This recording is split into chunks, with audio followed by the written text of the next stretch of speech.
When he came to see me, I knew that he was sent. I knew that God put him in my life.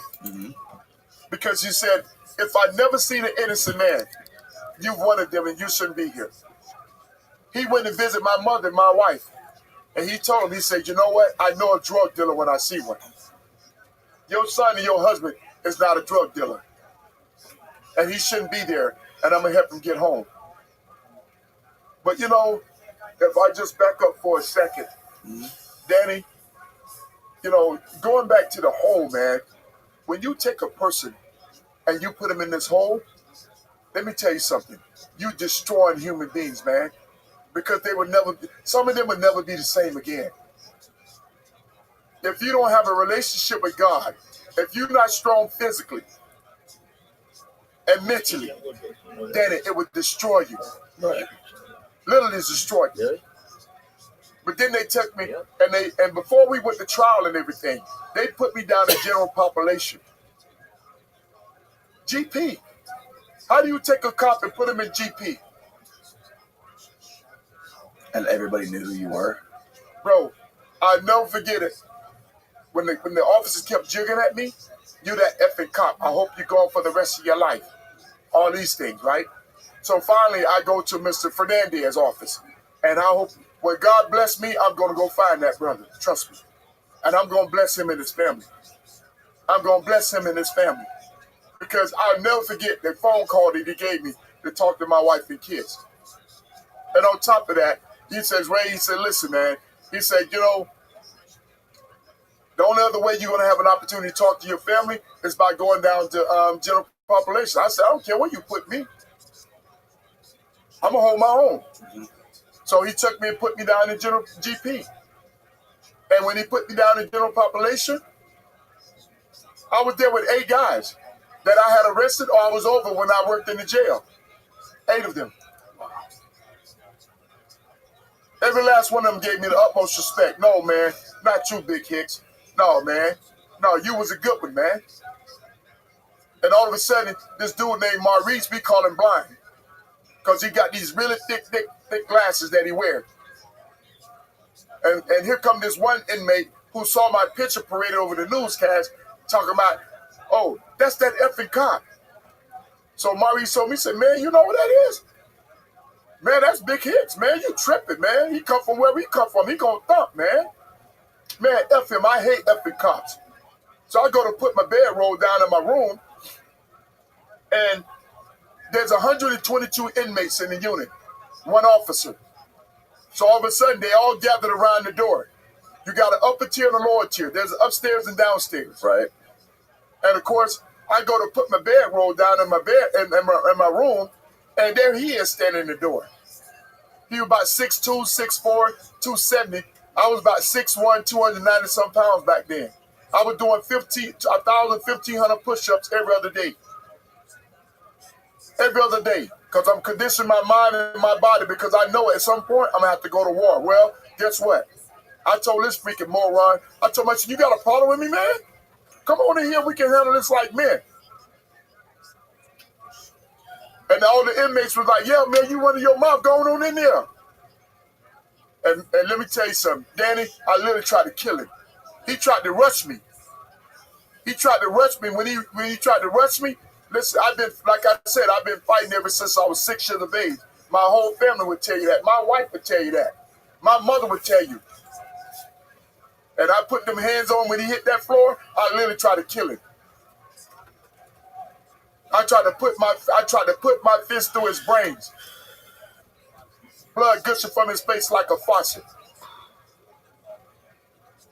And all of a sudden the inmates were like, come on, big homie. Come on, man, you go, you know.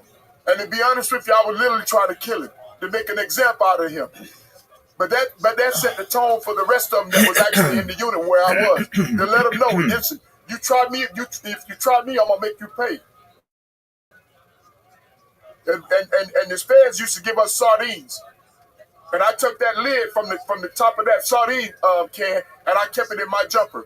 We wore a green jumper, and I kept it with me. Because I really wanted to finish him, to be honest with you. I'm certainly glad you didn't. Because you might not be here today. Well, you know what? But guess what? That's self-defense. Right, true. I wasn't bothering him. I never said nothing to him. He came at me. Right. That's another thing. Don't put your hands on me. Right. Don't put your hands on me.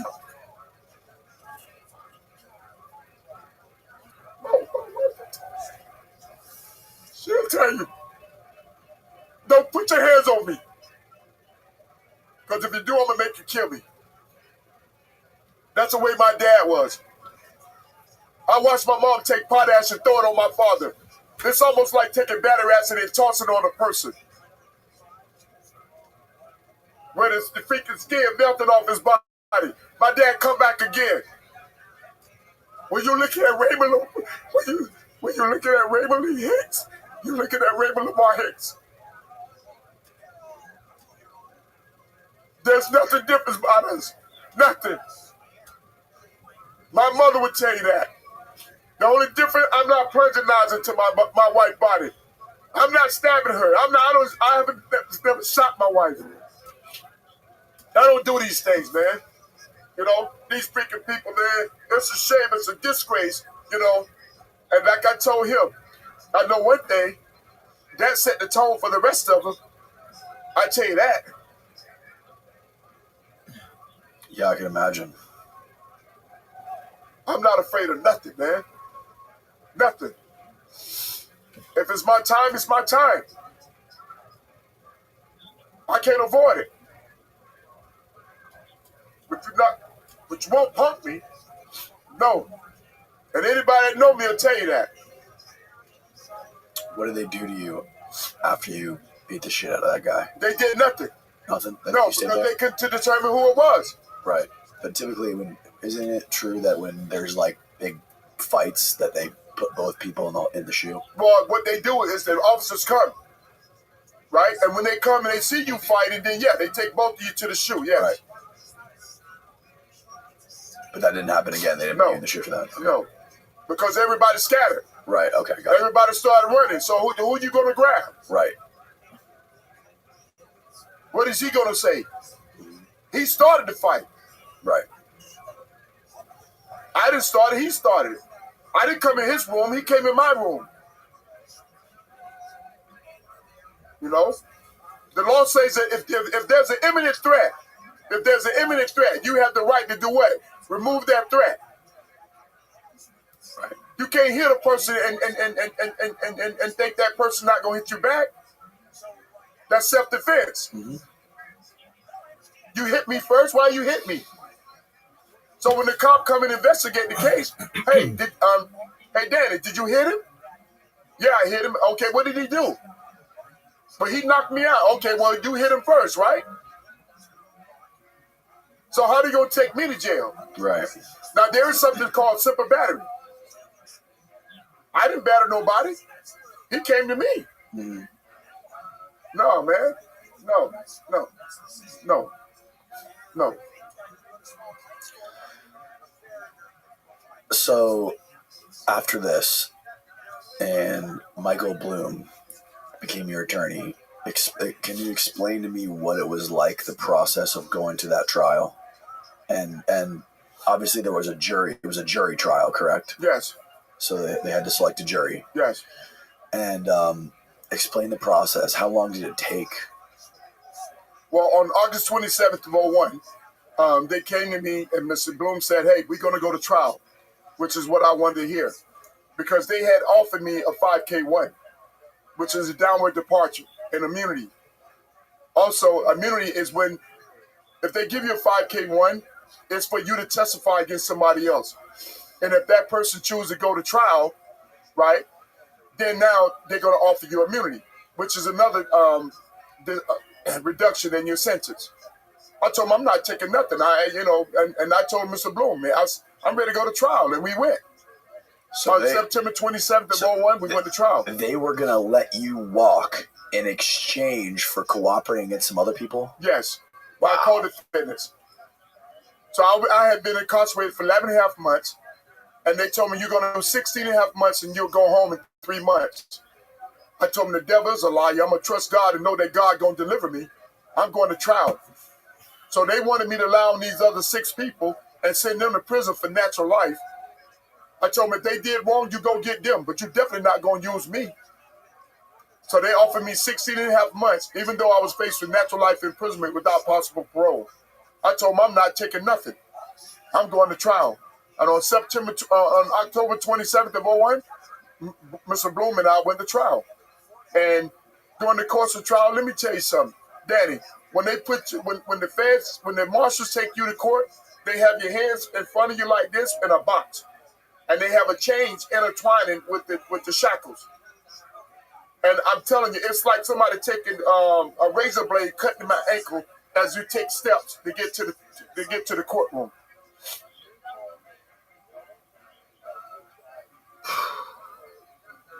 And of course, when I got there, listen, I had a chill that came over my body that I can't even describe to you.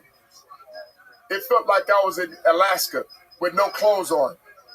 It was so cold. In the courtroom? It's just a chill that came over my body. Right. They chose an all-white jury. Really? Yes. They chose 11 whites, 1 black, and 1 black alternate. All business people. And I just began to recite the 23rd Psalm. The Lord is my shepherd, I shall not want. He maketh me to lie down in green pastures. He prepared the table before me in the presence of my enemies.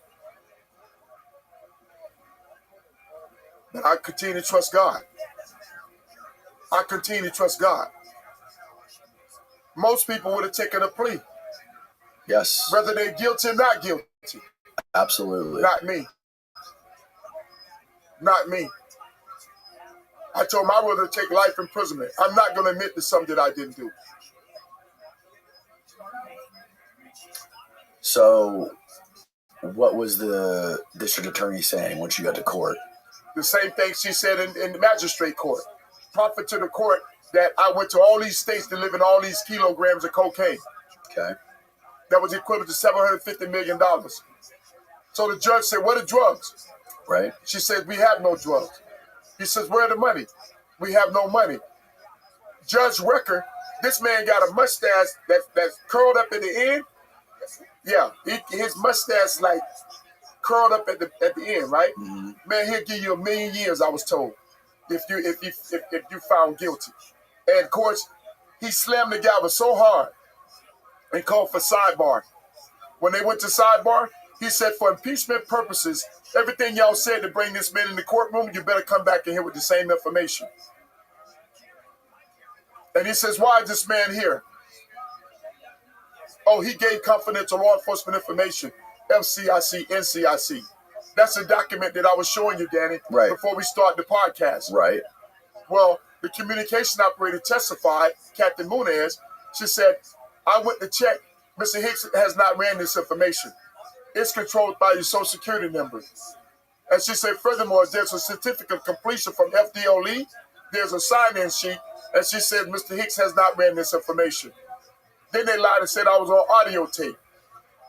When they played the tape for the jury and the judge, I just showed you where it says missing documents turn up in deputy lawsuit, where the same person who arrested me at my home, it was him on the tape giving the information they said I gave.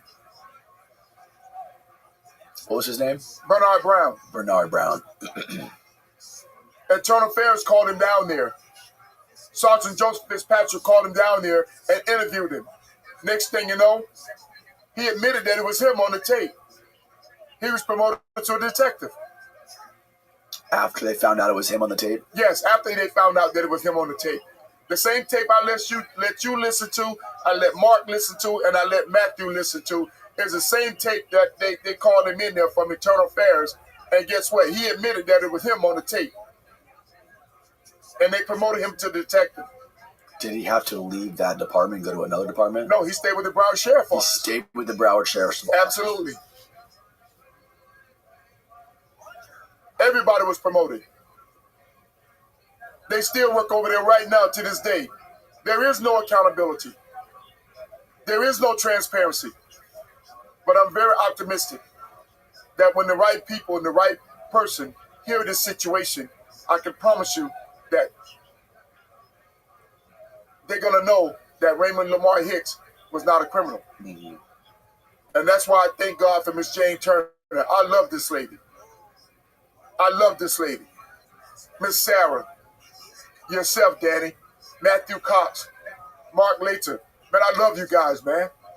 It wasn't by coincidence. God knew, because I've been praying for 21 years. I've been fighting for 21 years. Mm-hmm. And that's after losing everything. My home, my cars, my finances. I couldn't even feed my family.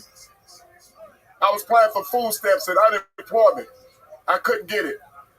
And the person I told you, he gave me a job as a laborer, gas and naked, making $9 an hour, working 13 hours a day. The same person who went to prison 2 or 3 times was the same individual that gave me a job as a laborer. Mm-hmm. Now guess what? His son worked out with the Miami Dolphins, Jonathan Akins. His other son, Marquise Akins, worked out with Jacksonville Jaguars. He owned his own construction company right now. Wow. So people can change. Who's this? That's Bernard Brown. So Bernard Brown was the person behind all of this. Bernard Brown was the person who arrested me. That guy right there. But was he sort of like the spearhead behind this whole thing against you? No. Okay. No. It was Joseph Damiano, who's still working at the Borough Sheriff Office right now. Okay. Richard Pasanti, Ricky Clark, William Kinnear, all of these people.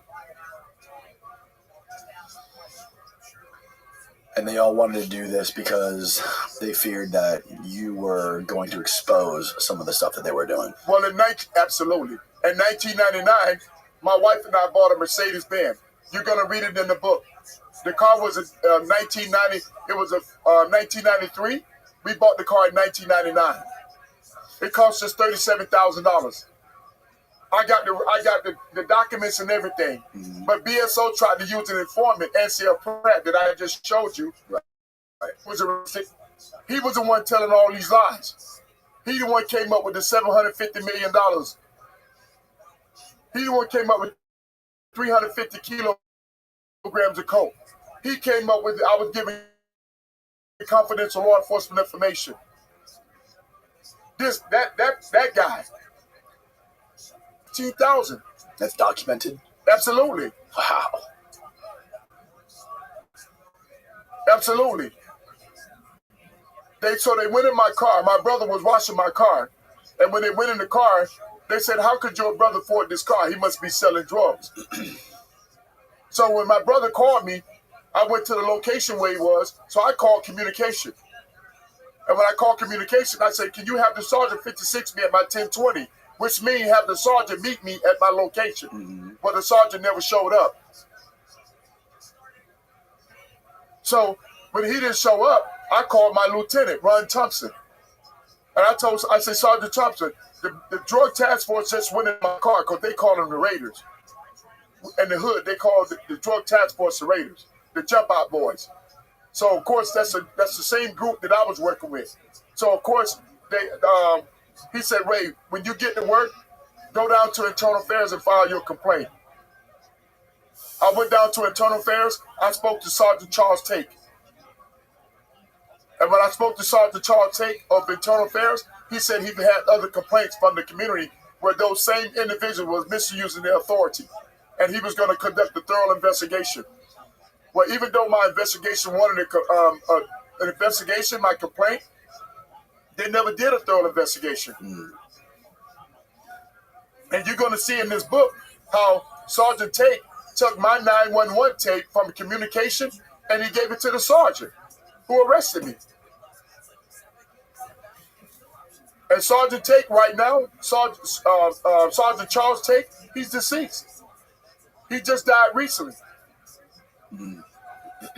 As well as Bernard Brown, right? And Bernard Brown is deceased. So I don't think we got to it, but let's go back to your first trial again. Yes. So where do we leave off You asked me about being in court, and I began to tell you about how there was chills all over my body, and I began to recite the 23rd Psalm. Right. And the judge called for a sidebar. He called for sidebar. Okay. And he asked him, where were the drugs? Where were the money? Right. They had no drugs and money. He said, so why is this man here? So that's when they said I was giving confidential law enforcement information. Okay, and then you proved that it wasn't you. What happened was my attorney subpoenaed the communication operator, Captain Munez, and she proved that it was not me. Okay, then what? And then, of course, they said I was on audio tape.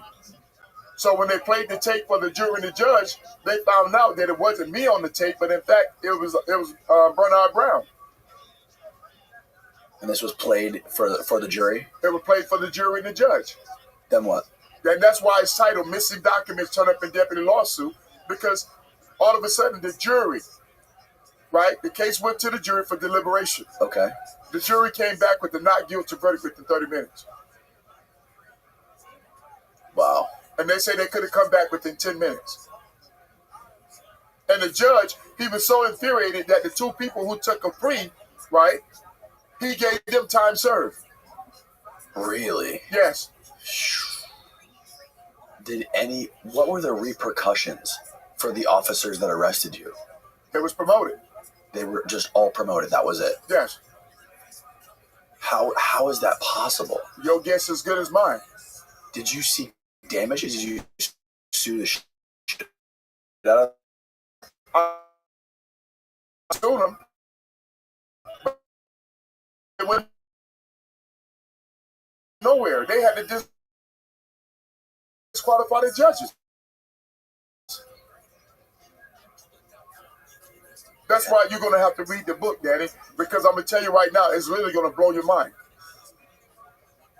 The first judge who was involved in my case, he was directly involved in my criminal case. He wound up with my civil case. Really? And his brother was a high-ranking official at the Crown Sheriff's Office as a major over human resources.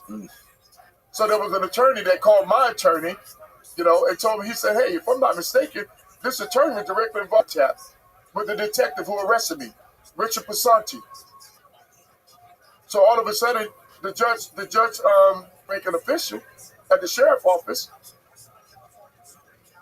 and all of a sudden he signed a letter recusing himself. But I don't understand it. How is it that the judge is directly involved in my criminal case, where he signed up on a pen register wiretap with the detective who arrested me, and then ultimately he wound up with my civil case? How? Right.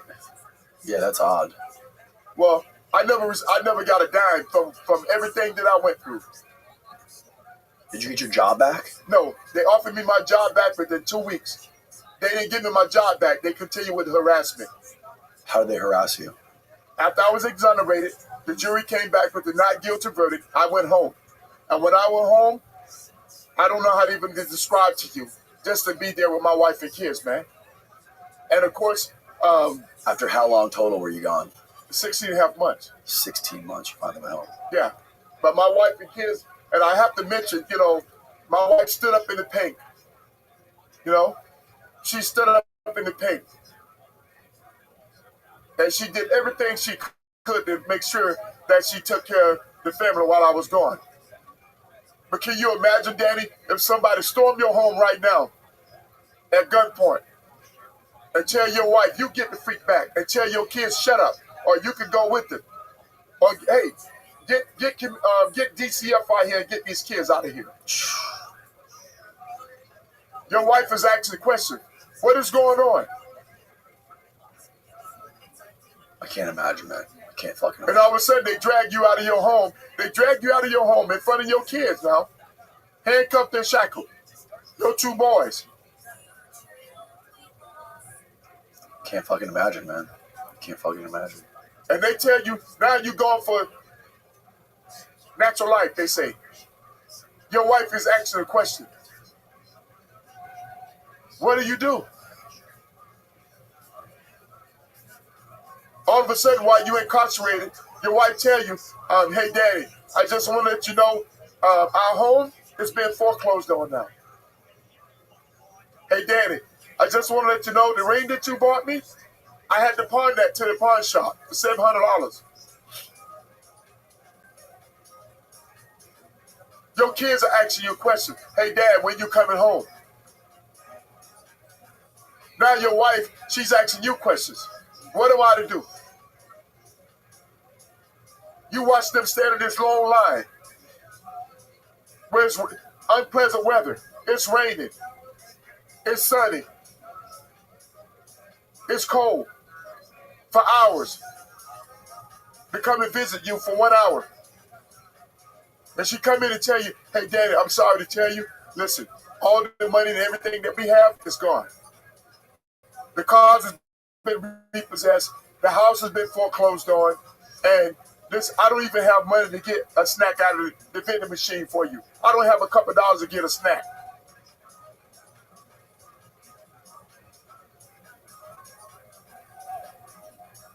What do you do? I don't know what I would do, man. I mean, I got to imagine that was the lowest point in your life. Well, geez, that's what I'm saying. I talked to a brother the other day, Alex, from China. He went through a situation. I don't even know his situation. But he said, man, my hat goes off to you. He said, because if someone ever tell you that they know what you've been through, they don't know what you've been through. No. The words don't do it justice. There's no words that can do it justice, man.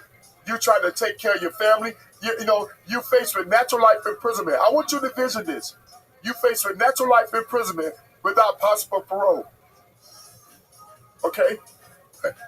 And your wife is telling you everything you guys work for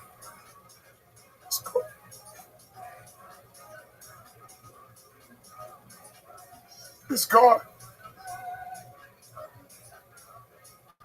Why? Because I choose not to take drugs? I choose not to plant drugs? Don't take my word, Daddy.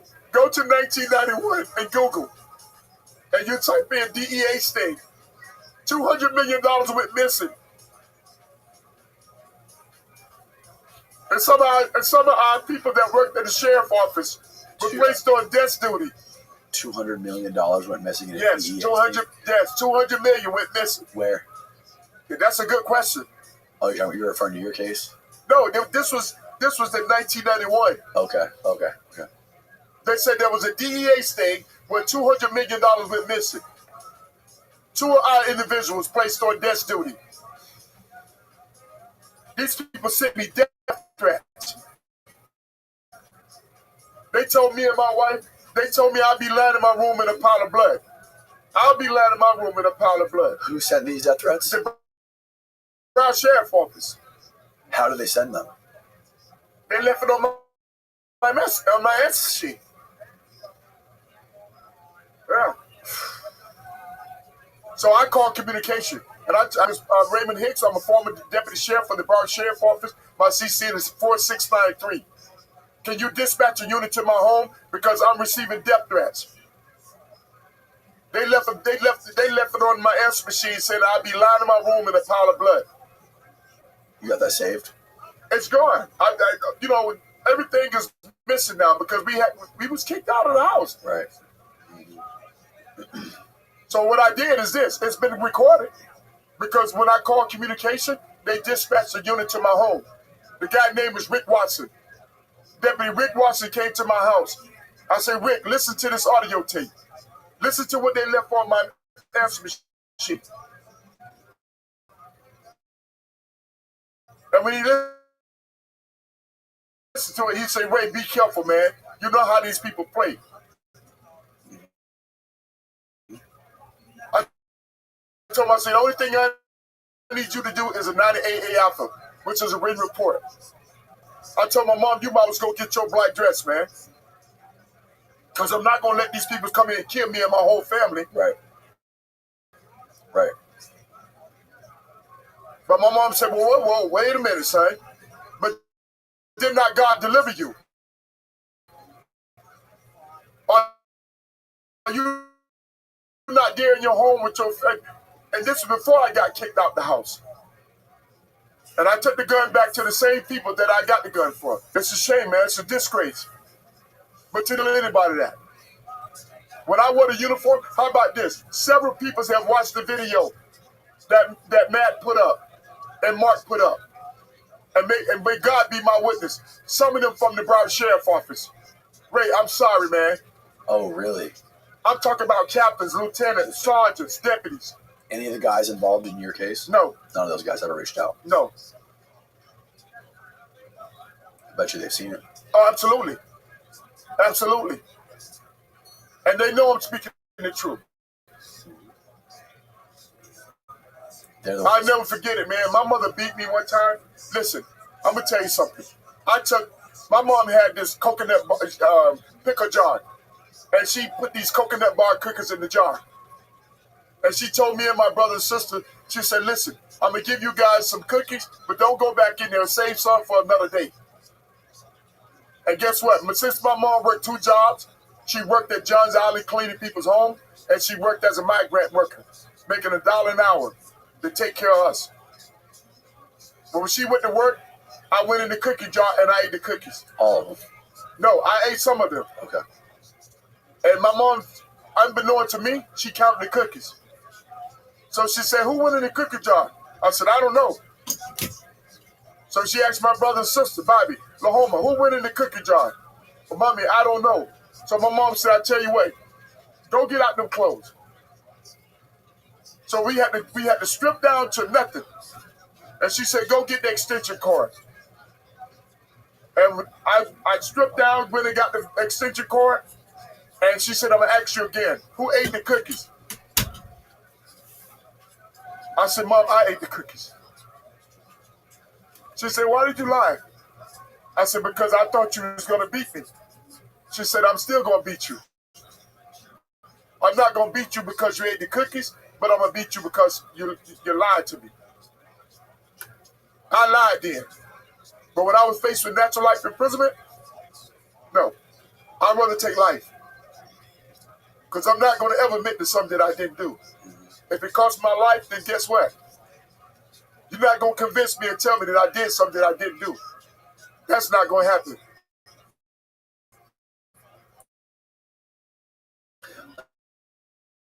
I was telling you, though, before we started recording this, you have an undeniable will. And I can't imagine beside yourself that didn't have that will and determination that you had to fight to the death for yourself and for your family. And I'm sure there's people who are sitting in prison today. I mean, there's definitely a lot of them who are completely innocent. You're absolutely right. Took pleas. Yes. Because you know what? That's why I put in my book. So many people are forced to plea bargain to avoid facing increasingly hard sentence. Because they cannot afford these high-powered lawyers. And that's one of the things that your he told me, he said, Danny, the federal prison system is a business. And I think, I could be wrong, but I think the number is like 70-something billion dollars a year is made through the federal prison system, which is bananas. That we can have upping people. It's a race to the bottom is what it is, of locking up people no matter what. Like, get them to plea, get them in jail, and it's not a system that is geared towards fixing. If you want to make your country better, clean them up. So it's like yours, and just to see how corrupt and how it's really it's all about greed, money, and unfortunately, the worst thing, the worst atrocities happen when the people are the most desperate. And unfortunately, these people don't make enough money. These, like we said at the beginning of this podcast, a lot of the people that you were dealing with and you were working with, they barely make enough money to afford to live. They're living paycheck to paycheck. But you know,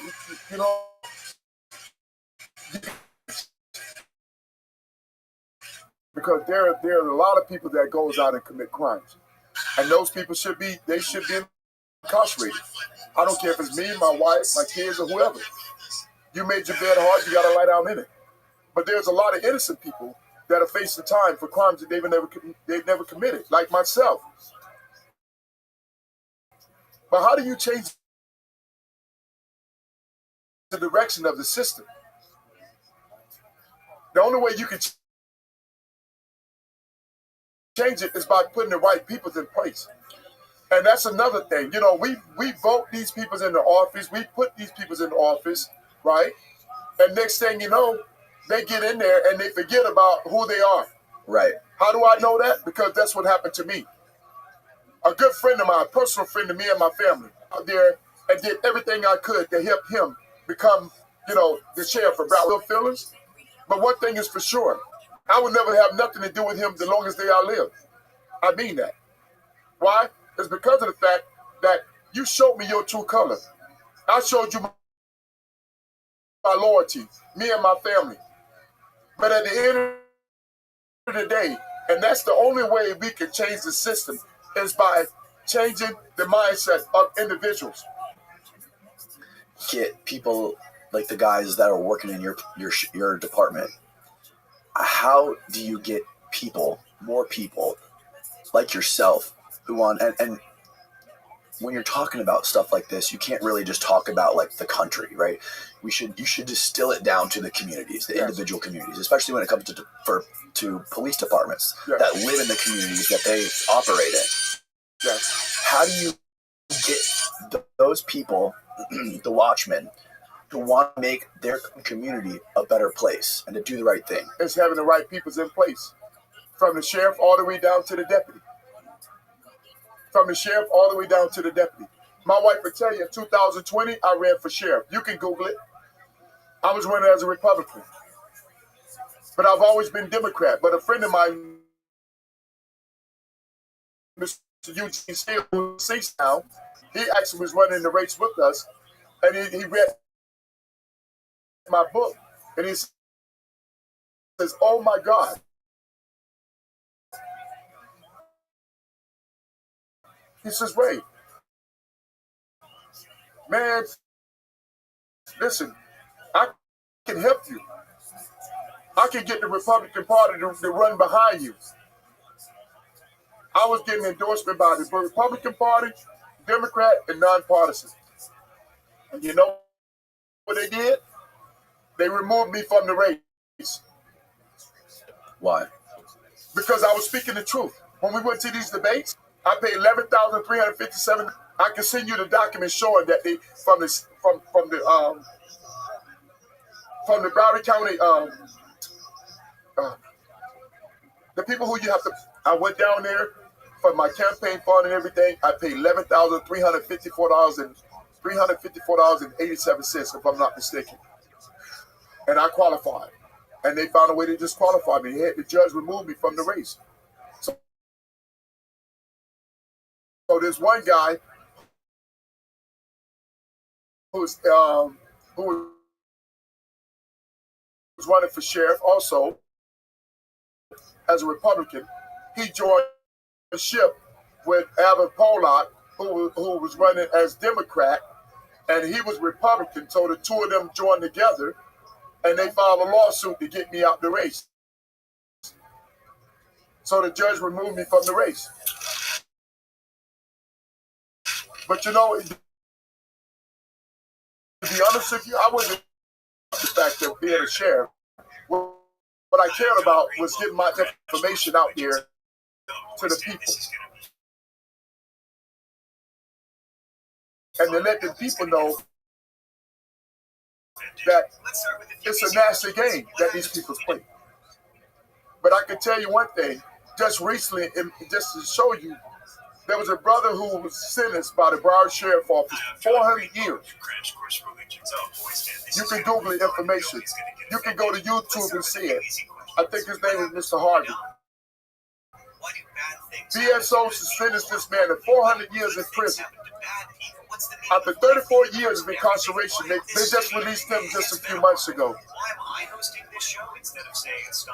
Would you ever consider running for sheriff of BSO again? You know, so many. You think you can make a difference? You can move the needle? Oh, absolutely. Absolutely. I think you're already doing something and moving the needle. But you got to think about it, though, Danny. You know, what a lot of people don't know is, right, when you start campaigning and these people see... Oh, this is him.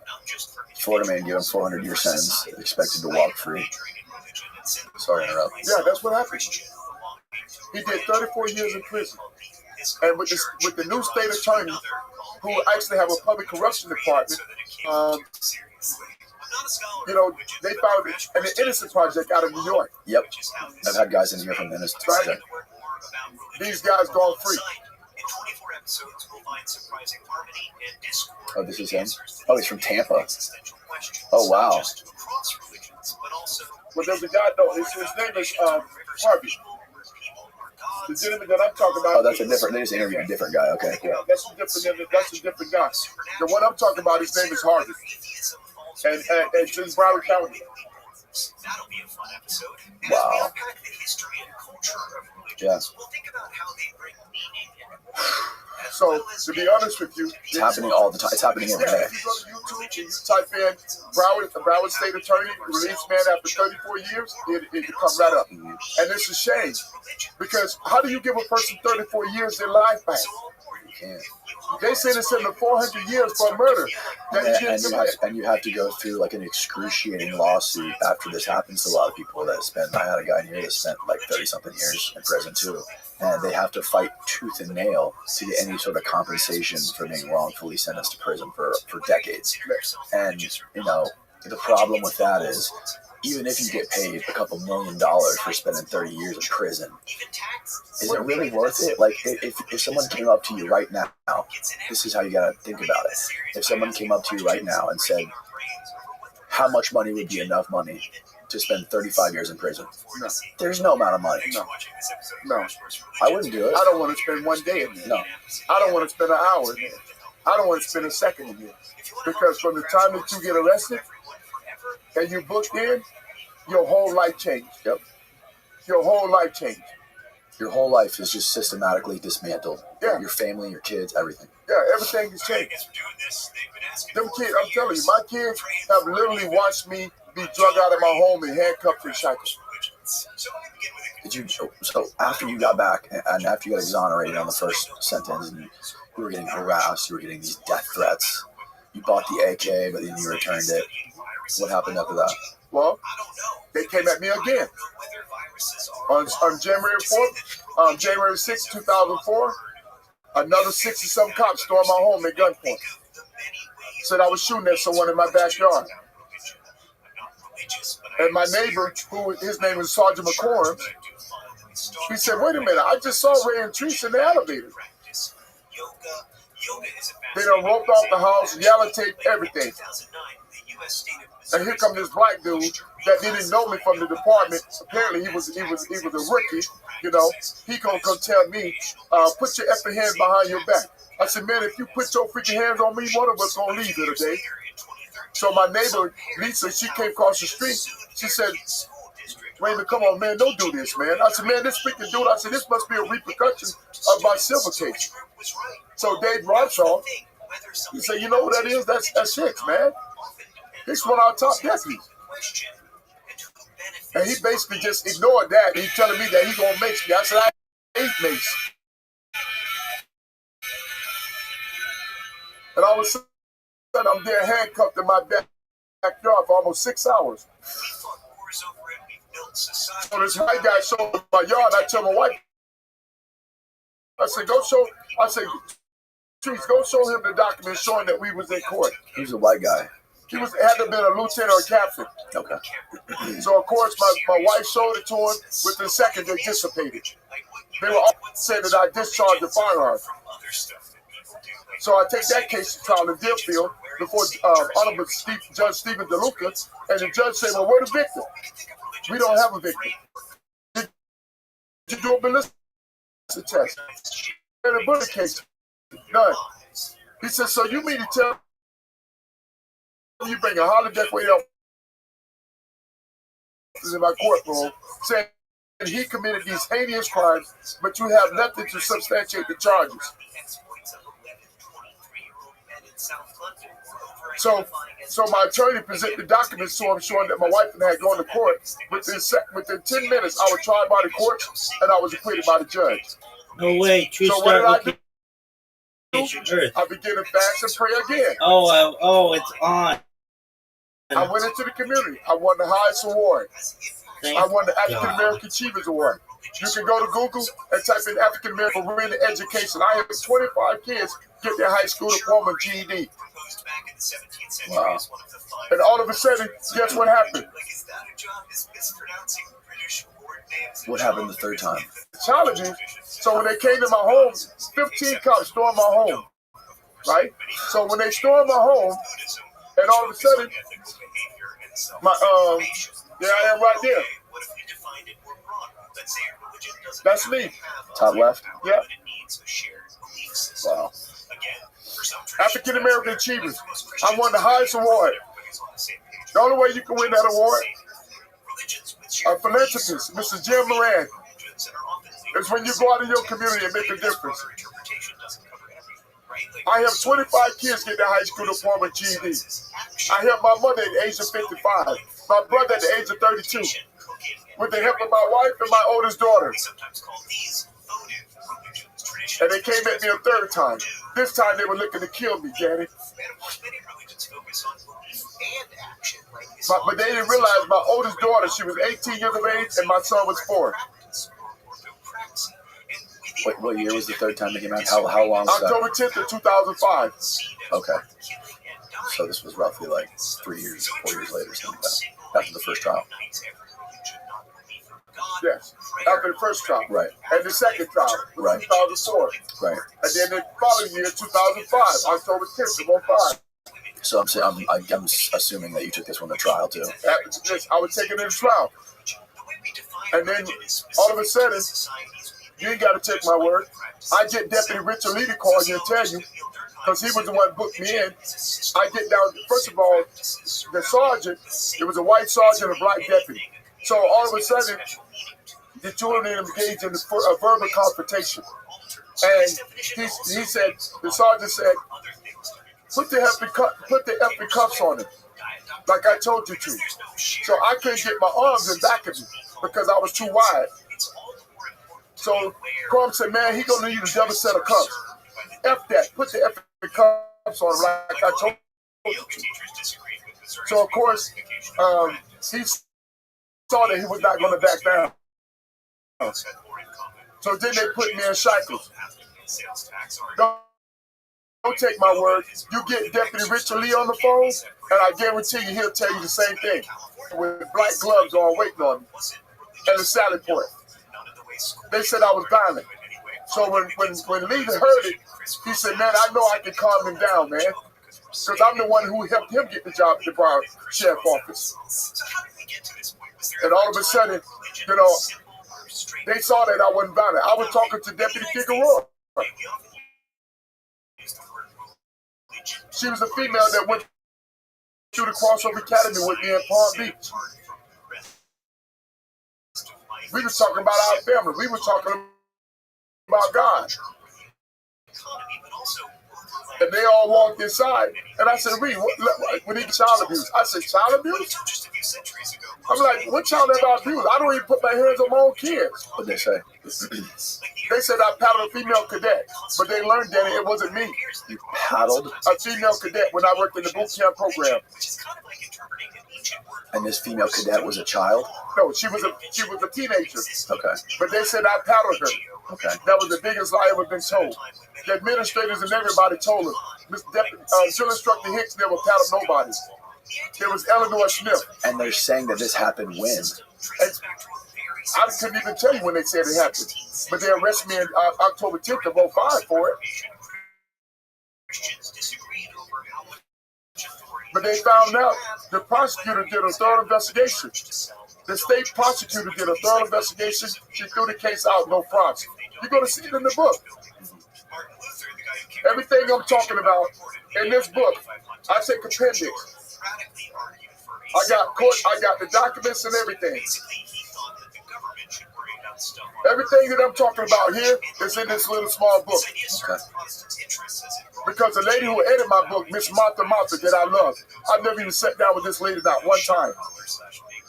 But she edited my book. She was the former editor of the National Enquirer. She's out of New Jersey. The person who drew the cover of this book, his name is Mr. Dick Cooper. He drew a picture from a newspaper article, and these are literally my knuckles. Because he had me hold up 2 broomsticks, and that's how he made the bars. And I prayed and I said, Lord, what should the title be about? And God said, I'm still standing. I'm still standing. But you in uniform. So when you look at this book, that's why you see the star there. That represents me being in uniform. Hold it up. That makes, as you can see, the star, it's like me in uniform, but I'm arrested. Because that's what this symbolizes. So to be honest with you, as I told everybody, they took something from me that I love. And let me tell you something, Danny. Everybody that I've campaigned for, I brought in 99.9% of the vote for them. I'm talking about Hispanics, Caucasians, as well as minority black. I get mad love from the community. You know why? Because I'm always doing something in the community to inspire other people. To this day, I'm still inspiring people. I'm still feeding the homeless. My wife been working with the Postal Service now for 35 years. Oh, wow. No way. Really? Yes. Sometimes she works 10-hour shifts. I'm working now security. I work 12-hour shifts. What do you do for security? I do special ops now for Apple. So we look for any type of crisis situation. You got to have certain credentials to do what I do. You got to be retired. And even though I fought to get my retirement, they gave me a partial retirement. But I'm in the process of trying to get my full wife and kids. And that's why I'm going to continue to fight. That's why I'm going to continue to speak. And I appreciate everything that you guys are giving. You've given me a platform for me and my family to be speaking about the things that we've experienced for the last 21 years. And I hope and pray. And I told Matt this, and I'm telling you the same thing. And I told Mark that God is going to elevate you guys to that next level. Not me. Not you. God. And I hope and pray that the business and everything, your platform that you and Steve and all these other guys, Matthew Cox and Mark Latham have, that's in touch with people all over the world. I hope and pray that your offspring, your kids can live off of you guys and what you're doing. Because to be honest with you, all this time we've been suffering. But through it all, I stand firm. I go through so much, man. I started drinking. I never took a drink a day in my life. My wife. We've been together since I was 18 years of age. Wow. I'm 58 now. I never took a drink until after this incident. I went into the liquor store. And the guy was like, Big Hicks, what you doing in here, man? I lied. Oh, man, I'm buying some stuff for the guys down the street, man. You know why? Because I was ashamed. But I wasn't buying it for nobody down the street. I was buying it for me. So to be honest with you, people revert to those things that makes them feel comfortable. People revert to those things that makes them feel comfortable. You know, if drinking make you feel comfortable, you're gonna drink. If smoking make you feel comfortable, you're gonna smoke. If working out make you feel comfortable, you're gonna work out. If running make you feel comfortable, you're gonna run.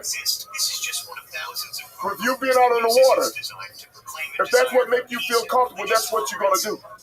Because it'll take you away from everything else. Yeah. So people revert to those things that makes them feel comfortable. Yes. So to be honest with you, what makes me feel comfortable is the fact that I got my family, I got my closest friends that I can count on my finger, and most importantly, I got God, my Lord and Savior Jesus Christ. And you know what I did? So many brothers that have called me, they didn't think I was going to call them back. They didn't think I was going to respond. I just talked to a cop yesterday. My wife would tell you. Inspiring him. Because he went through something not even remotely close to what I went through. But what I tell you now. So at the end of the day, you know, I spoke to another brother out of North Carolina who worked at BOP, Bill Prison, Brother Newton. He's Caucasian. I could just go on with the list. Jason, he's another one. Lost everything. But I told him you didn't lose your life. But I also told him, I said, listen, it was predestined that God would bring us in contact with each other. Because he knew that one day you'll need me and I need you.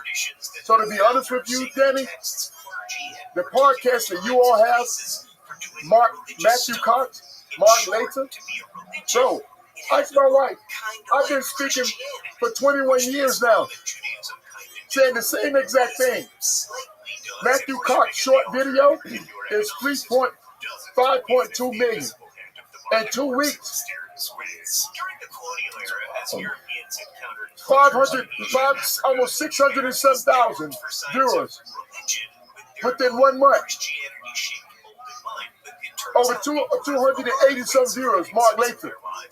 It's inspiring, man. It's a really inspiring story. And I'm hoping and praying that God takes you past millions, all of y'all.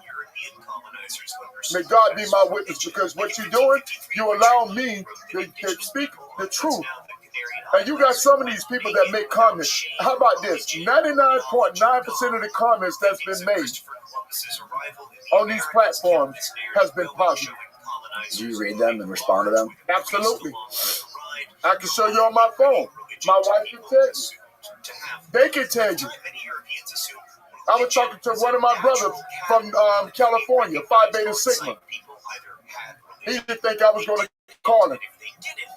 When I called him, he said, oh my God, oh my God. So to be honest with you, listen, I won't stop. I'm not going to stop. They empowered me. They made me stronger, Daddy.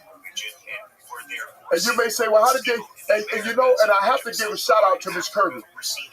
Miss Kirby was a teacher, Caucasian, 4'11", 100 pounds soaking wet. And every time she asked me to read a sentence, right, I got into a fight. I got up to read a sentence, but I couldn't read it right. But Miss Kirby always tutored me. So I went, and when I told her about the things going on in my home, I went from D's and F's to C's and D's to C's and B's to A's, B's, and C's. Well, you know what? Miss Kirby be proud of me today, because guess what? I'm the author of a book. But I couldn't read or write. I went back to college. I graduated with a 3.97 GPA from American Intercontinental University with my bachelor's degree. I went and got my doctorate degree in theology. But my ministry is not behind four walls. My ministry is out here in the streets. Letting everybody know, when you're going through trials and tribulation, which is adversity builds character, makes you stronger, and brings you closer to a higher being. Right. So if you ain't got God, if you ain't got God in your life, because some people say this, I know God. Do you really know God? Do you really know God? So when you're going through the trials and tribulations that me and my wife and kids have gone through, my mother's 73 years of age right now, and she's still trying to find a job at 73.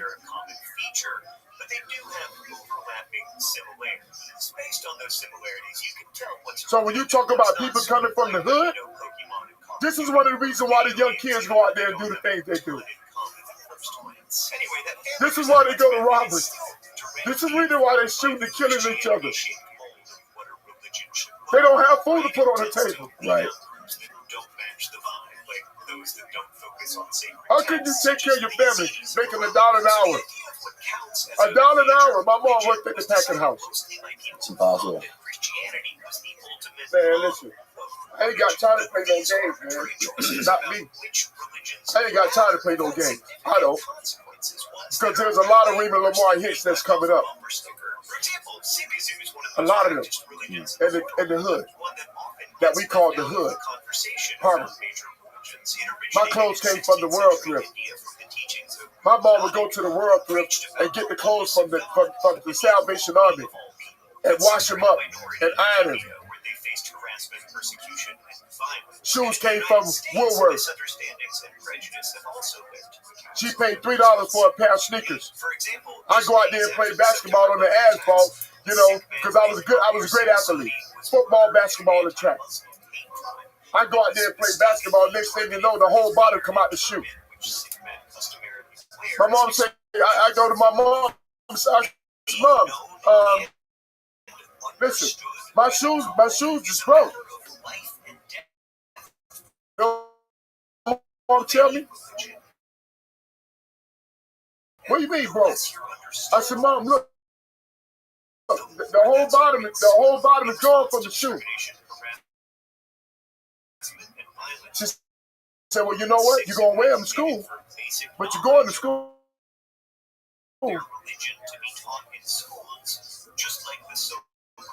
Listen, there's so many Raymond Hicks in the hood, man. And that's why I just want to inspire these young kids. That's why my foundation, the Raymond L. Hicks Foundation LLC. You can go to Sunbeam. We have a culture. There's black and Hispanics. Fort Lauderdale cops out there.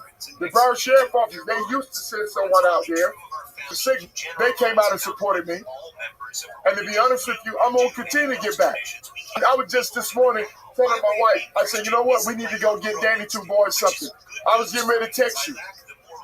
But the place, they didn't have, the place was closed. Why? To say, hey, you know what? Hey, little man, this is from me and my wife. As a matter of fact, the little girl that I was going to the ticket to, we was getting ready to go. She told her parents, she said, oh, mommy, that's the guy. Kids don't forget. They don't. No, they don't forget. And that's why I say, man, what are we doing to make a difference? Right. Danny? Right. You're doing everything you can, man. I really do believe that. I believe that you're making a difference in all the work that you're doing and putting out your books and speaking on platforms like this one. I commend you for that, man. That's very noble, and I respect you for that, man. It's huge. Where can people listening or watching find your book? You have an audio book as well? Yes, there's an audio book on Amazon. There's also, you can get the paperback book on Amazon, Barnes & Noble online, Walmart online, Books of a Million online, And the only reason why my book is not in the stores is because I have not gone to the stores. I have not reached out to those channels in order to put the book into the stores, like Barnes & Noble, Walmart. But I truly believe that whenever God afforded me an opportunity to have, the book is some everywhere, And I'm hoping and praying that, one day my books are actually in the stores because it's a very inspiring book. It is. You know, and not only that, I talk about my Lord and Savior Jesus Christ. I talk about how God, He brought me through. I told Matt, I said, Matt, I prayed with Matt, and I'm hoping and praying that you allow me to pray with you guys, because at the end of the day, this is what it's about. And the reason why it's about that, Danny, is because of the fact that some people may not know God. But I've known God ever since I was a little kid, when we didn't have food on the table. My mother would stretch her arms towards heaven and say, Lord, please send somebody to help me and my kids. And Miss Maggie Wallace, she came down the street with 3 bags of groceries. The Father, the Son, and the Holy Spirit, rice and gravy that day. And from then on, I knew that there was a God. I knew that there was a God. You know, it's just like you never knew me, Daddy. I never knew you. Opportunity to be here in your podcast with Steve and my wife talking about this nightmare that I've gone through for the last, and I'm not angry. And that's real. And Jesus Christ. It's not about me. So God chooses sometimes, He chooses individuals to go through a situation in life so that you can be a testament and a testimony to somebody else. It's just like when I saw you interviewing Matt Cox and how you was dissecting each segment, and Matt was speaking on each one of the things. Oh no, that didn't happen like that. Yeah. But guess what? But I told him, I said, let me tell you something, man. God gonna take you to the level that you have never seen before. Well, I'm gonna tell you this. Look what the numbers are right now with him. Well, listen, I love you too, man. thank you for doing this. Thank you so much, Danny. You know, and I truly just thank God for you, man. And I pray that the Lord continue to bless you and your wife and kids, you know, and each and every one, Steve, you know, and each and everyone else that you come in contact with, man, you know, and I pray that God take you, elevate you guys to levels that you hadn't seen before, because you don't know, like I told Matt and Mark, you guys are reaching people all over the world. I've had people contact me from South Africa, Nigeria, UK, Toronto. Worldwide, your stories are worldwide now. And you know what? I never forget it. Mr. Tom Devine said to me, he says, wait, I'm going to take you and your family in front of country. Right? And I'm waiting on that day. But he also said, I want your story to captivate the audience attention around the world. Well, you know what, Danny? I can sit here and honestly say to you that I've read, and when I'm working at night, guess what I do?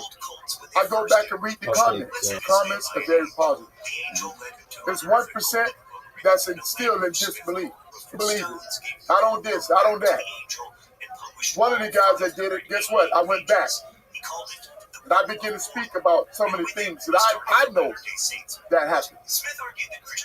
So to be honest with you, I don't have anything to prove to anybody. God knows.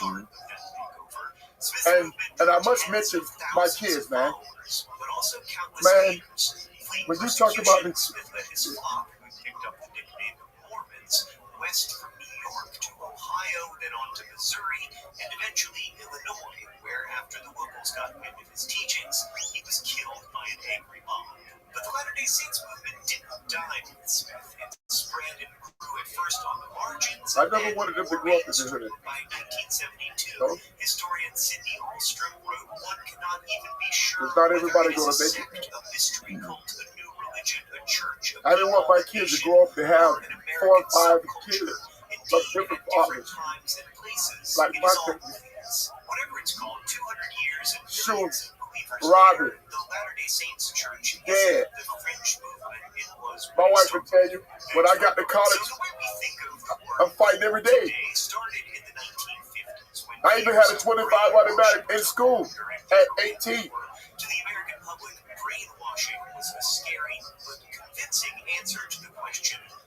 But them kids are doing so well, man. My oldest daughter, my trees, school teacher. That's what happened with the Unification Church, which was founded in South Korea in 1954. The church itself was influenced by Christian ideas. My youngest daughter, school teacher. My son, 20, worked for the Department of Homeland Security, TSA. These kids were 12, 7, and 4.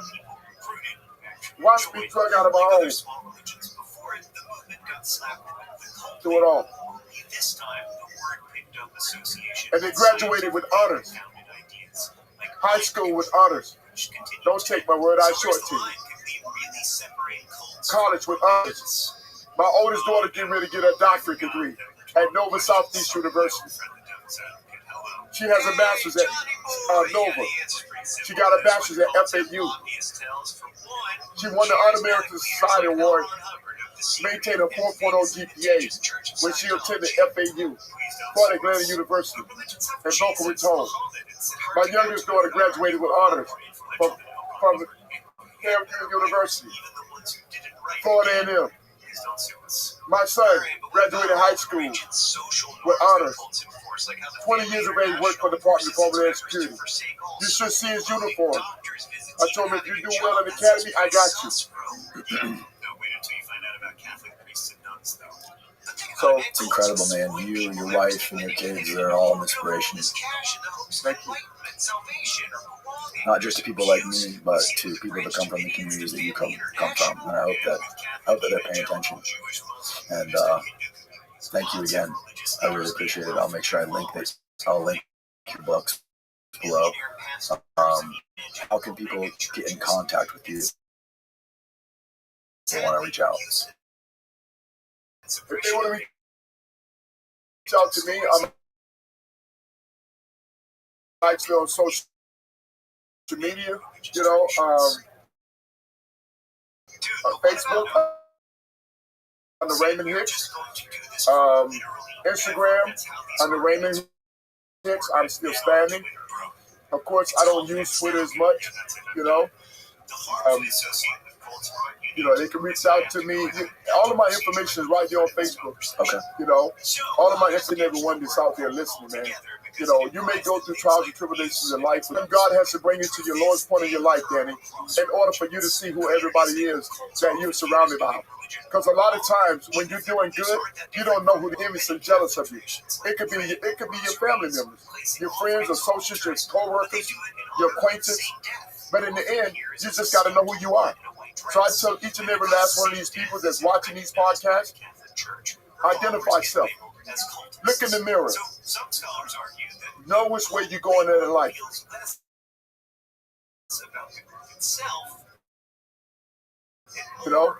Because that's what's important. Because that God has used me now. My sergeant told me, he said, Ray, if you had never gone through what you went through, how could you be an author of a book? Right. How could you have gone back to college? How could you have gone back and got your doctorate degree in theology? How could you have done all these different things, man, if you had never gone through what you went through? So to be honest with you, I thank God for what I've gone through. And I say this and I shut up. All the awards that I've won, I won a life-saving award. I saved a gentleman's life while I was an inmate and was given an award by the warden of the institution when I won a life-saving award. When the gentleman hung himself. But I was able to push him up this life. Wow. When I worked for the rail, I got a life-saving award. A young Caucasian beginning at 32 years of age, OD on heroin. I began to perform CPR on it. Until paramedics arrived 8 minutes later.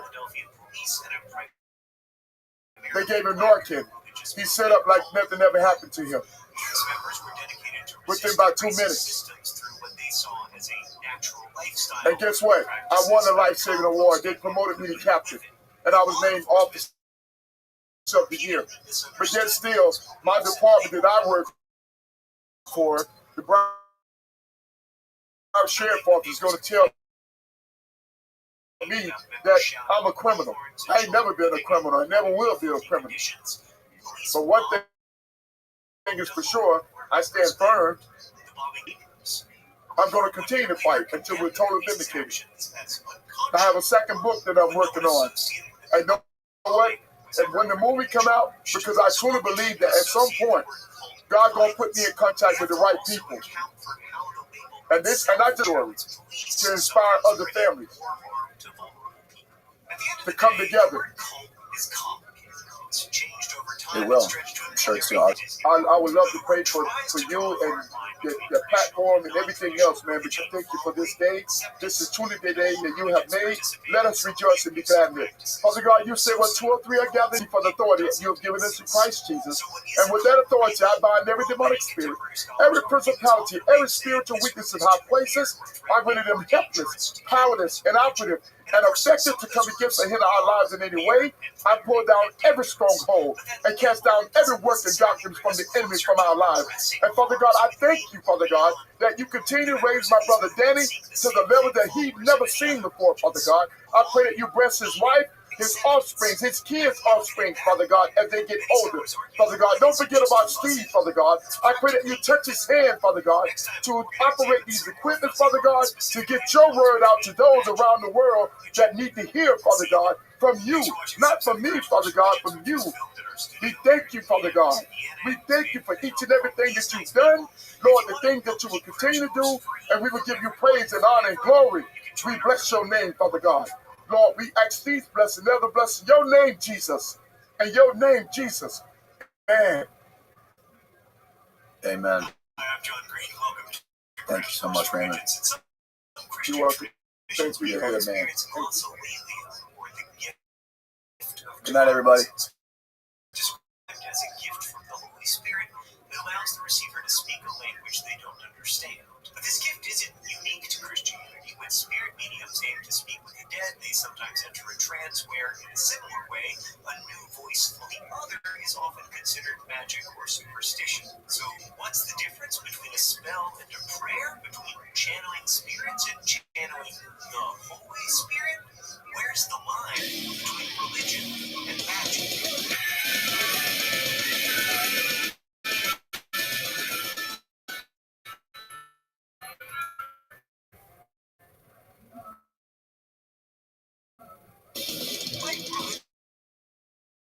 It's an honor to have you back. Your tridents have been on display on this podcast for almost 200 episodes since you were here the first time. And I'm a huge fan of you and your work and your artwork. So thanks for being back. Okay, well, thank you. On the first podcast that we did, we talked a lot about like the wildlife stuff you did, the Jackass, the Wild Boys, all that stuff, kind of like your rise to fame, so to speak. But we didn't really cover your childhood and like your early life in Cuba and your family and all that stuff. So I want to talk about that a little. 4. I remember people telling me you're 4 years old. As far as wildlife in Cuba, I would go in the backyard, look in a crab hole. I would put my arm in there and grab a huge land crab by the elbow, and I would try to pull him out. Find me, grab my back feet, and pull me pull me back, and we pull the crab right out of the hole. So I used to hand catch crabs at the age of 4 like that. So I was already getting into picking up lizards, into wildlife. I used to watch movies like Sea Hunt in Cuba when I was a kid. That stuff. My dad was cool. We were living in Cuba the whole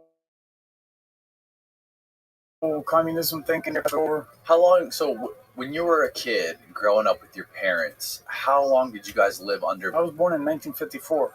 54. Okay. So the Cuban Revolution came in 1959. When I was a kid, I didn't think about Batista or any of that. That's just children don't think about any of that. They just life was normal for us. I noticed changes once Castro took over, like the properties, the ranch we used to go play in, like we the National Forest. All of a sudden, we couldn't go there no more. The government confiscated it, and all the properties were taken, and a lot of bad things were happening. I had no clue what was going on, but in the meantime, my dad joined up with the CIA to fight against Castro, and later on, he got infiltrated into Cuba. How? So what was that? What happened to him when he got recruited by the CIA? Like, what was specifically going on with your dad? What was he doing? Well, our whole life was being uprooted. I mean, I was a kid, so I don't paying attention, but the adults saw that we were losing our freedom in Cuba. Money was being confiscated, property, just huge changes, and very, like no respect for law. He was just doing whatever they wanted to do. And, a hardline communist dictatorship was taking effect. What did your parents do for work? My dad was a salesman. My mother he was a salesman for Bacardi. Oh, no way. Yeah. My mother came from a very wealthy family in Cuba. Her great-grandfather was like foreign minister exterior for Cuba. He was in all these minister of education. He was all those in Cuba one time or another. He's a big-time politician. He owned 54,000 acres in Pinal del Rio. It was my favorite place when I was a little kid to go play in Cuba. They had horses there. They had mountains, forests, deer everywhere.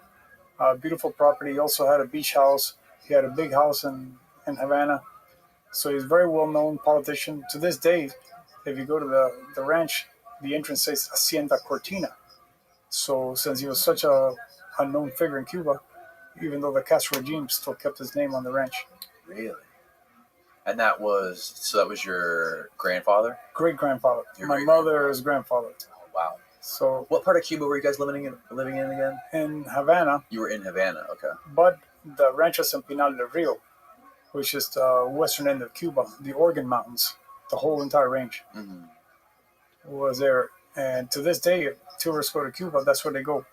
Tourists go visit a place that's one of the natural wonders of Cuba. There's a beautiful property.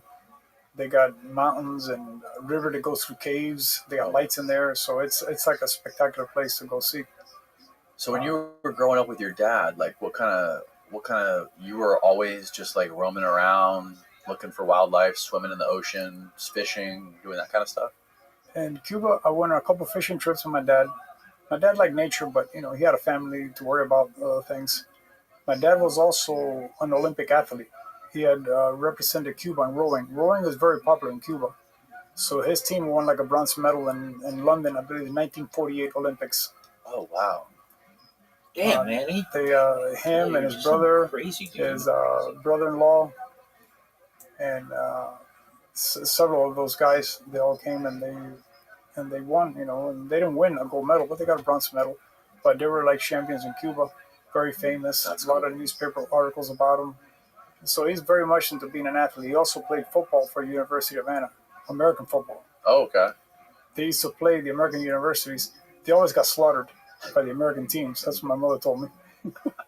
The Cuban team didn't stand a chance in football against like Georgia Tech and universities like that they played against. Right. They would get annihilated. Supposedly everybody would get drunk before the game to take all the pain. Those are the stories I heard anyways.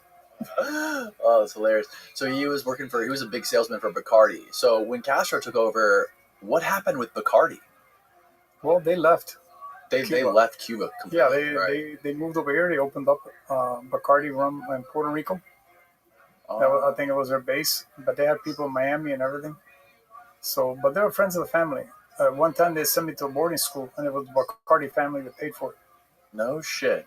Where was that at? Tampa, Florida. It was a type of school that you live in and everything. I thought it was good for me to stay in a school like that. After my mother had a real hard time because when my father was captured, he was executed. Well, we're jumping a little far ahead. Yeah, I'm jumping a little ahead. So your father went from working for Bacardi, obviously the revolution, the Castros rebels like scoured the land in Cuba and basically took over all the businesses. Well, under communism, you're not allowed to own private property. You're not allowed to have wealth. You're not allowed to have money. You're not allowed to do, you all have to be equally poor. That is their method. That's what people in this country are not being educated what communism really is. Most of these young kids have no idea what communism is. They read a few books and they think they have an attitude, a chip on the shoulder, whatever it is, and they think they've been taught that communism is good. No, communism is not good for anybody. It's evil, and usually they'll take people who are unqualified to do a job and take the qualified one and have him do something that he's not meant to do. They rearrange everything. And you Cubans, I mean, the people, former Cubans like you, or Cuban-born people like yourself who were part of that revolution, are the people that are the most outspoken about that. Well, if you're a Cuban and you believe in communism, you can stay in Cuba. Right. I mean, it's perfectly normal. That's what I would say. But that's an interesting thing too. When Castro took over Cuba, he never mentioned communism once. No. But it was Che Guevara who was with him, who was a Marxist. Is that what it was? Yeah, Che Guevara was a Marxist, and his brother Raul was a Marxist. Castro, supposedly an opportunist. I mean, he's a crooked guy, Opportunist, yeah. Opportunistic guy. And so he tied up with the Soviet Union and to get protection from the United States. Right. That was much later. That came much later. So I'm curious about your father though. So in just, let's say in this beginning part of the revolution, like right after it happened in *59, what was like you guys all stayed in Cuba, obviously. You survived the revolution. I was in Cuba. We thought the revolution, I was a kid and all the propaganda was out there. I thought Fidel was a really cool guy. Right. As did a lot of Americans. Oh yeah, no, the people going down the street, hey, Fidel's coming down from the mountains. He's great. What do you mean? Who are they? And all of the ladies and the nannies, everybody's excited about Fidel. I had no idea. I thought he was a great guy. To my mother, when I kept saying, when's Dad coming home? My mother turned around and told me he's not coming home. That was me and my 3 sisters. She told us that. And she goes, Fidel was not a good guy. He said he killed your father. And that was like, so I went from thinking he was a good guy to all of a sudden shock. And your mom you asked your mom randomly one day, when's Dad coming home? And that's how she dropped it on you? Yeah, well, time was coming by. She had to tell us sooner or later. Because we have no notion of time. My mother was arrested also. She was locked up. They caught her when they arrested my dad. They arrested her. There were several women arrested, but the Cuban government did not kill the women. And later on, I think the U.S. negotiated their release, kind of like the Bay of Pigs people. Right. They did a deal like that. But the CIA guys, like my dad and the other men that were captured that day, were all tried in a kangaroo court. People cracking jokes and so. Yeah. So your dad was recruited by CIA right after the revolution, and how was he? He was obviously recruited in Cuba. And what specifically do you know what he was doing for them, or like was he infiltration team?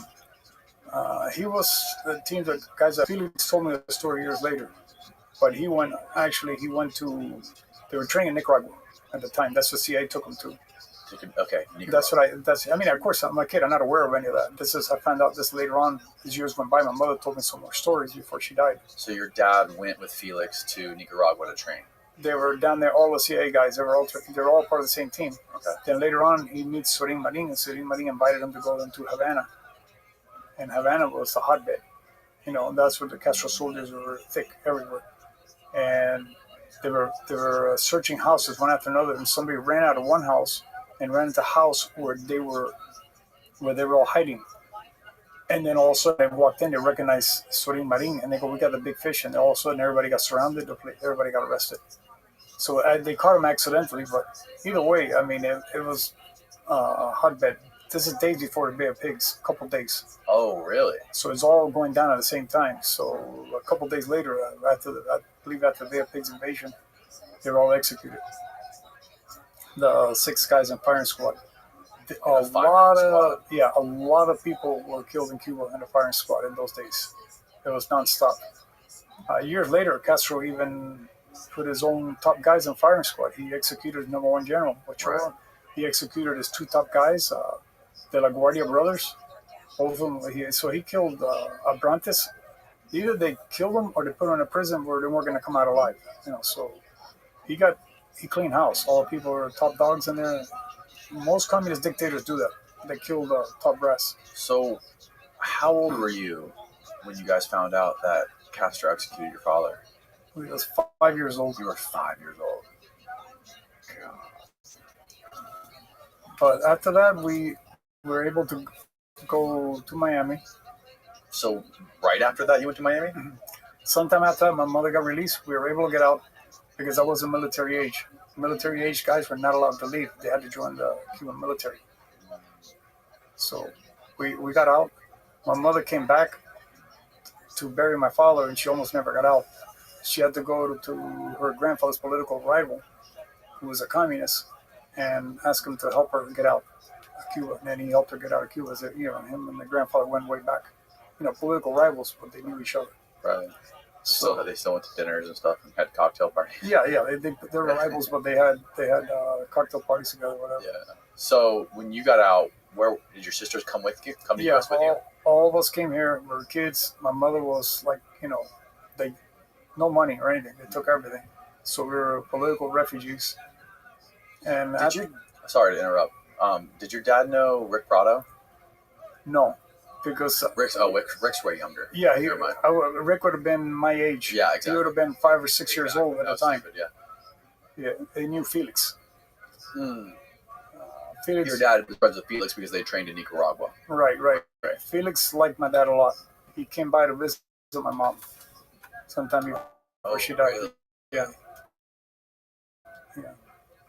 He came by the house and all that. Did you ever talk to Felix?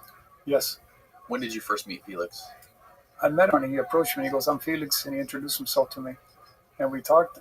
I was doing a TV show not too long ago when I ran into him on a TV show. I was talking about sharks and he was talking about Cuba and politics. Both on the topic we were on Spanish TV. We were both guests that day. And then I saw him and I go, "Oh man, it's Felix." And I started talking to him. He's getting older, as I could tell, he's got a lot of years on him now. Did he have any cool? Did he tell you a lot of things about your father that you didn't know? Not as much to me. He said to a friend of mine that was they used to go to my friend's house, and he told him that he really admired my father.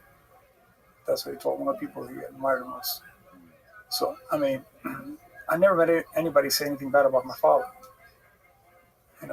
Good or bad. I never heard anybody. Everybody. He was a very likable, very popular guy. Right. Plus, from being an athlete, famous athlete in Cuba at the time. But new generation doesn't know anything about that. This is all in the past. There's new people coming up. The history has been erased in many cases. I was always interested in the wildlife, but once I got into Florida, the first thing they told me, there are venomous snakes in Florida, so be careful. When you're how old? I was 6 years old. 6 years old. In Miami. And my friends had a ranch. And later on, when I was a young teenager, they would take me to the ranch for them. Their families are families from Cuba. And in that ranch, I came in contact with alligators, venomous snakes, things like that. But by the time I was in high school, I was already bit by a rattlesnake. I was already hand catching large alligators. And I was picking up, of course, venomous snakes left and right. I was diving, spearfishing, and all that. Did you go to school when you were in Miami? I went to school in Miami, elementary school. Okay. And then for high school, I went to private school for junior high. And then for high school, I went to Gainesville High, Gainesville, Florida. And that exposed me to a lot of the woods, a lot of venomous snakes. That's where I got bit by a venomous snake over there, and alligators. I would go after school, walk around the edge of lakes, see alligators sneak up and dive on them and hand catch them. So I was already hand catching large alligators. I was weightlifting. I was their state champion weightlifter in high school. Wow. Yeah, you were jacked back in the day, man. Yeah. We can find some pictures of him, like old school Manny Twig photos. You were ripped, walking around wearing a Speedo. Yeah. I did all that. The alligator stuff, once I learned techniques, it was more about knowing and understanding the alligator than strength. How to interact with an alligator. Right. And a lot of how to hold your breath a long time. Different techniques you pick up over the years for diving, spear fishing. Mm-hmm. I spent a lot of time. Look at that one on the left, dude. You're like Zeus. How old were you there? In my 40s. Probably about 44, 45. I got yeah, that was probably some of my best years. Yeah. I learned more about the sharks and alligators. I started interacting. Before that, I did a lot of. Notice I got a spear gun in my hand. I did a lot of commercial spear fishing. So let's go back real quick to when you were in high school. You went to high school in Gainesville, you said? Yes. And you were just like, there was a lot of wildlife around there, a lot of woods and a lot of lakes and a lot of, obviously the Gulf is there. Yes. What were you doing when you were in high school? Like, you obviously going to school, but so just, you spent all your spare time just hunting and fishing and catching alligators? That kind of stuff. I would do things like, okay, I tell my friends I'm going to skip school. Drop me off in the woods over here and pick me up in 3 days. I would be out in the woods by myself, eating whatever I caught, surviving out there, drinking water right out of the swamp. I was doing, this is 17 years old. I was doing stupid stuff like that. You didn't know anybody else doing the same shit you were doing. You just wanted to go do it by yourself. I did it by myself. Then later on, I talked to friends of mine to come out with me. So I would go with some friends sometimes and do it. But that time, I wasn't by myself. And we'd go out and camp out and all that. Later on, my friends bring a tent, sleeping bags, things I didn't bring the first time. What was it that made you want to go do that? Spend 3 days in the wilderness, just like hunting and catching and eating whatever you caught, and being alone. Like, there was no fear of anything? Or what were you like? I was attracted to it. Look, I didn't like fast cars. I didn't like baseball. I didn't care for football. I didn't care for any of that. I wanted to live off the land. I wanted to live like Tarzan, like the Native Americans, off the land, hunting and fishing. And I used to watch sea hunt going on the water. So I got into spearfishing a lot, where I made a living spearfishing for many years. That put me in contact with sharks. And one of my first shark encounters was in the Bahamas. I had a shark bite a fin off my foot when I was 18 years old, before I even saw the shark. The only thing I've ever seen in my life at that time was a nurse shark. How did you get to the Bahamas when you were 18? There was this boat captain out of Miami. He used to lobster fish in the Bahamas. Back then it was legal, as long as you're 12 miles offshore. So my uncle said, hey, you want to go to the Bahamas and get your job on this boat? And I was like, sure, I want to go out there. So I wanted to dive. So I'd be picking up traps all day long, but I was looking at the water. I just couldn't wait to get in there. But, we were working like crazy. The work was brutal. Lobster trapping is brutal. And these are Cuban guys who are like, move it! You're slow, work harder. They were yelling at you all day long like that. Were you allowed to spear them or gig them? No. You were in the Bahamas. I mean, they used to hook them and put them in. But we weren't divers. The guys I went with were trappers. They were not divers. Okay. So they put crab traps down there, and they just put lobster traps, and they pull them in with a winch all day long, and you stack them, clean them, and bait them, and put them back again. I was exhausted every day. But the guy goes, okay, I want to eat grouper tonight. And they go, Manny, go in the water and spear a grouper so we can eat it tonight. So I jumped in, shot a grouper, and a shark came from behind me and bit. Next thing you know, I thought it was one of the guys was playing a joke on me. Wait a minute. Because the fin came flying right off my foot. I turned around, I saw a blur of a shark leaving at 1,000,000 miles an hour. The fin floated. I let go of the grouper I just speared. Let go of that. The grouper took off the spear and all went into the bottom, went into a cave. They threw a rope over the front of the boat. One of the guys saw him hit me. So I climbed up the rope, right up the highest side of the boat, and got in there. And they put a small boat in the water. They picked up the fin. It was a floating fin. And they could see the jagged where he had missed my toes by that much. You could see the entire cut where the shark had bit on my fin. What kind of shark was it, I'm not sure to this day. I think it might have been a lemon. I can remember seeing a yellowish color. So it could have been a lemon shark. It was so fast. I didn't know my sharks very well at that time. I didn't have any experience with them. Wow. 18 years old was your first shark. And then the captain asked me, can you go back and get the spear gun? And back then I was like, I was kind of scared. And but as with those guys, you can't show. You got to be macho all the way. So I jumped in, went down, swam down, looking every which way, pulled a group rod, went to the surface, and he goes, "Can you get another one?" I couldn't shoot another fish. Every time I was going to aim at a fish, I'd look this way, look that way. I couldn't. Now, years later, little did I know, I'd be hand feeding the sharks and riding them. And Right. I got bit. Gosh, that was my fin. Later on in my life, I got bit by 4 different types of shark. I got bit by mako in my finger while hand feeding. I got bit by Caribbean reef shark in my leg. And I got bit by nurse shark in this leg. And I got bit by lemon in my fingers. Right. So I took some shark bites.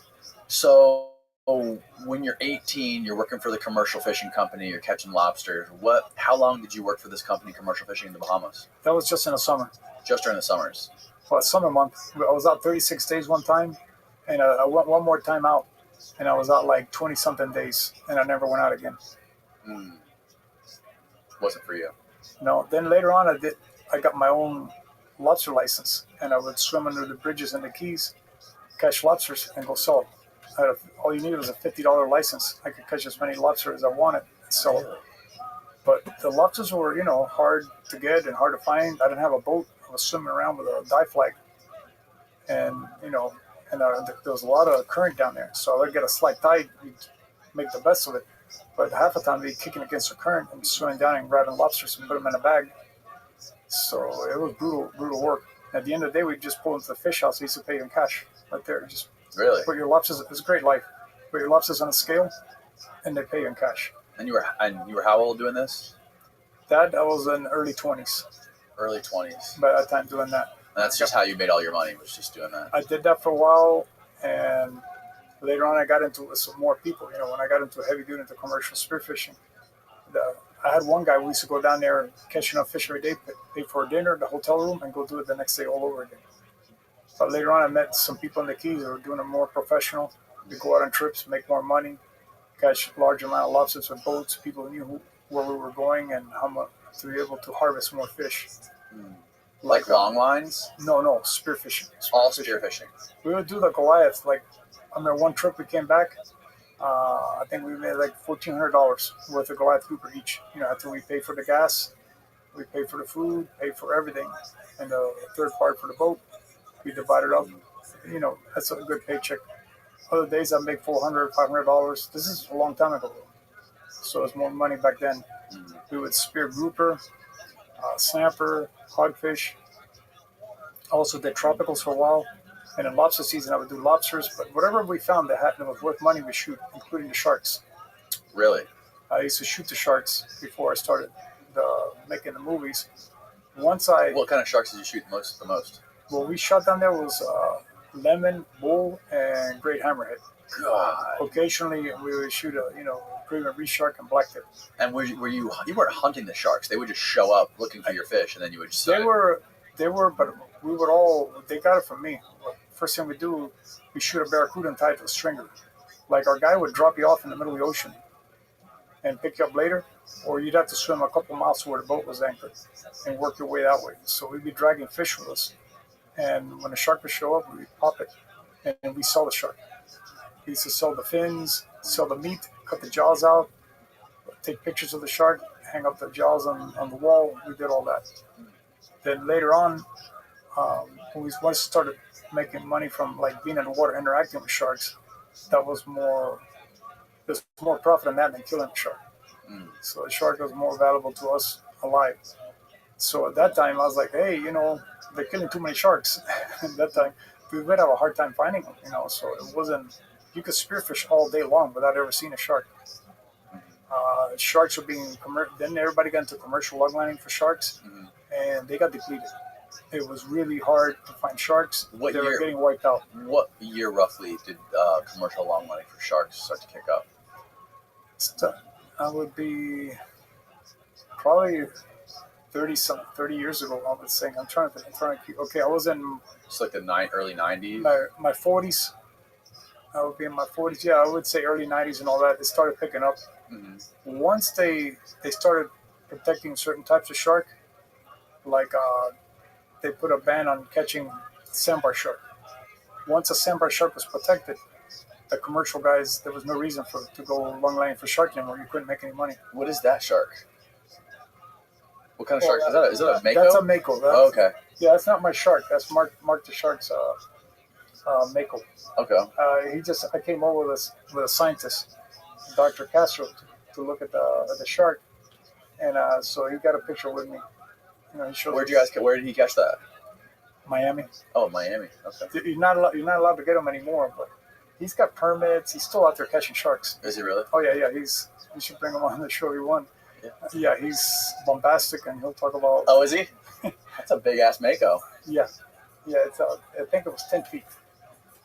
I remember.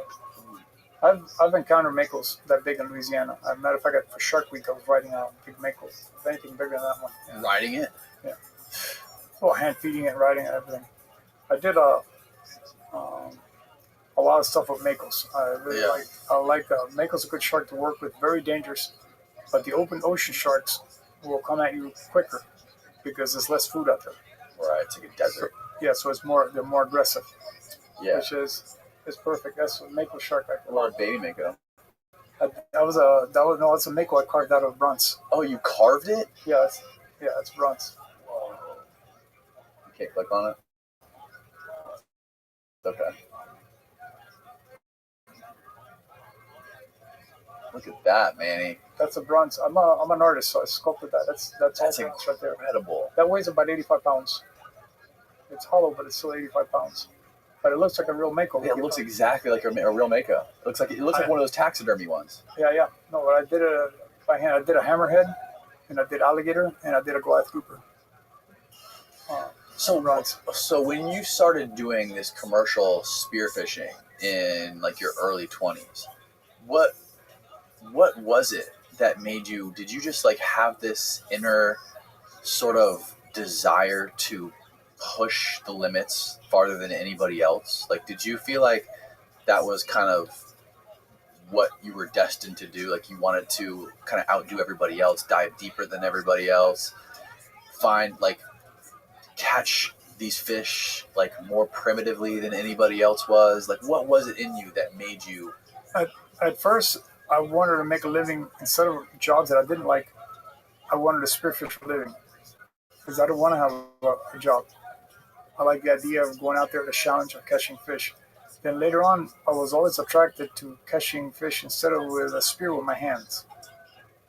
And I had fantasies of catching sharks with my hands. So later on, that all happened, just like catching alligators by hand. In high school, I was catching alligators by hand. But I'm saying, like, what was it? What was it in you that made you have this desire to do this? Like, what made you want to push all these limits and do all these things that nobody else has ever done? I wanted to do what my fantasies were when I was a child. I wanted to do what Tarzan did in movies. It wasn't real. I wanted to do it for real. And I said, I may not be the deepest diver in the world or the best spearfisher in the world, but when it came to hand fishing and all this stuff, yeah, I took off with that. Most people wouldn't think of that. They wouldn't. It didn't cross their mind to try to do to catch a giant Goliath or to catch a shark with their hands and things like that. That all started kicking into me. As the more I learned, I started studying them and looking at them, and I would pick up. I can get close to them. I can do this. I started seeing ideas like that, like catching a barracuda with a knife. I saw how close the barracudas came to me, and the son told me, "Pull out your knife and get one," and I did. But I literally hit them with my hands first. So I said, if I can touch them as they're attacking the fish I had in my hand, if I can touch them, I can get one with a knife. And I stuck and grabbed him by the neck real quick. That's the only cuda I ever caught with a knife. If I would have slipped, that cuda probably bit me right here. I had him right here like this. Yeah, barracudas are terrifying fish. Even when like I'm diving and spearfishing, I'm almost more afraid of barracudas than I am of seeing a shark. Do you feel the same way? No, I'm not. I mean, you're not afraid of any of them. I'm not afraid of. I shot a lot of barracudas to feed the sharks and for me to eat. But I've shot so many cudas I could never count them. Big ones, small ones, and type in Manny Puig after barracuda and find some of the photos. But like, I know a lot of people have been hurt by barracudas real bad. Yeah, they're and they get humongous. They get bigger than some sharks too. No, the biggest cuda I've ever read about was long 6 feet 9 inches. And so, walk me through how you caught that barracuda. Like, what was going on? Well, there was a spearfishing competition. Omer, they were holding it. They invited me there. They used to sponsor me, so I went up there. and it was in North Carolina. They were in the Outer Banks, so the bunch of groups were there. So I wasn't participating. I was just hanging out, so I could go with any crew I wanted that day. And I went with Eric Salado and Luis Pereira. These are a doctor and an engineer. Both of them are fanatical spearfishermen from Cuba, and they're very classy guys. But you look at them, you couldn't believe how good these guys can dive. But they go to all these competitions. So those guys are in the water diving. They're getting the fish they need for the competition. Free diving or scuba diving? Free diving. It's all free diving. So it's in deep water. They're going probably halfway down, whatever. It's 150 to the bottom. And the guy in the boat says, "Manny, can you get me a spadefish or a sheephead? I want to take it home to eat." The mate in the boat asked me. I said, "No problem." So I took the pole spear cheap. The spadefish swim like mid-water. So I went down, shot a spadefish. In no time, there were like 20 barracudas on top attacking me. And they were biting at the spadefish. They were really ready to bite my hands. And I was literally pushing them away. I couldn't keep them off of me. So it occurred to me to pull the knife out, stick it. So I stuck with the knife and grabbed it by the gills immediately. When I stabbed him, he bit harder on the piece of fish, and that gave me a break to grab him real quick. If not, he could have turned on me. Then I brought him back. A bull shark came up. He wanted to eat it, but I wanted a picture with that cuda.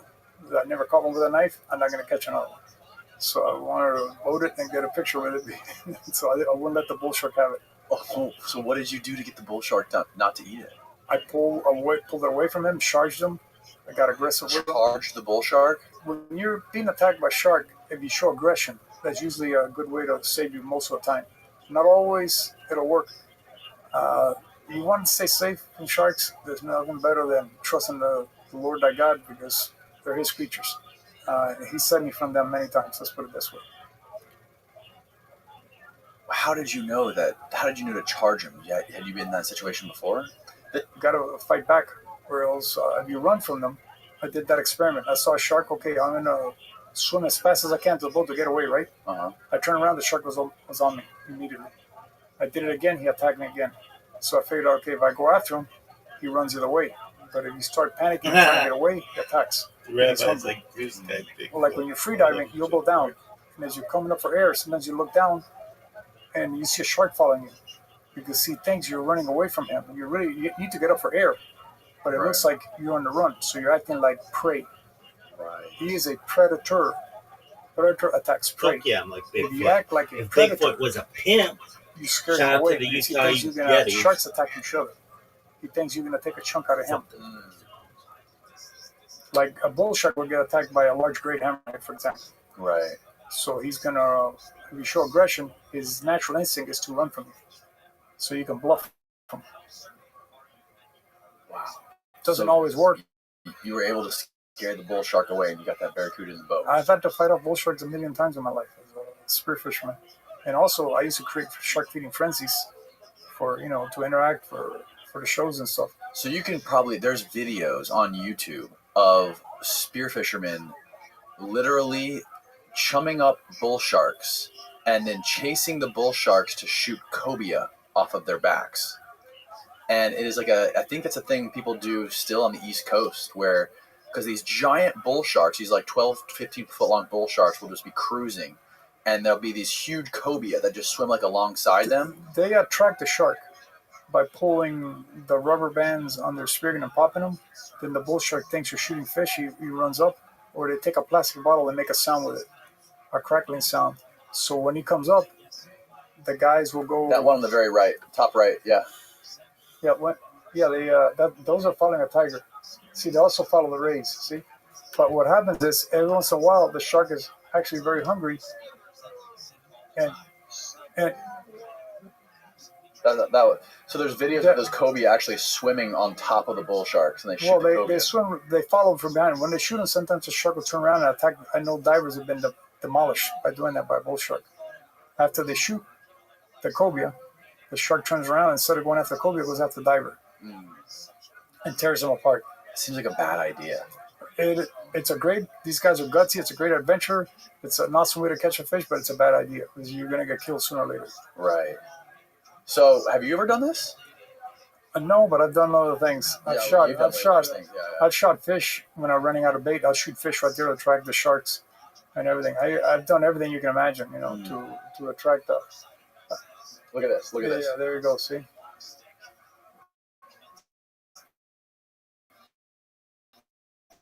Yeah. Green this if you can, Steven. Yeah, this bull shark you see everywhere there. So look, they're surrounded by bull sharks.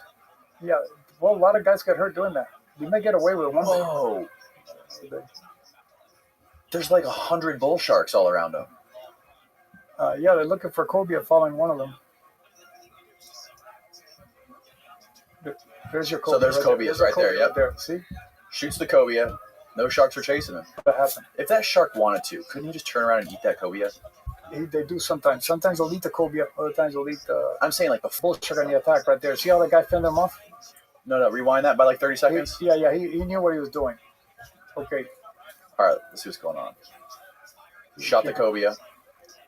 He's swimming back to the surface. Here comes a bull shark. Bull shark attack. Okay, see. Oh, he just pointed the thing at him. If you turn around and try to get the boat, that bull shark would have killed him. They're getting fired up now. Oh God! See. Yeah, look at that. See how they're under attack? And there's blood everywhere and everything. Okay, get out of the water. Get out. Now, where does like a bull shark rank on like as far as like dangerous sharks? Probably the world's most dangerous shark. Why is that? Okay, see how clear that water is? Imagine being attacked like that, and you're in the intercoastal with zero visibility.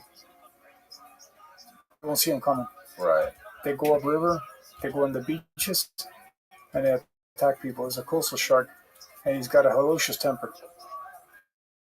On top of that, he is a man killer, a man eater, and he's got a ferocious temper. And his bite is lethal.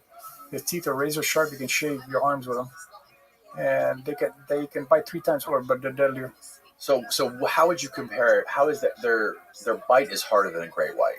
But why isn't a great white? So if you were hypothetically, we put you in a swimming pool with a great white and a bull shark, how would the great white be, or how would the bull shark be deadlier? Because it would just be more aggressive to eat you?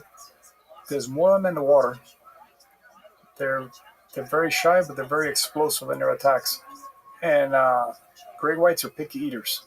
The bull is not as picky. Oh, okay. Like a tiger usually eats a person because he's not as picky eater. He's diet is very rare. But a tiger shark doesn't have a bad temper. Neither does a great white like a bull shark does. Okay. Bull shark and lemons have bad tempers. They have high levels of testosterone. If you spear him and he's on the end of the line, he'll come after you. If you catch him rod and reel, you get in the water with him, usually he'll come after you. These guys are still shooting these cobia surrounded by these bull sharks. There might be different days put together, but yeah, a lot of guys have been doing that. So this is just normal for when you were spearfishing, doing these competitions. It was just normal to see these bull sharks. You just kind of got to be cognizant. For a while, there's a lot of bull shark out there right now. For many years, there was no sharks. The commercial longlining have decimated them, and there was hardly any sharks around. So they passed all the conservation laws. Now they're back. What year did they pass those conservation laws? I'm not sure. They came little by little. Understand I was out of commercial spearfishing for quite a while. Oh yeah. But they started they one species after another started being stopped. You weren't allowed to kill the dusky, longfin mako, a goyle shark. Mm-hmm. Great white shark is protected. That's why there's more and more of them now right now. So of course, when you protect something, they come back. The glass grouper was hunted to oblivion. Now it's coming back. You start seeing more and more of them. The sharks they're everywhere. There's a disbalance out there. Every once in a while, a good shark tournament to balance things out might be a good idea. Yeah. I like the spearing because you can target the type of shark they need to be targeted. Yeah. Instead of there's a real rare species. Bycatch. You don't want to catch it on bycatch. So my idea was, a spearing tournament. That's my idea. Nobody's ever going to agree with me. But right. To go out and have a tournament, let the guys shoot several sharks every so often to kind of like level out the fish and shark population to a balance. Because it's if you talk to divers and fishermen, they can't get a fish in the boat half the time. So do you think there's a problem with there being, you said there's way too many sharks out there right now and that people see them everywhere. Do you think there's a problem with there being too many sharks? If you're like a biologist, he says, well, it's a healthy ocean. It's full of dangerous sharks. But if you're just a human being, what's going in the water, it's a bad idea. it's a balance because depends how you look at it. Yeah, the healthy ocean is a dangerous ocean, but I believe that God gave us a right to fish, hunt, and grow crops, harvest food, harvest lumber, whatever we need from the earth it provides. Mm-hmm. So we don't worship the sharks. The shark, they're in the ocean, but we're caretakers. But it ain't like, oh, it belongs to them. They're the gods of the sea. No, they're not. There's a God that made them, but they're not the gods of the sea. Manny Quigg's the god of the sea. No. If there's any human that's closest to Poseidon, it's you. No, keep it humble. I believe in Jesus Christ as my Lord and Savior. And I keep it at that. That's His creation. That's His ocean. Mm-hmm. So His creation has been my adventure. He kept me alive because He can let those animals tear you apart. To keep me humble, every once in a while you get things like this. Oh yeah, show. Hold it up on this side. Manny's got the perma shocker. This is a rattlesnake bite. That's the second rattlesnake bite I got. I got bit in high school on this thumb. I came out okay from that one. This is a Western Diamondback in Texas, and that was a bad bite.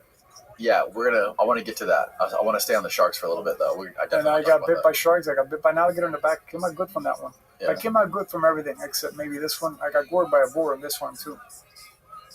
There's more and more stories popping up every day about people being attacked by sharks. It seems like I don't know, like it's hard to understand, to really know if it's just the media blowing shit out of proportion or if this stuff happens all the time and they just don't always report. It's increasing because there's more sharks out there and there's more people in the water. So when you put a lot of people, a lot of sharks in the water, Mm-hmm. you're going to get more incidents. Wildlife is making a comeback around the world in many places, and there is a lot of wildlife attacking people, as far as bears, tigers, lions, things like that. Do you know any like the numbers as far as like shark populations now compared to like 30 years ago? A whole lot more. A whole lot more. Worldwide. Not worldwide. U.S. waters. U.S. waters. Now, worldwide, yeah, we talk about tiger population is growing in India, for example. Leopards in Africa, yeah, it's growing tremendously. Mountain lions in North America, yeah, including Florida, yeah, they're increasing. Bears are increasing. Sumatran tiger is in trouble. A few species like that. Gorillas are thriving. Lowland gorilla. Mountain gorilla, maybe not so. But the lowland, there's parts in the Congo where there's hundreds, a couple 100,000 of them. And why are these animals, like, why is their population growing so fast? Protection laws, and I also believe there's end time, God might be multiple people. Can you explain your belief in that? The pale rider in the Bible kills 1/4 of the world's population through war, hunger, disease, pestilence, and by the beasts of the earth, wild animals. The pale rider. It's a symbol of that destruction. That's a biblical thing. So apart from all I know about wildlife, I believe the Bible word for word, and so it's fitting into pattern. You got more wildlife, more attacks. The wolf populations are growing around the world. And there's more. Now, do I like wildlife? Yeah, I'm a fanatic about I'm fascinated with bears, sharks, alligators, all kinds of fish, all kinds of wildlife. But I'm a fanatic of all that. But I'm aware that these attacks have been increasing more and more. Like the snakes kill 100,000 people a year. Venomous snakes. They used to kill a lot less than that. It's growing. How many people do sharks kill a year? Do you know? Not as many as like maybe find that. Crocodiles and all that. They don't really know. Oh, look at this. Great white shark population is booming, researchers say. This is posted literally last month. Okay.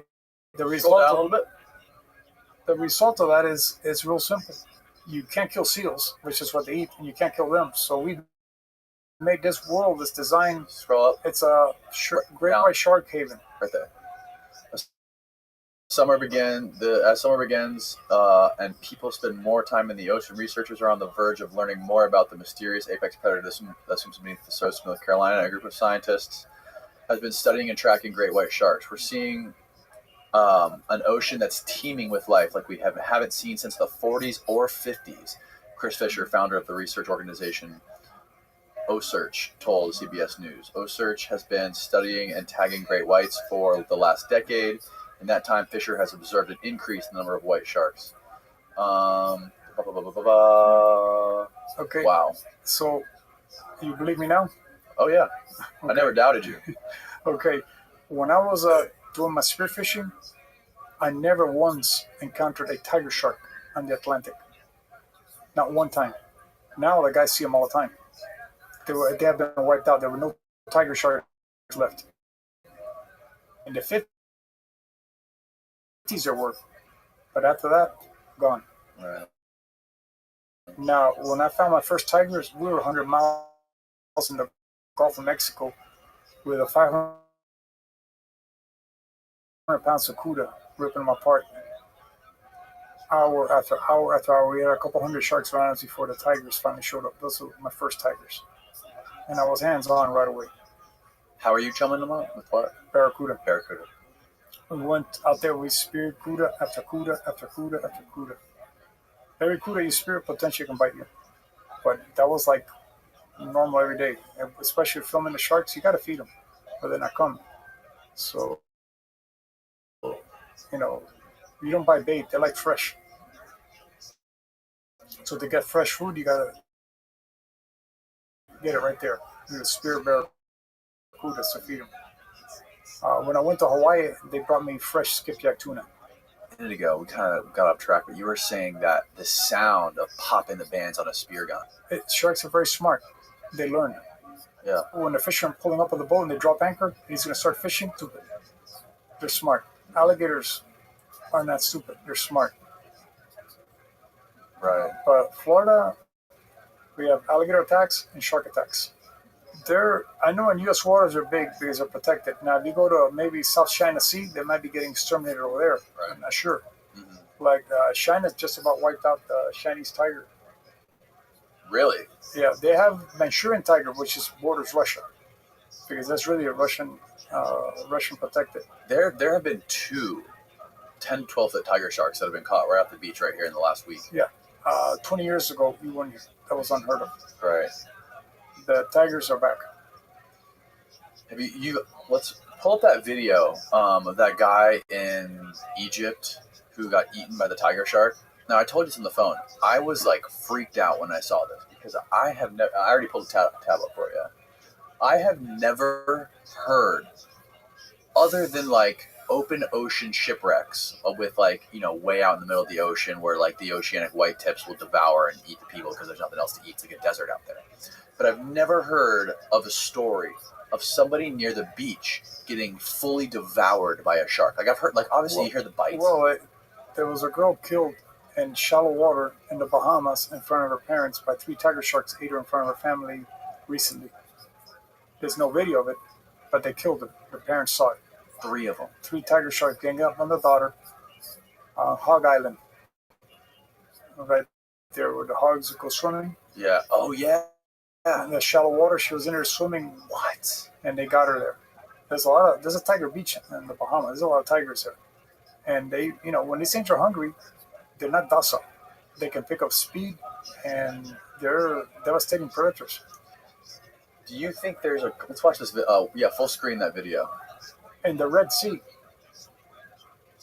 the Red Sea has, when you're off the shore just a little distance, it drops to incredible depth. Oh, really? So you could be on the beach, and you could see an oceanic whitetip. Because you swim 100 feet from shore in some places, and it drops thousands of feet. So you have these ocean sharks that come in here. There were 3 attacks in the Red Sea not too long ago by mako shark and oceanic whitetip. The mako, they caught him later on with human remains on his belly. Because you go off, there were divers, you go off the reef, 100 feet or so, and you're already in the middle of the ocean. So the pelagic sharks can visit you right there. But the Red Sea has tigers, makos, and oceanic whitetips. Yeah, I think this was like the 3rd tiger shark fatality in like the last 2 years off of this same beach in Egypt. Yeah, it's so what is going on here? It's not full screening? What the frick? There you go. There it goes. Right there. Not full screening? That's okay. It doesn't matter. We're not going to see it anyway. So what is the shark doing to him right there? Cutting him to pieces. They recovered his body the next day. Screaming. He screamed for help. It might have bit a leg off already. This was horrible. There he goes. Okay, understand that he's attacking like there's a turtle. He's barely moving. Okay, a tiger shark's teeth. Look, Okay, you can pause it. a tiger shark's teeth look like this. They aim this way, and then they also aim the other way. So what it does is designed for cutting turtle shells in half. So he saws back and forth. They can slide through bones and everything like this. That's what a teeth saw is. It's not just like a giant saw. One after another goes like this. So he does this, and then they'll either keep sawing until they cut a piece of turtle shell. They eat the sea turtles. So it's a tiger shark is designed. It's a devastating predator.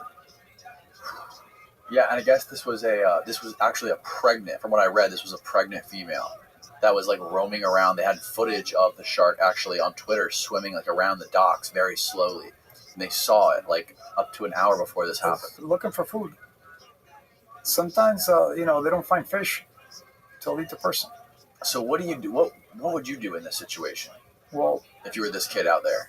don't go into water if it's clear water, which it is out there. Don't go into water without a mask, snorkel, and fins, and bring a shark billy with you to push the shark off, to discourage his attack. Mm-hmm. Make him go somewhere else. Fight him, something to fight him with. But if you don't have any of that, like if you're just swimming with no fins, no mask. Don't do it. But I'm saying if you already are, what the hell do you do? Nothing. You can't do anything about it. That guy, no, he's a sitting duck. You can't do anything about it. That's in, pray.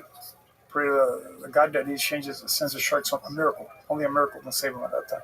What about like if hypothetically you're in that situation? Do you try to charge it? Do you try to swim towards it? What do you try to do? Well, grab its gills? if he's in shallow water and you can run up to it and see him, you can kick him when he comes near you or something like that. The water's like this deep. Mm-hmm. But if you're over your head and everything, he comes from below. You don't know where he's coming from. You don't have a mask on. You have no idea. You're sitting in the blind. You're sitting duck. You're totally helpless. But a skilled diver, like those guys are hunting the cobias, or myself, whatever, you can fight them off. I've had to fight off sharks many, many times on the attacks. I mean, super intense attacks. If you're on the beach watching this, I was too comfortable out there doing this kind of stuff. Way, way, way too comfortable. All my life, it was like a second nature to me. To be in the middle of a shark feeding frenzy, it's like being in a party. It was just, I enjoyed every minute of it. But that's part of it too, though, because you're so calm. The sharks don't sense any sort of fear. Well, if you get excited, sometimes they back away. It can affect them in different ways.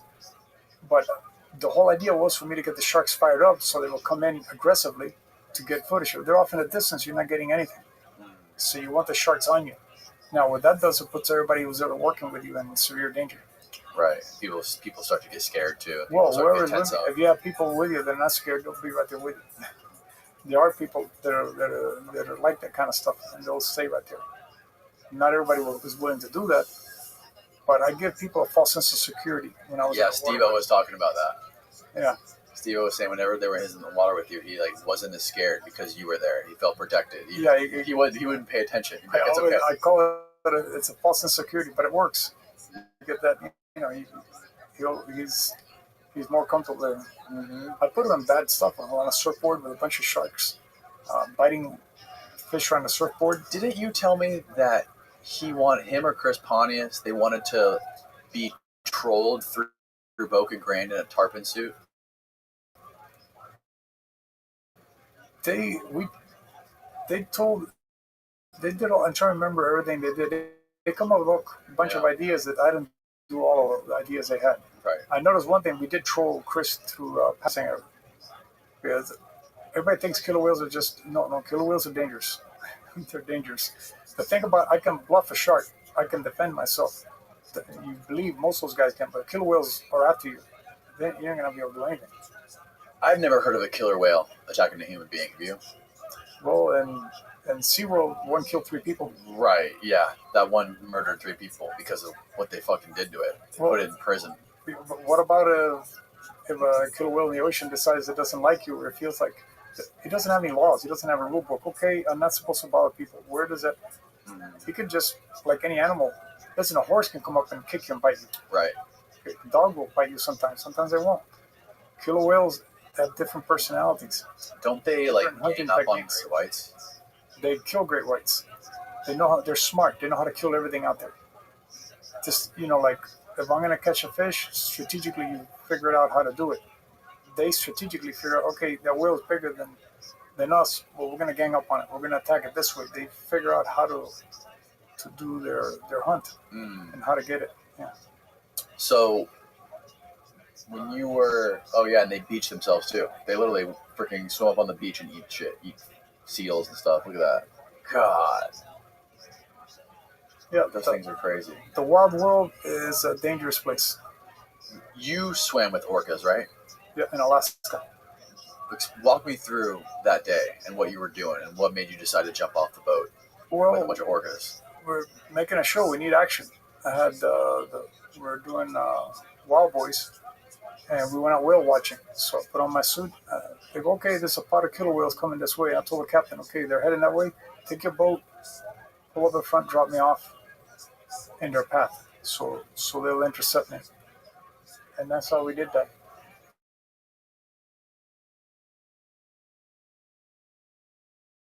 What visibility was like? What, 4 or 5 feet? I don't think I could see you. Wow, that's how dirty it was. But I could see the fins and all that coming up, and then finally two of them approached me where I could see the black and white on them real close up to me like that. They stared at me up close, investigating. So all I gotta do is just bite you. That's it.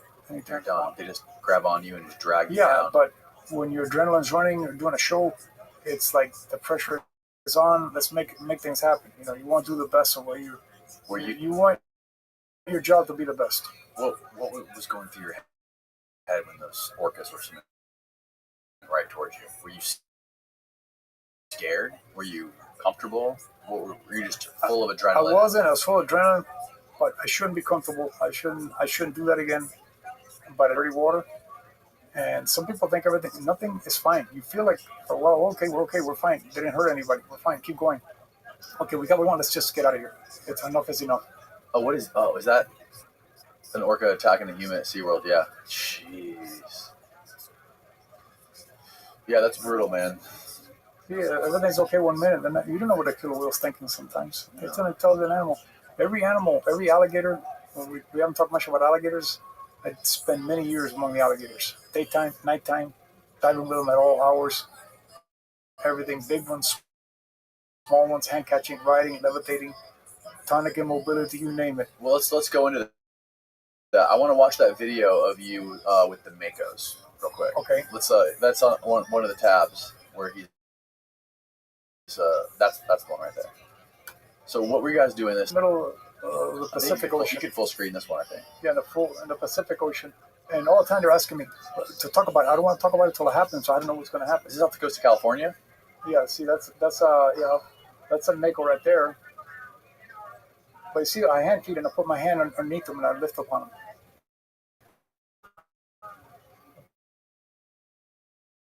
Okay, that's a smaller mako. We had 6 makos and 3 blue sharks that day. So you guys are chumming up barracuda? Yeah, some here, but what really does it, see that fish right there? Yeah. I'm going to take my knife and work it. Right. See what I'm doing right there? That's what makes it happen. That's what draws the sharks in. Okay. The knife is the secret for all that. That's a small mako. So yeah, that was the first one that showed up. And you guys are literally surrounded by a chum tornado. I grabbed this one and another one. So I lift them out of the water and I show them to everybody. It is the fastest shark in the world. The Mako. Yes, so you don't want to move fast. So you want to let them get comfortable. Take it easy. Mm-hmm. Don't move fast. Let them come around you. You don't want to scare them. This one bites the float. They get feisty. Mako is very dangerous, but see, this Mako is never going to see another human being again. He lives in the middle of the ocean. Right. So I like working with them because people say, "Well, Manny, you're working these sharks around the beach. You know, the blues and makos are not coming ashore." I've worked coastal sharks before, but it's been a long time, and I won't work them again. If I do sharks again, it'll be open ocean. That way, they don't, whatever I do with them, they don't learn, they don't pick up custom, they won't attack people on the beach. They stay out in the ocean, so people are safe. You don't want them getting comfortable with humans. See it. Oh yeah, you flipped it on its back.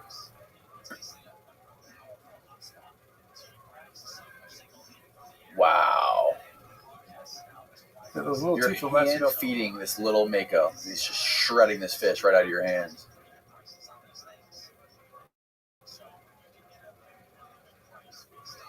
That is wild. So yeah, that's the fear, right? That's the fear when you interact with all these sharks all the time and you're swimming with them and spearfishing with them all the time. They get used to human beings. And they're not afraid anymore. If you're spearfishing, you're worse off because you're busy struggling with a fish when the shark comes from behind and gets you. The shark's an attack from behind when you don't see him. Look at that thing. Is that like a 10-footer? Probably about 8. That's a nice size mako. Always exaggerating on the show. We're not showing the size, but Yeah. it's probably about 300 pounds. They're very heavy, a lot heavier than they look. To being bit that day, or did they like try to bite you? One blue shark there, where I'm pushing off a blue shark off my stomach as I'm feeding a mako, and the blue comes in to bite it, both at the same time. Okay, this Oh, what is that? What is that? Blue? blue shark, yeah. We have 3 blue sharks. What is the story with blue sharks? They're deadly. As deadly as makos? They're different. They're both of them very dangerous. But a blue shark, if you offer him your hand, he'll take it. Go here. Are you gonna bite this? Just come up and he'll grab it. Yeah, they're weird looking. See, I'm hand feeding him right there. So you did this with Steve-O and those guys too? We did not this part. What I did with them is I put them on a surfboard one time in the Gulf of Mexico. We put a bunch of fish on them. We had about 25 silky sharks and 8 huge tuskies showed up. I had them there. I also had them with a mako and hammerhead and mako. I put them with a hammerhead and mako in Louisiana also. I did 2 in Louisiana, and I also put them before with a lemon shark in shallow water swimming around. So I've had them about 3 different times. The good shark stuff. The mako almost bit his leg off. That was a classic.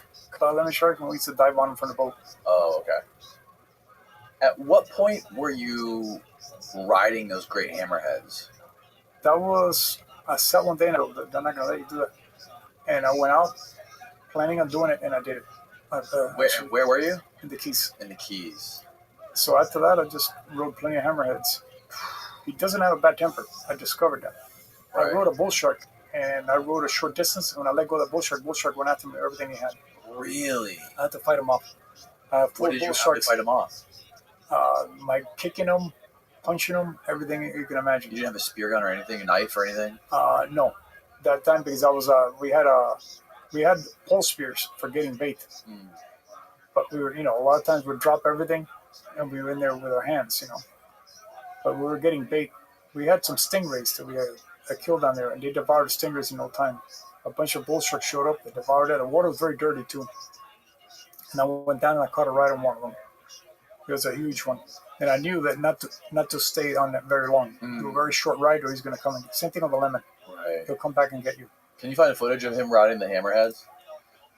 Because that footage is wild. Because the hammerheads are interesting too. Would you like the hammerheads? They never bite humans, do they? They'll never attack a human on the beach. I've never heard of a hammerhead. Yeah, hammerhead will attack. They will. Yeah. All right, so we were just looking at, we were trying to find the footage of you riding a hammerhead, but you rode a mako. So this is footage of you riding hand catching. It's hand catching a mako. Your hand catching a mako shark. Holy shit. Yeah, take it from the first.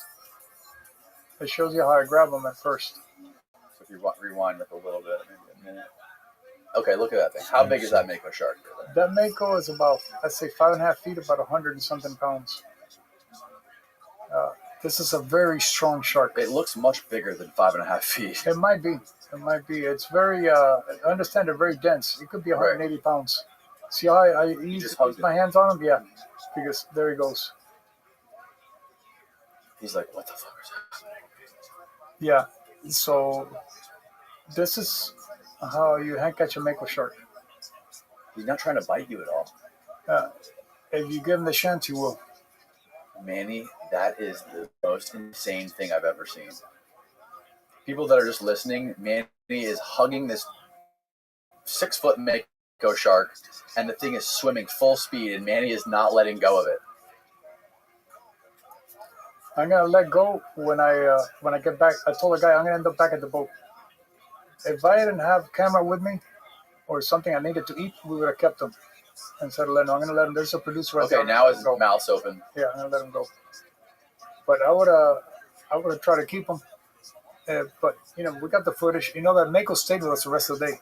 Did he really? After you did that to him? He hung out the rest of the day. All the Makos stayed with us. He's like, hey, Manny, come back. I want seconds. No, they don't. They don't really care. This is another one that showed up. They kept getting bigger ones and bigger ones. That's a blue. The blues are kind of goofy looking. They're like little torpedoes. Yeah, they are. You know what else is a weird looking shark? Is the thresher shark. They're kind of goofy looking. I've never seen one. They can hit you with a tail. That's what they do. Yeah, they have a massive tail. This is a classic shark, though. This is like for fishermen. When it's hooked, it'll jump 20 feet in the air, land in the boat, bite the fisherman. The Mako? Oh yeah, they'll jump right into the boat. Yeah, there's that girl. What's her name? Ocean Ramsey, I think. She rides great whites. Like she'll be like holding on to this great white, riding it in Mexico, and I think it's in Hawaii. And that's in Hawaii. There's great whites in Hawaii, really? Yeah, I think that some of those sharks, if they're well fed and all that, they're not hungry. You can put your whole family on there. They're not gonna do anything. Her videos on Instagram are absurd. She is swimming and like kissing these 20-foot tiger sharks on the mouth, like on the nose, and they're they're all. There's a lot of people doing that right now. I was in Hawaii messing with them 20-something years ago, before they were. And she picked up where Jimmy Hall left off and everything, those guys. But I was out. I opened the door for the tigers. Click that to do this, unless you know for a fact that shark is well fed, right? Like you don't. Can. They show the docile side. I would fire the sharks up, so I did it different. Right. But still, to ride a great white, you can ride one tomorrow. If you get the wrong one, the wrong time, it might not come out as well. So they have like different personalities. Each one. The shark is not being aggressive. It's not being hungry. It's none of that. He's just cruising. Yeah. She dives down and she grabs this great white by the dorsal fin. At that point, if he wants to kill you, he can. At that point, it's like Jesus. At that point, it's like riding a whale shark. How big is that thing, Manny? That's about as big as they get. 15 foot?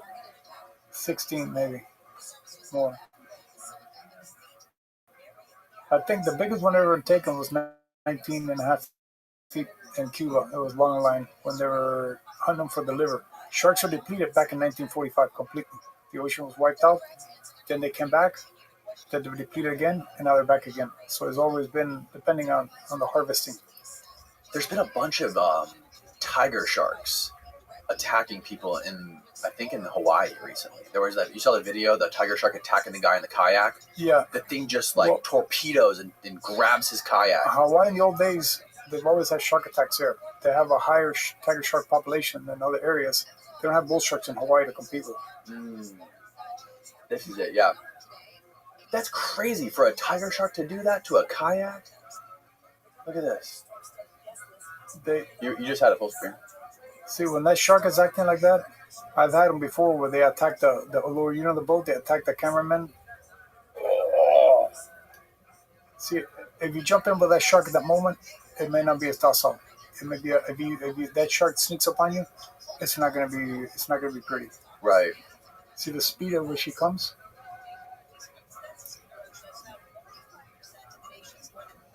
You gotta know, people who know, they know who to play with, who not to. Right. There was that. There was I told you another story recently. There was this film crew that was out off one of the outer islands off of Oahu, and they were like scouting for a film shoot or whatever. And they had one of those inflatable motor. What is it called? What are the inflatable boats called with the motors on them? Oh yeah, Zodiac. Yeah, the Zodiac. They were in a Zodiac, and a tiger shark bit the Zodiac like a bunch of times. And the thing was deflating, so they had to like haul ass back to shore. They were like 300 yards or something off the beach. So they had to like take the Zodiac full speed back to the beach. They got back just in time. The tiger followed them all the way back to the beach. These tiger sharks, these animals, they have behaviors that humans beings have never seen before. When people think they know everything, they don't know anything. They're going to do something you've never seen them do before. They seem hungrier than they've ever been, though. Like they seem like they're fucking with us more and more. Well, if there's more sharks, they're going to wipe out their food supply. Right. And it's just like normal. So there's more company. The more sharks there are, the less fish there are to go around. Something like that. In Brazil, there was a slaughterhouse. They used to throw all the leftovers from the cows into the ocean, and the bull sharks would come and eat them. They shut down the slaughterhouse, so the sharks moved onto the beach and started attacking people. So that's another result of that. We've always fed animals. It's just in the last few years, people say, "Oh, it's bad to feed you all," but men have for hundreds of years have fed wild animals. We've always have. Right. We fed bears, we fed alligators, we fed deer. Everything is out there. Then in my lifetime, I saw an all said, "Oh, that's a bad idea." It became like a political thing. Illegal to feed animals is bad. They're getting accustomed to this, accustomed to that. Back in the days, that's like, people went to Yellowstone to feed the bears. They went to the Keys to feed the key deer, and the Everglades National Park and fed the alligators. That was normal behavior for humans to do. It's a political thing because everybody is so against killing the sharks. Like, don't fuck with the sharks. And before they wanted to kill them all. That's politics. Now they don't want to kill them. When everybody was killing them, when I was trying to film them, I'd say, "Guys," I told my friends, we're going to fish. Don't kill them over here because we're trying to get footage. If they're dead, we can't film them. Right. Yeah, we need more. I need sharks. It's like, go get them somewhere else. That was my mentality. I'd find a honey hole. Okay, leave this spot alone for me. Let me gotta work this area where I can find them. Because we'd go out time after time, we couldn't find them. And I was an expert at drawing in sharks. There's a shark 10 miles away. Even chumming them up, you couldn't find them. And I'm an expert. I was the best shark chummer on the planet. Right. I mean, I'm stupid at many things. I was good at that. So if the President of the United States came to you, if President Joe Biden said, "Manny Puig, I want you to be in charge of all of the fisheries around the world. You're in charge of conservation of all the sea life," what would you make the rules for sharks? I would do the smartest thing to do. I don't want any species going extinct. I would divide them up according to numbers and say, we can take this, we can't take this, so many of this, so many of that. And I would encourage like harpooning so people don't get the wrong type of shark. Spearfishing and harpooning. Spearfishing, harpooning. Target exactly what you want. Target exactly what you want. A lot of people, I'm not going to go against rod and reel guys and everything, but, some of the sharks they catch when they let them go, they're going to die anyways. They ran into death anyways. But, you kill one shark, another one's born to take its place. None of the species that I know have people made extinct. We didn't make the hammerhead go extinct. We didn't make the lemon go extinct. The bulls are not extinct. The great whites didn't go extinct. Matter of fact, they come back. So we haven't hunted a species in Florida into extinction. The only thing we ran to extinction in Florida was the black wolf, the gray wolf, and the red wolf. We wiped those out. Now we got coyotes. In Florida. Now we got coyotes, but our bear is still here in good numbers, lots of them. Our Florida panther is coming back, which is a Florida mountain lion. That's what it is. Those animals are widespread all over North America, including Florida. But everything else, the boars were brought by the Spaniards 500 years ago. The boars? Yeah, they're good. The hogs. They're good because that's what a panther eats. If you get rid of them, the panther's going to eat the farmer's cow. They're going to eat the deer. The hunter's going to get pissed off at them because they're killing all the deer. Right. So don't wipe out the boars. I don't want the panthers extinct either way, so don't wipe them out. Don't wipe them out. I see everything as renewable resource in a game animal. If you cut a tree, another tree will grow. But you don't abuse anything, but you can harvest so many pounds of fish, so many pounds of this as food. The ocean is not a natural park. God made it so we can catch fish and eat,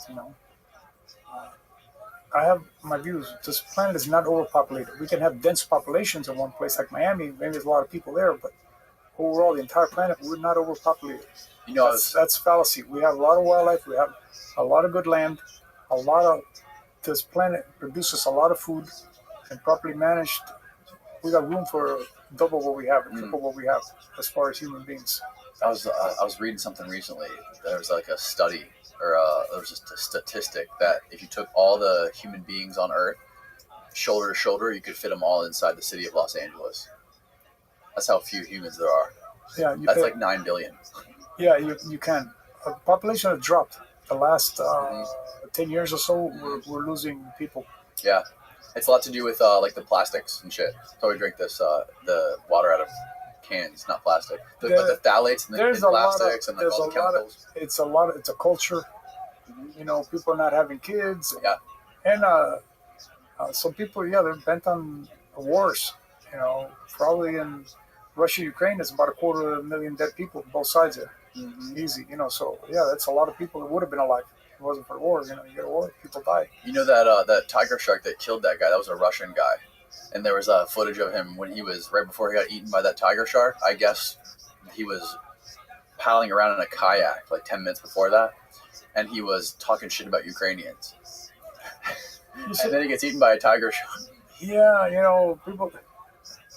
In all reality, I don't know. I respect human life. I'm a Christian. I do. Animals, you can kill them for food. I don't believe in abusing animals, torturing or anything like that. But hunting for food, growing cows is for food is fine. Growing crops, harvesting lumber, it'll slow down the fires. Trees grow back. Recycling the forest makes everything. Humans are not just damaging. When you clear land, let's say for cattle in Florida, that brings more grass. When you got more grass, you got more deer, more hogs. When you got more panther, more bobcat. Right. When you have a virgin forest, it has less wildlife. We go in the ocean, we sink a wreck. That's fish come and live there. Right. So a lot of what we do helps out. We dig a canal. There's a drought. The fish go in the canal. If not, a lot of the fish would have died. So not everything. The deer, there's more deer around the farm than in the middle of the forest, because the farm has got sources of food. Right. So for every deer we had in North America now, we got 30 more than at a time when the European settlers first got here. Right. The population of deer has grown 30 times over. For every one they had, we got 30 now. That's how much deer we have, because woods and farm.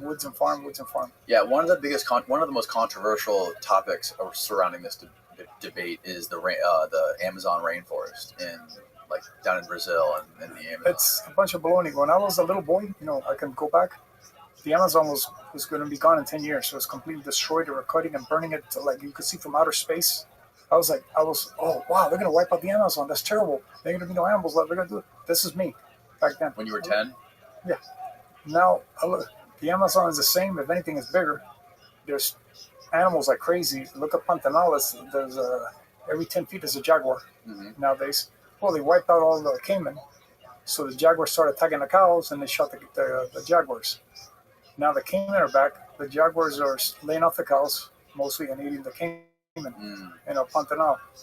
But the jaguars, have you seen the footage? It's just like this. They're like 20 feet away from the guys. No, I haven't. Oh, yeah, I can look at my phone every day. So there's my buddy Paul Rosalie. He wrote that Mother of God book. He moved down to the Amazon when he was in his late teens, and he started living down there.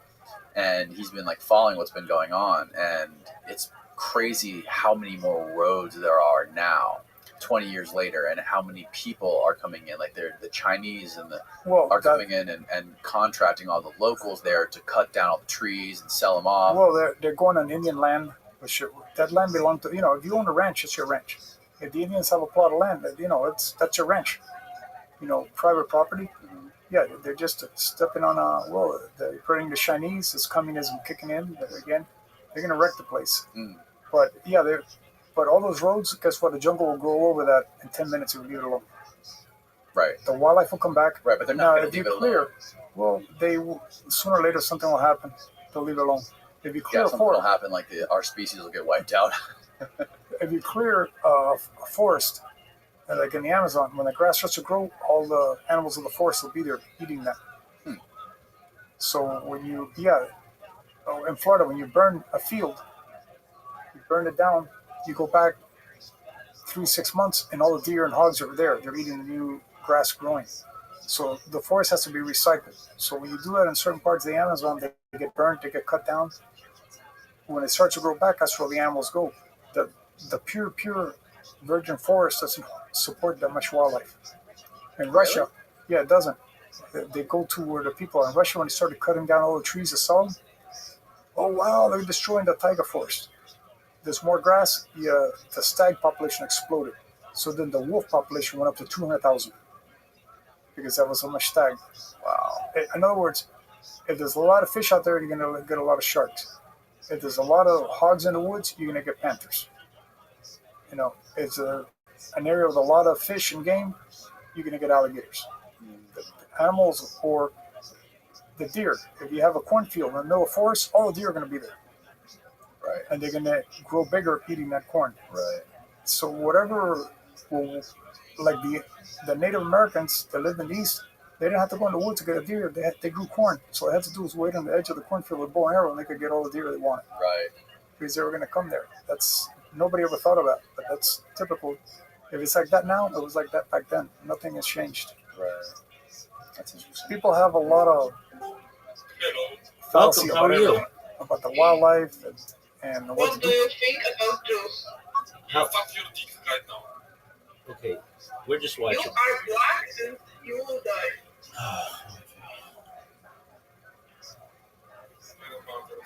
Oni rozumieją, w ogóle oni są żywi?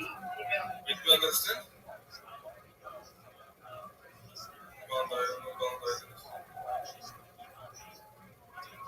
Po prostu jest taki Discord moderator. No, 5 komputerów podłączonych, ale widzisz, że 15 komputerów i telefon rozłożony. Wiesz, że on jest na Discordzie? Taka w Discordzie się nie jest. Multikontakt. Znasz ten Discord Socialize? No, To tam też daje streama. weź, Jezu. Ale Jezu, ale to jest straszne. Ej, on z tego żyje? Z tego da się zarabiać?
Do about it and how to manage it and this and that. They go from extreme to extreme.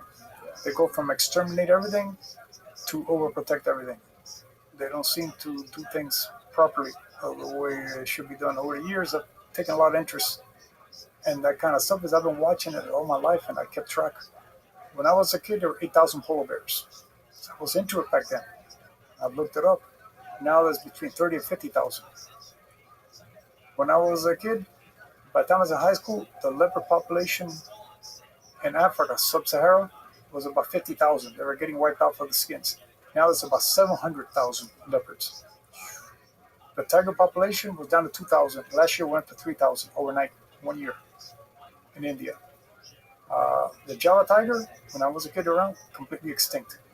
So a few areas, they were completely annihilated, but other areas, grizzly bear populations, 120,000 worldwide, including 6,000 in Japan. Most people don't know that. There's 6,000 grizzlies live in Japan. Whoa. Does anybody talk about it? No. There's Are people worried about grizzlies being endangered? They were back then. The Mexican grizzly was wiped out. Mm. When I was a kid, there was still some there. I kept track of that.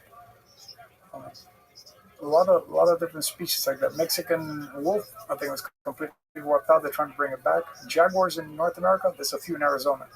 They used to be in Texas.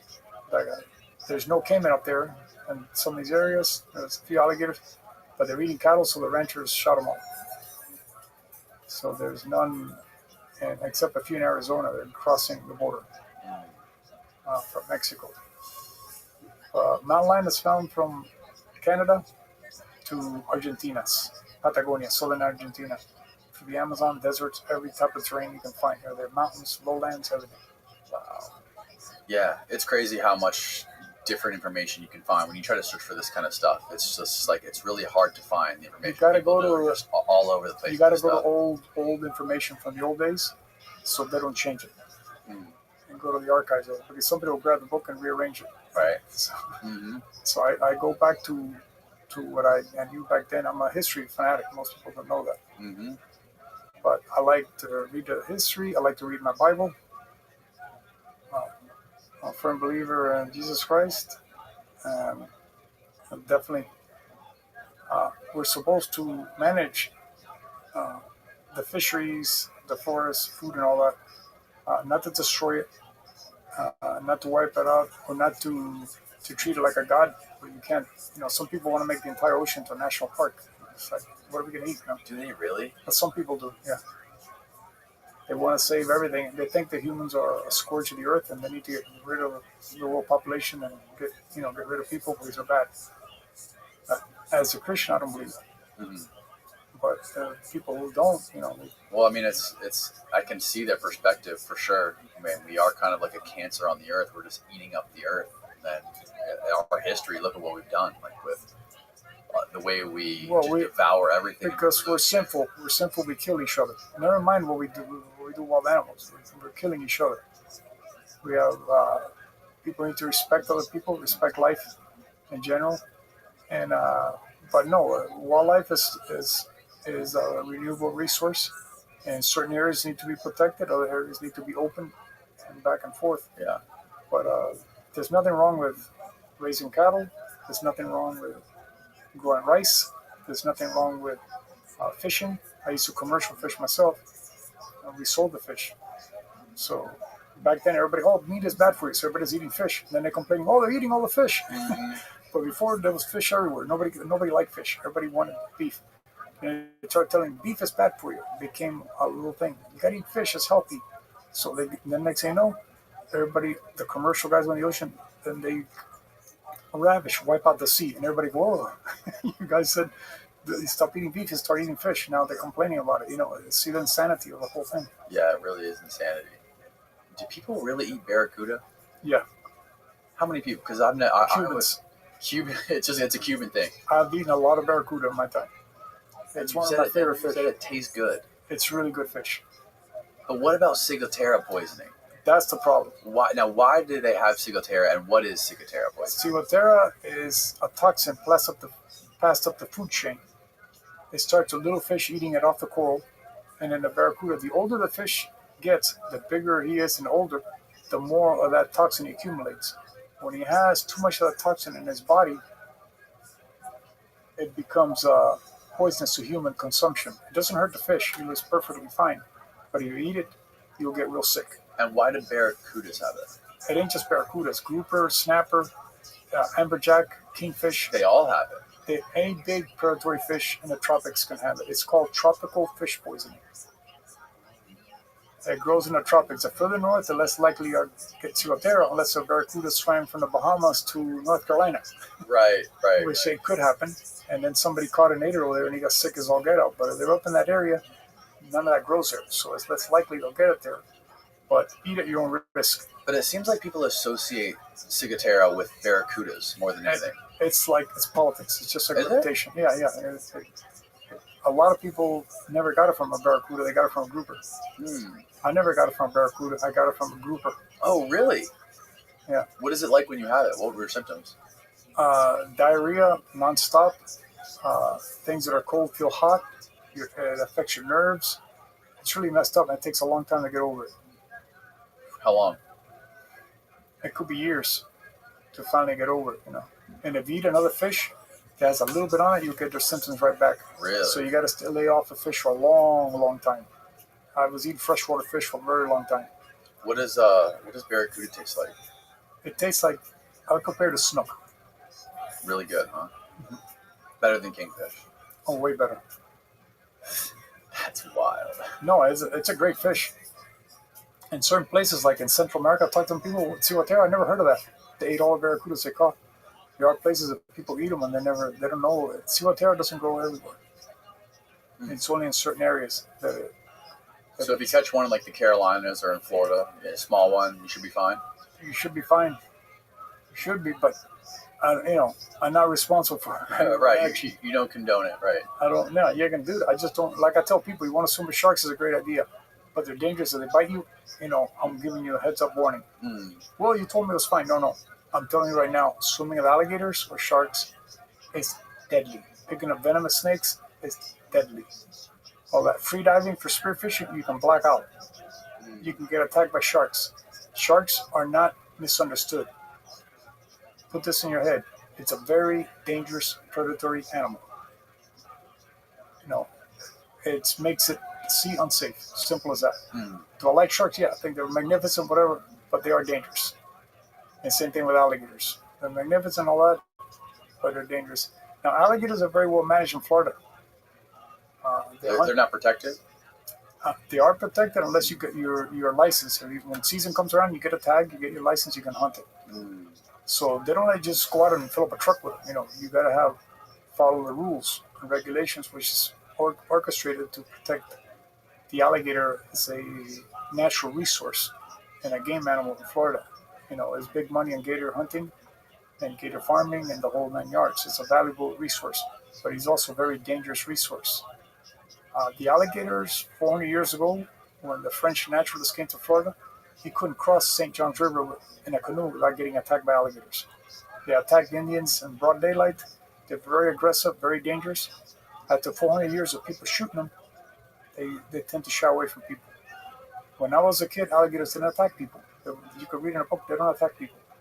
As soon as they were protected and their numbers started coming back and it started getting more abundant, attacks started happening left and right.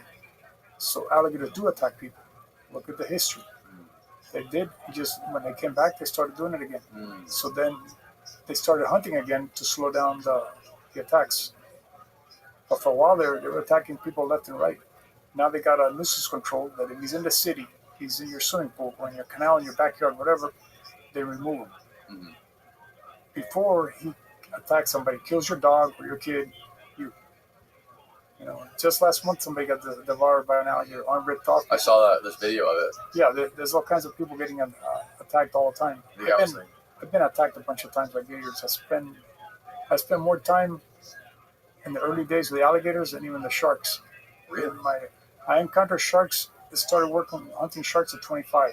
In my 40s, I started interacting with sharks.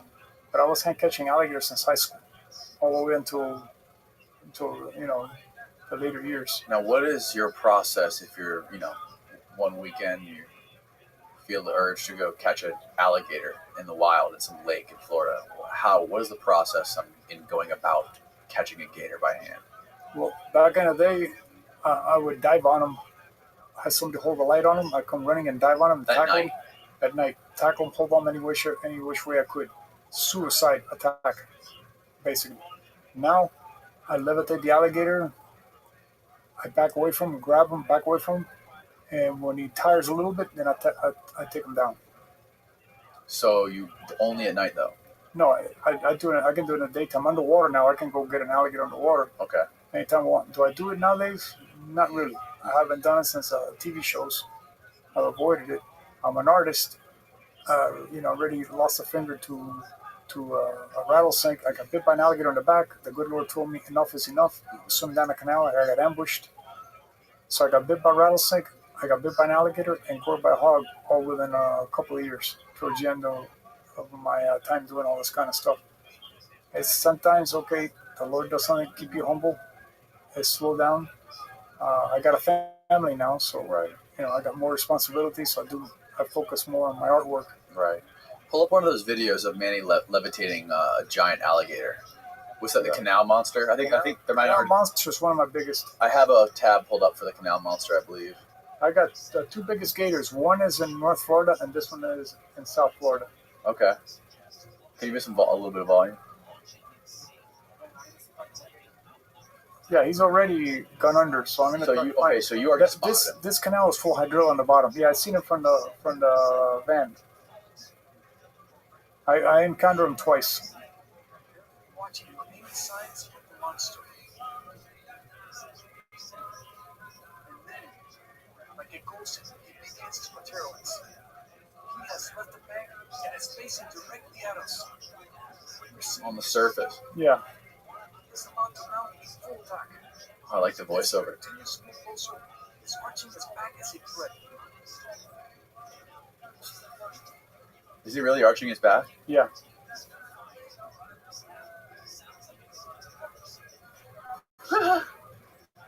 This thing is literally swimming right towards you.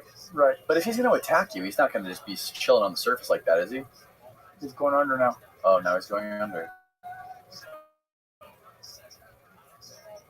As he sinks below the surface, I dive all the way up on him. Yet below him,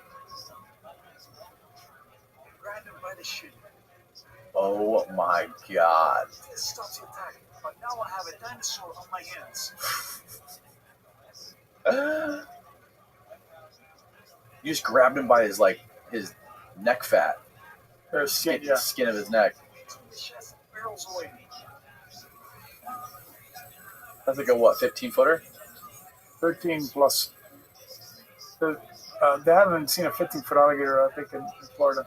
Oh, really? The record is 14 foot and a half around there. It's not much bigger than that.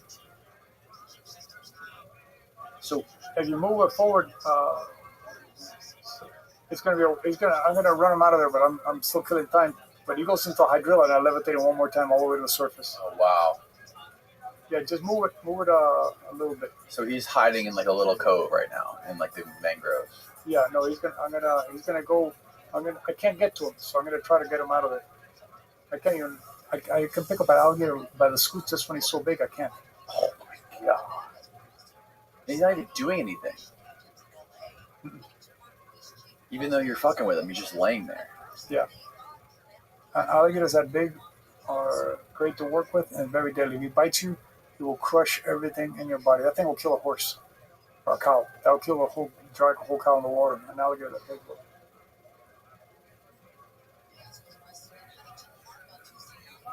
Oh, he's trying to escape. He's trying to run away. Yeah, I'm gonna run him out of there.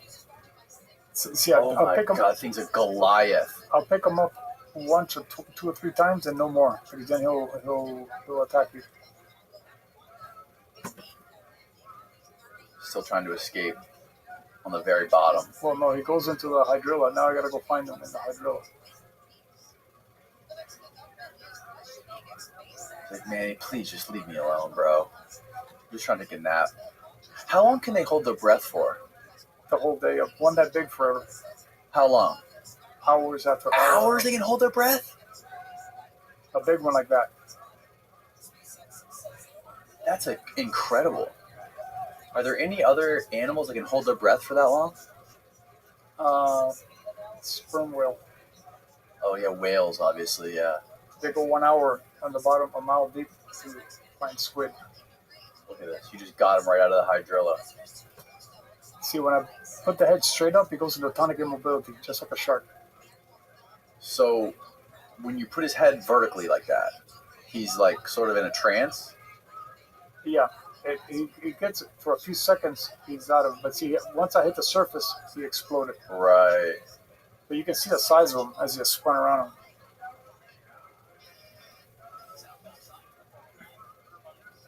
But I've done that so many times. Over the years, I had so much time with the alligators. Now he's gone. Oh, he's cruising. Yeah, producer's running. He's got the camera on him, and now he's chasing him, looking at him.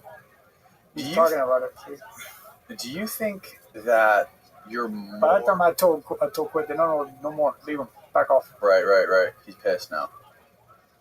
That thing, what? I'm saying, are humans more vulnerable in the water with the gator, or like right next to the shore? In the water, probably. Probably. Because on shore you can jump back or do something. You're more clumsy in the water. The alligator is very agile in the water. Mm-hmm. He can catch fish underwater. He's super fast. But they can run extremely fast, can't they? Just a short burst from here to here. Just a short burst. He's not going to catch you. If you see him coming down the road at you, just run the other way. He's not going to catch you. Really? I've always heard that like if you run in zigzags, like they can't make sharp turns. Just run straight. If you're behind a tree or something or a post, you get behind him. He's got to get around it, so you can always get around it. And he can't get around it. If he's here, he's got to attack this way. He's got to back way, so you can get on this side. So you can be around the post all day long. Oh, okay. Like a telephone pole. He can't get you. No, if you use your brain, he can't bite you. Right. If you get behind the telephone pole, he goes this way, you go this way, you go this way. Right. He can't get you. And what happened when you actually got bit by one? I felt like somebody hit me with a baseball bat across my back. I was swimming down a canal, and I was looking for fish to hand catch. I already levitated a couple alligators that day, and I got lazy. Didn't look behind me. You're supposed to look behind you in case one is sneaking up on you. And sure enough, one came behind me and bit me on the back. I felt like a bomb went off on my back. He didn't get a good grip on me. If he would have got a hold of my arm, he would have ripped it off. But he kind of like slipped away from my wetsuit, pulled away with. And he put 12 scratches on my back and a bruise here. He didn't get a good grip on me. And I was able to get away from him, and I came out pretty good from that one. I went after him, chased him off. Oh, you charged him? Yeah, confronted right after him. he did that? Yeah, I grabbed him by the neck and all that, and went with him to the bottom, and then he took off. What? Well, in order to turn around so he doesn't come after me again. And then I was able to get on the airboat, and I said, if I could get an airboat, kick up on it the side, I might be okay. When I pulled my wetsuit back, I took a picture. Okay, it's not that bad. But I said, I got to get in and put bleach on it and everything's like. Because they can infect you. Yeah, but when I saw it wasn't that bad. It came out very good out of it. They just poured some liquor on it, and you were good? Yeah, it came out very good from that one. Lord. Now, what about crocodiles? What's the difference between crocodiles? Have you ever fucked with a crocodile before? Crocodiles are faster, but they don't have the endurance of an alligator. That's what I know about it. The alligators, a guy from the fishing wildlife told me a long time ago when they used to capture them for tagging and all that, the alligators fight twice as hard. Really? That's fascinating. I know in like Costa Rica, the crocs are a big problem. Even when you surf near the river mouths, like they chill out there on the beach. It's the same crocs we have here. I've never seen a croc here. They're here. I've seen them. Really? Not on the beaches, though. I've seen them underwater in Key Largo, the mangroves. Flamingo, it's a good place to see them. Okay. Yeah, they're all over. It's Turkey Point, Key Biscayne, Coral Gables. Yeah. There's a lot of them like around Coral Gables and all that, Miami and the canals. Right. And Biscayne Bay. Florida Bay, all that area has got all the way in the Keys. Right. All the way to Big Pine, all those crocodiles all through there. Right. They just can't handle it. They swam over from Cuba, so it's invasive. Right. Listen, everything's invasive. Everything is, yeah. Yeah, they either we brought them or they came on their own. Right. Coyotes came on their own, manatees came on their own, and crocodiles came on their own. They all came from Cuba. Yeah. And they're what a coincidence. They're found in South Florida, Cuba, and Jamaica. What does that tell you? In Haiti. Right. American crocs, and in Costa Rica. On both sides of the Pacific. But it's the same crocodile. The Acutus, American crocodile. Right. It's a very big crocodile, by the way. What is, are there a lot of deadly snakes in Florida, like rattlesnakes and stuff like that? Where is the biggest population of man-killer snakes? In Florida? Or in just the U.S. in general? Probably California's got a lot of rattlesnakes. Really? They got Southern Pacific rattlesnake. I've played with those before. That thing bites you, you're going to be bleeding out of your eyes, nose, and ears, and everything. Dissolves your brain. It's horrific. Now, those are in California? Yeah, Southern Pacific rattlesnake. Now, in And in Florida, we have the biggest rattlesnake, the eastern diamondback. It's a dangerous rattlesnake. It's found here. We have the cottonmouth, and we have the coral snake, and we have the pygmy rattlesnake, the smallest, the biggest. And then in North Florida, you get a few copperheads and timber rattlesnake, which is a canebrake in North Florida. But South Florida is only 4 species. Okay. 2 types of rattlesnakes, coral snake, and cottonmouth and water moccasin is the same animal. Yeah, those things are swimming around the lakes and stuff. Yeah, now if a cottonmouth bites you, it'll rot you away. A rattlesnake, if you get bit by eastern diamondback, you don't go to the hospital, you're going to die. Simple as that. You get bit by any venomous snake, just go to the hospital. Well, what? Like, if you don't die, you may lose a hand, an arm, or who knows what. So a cottonmouth, if you get bit by a cottonmouth, there's no saving you? Yeah, go to the hospital. Go to the hospital, you can potentially be saved. Yeah, it'll save you. Survive. You may get permanent damage. Is there any snake that if it bites you, there's no chance, even if you do go to the hospital? If you have everything right there ready to go, you'll survive. But if you get bit by a cobra in the jungles of India, you don't have anything to save you, you're going to die. A coral snake, it'll kill you unless you get anti-venom or get on a respirator because it paralyzes your lungs. Coral snake is like the same venom as like a cobra. What kind of snake did you get bit by when you lost your finger? Western diamondback, which is like the second biggest rattlesnake. And you were, where was that? Texas? Texas. What was going through your mind when that rattlesnake bit you? When that rattlesnake bit me, I said, I messed up. I'm calm, but it's like depressing. Okay, the trip is over. All the plans you had are over. You're in big trouble. Right. If you look at the video, when it's on, when it shows me getting bit, real wild, yeah. It shows me getting bit. I looked real calm. I'm holding the rattlesnake in my hand. I told the producer, "He got me," and he goes, "You're kidding?" Kind of like I didn't want to tell him, but I gotta tell him. I was like embarrassed to tell him that it got me. That's it right there. That's the one. Yeah. Snake filled the entire frame, and as he reaches in to pin his head.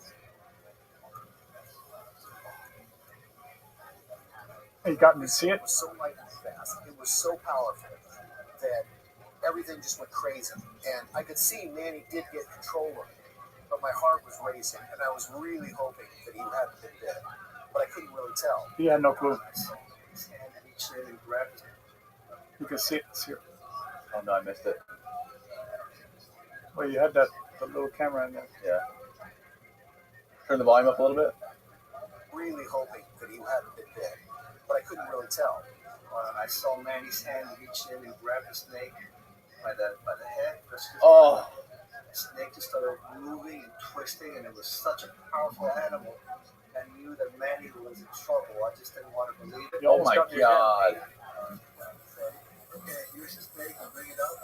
Instead, I heard him say, I got hit. My heart sank to my stomach. When we came upon the snake, look at that guy. That's Buck Medley. He's famous. He's got a great beard. He never misses a click. So as I watched him, his methods and his techniques, I knew he was going to be able to get it done. So as he went for the grab, the snake was so huge. He got the grab perfect. I mean, the snake's head was this big, and the grab was perfect, but the snake was. That wasn't perfect. I needed to be closer. In his hand, and actually sunk the fang into one finger and into his hand. See right there? Oh yeah. It's like, this is going to be a fight for his life because the snake was just giant and the venom amount was just huge. I mean, it had to pump everything it had into it. And he calmly looks me in the eye and says, You're smiling. A chill ran down my spine. It was like being kicked in the chest, and I knew what Manny was in for. He was in serious trouble, and we are a long way from a hospital. We're 50, 60 miles from the hospital. You got that? Yeah. From that moment on, I knew it was critical that... What is that sound? He died. I mean, this wasn't a little snake bite that when you're dove hunting or just out walking around, he gets you. Because that's just a quick strike, and the amount of venom is just enough to kill like a small rat or a rabbit. This was a huge fang viper that ejected everything he had into Manny. cross, you got the same cross. Once we realized what had happened, our main concern, the entire crew, was get managed the hospital as quickly as possible. Every second counts. Let's get going. Come on. Buck, I need you to pick up all. So what was going on right here with your hand? How did it feel? So the pain is an unbearable pain. Just like, you want to shoot yourself. The pain is so bad. So you're immediately after that, you're rinsing your hand with water. They're all getting you to the car, and it's just unbearable pain in your hand. Unbearable pain. Then go to the hospital, and then the pain lasted for months and months. Just wouldn't go away. So right away, what did you do? Did you tie a tourniquet around your arm, or what did you do? No, you're not supposed to do anything. Really? I put a cold chicken on it, but not even supposed to do that. You're supposed to leave it alone. No You're tourniquet. supposed to leave it alone. No tourniquet. No tourniquet will rot you out even more. Really? Yeah. So you just let it roll? You just sit there? Let it roll so your body can fight it. And how long was the car ride back to the hospital? They did it pretty fast. They were going 110 miles an hour. They did. They were like 70 miles away, but they got me there in real quick. Oh, yeah. It was about 45 minutes or an hour before they started getting the venom in me. Probably about an hour. I was sitting around. Come on. Could you imagine having to get to the emergency room? Like, oh yeah, sure, take a number, wait in line. Yeah, they were like real relaxed at the hospital. Guys, I need about 55-gallon drum of anti-venom. Like now, I'm gonna be dead in like 15 minutes. We need you to hurry up. So they went in there to put anti-venom in you, and then what happened after that? Then I stayed there for several days, 4 days. Buck took me to his house. I was in his house. I couldn't get on an airplane and go home. I was in so much pain. So 2 weeks later, I went home, and my brother-in-law saw me cleaning my finger, and he saw a finger. He said, "You need to go to the hospital." I took me to the hospital, and the doctor said, "You got to take that finger off." It's rotting away. How long after was it? Probably about a month. It was rotting away. So it was just all black where you got bit. Yeah.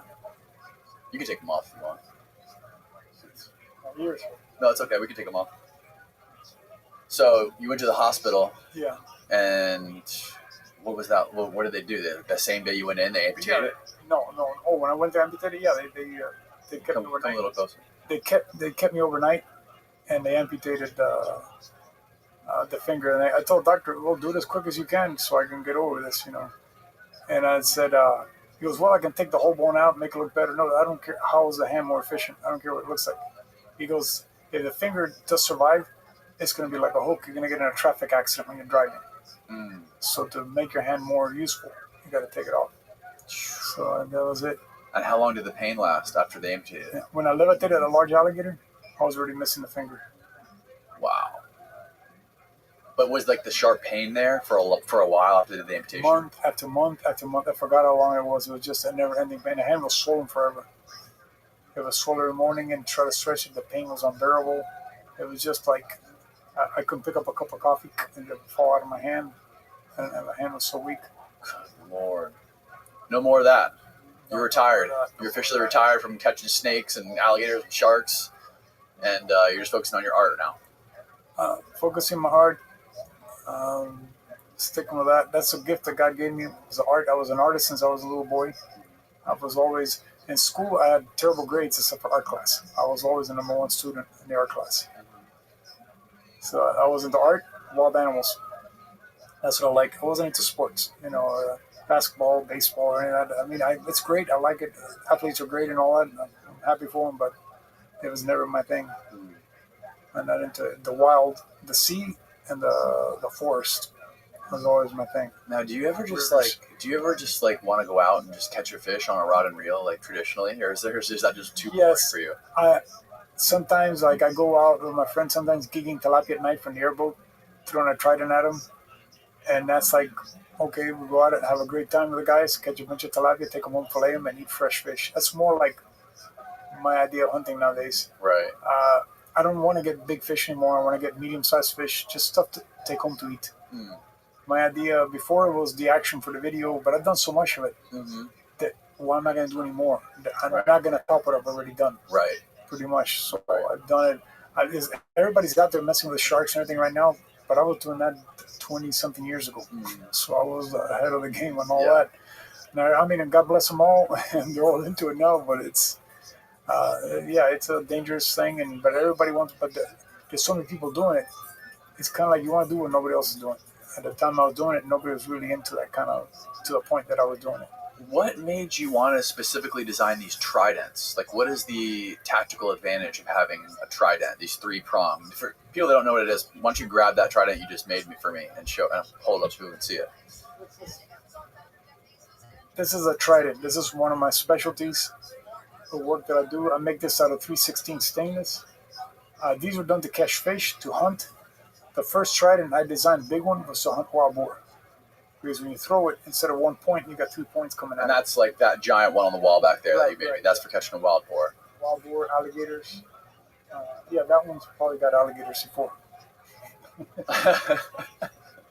That one's heavy as shit. I can barely hold that thing. Well, use up weight momentum for hunter. Right. I caught alligators by hand, but when we took out, I guided, take out alligator hunters. Mm-hmm. These guys, okay, they want to get an alligator, a trophy gator, whatever. They can use a gun or they can use a trident on private land. And a lot of them would use the trident. They would mount the gator, pack the meat, take the skin or meat home with them. And then a lot of times they bought the trident. So, when you hit a gator with a trident like that or like this, do you have to aim for a specific part of their head? No, if you hit them in the head, it'll bounce off. Oh, you can't hit them in the head? No, in the body. So to hold them. And then you got to cut the vertebrae here with a knife or an axe. So when you hit him in the body with the trident, you in the back or something? Yeah, it's got a rope on it, and you hold it. It's got a rope, and they take off. No, they don't take off with a trident. They take off with a harpoon tip, and then you got to follow them for a while. When you hit them with a trident, they stay in the same place, and they just spin around and twist. They don't maneuver well. It does it quicker. Oh, okay. The trident the harpoon doesn't actually kill them. The trident does. So after you hit them with the trident, they twist around, then they tire out, and then you have to jump on them, and you have to... Well, pull them out and have the guy, this is a guy is hunting. He wants to go on a primitive hunt. He could use his rifle, he can use a bow and arrow, he can use a trident. We left the option for him to do, if we want to do a primitive hunt with a trident. And, a lot of times they do. But I like medieval stuff. I like history. I like ancient weapons. I mean, tridents are used for fishing. That was originally what they were for. Mm-hmm. But the Roman gladiators decided to use them on each other. So you see that in the arena, gladiators are fighting each other with these things, which is, it's a horrible thing to do, but to attack another human being, right. Having each other for entertainment, going at it, Right. I guess some people still like that kind of stuff. That haven't changed. There was a gladiator event, and they were fighting each other. I don't want to see it. No. I'm at that point in my life. No, I'm not interested in seeing two people go at it with this. Right. That's ancient Roman mentality. No. So once I hit the gator with this, say hypothetically, if I'm going to go try this, and I hit the gator with it, and he's twisting around, how do I go in there and actually you pull end his life? You pull him, and usually I have an extra trident, an extra harpoon, stick the other one in. It's a process, and then pull them out, and then another. It's just 3 tools and a hatchet to hit him in the back of the head, which I also make. But I have a harpoon. Once he's there, you stick the harpoon to double secure him. This will usually hold him. Okay. But in case if you hit him in the back, if you hit him on the side, the skin closes in around this, so it doesn't come out. You hit in the back, it can come out the same hole because the skin in the back doesn't contract. It's stays the same, so it can pull out sometimes. Okay. Out of the middle of the back. But the tridents that hit the side here, once you get off the scoops, the skin will wrap around this and it'll hold it. It won't come out. Oh, wow. Sometimes you have to surgically move it out of it. So that's the reason this is barred. It's really to catch a fish. So when you're catching an alligator, you're catching, a large fish. It would probably, if you're in the shallows, you could probably throw it at a shark. Or a barracuda. Well, that might be too wide for a barracuda, huh? No, that would work for a fat barracuda. Yeah, it depends. Anything will work on anything. That other one. That little one over there? That'll work on a barracuda very well. But if I hit something like that with a shark or whatever, I'm afraid it would take off and I would have to dive in after it and go get the fucking... I want to use my trident. No, you see this hole back here? That's for a rope. Oh, okay. Yeah. You put a strong rope. And you just tie that to something. Yeah, exactly. And that's, you tie that to... It depends where you're going to get... Yeah, I mean, if you're in the flats, you can get a shark with this, no problem. Mm-hmm. You hit him from the boat, and you put a buoy on it, he's not going anywhere. You're going to get him, Right. But if he gets off, you got a line and everything on it. Mm-hmm. So you try to back up, This is pretty strong, Yeah. I think this is hard. Yeah, it's industrial strength. Yeah, industrial. This one here is 3/4 thick, solid stainless. It's got a tail that goes here. This is crunched, smashed in here. All this I do it. Take this out by hand or handheld grinder. That's why I do all that. And you make these to order for people, like when they hit you up and they want to try it. I can get them the Fish and Trident, which is more like the one you got over there, or this one. Those are the two that I'm making. So they tell me what they want, and we'll take care of it. How long can you hold your breath? I used to do 5.5 minutes, 5:35 to be exact. Now I haven't done it in a long time, so I seriously doubt it. I'm gonna hold my breath that long. How long do you go right now?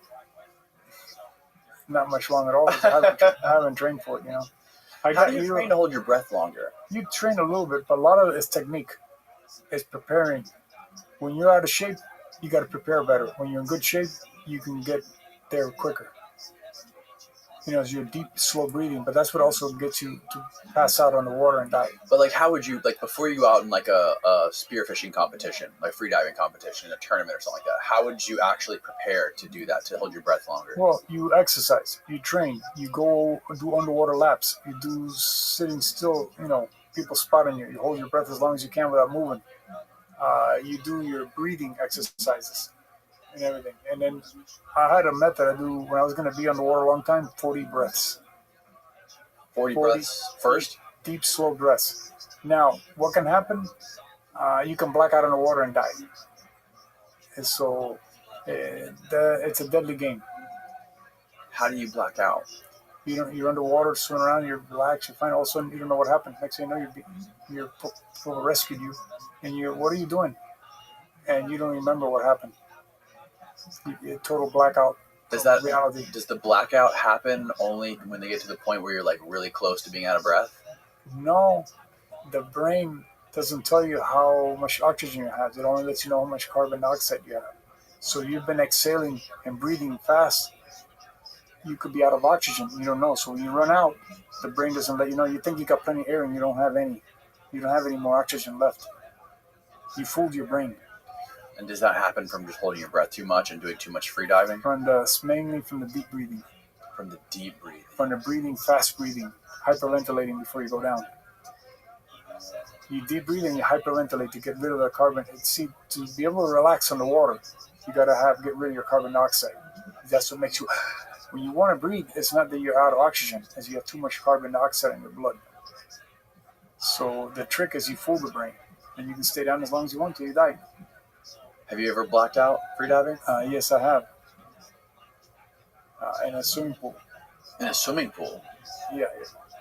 The girl I was training for freediving pulled me up, and I asked her, "What are you doing? You're disturbing my routine." And she goes, "No, you blacked out. You're completely out." So I will watch her. She watched me. We're training in a swimming pool. This is our team at the time. I was working with Mark and Megan. She was Mark's girlfriend. She was freediving champion, Megan. Freediving champion. Oh, really? Yeah, for the U.S. at that time. She held the record for male and female at the time. After you blacked out, what did you do? Did you just like take a break for a while, or did you go right back in? Did you go right back in and start diving again? No, the next day I was diving again. The only thing I was more cautious because Right. Make sure you have somebody watching you. If you're close to blackout and you don't black out, you get like a dizziness, and that's a samba. When you black out, you won't get that. You fall away. You'll never get that warning. But I've had that. No warning at all. You just black out. But if you came close and you survived, you could feel there was a dizziness. So wow. that's like I did that too many times. Diving by myself, going down 100 and something feet to shoot fish, free diving, waiting on the bottom to shoot a fish. I would go 110 feet of water and lay on the bottom for like 40 seconds. At 110 feet? Yeah, just lay on the bottom down there. I would start counting at the time myself when I was on the bottom. And then I swim back up. So all by myself. So with weights on you, weight belt? If I had a Speedo on, I would use 4 pounds because I was very lean back then. If I had a wetsuit on, depending on the thickness, I would put more weight depending on the thickness of the wetsuit. I could swim 400 feet underwater. Swim 400. So you could go, you could dive down 200 feet. And 200 feet back. No, but swimming both ways. So when you go down, you don't kick. It's only halfway. You fall. you only kick on the way up. Right, because you're fighting against the weight belt. Once you put a little bit of weight, once you break 30 feet, you should be able to free fall. And then you just land yourself, and the deeper you go, as your lungs compress, you speed up down. You keep clearing. Is there? After a while, I can't get air into my ears, and I gotta stop. I blew an eardrum during that. How deep were you when you blew an eardrum? Man, I could have been 180 feet, 200 feet. There was a marker at 220. I could see it. I was trying to get to it. And the watch only marked to 165. After that, I quit marking. That was the gauge. So I kept going after that, and it was boom! Sounded like a firecracker going off in my head. You lose your equilibrium and shit when that happens. You do, but I got up so quick before I lost my equilibrium. I aimed and shot for the surface at 80 miles an hour. Can you hurt yourself doing that? Yeah, well, I mean, when you go home, you blow your nose, air comes out of your ear. And I blew another one with a power head too, so I've blown both of my eardrums. Blew one with a power head? Yeah. It just blew up next to you? I fired and it went off in the water and the concussion. Shot the eardrum. That's insane, man. Well, Manny, thanks for doing this. I really appreciate it. This is I thank you for the Trident and bringing the T-shirts and all the photos and everything. Maybe we'll do something in the future, man. Get some other clients here. I would love to get you here again, man. I'm a huge fan of what you do and your artwork, especially. Where people that are like watching and listening, where can they find some of your stuff, or how can they contact you if they want to get a Trident, or show your knives too? Hold your knife up. Manny Puig on Instagram. They just contact you, message. Yeah, there's a picture of me holding a shark jaw. I got my face in it. Yep. A bull shark jaw. Just Manny Puig. Just contact me and let me know what injured. I got T-shirts. Oh yeah. I got knives. I got necklaces. All kinds of goodies. Look at that. Tiger shark teeth. Great white. That's a great white tooth right there. Great white. And also have fish hooks. Oh, that's great too. Wine style fish hooks. That's incredible, man. Yeah, I make crosses too. Oh yeah. My cross. And you carve custom shit into them, like people's names or any kind of custom messaging they want. Yeah, they can custom their name on there. That's beautiful. This one here's got 316. Mm-hmm. It's 316 stainless, right? 316 is also the most famous verse in the Bible. Yep. John 3:16. That's Look cool. it up. Definitely. Awesome, Manny. Well, thanks again. I very much appreciate it. I'll link your Instagram below, people to contact you, and we'll get you back here to tell some more stories. Definitely. Cool. Goodbye, world. Great, thanks. Take care.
I was in the Arctic right before. What? Yeah. I just came back from Svalbard, which is where's that? It's in the Arctic Circle, so it's like the last point that there is an inhabited city. I mean, it's a town, a really tiny town, before you get to the North Pole. Mm-hmm. So it's like the only place that you can sort of set off in an expedition from the North Pole or to the North Pole. Okay. And it's not like it has some relationship with Norway, but it's not technically a part of Norway. So you actually cross out of the border of Norway to get to Svalbard. And there's one tiny town there that's mostly a coal mining town and scientific research, but it's crazy. The sun never sets there. So whoa. Yeah. You meet cool people there?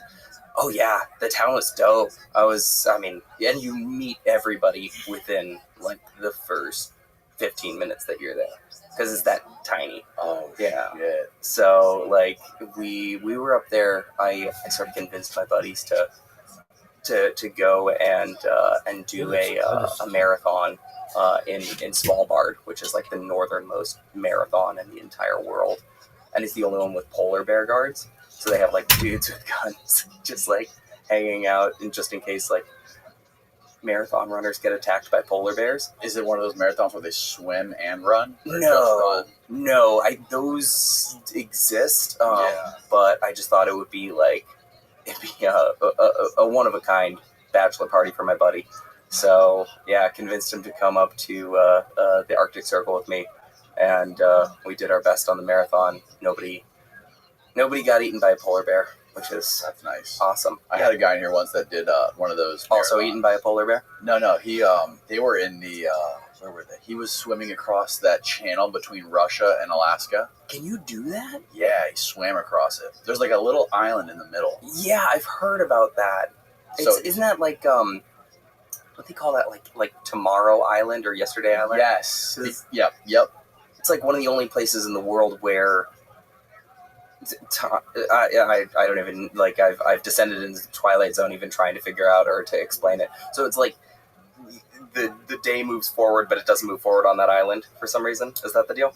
I don't know what the exact time difference is, but like basically if you move from like this one part of the land to this island that's I think less than a mile away, the time changes by like 8 hours or something crazy. Whoa. Or maybe 12 hours. I'm not sure, but it's like you're definitely in the next day. Yeah.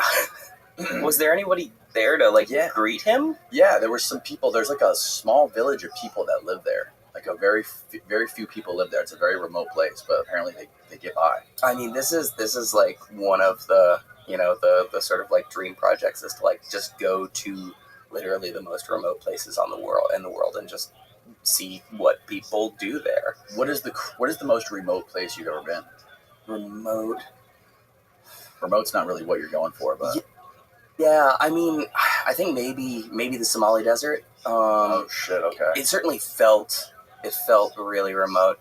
Svalbard, like in terms of like you're just far away from any metropolitan city center, but there was infrastructure out there. But when we went out to the desert of Somaliland, it's like you're basically driving through wadis, which are these sort of dry riverbeds, and there's no infrastructure whatsoever. So your driver just kind of has to know how the desert looks. As far as I understand, I mean, I didn't speak enough Somali or any Somali to ask him exactly how he's navigating, but yeah, we were in jeeps in a sort of armed convoy for like maybe 8 hours, no roads, and then eventually just sort of came upon a nomad village, and I was like, this. Did you chew any of that cat? I did. Did you really? How was it? It's pretty great. What is it? How does it make you feel?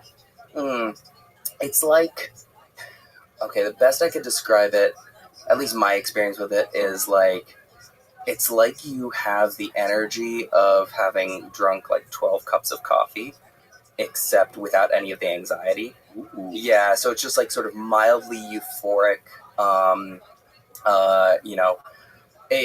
like a maybe what I'd imagine a low dose of MDMA would be like, something like that.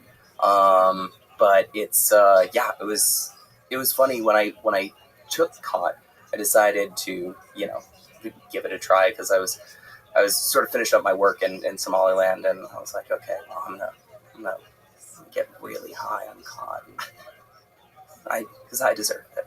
That sounds awesome. I was listening to Rick Strassman talk about how he was growing it in his yard. Can you do that? Apparently, I don't know. Well, it's interesting. Like, I mean, the plant's pretty interesting from an economic point of view too, because it's like, from what I understand, like the cod has to be transported every day because it has to be quite fresh for it to be psychoactive. So in the middle of a desert, it's hard to get really green leaves, and that's the first thing that you notice when you chew cod is you strip some of the branches away, and it's like this sort of really vibrant green chlorophyll flavor. Like, I mean, imagine biting a plant, and that's exactly what it is. Oh, shit. Yeah, and then it turns your tongue like this vibrant neon green. But it kind of sneaks up on you. Like, I went to this hotel that was in the area, and I was like, all right, I'm gonna eat a bunch of mildly hallucinogenic East African leaves and just see what happens. And so I was like, okay, put like 5 leaves down, and they say that you have to eat like the leaves of 10 branches. Or You don't actually eat them, right? So it depends. From what I understood, unless somebody was messing with me, which is totally possible. In Yemen, they tend to spit it, and like they spit out the sort of mash. It's stuck up there. Mm-hmm. And then in Somalia, they tend to swallow the full mash. Totally possible somebody was just like messing with me and just trying to get me to eat leaves. That is 100% possible. But if it worked, it worked. Yeah, I mean, look, I ate a lot of leaves. I had a belly full of leaves, and I think it took like maybe like 30 branches. But since it snuck up so slowly, I was like, I've eaten maybe 20 branches of this stuff, and I was just sort of washing it down with non-alcoholic beer, and it's not like it tastes good by any stretch of the imagination. So I like came up with a strategy where I just sort of like mash the leaves together into this like tight ball, and then just like put it in the back of my jaw and just sort of like chew it as hard as I could, and then like swallow it. And then I just felt like an absolute idiot because I'm like, I literally just been eating leaves for like the last 20 minutes, maybe an hour, I don't know. So like I was like, I'm gonna go home. So I went back to where I was staying. And then I realized as I was sort of like looking at this like really gorgeous sunset and having these, remarkable feelings of warmth and gratitude towards the universe, that I was still like eating the leaves. Like I had never stopped, and I was just like, well, that's interesting. And then immediately I was just like, you know what? My clothes have no idea how much I care about them. And I was like, I gotta wash my clothes. And I, at this point, was like, maybe I'm getting a little bit high right now because I've never really thought about my clothes' feelings towards me before. But at that point, I was just sort of tearing through branches of cotton, doing laundry, and, sort of like fireworks show of gratitude about the world at large. And at a certain point, I was like, while I was doing, laundry high on East African leaves, I like looked at myself in the mirror and I realized my whole mouth was just like Slimer green, like glowing green. And I was like, I think the cop worked. That's amazing. Yeah. You see the photos and the videos of those guys that do it all the time, and they're like, their whole jaw is like decaying. Yeah, well, so that's an interesting part about it too, and so at least how it was explained to me was that khat actually has a different effect the longer you use it. So you might start out with these sort of like, this rapturous, almost hallucinogenic experience.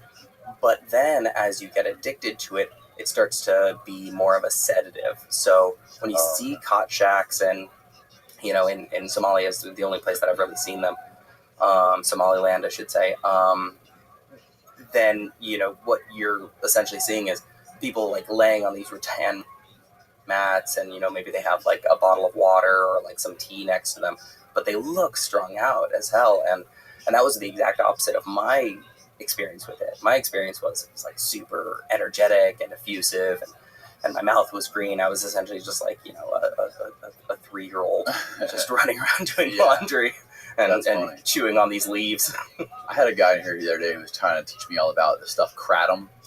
I guess I've heard about this. Yeah, there's bars that are dedicated to it right all around here. This is a Florida thing, right? I think so, yeah. Yeah, I had a hippie give that to me one time, and it was just weird, murky water. Yeah, I don't know what it is, but a lot of like recovering alcoholics and a lot of recovering opioid addicts sometimes use it, and I guess it helps them sort of like kick the alcohol or the pills they were taking before. Yeah, I've heard about that. Because it's like has a similar effect to alcohol, but this guy was also telling me that it has a very similar effect to Adderall.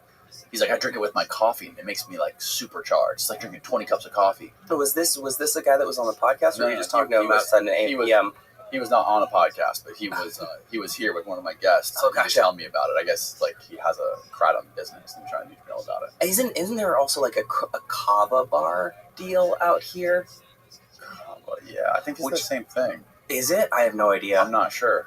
Because kava is from the South Pacific somewhere. I think it's like Kiribati is like one of the main places that they have it, and from what I understand anyway, it's like a root that used to be sort of like chewed up, and then you would like I think they had like kids that would like chew it up and then spit it out, and then you sort of drink this water out of shells. So as the drug would take effect, you'd like you know be like, oh, I'm 2-3 shells in, and then suddenly be impermeable to pain. I have no idea. I've never tried it before. Yeah, it's interesting. I've never tried it either, but I'm gonna definitely try that kratom stuff.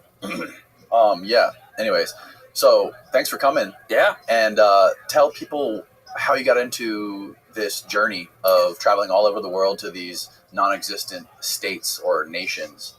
Yeah. I don't actually know the right word either. Like I should know about like neutral zones, right? Or something like that. I would just say like unrecognized countries at this point. And after like studying it for 5 years, I was just like, I don't think I've gotten any further to like understanding. I did a bad job at research. Yeah. I should know more about this. But you started out working in intelligence? Yeah, briefly. How did you get into intelligence? This is super weird. I'm Eric Zuleger. Tell everybody who you are. I'm a writer. I'm an author, and I've got a book out today called "You Are Not Here: Travels Through Countries That Don't Exist." So basically, I spent a year. Poster. Yeah, the poster. Here it is. Yeah. Up a little bit. Yeah. Perfect. Yeah. You Are Not Here: Travels Through Countries That Don't Exist. That's right. What is the picture? The picture was done by Arabuza of Apparat Studios in Kosovo, and it's kind of like an amalgamation of various landmarks in the 5 unrecognized nations that I went to. So down here we've got the Citadel, which is an old monument in the center of Erbil, which is the capital of Iraqi Kurdistan. We've got a MiG jet from Somaliland. This is some stuff from Kosovo. We got little bits from Liberland here. But yeah, that's cool. Yeah, we kind of wanted to go for like a Where's Waldo vibe. Okay, I like it. Very few people are going for the Where's Waldo vibe these days. Yeah. But yeah, I decided to write the book because I just kind of followed a really dumb question that I came across while I was working briefly as an intelligence analyst. I got that job in potentially one of the stranger ways that one gets a job.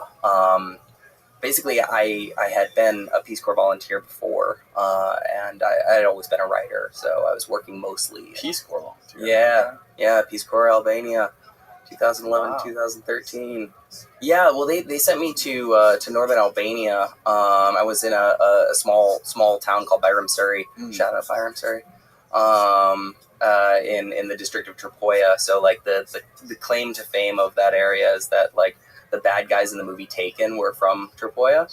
Okay. Yeah, and I mean it's a beautiful area in Albania, but it does have somewhat of a reputation for being the seat of more traditional Albanian culture. But also they've had an issue with organized crime there too, and so they decided they need to send American Peace Corps volunteers there to make sure that everybody stays nice and peaceful. Well, it's interesting you transitioned from that into not the CIA, but you worked for a contractor of the CIA, right? They weren't a contractor, no. So like what they were was a geopolitical forecasting company. So like just Stratfor? Yeah, just like them. Just like them. So what happened was while I was in the Peace Corps, I'd come out of the university with a degree in theater, and as soon as you leave university with a degree in theater, you're like, it was a mistake. an error for me to get a degree in theater. Like, there are 0 people out here. 0 crossover. Nobody wants me to do 2 contrasting monologues. Nobody wants to know about Shakespeare, so I should probably go and get some skills. And so I went to Albania, while I was there, I was still writing. I was producing plays that were going back to the States, and they were kind of like live blogs that were performed back in the States, and then the money would come over to Albania, and we'd started like a mobile library out there in Tripoia. But as I started doing more like nonfiction stuff, I was like also reading a lot more nonfiction, and so guys like Christopher Hedges and Sebastian Junger. And I read this one fantastic book about like big wave surfing called The Wave. I can't remember who it's by. Okay. Have you ever heard of it? No. Oh, it's awesome. And like I never, you're fairly starved for books in the Peace Corps. It's like the library has what the library has. So, What did you learn from the big wave surfing book? Well, it was, because I'm not a surfer. I'm pretty well an indoor child. I found it like really engrossing, and I was sort of struck by this journalist who was following these big wave surfers who were basically taking their own lives in their own hands, and nobody could quite understand why they were doing this. It's like, if you're not successful on this 100-foot wave, like you'll either die or be injured greatly. And the book was largely about like, why do people take these tremendous risks? And what I found in that book was, that it was uniquely meaningful to them, and that the proximity to danger was inspiring and life affirming to not only to them as athletes, but to the community around them. And so as I was reading that, I was also reading, like I said, Christopher Hedges and Sebastian Junger, all these like incredible like geopolitical writers and war correspondents, and I was thinking that like, well, journalism felt, especially international journalism, seemed a lot like the sort of like big wave surfing of writing. Yeah. It's like, and also I was sort of coming into a time where I was thinking like, I have a certain amount of skills, and in this sort of like weird Venn diagram of like, wanting to go to places that are a bit more unusual, being decent at putting a sentence together, and being interested in history. It's like, how can I be the most useful writer possible? And I didn't think that writing an American realist play was going to be the most useful thing for me to do with my skills. So I was like, okay, well, I want to start being an international journalist. And so I basically knocked on the doors of a bunch of journalists, and I was like, how do you do this? Like, how does one do any of this? And who'd you talk to? I talked to a couple of people who were reporting in, I think it was Israel, and a couple of Middle Eastern journalists. This was like over 10 years ago now. But basically a lot of the feedback that I got from them was just like, just go, just go and start reporting. And at this time, Syria was the crisis that everybody was writing about. And I had some understanding of Turkey, and I was like, well, it seems like a reasonable thing to do to go throughout Turkey and just try and get some stories sold. But of course, meanwhile, like I had to save up some money to like, go write in Turkey for a little bit. So I got myself a job as like the head camp counselor to summer camp in Boston. And because I in the Peace Corps I had education training, and then I worked in special ed for a little bit. So, I could run a summer camp. Okay. I can tell people to tie their shoes and stop running. Boy, can I. Really prepared me for war zones, man. Really, I've seen some shit you wouldn't believe. Yeah, some literal shit. That's exactly what I'm talking about. Yeah. So while I'm at summer camp in Boston, I'm kind of like, getting my ducks in a row, and I have this whole trip planned out where I'm going to work my way down to the border of Turkey and Syria, and I'm kind of, considering how I want to write about this kind of stuff, and I'm realizing that, well, in a certain way, there are a lot of good-hearted journalists and especially Western journalists who are going into these places to cover conflict, but sometimes that also ends up with them in the way of conflict and potentially making a dangerous situation for them, making a dangerous situation for other reporters on the ground. And so since I was just sort of starting out and learning to write from these areas, I was like, I don't really want to talk about the conflict directly. I wanted to write about stuff that was on the side of it. I wanted to maybe write human interest stories about things that were not getting covered because the war was the story. That's always the most interesting stuff. That's what I thought. Everybody focuses on like the big thing. Yeah, and it's like, I think that warfare, as it is now, as it probably always is like, it's so fascinating to people, and it gobbles up so much of the news cycle that it's easy for people to forget that there are just real people having normal days and struggling through life and getting up and cooking eggs for their kids and complaining about work, even though a couple miles down the road there's bombs going off.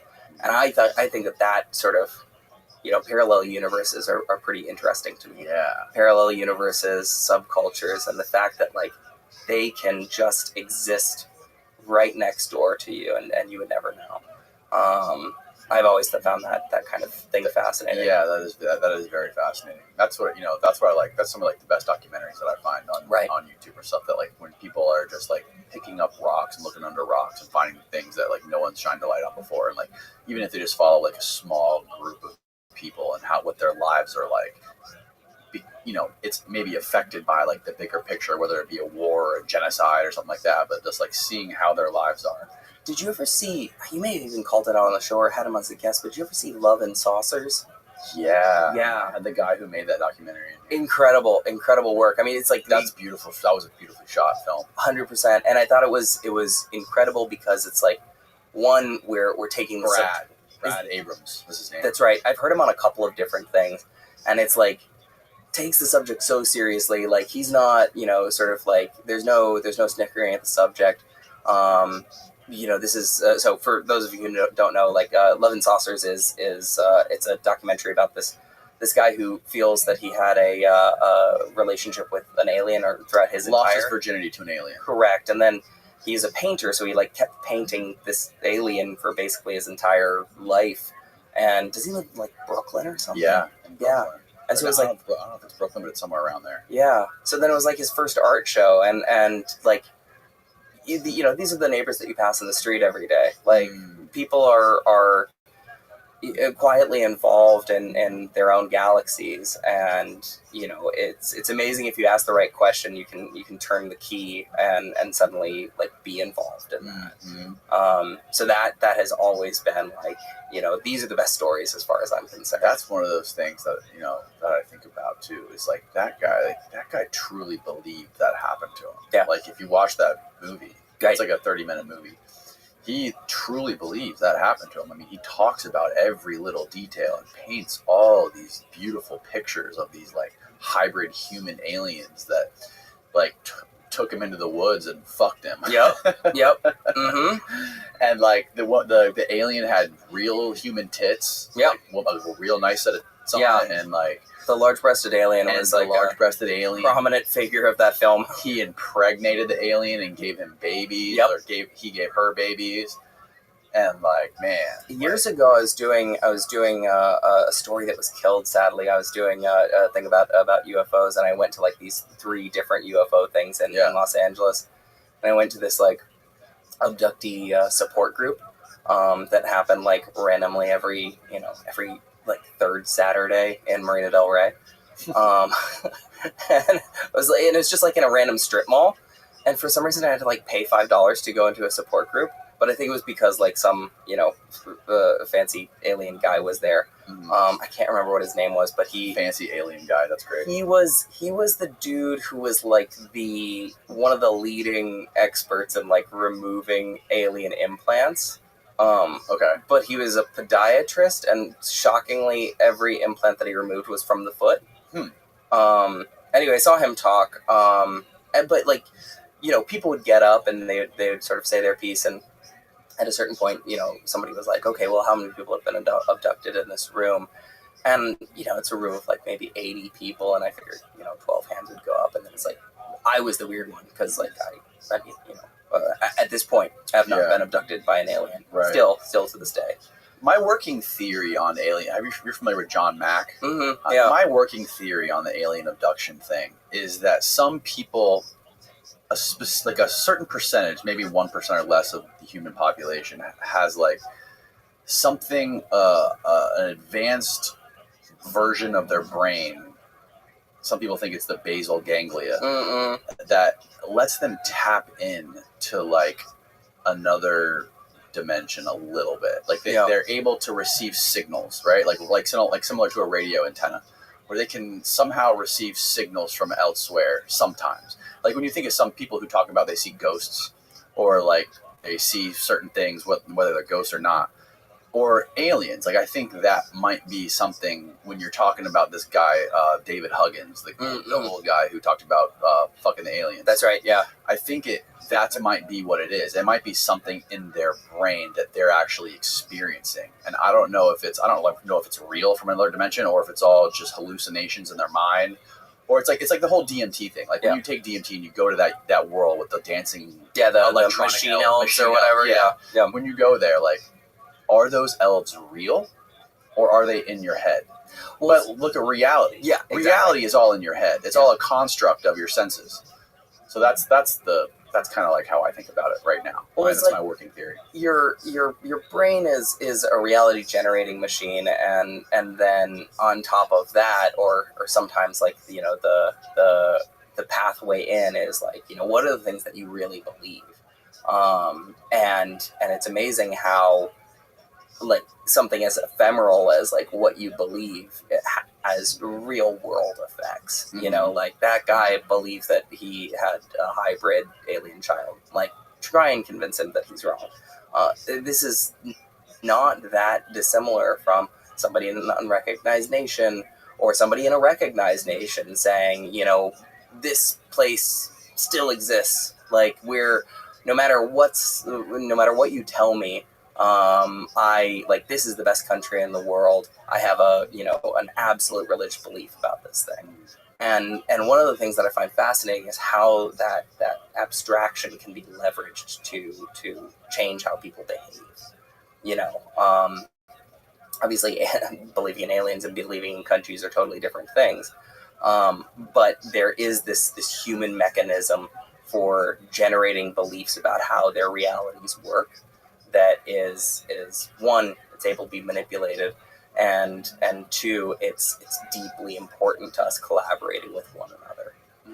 Because like when I was at the alien abductee support group, afterwards, honestly, I think the most fascinating part about the whole thing was like afterwards, like all of these alien abductees went out to Denny's together, and it's like, I'm like, I felt myself like so sort of like glad for them that like these people could like hang out and have a moons over my hammy and like talk about their abduction experiences. Like, they have community, and they had this shared lexicon, and that was able to bring them together. Like, it may not make sense for all of us, that's fine, but like they were certainly like together in their own belief structure. After that thing, I went up to, man, you get some wild stuff in meetup.com. It's cheaper than a movie. Just go into the depths of meetup.com and you'll find some. Oh, yeah, absolutely. So I went to an alien summoning from meetup.com. Okay. Summoning. Yeah, I learned how to summon. Where was this? It was a park in Los Angeles. And now, when you're imagining a UFO summoning, are you thinking about it at night? Probably. Noon. In July. Very hot day. And so I walked up. I pulled my buddies along with me to this thing. So I was like, guys, more people to show up. Well, it's just like, guys, we're gonna go to an alien summoning. So did you film it? No, I didn't. I'm a writer. I'm not technical at all. But I showed up, and there's a lot more people there than I thought it was going to be. It was like maybe like 30, 40 people in this park. Really hot day, and I was always just like pretty honest about people. I'm like, oh hey, I'm a journalist working on a project here, and then they're like, oh great, that's awesome. You should talk to our science lead. And I'm like, okay, cool. Who's the science lead? And they're like, that's Hans. And so this guy named Hans comes over, and he's like, I got to show you the book of UFOs. And I was like, okay, sweet, let's look at the book of UFOs. And he like opened up this like a bunch of like highly pixelated photos, and he was like, see that? That's a balloon. That's not a UFO, but that is a UFO. And then you just flip the page and be like, balloon, UFO. And then you flip the page and he'd be like, that's a UFO pretending to be a balloon. And I'm like, Hans, what kind of doctor are you? He's like, I'm a dentist. And I'm like, I'm having less confidence in the summoning. And he's like, well, just wait for the summoner to get here. I'm like, okay, sweet. He's going to teach everybody how to summon. So I was like, oh, this sounds great. That's a skill. That's a little bit better than a theater major.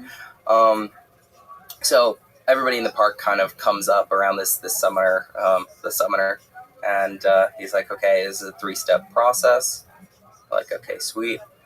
And he's like, first you pick a point in the sky. Everybody just, 40, 30 people just like in the middle of a park in July, just like looking at the sky. He's like, okay, now telepathically bring aliens to you, and then you just repeat that until they come. I was like, step 2 should have had more steps, I feel. Like, I'm like, and like, you gotta try. So Right. You're just like standing in a field with like all of these people just sort of staring at the sky, and then eventually somebody will just say like, oh, there's one. And then the crowd will just like rush over to somewhere else in the field and like point at something in the sky, and everybody's just like trying to like see whatever they're seeing, and then it would happen again somewhere else, and it's like I have no idea. Did you see anything? I have no idea. Nothing that I would define as UFO. Right. And to add insult to injury, there was definitely a birthday party going on in the park, and like some balloons totally flew away. And I was like, realized that had happened. I'm like, I think it's probably time to go home from the summoning. Yeah.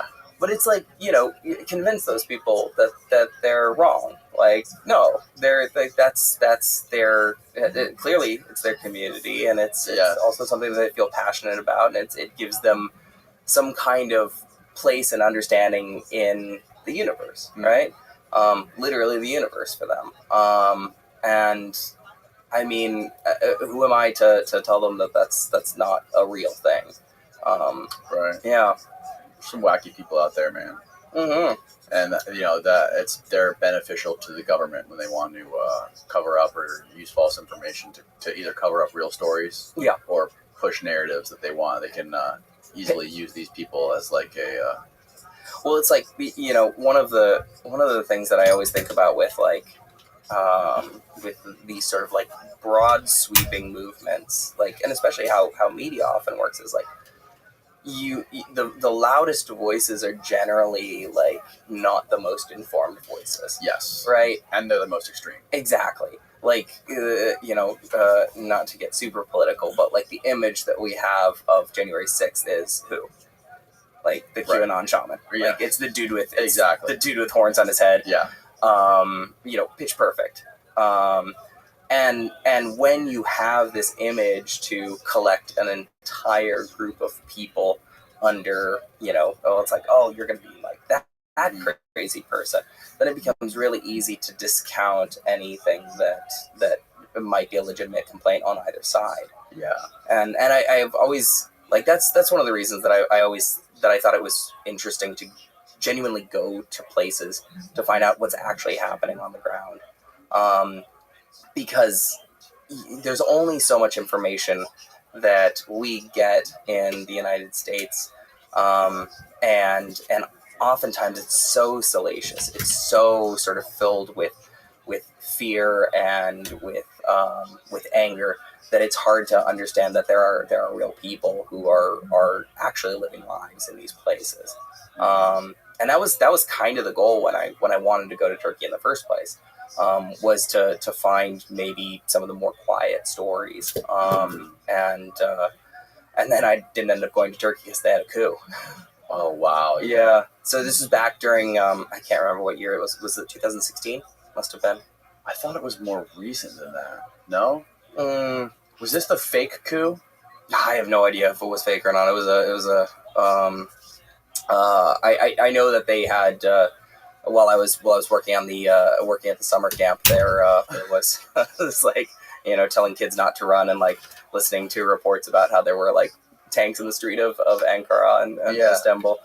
And at that point I was like, well shit, like I have a ticket to Istanbul pretty soon, and I didn't quite know what I should do with that, because I was like, this, you know, I specifically didn't want to put myself into a situation where I'd be a liability for the community, or like that I would get myself like, you know, into a situation that I couldn't get out of just because I was trying to learn how to be a journalist. And so I was talking to my folks about it. My dad was close with this geopolitical forecaster guy. I'll call him Frank. Your dad was close with him? Yeah, he was close with him. Well, they were like pen pals. He was like, I like your geopolitics. And then the guy was like, thanks, I'm going to keep I like your geopolitics. That is like That's a great compliment. It's like the most dad compliment ever. Like, everybody's dad, once they get old enough, they're like, you know, I really like either the Civil War or World War II, or my dad is World War I. Okay. So yeah, he's mad stoked on geopolitics. Okay. So your dad introduced you to Frank. Yeah, he introduced me to Frank. And he's like, why don't you write Frank and see what Frank says? So I wrote him, and I had heard that Frank thought this was a terrible idea. And I was like, okay, well. I thought, what was a terrible idea? Me going to Turkey. Okay. Yeah. So I was like, hey, Frank, it's me. I hear you think it's a bad idea for me to go to Turkey. So I still want to like learn to write about the Middle East and you know what's going on. And I kind of had in the back of my mind that I wanted to do something about travel. And I was thinking about maybe trying to do like a non-political travel log of the Middle East, which I realized immediately was fucking impossible. It's like trying to write like Moby Dick without ever using the word whale or like the letter A. So I was like, told him, you know, these ideas, and then he wrote me back and he was like, well, here's why you're gonna end up in Turkish prison, and you're not gonna make it. And I'm like, oh, okay. Well, if you look back to my first letter, I said, what should I do? And then Frank was like, okay, go to Lebanon and I'll coach you. And I was like, okay, I mean, I don't know what that means. I've never met this old man. But sure, yeah, I'll buy a plane ticket to Lebanon and have this old man coach me. Why not? So I bought a plane ticket with my summer camp money to go to Beirut, and I was there for like a month. And so I was like, you know, got to Beirut to my hostel, and I was like starting to freelance stories, and I emailed Frank. I was like, hey, I'm here. What do I do? And he's like, okay, well, you got to go meet this man, and he'll send a car for you. And I was like, okay, wow, great. This guy was connected. See, I mean, maybe it seemed like it. I was just, you know, an eager beaver with a laptop. So I would just like go and like I just like went and met a random car outside a place called Burj Hamid in Beirut. And the guy waved me down. He didn't speak any English. I didn't speak any Arabic or French. And you know, we started driving on the outside of town. I'm like, this, like, it's at that point I was like, this might have been a poor choice for me. So, like, I'm already like 5 minutes in the car. And at that point, I'm like, this might have been an error of judgment. That was the point of no return. Yeah, it was. But then he ended up dropping me off at this you know, this office park in a place called Junet. And I went into this office, and the guy was like, oh, you're from Frank, right? And I'm like, yeah, I'm definitely from Frank. And then he's like, well, so how is he? And I'm like, he's good. He's really good. And he's like, okay, have a seat. I'm like, great. So, guy turned out to be a counterterrorism expert, and he was just like talking about counterterrorism, specifically the Islamic State at the time. Did he work for any agencies? I had no idea. He was just a guy in an office. Okay. I was just taking notes. And at a certain point, he was like, "Do you have enough?" I'm like, totally. Yes, I do. I have enough for Frank. And then driver took me back, and I was like, well, that was strange. And then the next day, like, not the next day, probably like a week later, I went to go meet, like, a political scientist at the American University of Beirut. And sort of same thing happened. How's Frank? He's good. How's his wife? I didn't know he had a wife, but she's great. She's doing good. So chatted with him for a long time. And then the final interview was a guy who identified himself as a Lebanese general. Still have no idea. And we talked about the Islamic State for a bit. And then he kind of set me on my way. And then I was like, well, this was a strange trip through Beirut.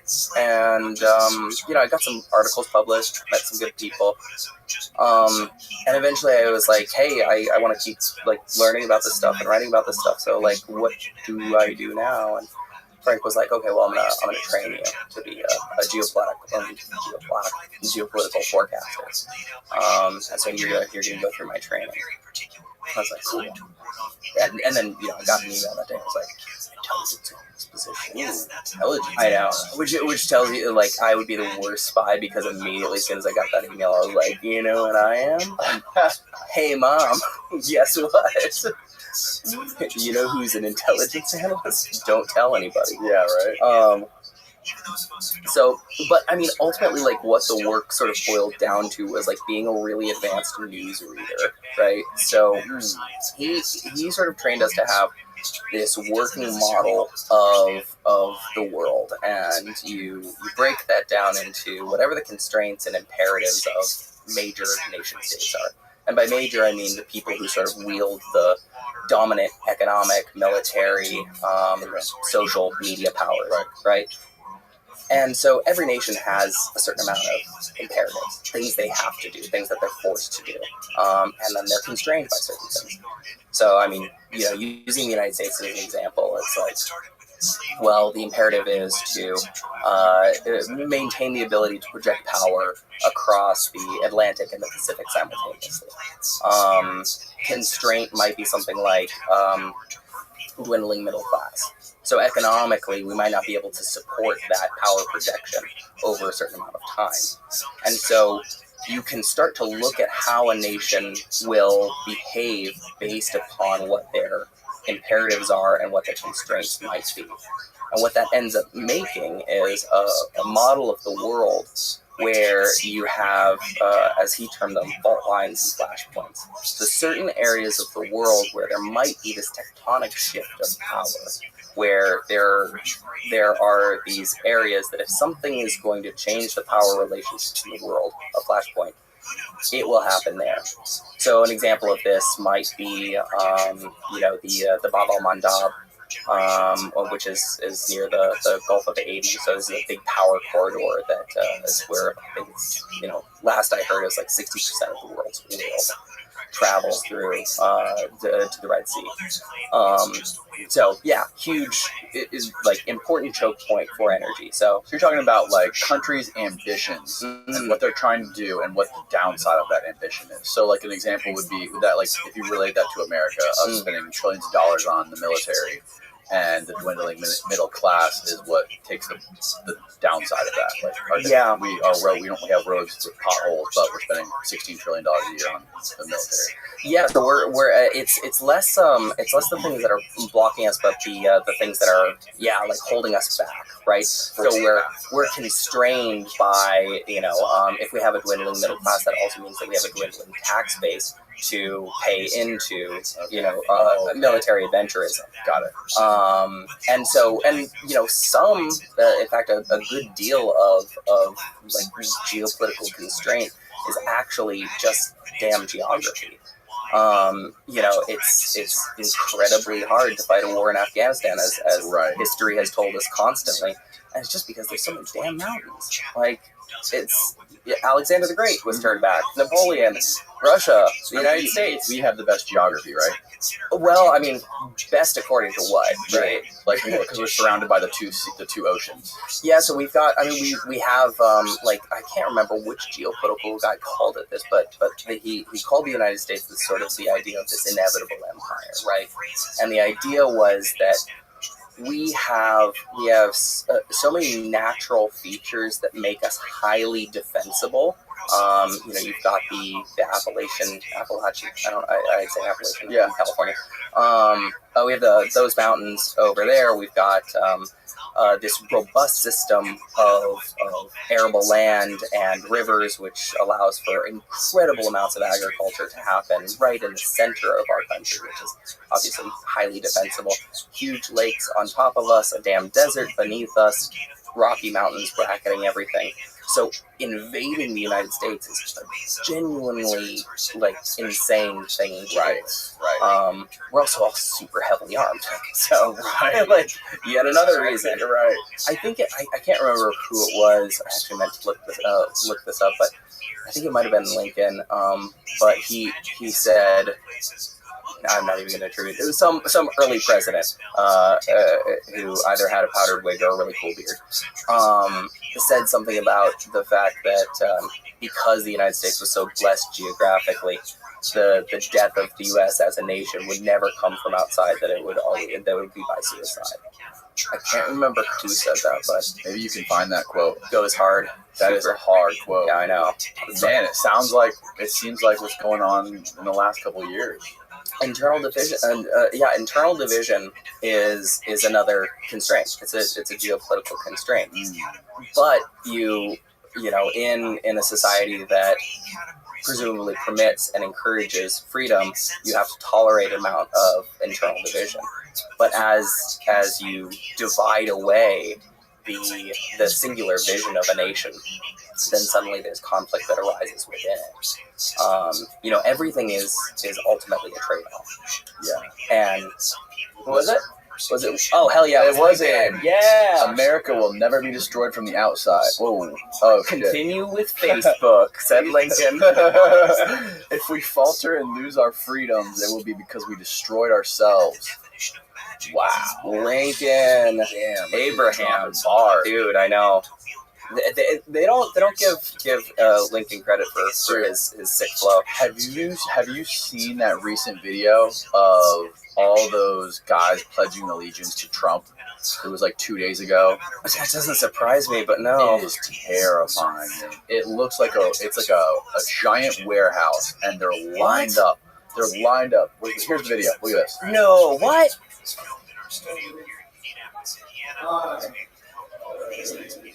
If you want to help keep Crash Course free for everyone forever, you can join our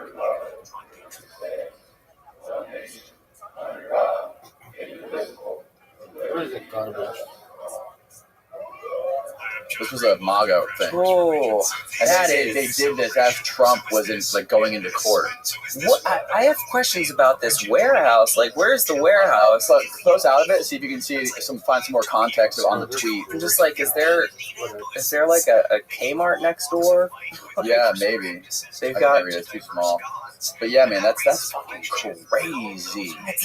But this is exactly the thing that like I find so fascinating about the idea of nationalism, because nationalism is this huge abstraction, and what your nation is something that's collectively generated by the people within the nation, right? Like, how you believe about whatever America is somehow gels with how every other American thinks about America, and that creates the picture of our country, right?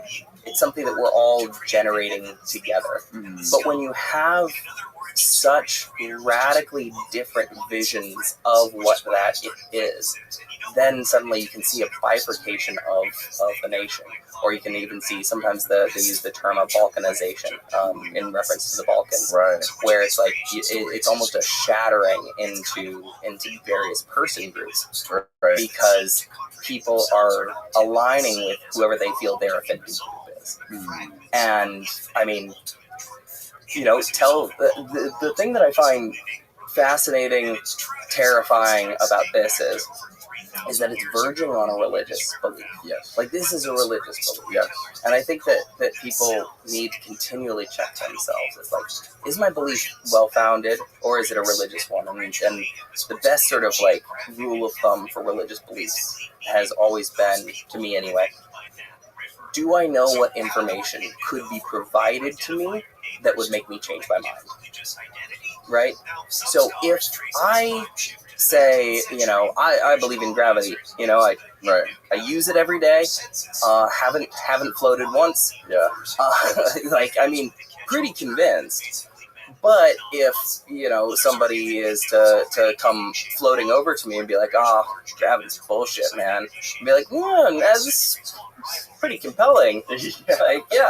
So it's like, you can have certainty to a certain extent, but at the point that you're saying, no, absolutely not to these facts, absolutely not to reality on the ground, then you have a religious belief. Then the thing that's powering you is faith and your own personal identity. Your own personal identity is so involved in what you think that you can be manipulated dramatically. What was the quote you said? You said the number one revolutionary in the revolution becomes the staunchest conservative the day after the revolution. That's right, yeah. Because now they own the state. Right, yeah. And it's like people when... And I think that there's this sort of romanticized idea of revolution in that respect too. It's like, and there's the sort of musical theater version of Duke waving a flag, and and suddenly everybody's equal. But the question is, equal according to who? Right? So the revolutionary, the day after the revolution, now controls what equality is. Now they control what freedom is. They're controlling what the abstraction is. And so if we're all going to agree on this consensus reality, how are we going to generate that consensus? And that's ultimately what statecraft is about. I don't know, definitely not Lincoln, but somebody said, I can't just keep leaning on Lincoln this whole time. But somebody said that statecraft is all about, it's the generation of consent by the governed, right? And so there's a lot of ways to generate consent amongst the governed. Like right now, we're the governed, in the United States anyway. So somebody can come in this room and put a gun to our heads and make us participate in a phony voting, charade. Cool. Do they have our consent? Well, yeah, I don't want to get shot. Yeah, super, you do have my consent. Yeah. Another way to do it, and the way that at least we in the United States have settled upon doing it, is through representative government. And representative government is how we go about, doing the tasks of governance, which is identifying problems, creating paths to solving those problems, and then enacting those solutions, right? But the belief in the United States is that if we sort of crowdsource the idea for how best to move forward as a nation, then we'll come up with not only a better solution, but it will be fully supported by everybody who gave their opinion on that thing. Now, that's the ideal version of it. Whether it works that way or not, who knows? Some of the most successful countries, monetarily and military power-wise right now are certainly not democracies.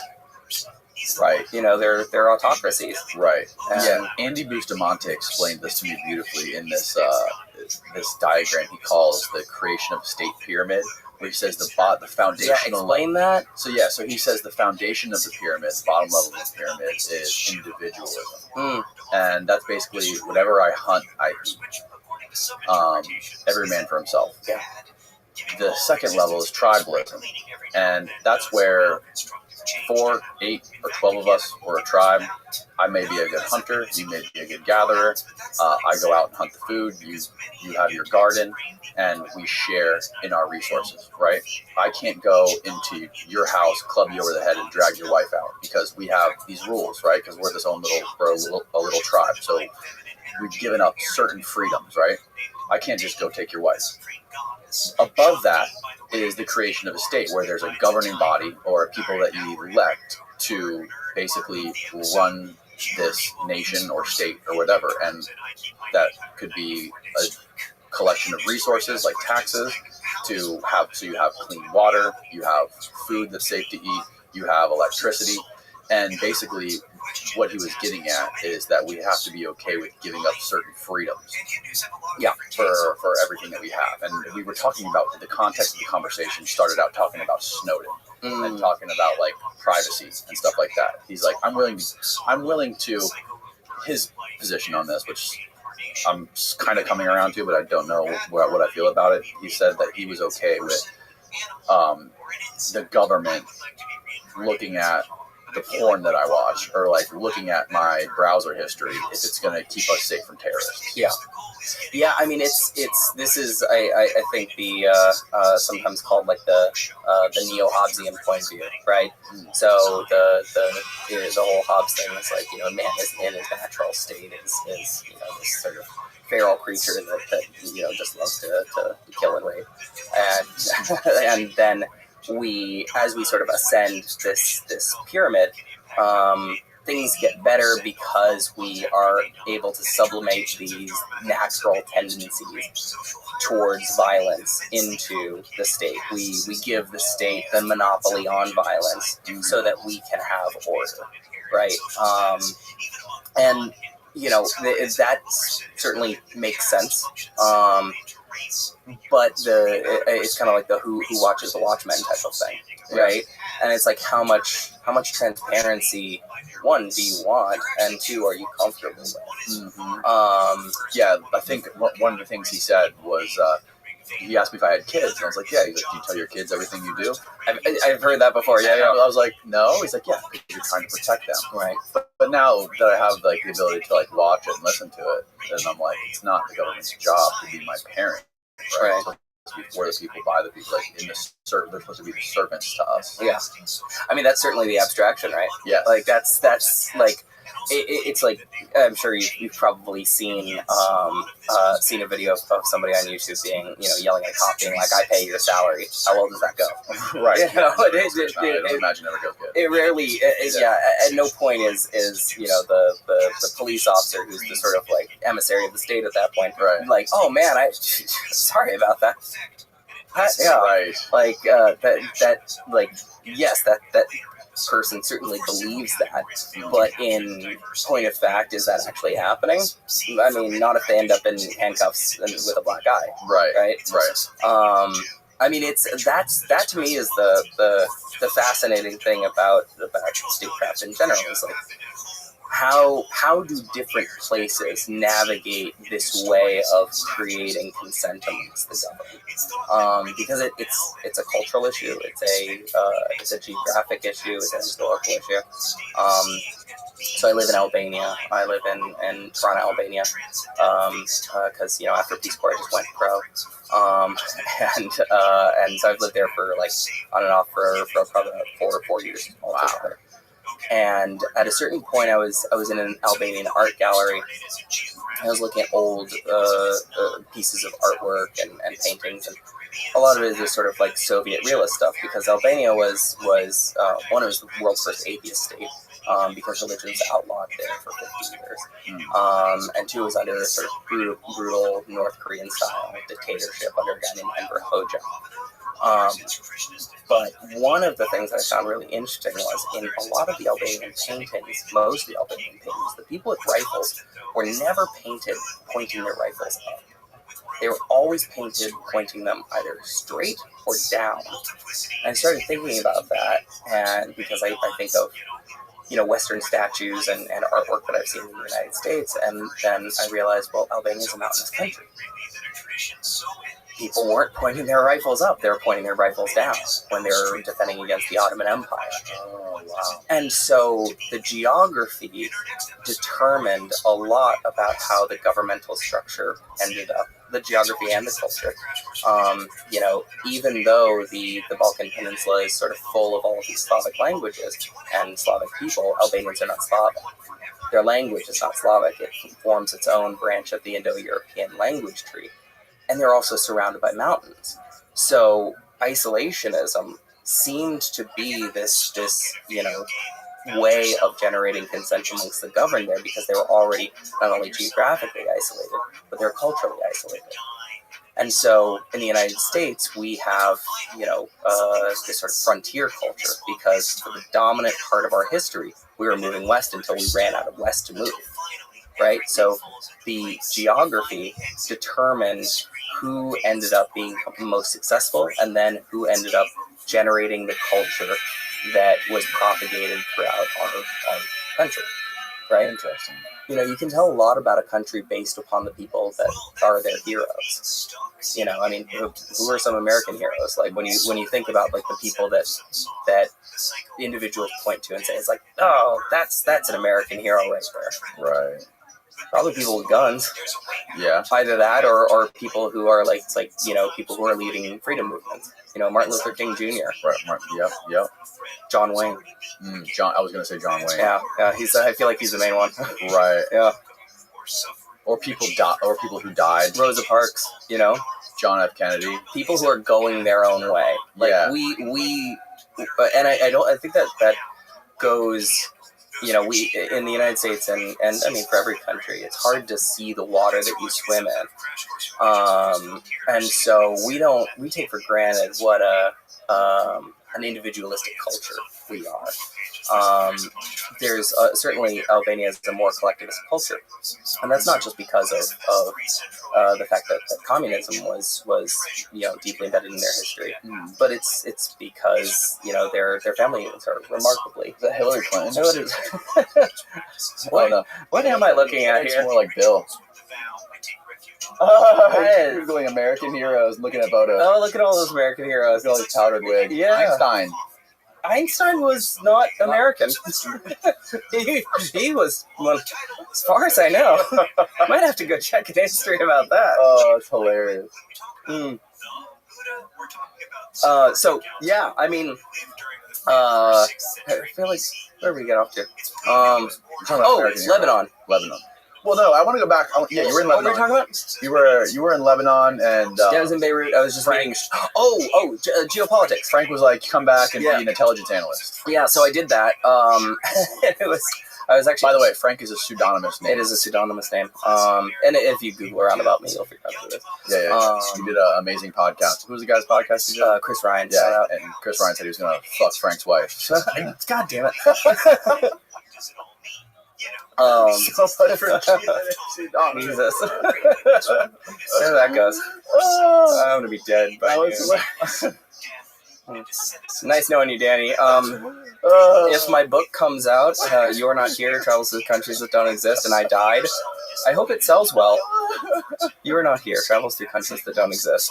I can cut that out if you want. I don't know. Keep it in if you like it. So you're working for him now. I'm working for him, and basically it entails being a very detailed newsreader. Yeah. So what a working day is like. I had to get up really early in the morning, so I was up at like 4 in the morning. I was living in Los Angeles at this point, in an art colony, which is a very weird place to be an intelligence analyst. Art colony. Yeah, brewery art colony, and he's brewery art colony. Dude, it's like the musical Rent, but like so much dirtier. Wow. Yeah. It was cool. Like you get like a big old art warehouse, and then it's like build your own walls and do really edgy artwork. Yeah. You all say fuck a lot. Los Angeles is a strange place. Yeah, man. Almost as strange as Miami, but not quite. I've never been to Miami, so yeah, I've never been. Oh my god. Yeah, it's such a great place. It's so close to the U.S. I just went to like my memory, and I was like, what do I know about Miami? And like, I think a Pitbull music video just started playing. And that's it. That's all I know about Miami, really. It's crazy. Totally different animal than out here. Traffic is almost as bad as LA. It might be worse sometimes. I guess depending on the time of day, but it's very similar to LA. It takes 2 hours to drive 2 miles. Yeah. Sounds about right. And everybody is Cuban. So it must be great sandwiches and awesome cars. Beautiful women, great cars. lots of rich people, lots of great food, but just so many people packed into this tiny place. It's a great place to go. It's a great place to go for like a day or two. That's not at all well, I mean, like I said, my stereotype is literally only Pitbull music videos and Big Willie style. Okay. That is so anything outside of a music video, I have no concept of. You gotta go, man. All the places you've been, you've never been to fucking Miami? This is the first time I've been to Florida, man. Yeah. Really? Yeah. Wow. I honestly, I haven't explored the U.S. that much. I've spent most of the last 10 years, in unrecognized countries. Right. Can't blame you. Yeah. But when we were training, I went out to Texas, which was like, so training and like, I don't know, I got an email and it was like, okay, you're coming out to training, and I was like, okay, sweet, it'll be like a weekend or something. And it was like a month, and I'm like, what?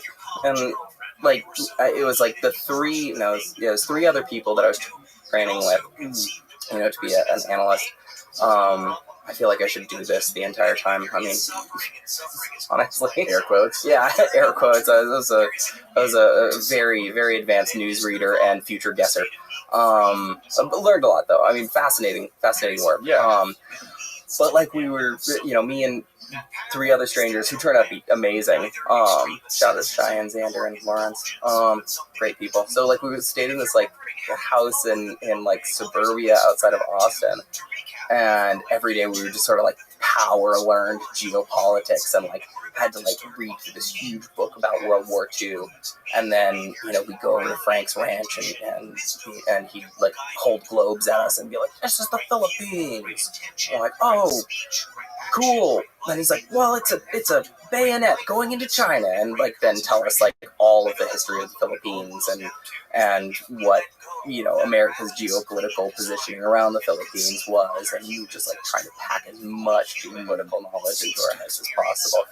And each one of us kind of got some area of the world to look at, right? And so the goal of that was to take as much open source information about that area, so publicly available information, and try to determine, based upon the constraints and imperatives of that country, what might happen, what they might want to do strategically, or what might occur to them, right? So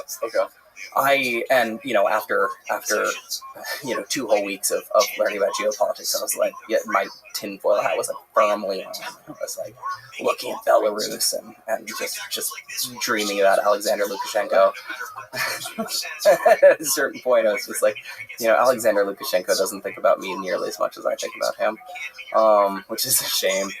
And I was like, oh, okay, so it's like Russia and Belarus, they're like, right now anyway, they're like having this sort of weird war of words. I think Belarus was saying, you're using us as a 10 million person human shield against invasion from NATO countries and stuff like that. And then NATO or Russia was like, shut up, or something. I can't remember that's the exact quote. Right. Vladimir Putin, shut up. And so I was like, talking to Frank about this, and he's like, well, like, what do you think is going to happen? I'm like, are they going to fight or whatever? He's like, no. I'm like, well, why aren't they? And he's like, research it until you find out why. And I was like, what? Okay.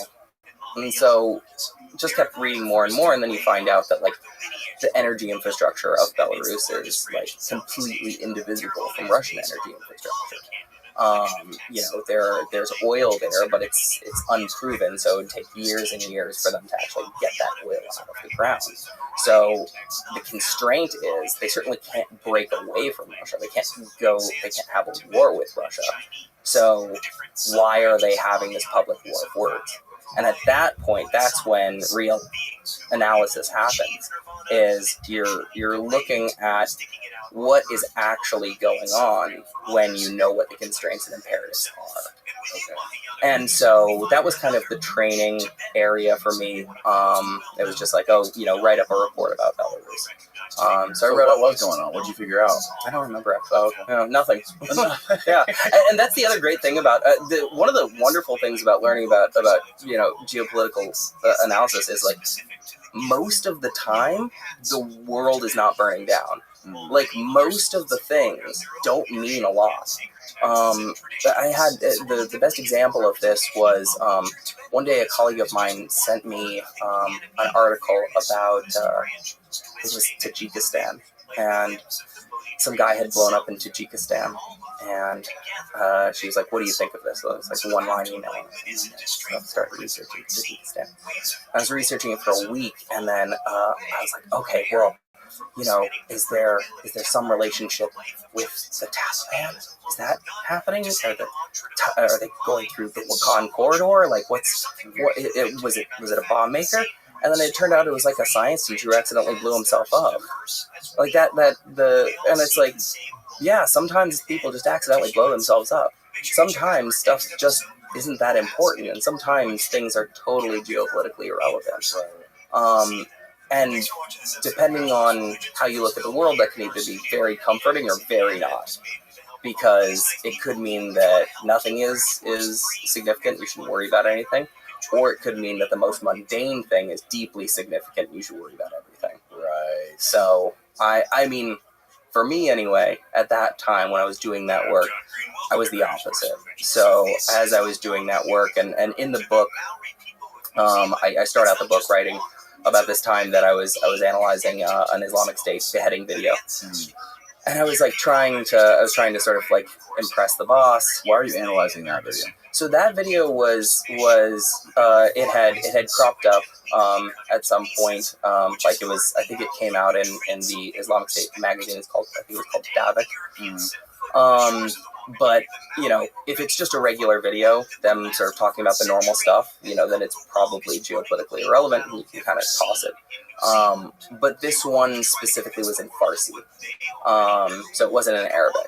And the people who were being beheaded were in the uniforms, anyway, of the Popular Mobilization Units, who are Shia-backed or Iran-backed Shia militias that operate in Iraq.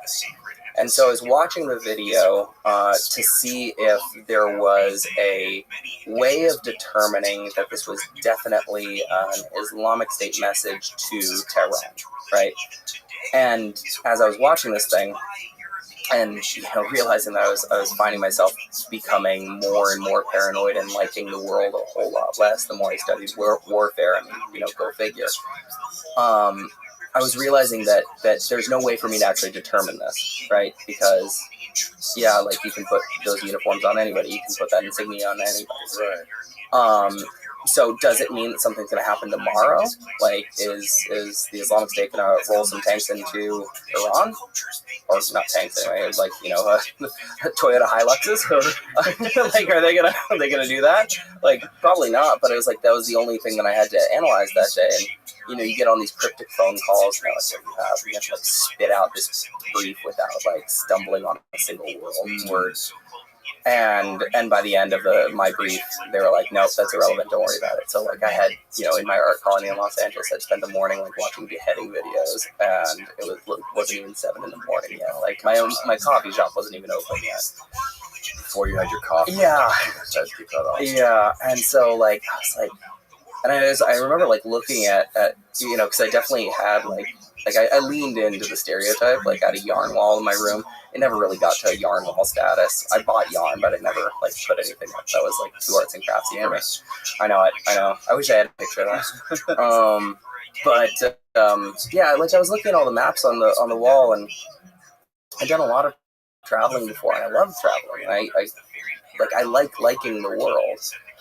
And I realized as I was looking at now, after, a couple of months of just researching how the world was tearing itself apart, that I really not only didn't like the world, but I was pretty afraid of it. And that was not a great headspace to be in. And at the same time, I was also the worst person to sit next to at a bar, because I'd just be like, oh, you hear about these missiles? Do you know about the range of that missile? Mm-hmm. You ever hear about this World War I treaty? It's that nobody wants to sit next to that guy at a bar. Right. So I had to make a change. And fortunately, I got fired like a month later. So but while I was looking in the Middle East, especially the Islamic State at the time, the Kurds in Iraqi Kurdistan were this enormous force in beating back the Islamic State out of northeastern Iraq. Right. And so they were using this political capital that they had at this time, so this is in 2017, in order to launch a referendum on independence from Baghdad, right? And so I had been reading about this area constantly, and of all of the stories that you read in the news, it's so rare that you find one where you're like hopeful about it, and it's exciting, where you're like, this is an independence movement. Not only is it an independence movement, but it's one that's done through basically democratic means. Like it's a new country that could potentially vote itself into existence. Right. And so as I started researching it, I was like, and as I was done watching beheading videos, I was like, because anytime you lose your job, you're like, oh man, well, if I could do anything in the world, what would I do? And I was like, I want to go see the referendum on independence in Erbil in Iraqi Kurdistan. And so I Googled jobs in Iraqi Kurdistan, and I found a job as a third grade teacher. And so 2 weeks later, had a ticket to Northern Iraq. Yeah. Teaching what, English? I was basically third and fourth grade. In the book, I call it the Kurdistan International School, but it's a Lebanese school system called Sabas. And they put me up, gave me an apartment, and and paid me okay for the area. But it was third grade, fourth grade, social studies, homeroom, and English. By yourself? Yeah. Jesus. I mean, there were other international teachers at the school, but yeah, just went out there, and that was a great way to basically start trying to figure out about, trying to start writing about things where it wasn't the world tearing itself apart. It was actually new things being created. But of course, that didn't actually end up happening for the Kurds in Iraqi Kurdistan. So while I was there, I was obviously teaching, but I was also meeting other journalists and talking to NGO workers. Made great friends with some of the locals, and was watching and waiting as this vote for independence was happening. And it's amazing how the city Erbil started to feel as it got closer to this vote, because there was so much uncertainty in the air. The larger regional powers did not want, and still do not want, this independent Kurdish region. And the reason for that is because the Kurds are the largest stateless group of people in the world. So there are about 35 million Kurds. They're spread across in one sort of unbroken band across from the Zagros Mountains in Iran and Iraq, all the way down to Syria and through a large portion of Turkey. Yeah. That's a big Wikipedia version of the Kurdish nationalism. Yeah. And so, yeah, the notable Kurdish dynasties, shout out to Saladin the Great. He was the leader of the Ayyubid dynasty. So where did they come from? They were a nomadic person group that was they're originally from the Zagros Mountains area. Right. Mm-hmm. But why? So where did the word Kurd come from? So I've heard that, and sometimes I don't know if this is just a general reading of it. I've heard that it relates to tent dwellers, so nomadic tribes people. Okay. But I didn't include that specifically in my book because I couldn't confirm it. Right. Basically, so this is the flag of Iraqi Kurdistan, and it's important it's important to understand too that there are many different Kurdish governments, Kurdish languages, and Kurdish groups that are contained within the larger area that the world would consider Kurdistan, or certainly Kurds would consider Kurdistan. So there are there's a Kurdish region of Iran, there's a Kurdish region of Turkey, there's a Kurdish region of northeastern Syria, and also Iraq. Each has ostensibly different governmental systems and even sometimes different languages, so Kurdish languages. So in Iraqi Kurdistan, they speak a language called Sorani, but you also have Kurmanji, which is a majority Kurdish spoken language. And one of the reasons that these regional powers don't want any sort of independence movement from certainly Iraqi Kurdistan is that it'll animate independence movements in these other countries. So Turkey doesn't want a Kurdish independence movement to happen within its borders. Yeah. So this red area here, this is the disputed area between Iraqi Kurdistan, which is in the green, and then the disputed area is in the red there. And so while I was there, the Kurdish referendum on independence happened, but immediately Baghdad was like, hey, you super aren't independent, and you're also not taking Kirkuk with you. So the reason that Kirkuk is important is because this majority, a huge amount of oil comes out of Kirkuk. Okay. Back in the day, Saddam Hussein was like, I got too many Kurds on that oil land, so I gotta move a bunch of Arabs up there and what he called Arabize the area, so that he would have. So which part of this map were you at? Erbil, right there. That's where I was teaching third grade. Erbil. Yeah. Okay, you were in Erbil. I was. So it's the green zone right here. Yeah, correct. And why is that green? What does that say on the bottom? What's that little? So that's the area of the Kurdistan Regional Government. Okay, got it. So it's an autonomous region within Iraq. Got it. Okay, it's just an autonomous region that Iraq, they leave it alone. Yeah. There's to an extent. To an extent, yeah. It's a. Is it kind of like similar to how Eastern Ukraine was sort of like a lot of Russians were there, and there's a differentiation in government. Okay, definitely. Okay. Yeah. So there is a government that is run independently, but it has direct relationship with Baghdad. It's under the control of Baghdad. Okay. And so when they tried to vote themselves independent in 2017, Baghdad reasserted its control and decided to basically go to have a small war over Kirkuk with the Kurdish fighters to ensure that the Iraqi Kurdistan, never took the oil-producing region with them. And so at the same time, Iraq basically said, okay, also all your airports belong to us and we're shutting down your airspace. And, at this point I was sort of early on in wanting to write about unrecognized nations, and I didn't realize that my book wasn't going to just be about Iraqi Kurdistan. That's what I thought it was going to be. But then I decided to leave Iraqi Kurdistan because I was going to see my girlfriend, who was a Fulbright scholar in Bulgaria at the time. So what the school had told me was like, okay, well, if you leave, you might not be able to come back in because you certainly can't come in through the air because Iraq bitch.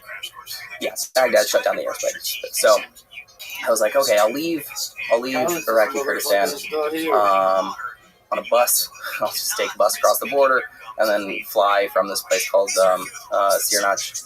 I don't know if that's how it's pronounced. In eastern Turkey. So yeah, I went across the border and spent Christmas with my girlfriend at the time, and then we decided to just go back through Turkey for New Year's because I was like, okay, well, I have to go back through Turkey overland anyway to get back to Iraq. So, I have my apartment there, I have my job there, and so there's a great train that you can take from Sofia, Bulgaria to Istanbul. So we're taking that train. And, they take us off the train at 3:00 in the morning, and they're like, passports, and give them our passports. And they start looking at us a little funny, and they're like, where do you live? And then my girlfriend, Savannah, was like, I live in Bulgaria. She's a Fulbright scholar. And I fucked up massively, and I said, I live in Kurdistan. And immediately they were like, oh, you gotta come with us.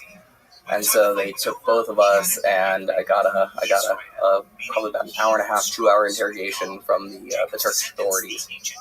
And what they thought was that I was some kind of political agent, either operating on behalf of the United States or operating on behalf of the PKK, who are the Kurdish Workers' Party. Right.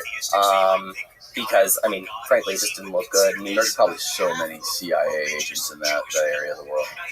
Probably. Yeah. There's gotta be. I mean, yeah, I would imagine. Yeah. Yeah, I ran into mostly third graders. Absolutely none of them seemed too shadowy to me. Yeah. So they pulled you aside. Yeah. So interrogating me. They swatted my legs a little bit. Really? Just because I don't know. I didn't know if it was offensive or not. But I crossed my leg, just crossed my leg, and dude hit my leg and he's sit up straight, and I was like, oh shit, this is real. Wow. And so he's like, so you work for PKK? Do you work for CIA? Who do you work for? I'm like, dude, I'm a third grade teacher. I'm trying to write a book about unrecognized countries. Good cover, by the way. See, I know, and that's the worst part. And then they Googled me, and then they found all the writing that I had done for the previous geopolitical forecasting company, which was a lot of stuff about Turkey. And then they were like, let me see your camera. And I had just previously been to a rally, an independence rally for Iraqi Kurdistan. So, the whole memory card was just nothing but, hyper-nationalistic Kurdish imagery. And I'm just I'm fucked. Yeah, I was so fucked. And I was just I was thinking two things basically at the same time. I was one, how mad is my girlfriend going to be at me for getting us, kicked out of Turkey? Or two, am I going to Turkish prison tonight? Was it a fatalities map? Of what? What is this? What Turkey PKK conflict? A visual explainer. Yeah. Oh, and I should say I never really went into the Kurdish area of Turkey for the research for my book. Right. And I haven't been back to Turkey since because they banned me. They banned you? Yeah, I'm straight up banned still. How did that happen? They handed me some papers that said you're banned. Right after they interrogated you? Yeah, and they said walk. We were on the border of. You still have have a picture of those papers we can pull up? I don't have it on me. No. I'm sure I can find it though. I'll send it to you. Yes. Yeah. What would happen if you went back? Beheaded? No, I don't think so. I don't think they'd be beheaded. I actually tried to go back one more time. Oh, really? Yeah, well, because we thought that it was some kind of we thought that there was a term limit on it, because there was some sort of antagonism between the United States and Turkey at that time, and we thought maybe this was not that big of a deal. Turns out it's a really big deal. So they banned me from entering Turkey. I can fly through Turkey. But as far as I know, I haven't tried. Yeah, I haven't tried to go back into Turkey since. But yeah, they kind of left us at the border of Bulgaria and Turkey, and we're like, okay, well, walk. It's December and 3 o'clock in the morning in Bulgaria. So what was the temperature? Super cold. But fortunately, a cab was coming through the border at that exact moment. I was we waited a little bit, and the cab was coming through because there's a bunch of casinos on the other side. And this absolute saint guy named Demeter, he picked us up and drove us to a small town called Svilengrad, Bulgaria. But at that point, I'm just oh shit, there goes my book. And this was also my thesis project. I was getting my master's degree in writing from Oxford at the time. So I was this totally torpedoed my whole book. And also I lost all the stuff I had in my apartment. I lost my job. I'm starting from ground zero here, and this is not looking good. So I was okay, well, I've got to continue on this journey of unrecognized countries. There are other unrecognized countries. So what if I just make my year about trying to go to other unrecognized nations at these sort of politically relevant times for them? And so I decided originally to go back to Kosovo. So Kosovo is is, you're gonna have a lot of mad Serbian listeners right now. According to the Serbs, Kosovo is a part of Serbia. According to over 100 nations in Europe and around the world, Kosovo is its own independent nation. So when Yugoslavia fell, Kosovo fought a war to break apart from Serbia, and actually it's pretty geopolitically active right now. There's a lot of things happening in northern Kosovo where Kosovo meets Serbia. So Yugoslavia broke up, and Serbia. There was Serbia, Kosovo, and Albania. So Albania was never a part of Yugoslavia. Okay. But Montenegro, Northern Macedonia, Kosovo, Bosnia-Herzegovina, Slovenia. I'm missing one. Did I say Serbia? Serbia. Yes. So all Serbians are the ones that were massacring everybody, right? Yeah. So it was a Serbian genocide. Yeah, it was the Serbian-led. So it was under a guy named Slobodan Milosevic. Right. And so there we go. Maps are awesome. Yeah. Right. So the reason for that dotted line around Kosovo is because it's not recognized by everybody in the world. Ooh. Right? And so I was there for the 10-year anniversary of Kosovo. And so oftentimes countries don't recognize Kosovo because they have a close relationship with Serbia, or because they have their own independence movements that are within their countries. So weirdly, Spain doesn't recognize Kosovo because they have independence movements in Catalonia. So it looks a little bit strange for them to say, hey, yeah, we recognize your independence movement, but not ones that are going on in our own backyard. Right? So when you're building a country, essentially it boils down to declaration and recognition. So you can declare being a country all you want. In fact, I just saw some DJ in the California desert decided to declare his own country called Slow Jamistan. Look up Slow Jamistan. Slow Jamistan. Slow Jamistan. So he's declared. What world is this at? This is Southern California. Oh, that's not perfect. Yeah. Joshua Tree. There we go. The Republic of Slow Jamistan. Stop it. That's right, man. Stop it. Travel advisory. Non-Americans wishing to travel to Slow Jamistan. Sultan invites you to join the Sultan. He's a sultan too. And so, amazing. I mean, and these types of movements, like, essentially, they're not the exception to the rule. They are the rule. This is fucking goofy. But at the time when, like, a group of violent revolutionaries decided to meet in a bar, they created a country called the United States. Like, yeah, it was probably a pretty goofy idea to some people at the time, but it ended up working. Right. Because they're able to gain recognition. Not only could they generate consent amongst the governed, but they could generate consent amongst other countries to say, yes, you exist.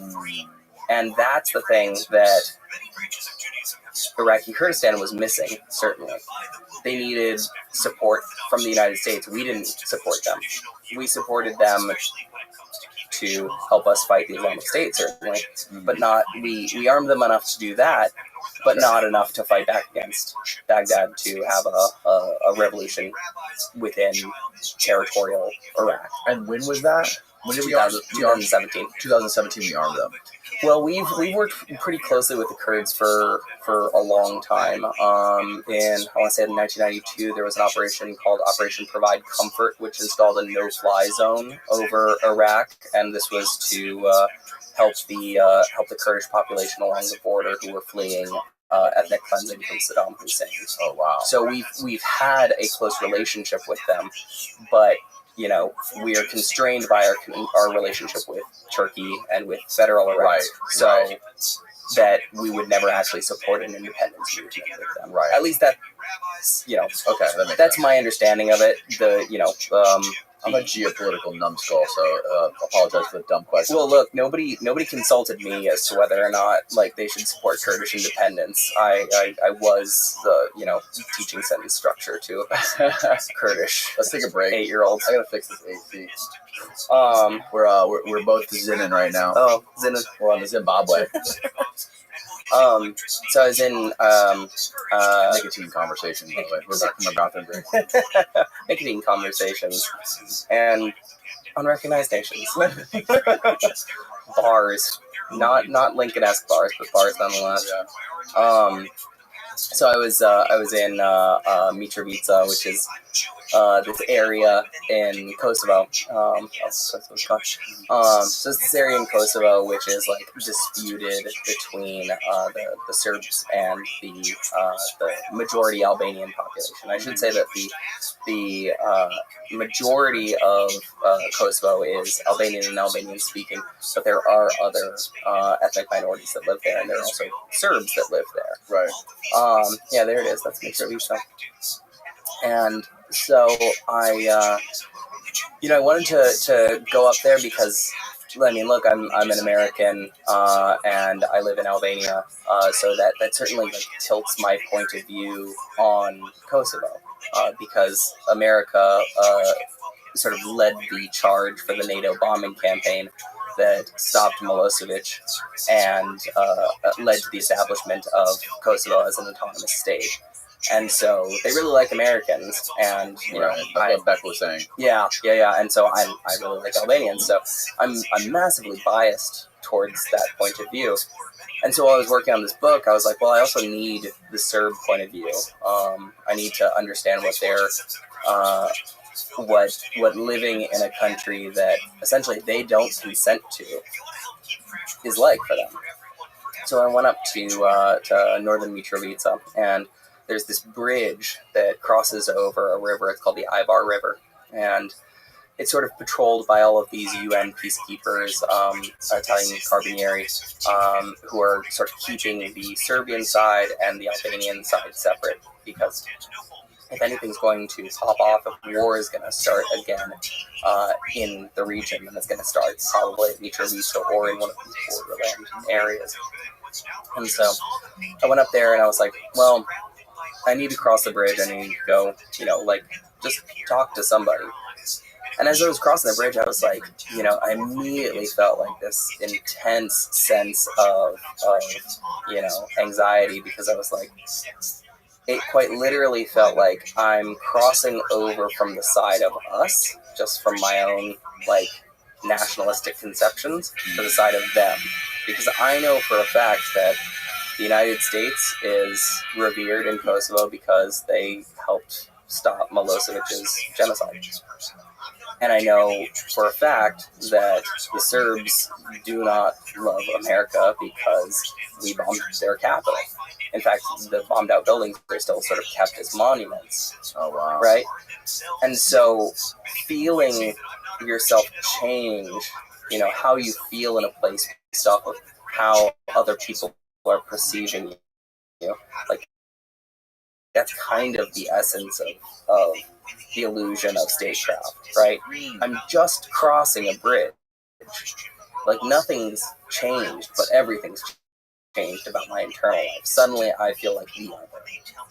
And so I cross the bridge, and, I'm kind of doing just, try to make friends. Right. And so I go to this bar. Same thing a spy would do. Yeah, except they'd have healthcare. Yeah. Be awesome. Hire me. CIA, what's up? Not doing anything right now.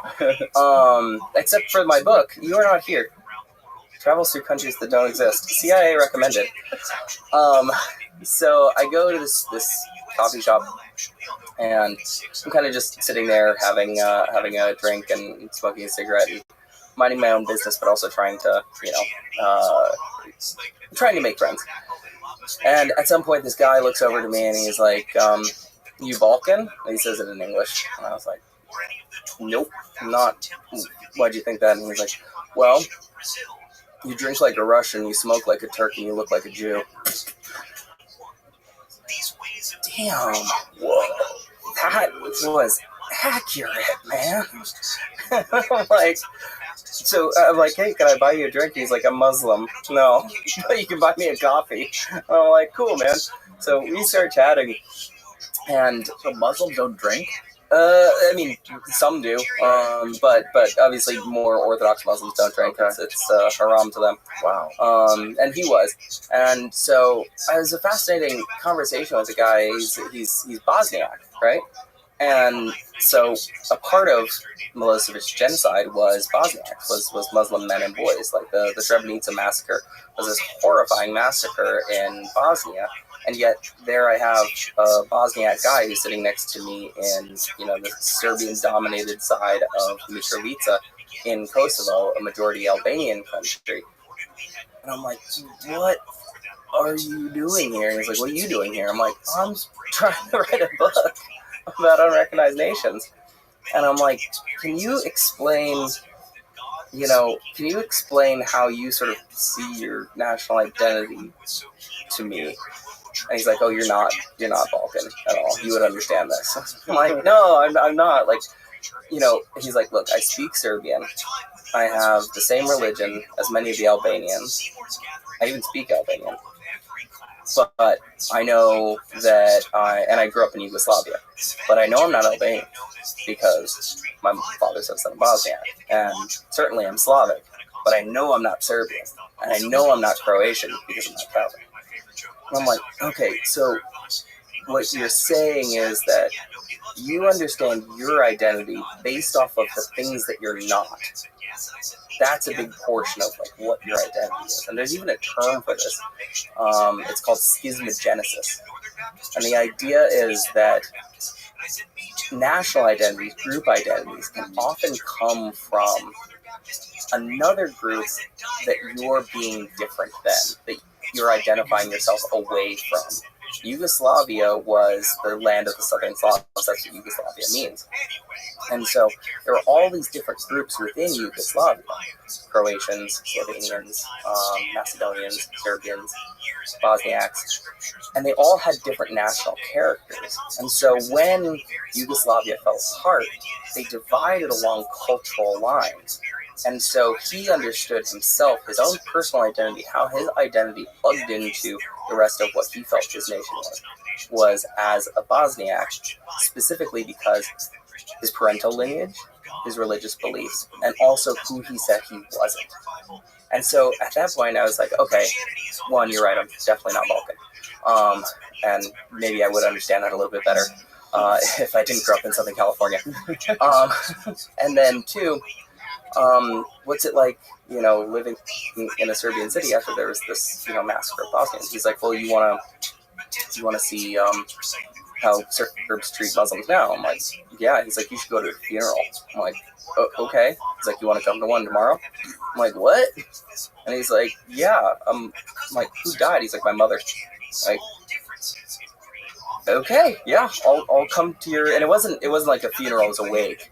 And so I was like, yeah, I'll totally. So I was staying on the Albanian side of the bridge and decided to shout out to Airton, by the way. What's up, man? He's a really cool guy. So He definitely watches this. yeah, totally. Yeah, Airton. So it had the weirdest experience too, because I was like, okay, yesterday I felt like all this anxiety about crossing the bridge and am I them? Are people going to think badly of me because I'm so squarely on the opposite side of things? I mean, even literally physically because of the damn bridge. But then the next day I'm like, okay, I'm going to a wake, so I better bring something because it's rude to show up empty-handed. So I went over to an Albanian bakery and got some baklava. I was like, oh shit, this box is written in Albanian. I'm like, is that gonna be offensive? I'm like, no, fuck it, baklava is great. I'll just bring baked goods to this thing. And so I walked across and sort of sat with his family it was I don't know if that's a typical Bosniak wake, but we all just sort of sat around and kind of held silence for his mother who had passed. And after a little bit, he was like, well, you want to come out and have a cigarette with me? And I was like, okay. So we went outside and he was like, let me show you what my mom looks like. And so he goes over to this sort of like death notice, and it's sort of stapled to one of the like light poles in the area, and he's like, the green box is because she's Muslim. But as you can see, this house is full of Serbs, Bosniaks. Like, we're trying to move on, and like at a certain point, like the dead don't care about their nationality. And then I had a similar conversation with a Kosovar who was running the Reuters bureau in Pristina at the time during the war. And I asked him, was there a time that he sort of felt this like elation, right? I mean, this is going to be released on July 4th, and Americans have this sort of like, at least I do. Let me speak for myself. Like, I have this sort of like assumption that like at the point that the Declaration of Independence was signed, the flag is waving, like there's this sort of like glorious elation that like we have a country and we did it. And I think that might actually be fiction, because I asked him about that. Like, was there ever this point of like, absolute joy that you won? He's like, no, because then you have to build a nation. Yeah, you won it, but like you have to build it. You have to build institutions now. You have to do all the hard work. You have to clean up all of the buildings. You have to help repair the shattered lives. You have to deal culturally with the genocide. There was no moment of elation, and I was like, so when does the work of building a nation actually stop? And he looked at me and he's like, look, there's a graveyard on the border of Albania and Kosovo. Their work's done. They don't have any work to do. But the rest of us, we're still creating a nation. And I went back to Kosovo fairly recently, and I was there for the 15th year anniversary. And I talked to Serbs and Albanian Kosovars. Of course, there are other minority groups there as well. The Gorani, there's Bosniaks, there's Turks. There's a lot of people there. But I talked with one Serbian guy. Who's a docent at a monastery called Gračanica, and it's like this sort of enclave, Serbian majority enclave in Kosovo. And I'm in a Serbian monastery, and immediately asked me where I'm from. It kind of surprised me, and normally I'd say California. Like, some cool. But I was like, in the United States, and he was like, oh, okay. And then kind of went the other way. And so, they don't like Americans, though, right? We bombed them, man. Right. Yeah. Like, Kosovo has a statue of Bill Clinton. Really? Yeah, and he has a really big hand. See if you can find the statue of Bill Clinton. Why do they have a statue of Bill Clinton? Because he was the sort of leading force in the bombing campaign against Milosevic's force. Bill Clinton. Oh yeah, you said it was 91, right? Yeah. Oh no, later. It was. Oh shit! Look at that. Yeah, that's Bill. There he is. Savage. Yeah, they also have like a clothes shop called Hillary's. Huge hand. Just absolutely enormous. But, I was talking to this guy, and he's like, it's my job to protect this monastery. And, he starts walking me through the alternate history for him, the alternate Serbian history. And it's not like he's just sort of like spouting off propaganda that he's memorized. Like, he's deeply affected by this too. And he used this phrase to me. He's like, this is halftime in the football game. It's not over. Serbia's going to come back. It's going to get this area again, even though this area is deeply within Kosovo. So it's like that people's ability to construct reality around themselves can lead them to believe whatever promises them future tense. And so while he looks around outside of the village of Gračanica and he sees everything in Albanian writing, and he sees, the EU trying to sponsor institution building in the country. He's saying to himself, well, in the future, it's not going to be like this. In the future, it's going to be part of Serbia again. And this is something that I think is always something to look out for with political leaders, because political leaders tend to promise you either a future or a past. And the reason that they promise you a future or a past is because it's not something that's happening right now. You won't be able to determine the results of it. So look at Make America Great Again. Cool, when? Exactly. Like, was it when we had this robust driving middle class after World War II because the manufacturing infrastructure of the world was destroyed in Europe and we had shipping lanes across the Pacific and the Atlantic? Was it then? I mean, it wasn't great for everybody. So who is it great for? Right. And the answer to that is his voters. And then sometimes political leaders are promising you the future. What do you mean his voters? Well, that's who he's talking to, MAGA voters. When do they believe that again was? I don't know. I'd be curious. Like, there's this sort of, from what I understand anyway, there's this Norman Rockwell version of America. And I'm certainly not a person who will just, write off the United States. I think the United States is great. I mean, we've done remarkable things. But to look at your own nation through only rose-colored glasses is to not actually see your nation. Every nation, much like every person, contains some really incredible bright parts, but also incredible shadows. And any nation that's able to elicit violent force and domination on the world has done horrifying things. And this goes all throughout antiquity. Like, that is the state of a nation. And so how people perceive that, whether or not they perceive that as greatness, that's something that a political leader can use to guarantee them a future that is brighter than their current present. Okay. That makes sense. Or take, for example, the Soviet Union. We're moving towards communism. We're moving towards pure communism. Right now, we need to hand over all of this power towards strongmen so that resources can be redistributed. And then we'll have, this fair, equitable, non-hierarchical Look at this Western drinks. First, we have to do this sort of like really intense autocracy. Right. And so, again, political leaders are promising the future or they're promising the past. The important thing is they're promising something that's not immediately visible because they need your consent. It makes me think about where we are right now in the country and like where do most Americans believe that we're going? What is the message? Like, Trump had a great marketing campaign. Yeah, nobody can deny that. And I don't see any other presidents doing that. Having a great marketing campaign? Not just having a great marketing campaign, but promising some sort of future.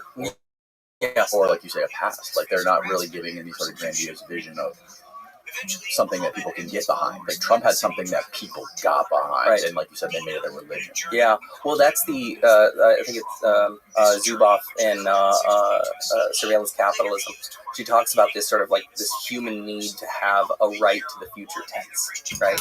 And so a right to the future tense is this idea that when you can project your own personal identity into the future reasonably, and you can say, I'll be more productive, I'll be more wealthy, I'll be more secure, my children will be thriving and healthy. When you can do that, you don't have many problems with the system at hand.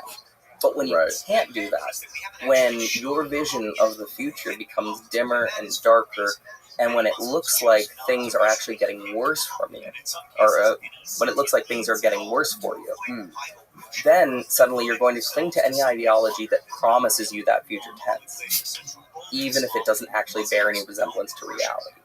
Because we as human beings need that. Like, we need to feel that our future is going to be secure. That we have some sort of purpose. Exactly. And you can so easily pour purpose into national identity. You know, as I was talking with the guy in the Serbian monastery, he's almost to the point of tears, talking about like how Serbia is going to reclaim this monastery that he cares so much about. Like, he has to believe that because his identity is so deeply involved in it. Right. When everything around him is telling the exact opposite of that. It's so interesting to see these tools used in nations that are unrecognized, or that they're building up their own national identity, or that they've won a national identity partially, or that they've won national recognition, but not throughout the entire world. And then to come back to the United States and see that, like, we've grown up in a nation where we think of that as immutable, right? We've grown up in a nation thinking that the United States has been around, always will be around, and it's not going anywhere. Right. And that's just not the case for most nation states, right? Right. You know, the USSR crumbled into its constituent parts as soon as its independence movement started moving through the country. That was a 250 million person country. It's the biggest landmass in the world, and it disappeared. So what do you call yourself? Like, I mean, what do you call yourself? I run this question all the time. Like, America disappears tomorrow, right? Like, what am I now? I would probably still identify as an American. I wouldn't be a Californian. Right. I mean, I live in Albania. I'm not Albanian. You know, would I go back to, like, whatever my grandparents were? Oh. What do you think you would do? I don't know. I ask the question, though, to a lot of people all the time, like, what would they do if the United States was no longer the world superpower?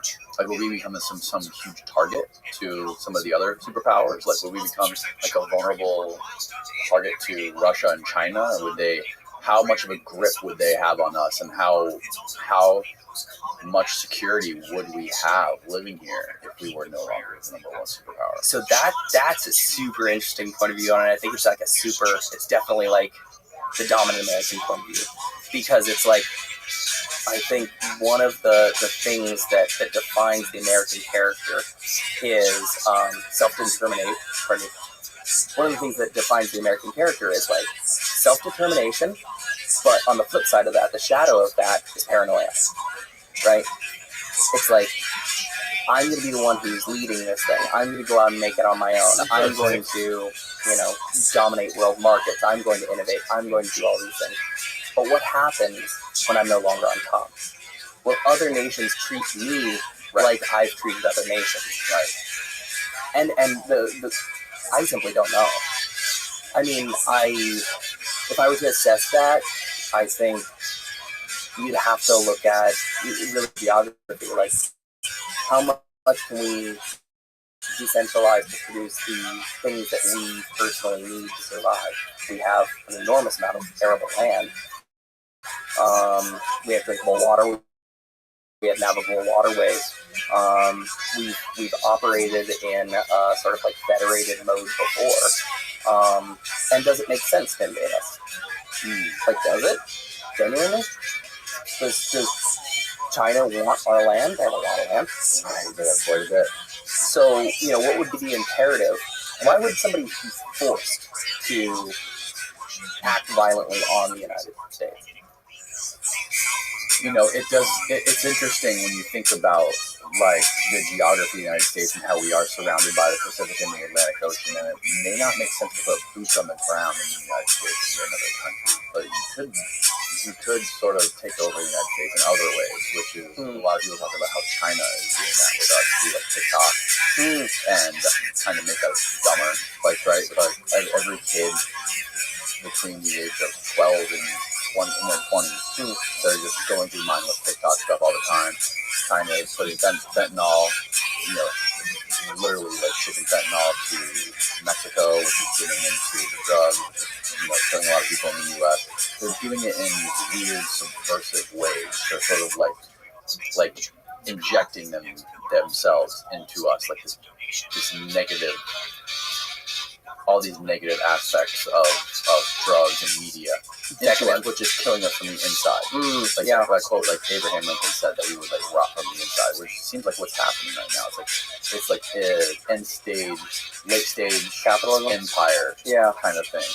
Yeah, it's interesting too. So it's a really interesting assessment, and I think that's something that a lot of people feel right now, especially when I come back to the States. I think the first thing that I notice when I go back to the States is there is so much paranoia, there's so much fear constantly.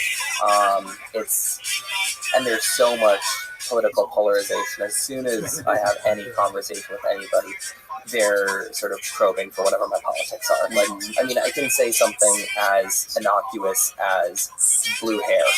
You already have a political picture, right? Right. And you already have a menu of beliefs that, like, this person, like, I literally said 2 words, and so, like, that's astounding, right? That is. That Americans are constantly probing one another to say, are you on my side? Or are you on their side? Because if you're on their side, I want nothing to do with you. Right. And that is so corrosive to any nation. But going back to your point about China, I mean, I'm in no way any sort of expert really on anything. Certainly not on China.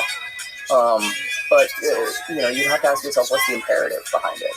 Like, I think if I'm moving towards being a dominant power in the world, I want, and a dominant economic power certainly. I want markets, right? You know, I don't care about turning somebody, Chinese.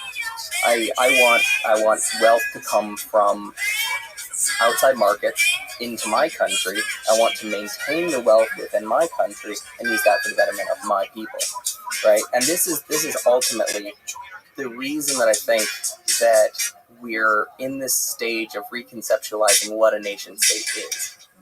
Because, frankly, the nation state just hadn't been around for that long. Previously, it was like empires, it was kingdoms, it was fiefdoms, and it was clans. So, like, as we go down that base level of the pyramid, it becomes more and more decentralized, and it becomes more communal.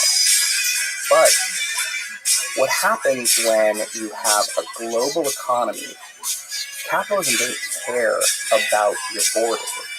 It cares about maximizing the benefit of its business, and it will fall to the point that the price point for labor is the lowest, and it will rise to the point that they can sell goods for the highest, right? And so we've had this drain of low, of value-added work that's been exported. And so our GDP looks great because it's like, wow, all these businesses, they're multi-trillion-dollar businesses, right? But who's doing the labor? Like, it's going to Foxconn, and But what I understand, our GDP is not that great. We're like on the border. We're like borderline in a recession. But the reason that the way they're keeping us out of a recession is by funding the wars, like the military-industrial complex, like funding more money into these private military contractors, all these billions and billions of dollars, is keeping us above that line of us falling into a quote-unquote recession. Well, I in no way can speak on whether or not we're in a recession or not, because I don't think anybody actually can. I mean, there's the last thing that I heard is people will always say, well, the target is 2% inflation. Okay, but like, what is it actually? And also, how do you define that? But what you have is you have these really high-producing businesses, and so as we've sort of evolved as a nation economically, we're not in the sort of post-World War II era where manufacturing is being done in the United States and it's being shipped off to other nations to sell our goods there, because we're just the only game in town. Europe used to be, but its infrastructure was destroyed. And nobody could ship to both Pacific and Atlantic. And so suddenly we have this robust working class where not only are we building in the United States, but we're innovating in the United States. And people are getting richer and richer. That's the point where people are talking about, that's when America was great again. Right. When people had this assumption that their life was just getting better, because, I mean, I look at my parents and my grandparents, they came from being very small town subsistence farmers to my dad's a judge and my mom's an author, to being metropolitan, highly educated, wealthier people than their ancestors could have imagined. There he is. And so, how you living, pimp? When people in the sort of Make America Great like when people in the a Make fat America kid Great minces cake. The site continues to produce educational programs. What's good in your neck of the woods, homie? Who do you take more, Grant Cardone or Pilots? I don't hate anyone. No, I'm just saying, out of the two of them, which I really if don't. you had to choose someone to dislike, I dislike them both equally. that's not what the question is about. I recognize that. I'm very political with my answer. I would say I know less about Ty Lopez than I do Grant Cardone. So Actually, I thought about this about 2 minutes ago. And I actually like and respect Ty Lopez for a variety of reasons, but Grant Cardone seems way too much like a grifter. all right. How has your wallet been recently? Your bag, has it been successful? Are you gonna tell me every fucking instance about it, like the one, the only zoo? Sorry, what did you say? I couldn't hear. How's your bag been? What? How's your bag been recently? What do you mean by bad? Oh, you're making a juice meme because he talks about his crypto? All the time, dog. Like 6 times a fucking night. Did he come in here recently? Yeah, he came in last night. He's got these tics, and sometimes he says bad words, and he said one like right as he left yesterday. I think it was him because I searched the moderation records, and he was like the last person in here. I haven't been hanging out with him recently because he has not been in here under his normal times. I mean, generally comes at, and I've been just trying to get my hours normalized. I don't really like to sleep like all fucking day. So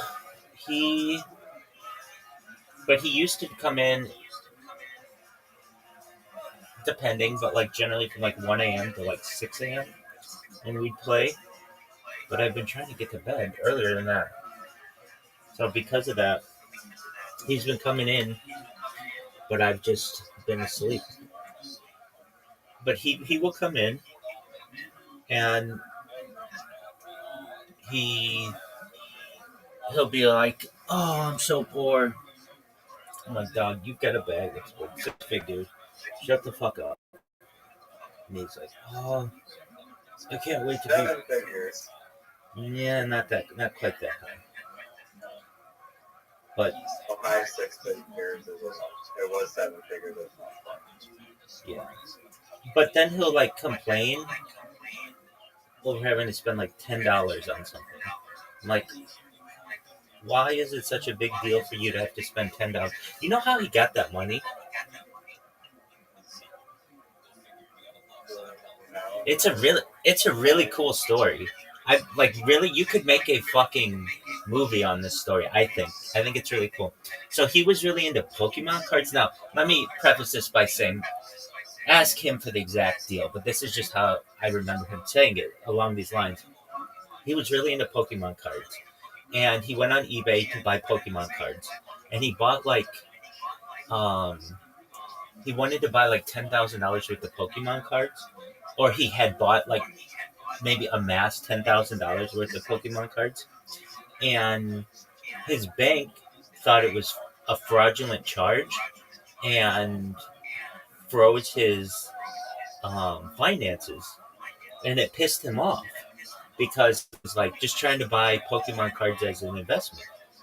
And he went to the bank and was like, "Yeah, I want to take my money." And they're like, "You can't do that. We frozen your assets." And he's like, "Why?" And they're like, "Well, it shows like a bunch of transactions to eBay here, and they look suspicious, and so we are, we're freezing your assets." So he eventually worked with the bank to be able to get his assets unfrozen, but was upset that a random institution, financial institution like a bank, could just have such a hold on him. And so he took out all his money and put it into cryptocurrency. Specifically, I think the big one that helped him was Ethereum. And then Ethereum skyrocketed. What year was it? Like 2017? Yeah, something like that. And then it took his $10,000 investment to be like hundreds of thousands of dollars. I just think that's a really cool story. That so like in speaking with him, I'm like, "So Zoot, you mean to tell me like your desire to buy Pokemon cards has made you into 100,000 there?" And he's like, "Yeah," but he doesn't keep his wallet. His grandma's got it, so that's why when I'm like, whenever he's like, "Oh, such and such is so expensive" or whatever, I'm like, "Dog, you have huge amounts of assets. Why don't you just take some of it to become liquid?" And he's like, "Yeah, it's more complicated than that." I get it, like, but He has his grandmother holding the wallet so it doesn't sell or something. yeah, so he doesn't sell essentially. I see people in here all the time. It's fucking scary to me, the death grip that crypto can have on people and gambling can have on people. There's a funny saying.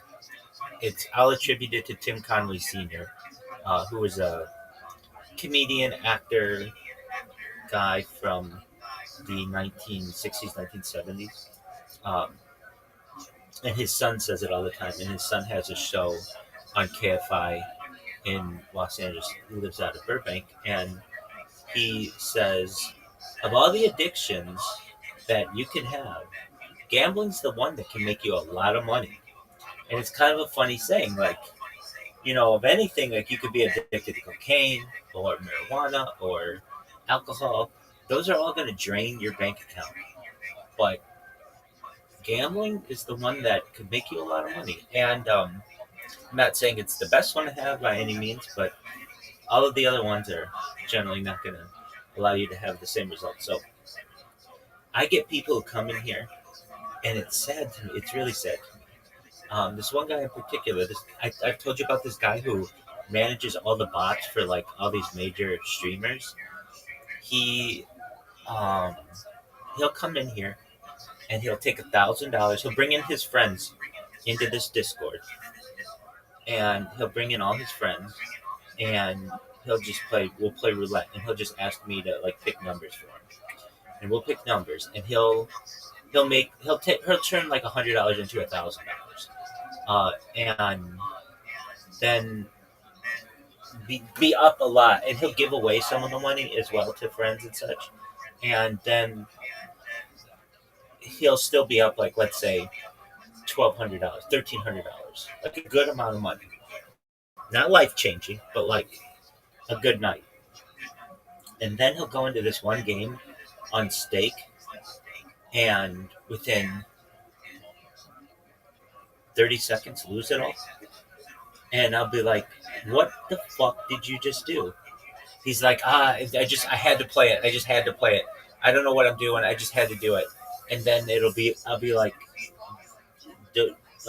"Are you done?" He'll be like, "Yeah, I lost it all." And I'm like, how did you do that so quickly? I mean, we were just here. You worked up like to get like $1,300. And it's happened a few times. It's just scary to see that happen with people. And I know it happens with people in cryptocurrency as well. And Zoot is kind of one of those people I could see doing that if he had direct access to his wallet. He's just a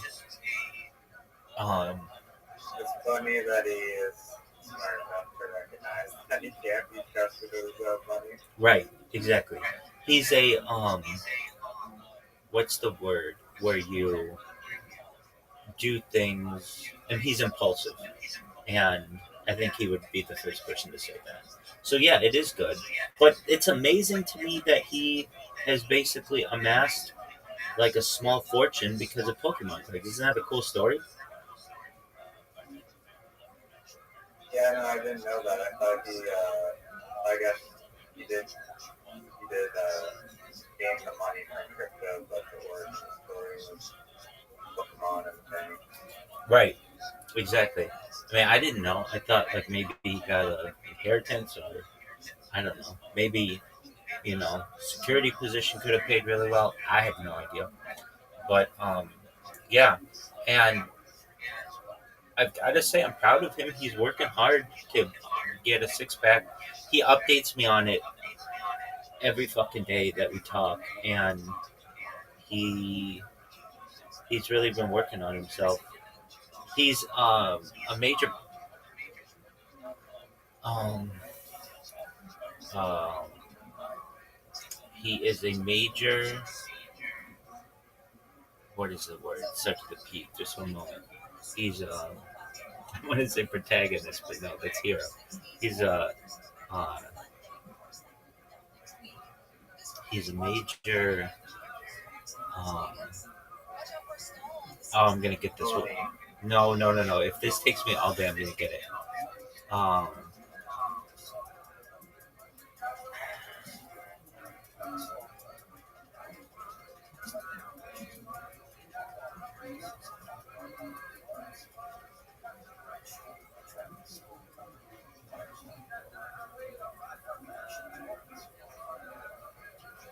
he's a procrastinator, but and I get it. He'll come in here and just be there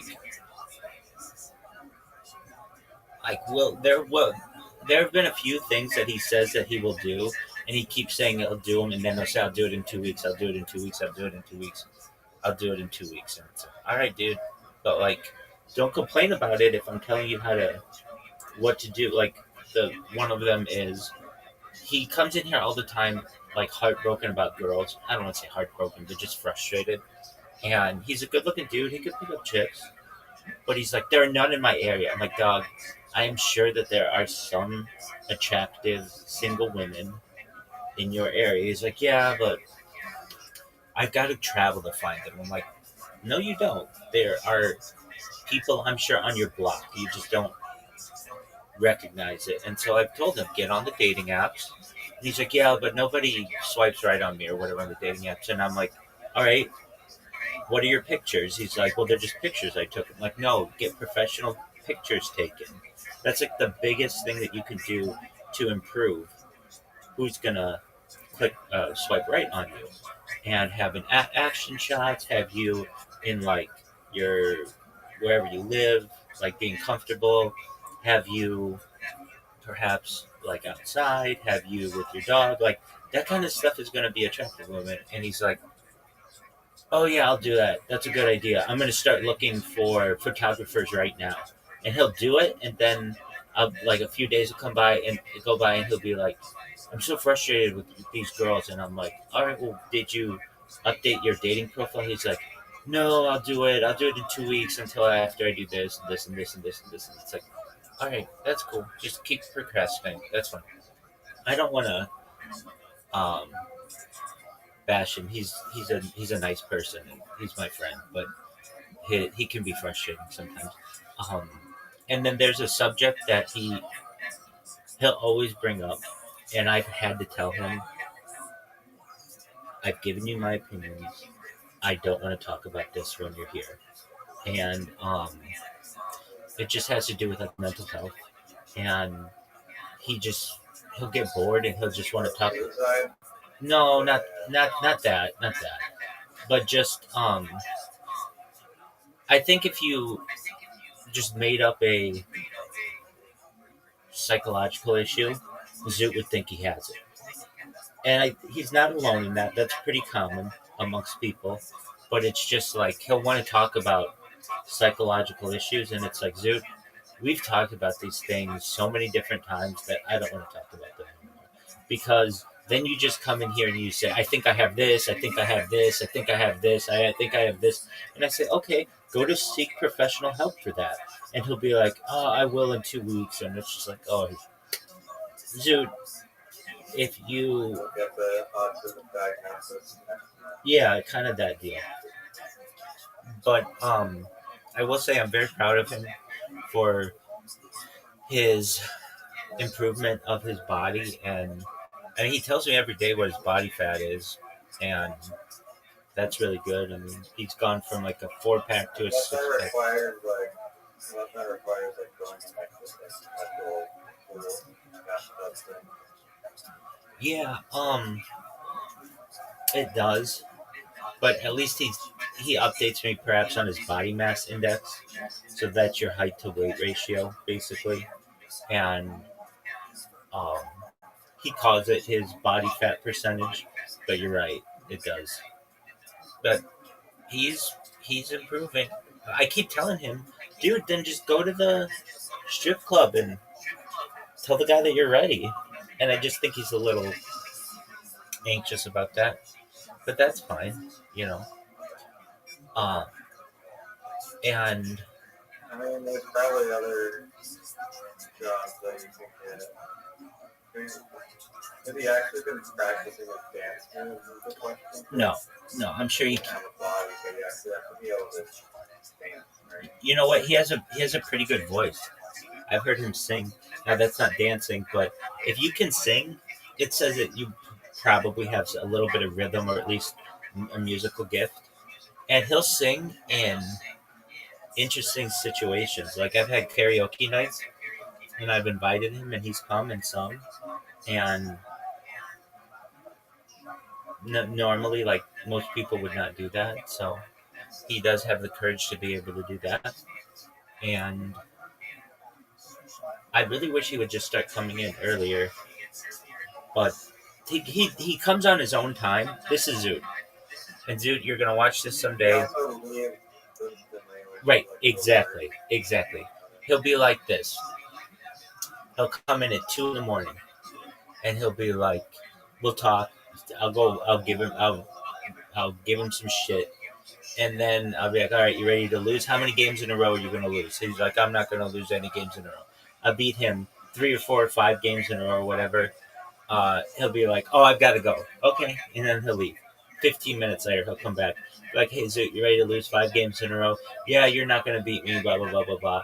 And then he'll be like, I've got to go do something. And then, he'll do that. And it's like, I think that I've almost become like a,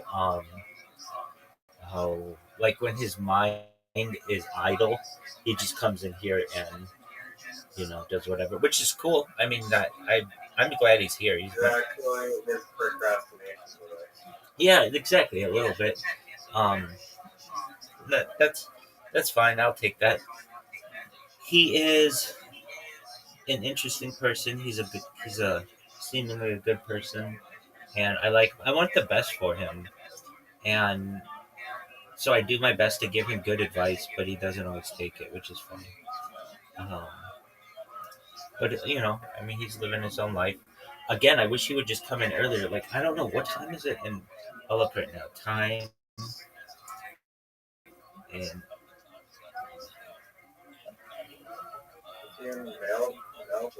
no.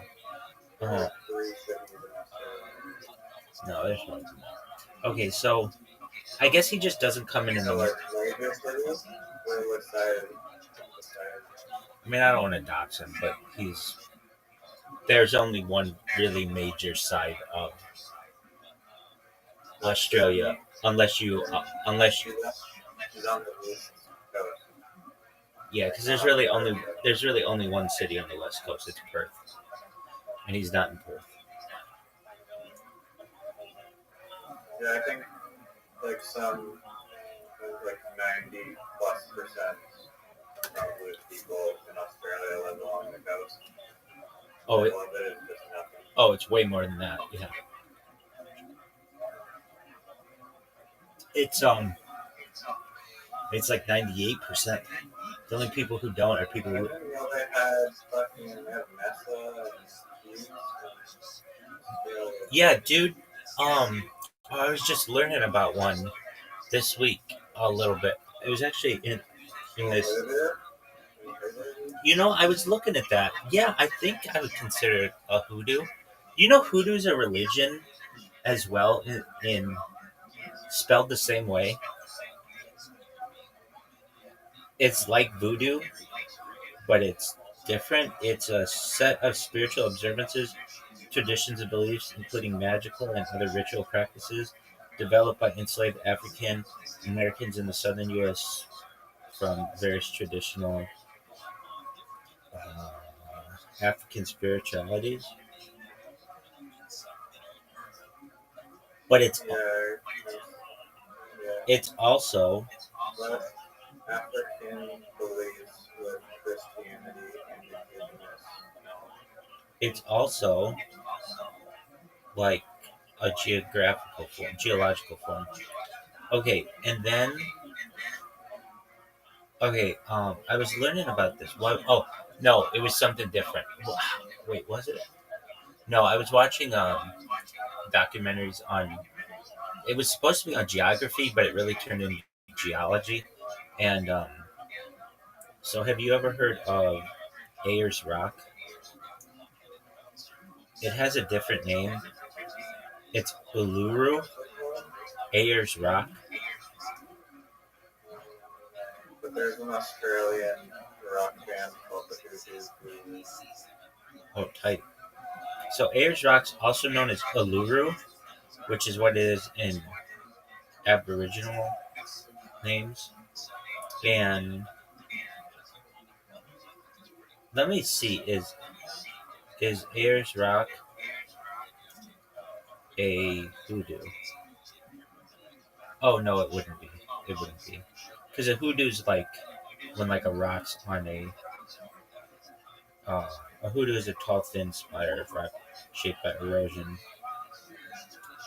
No, it is a. There's some locations that could be considered. Pardon me. I'm in agreement with you on that.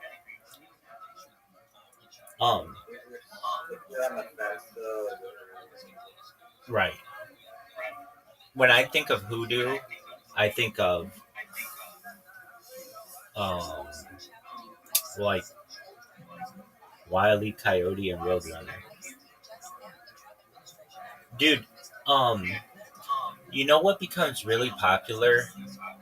Like a very popular TV show for children. There's Bluey. Zoot always talks about Bluey, but it's a cartoon. It's a cartoon without words. Um, and I've seen it on YouTube. Animated television series without speech. Okay, Angry Birds becomes big. I guess there are a lot of them. I don't know.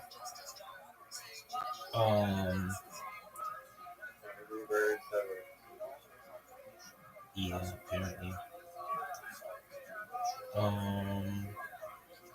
Let's see here. And here's why. Well, we've talked about this, but we're going to talk about it more.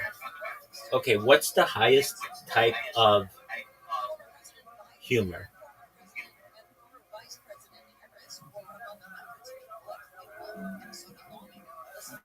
I don't know if I've told you. I think I haven't. It's mime. Mime is the highest form of humor. And I think, yeah, it's silence. And here's why. You can show mime to people in France or in Canada or in Mexico or in China or in Japan without any words and make the most amount of people laugh. It's like most universal. Does that make sense? Yeah. I feel like when you say hi, it should be widely. That's what I mean. Yeah. And then from there, it goes.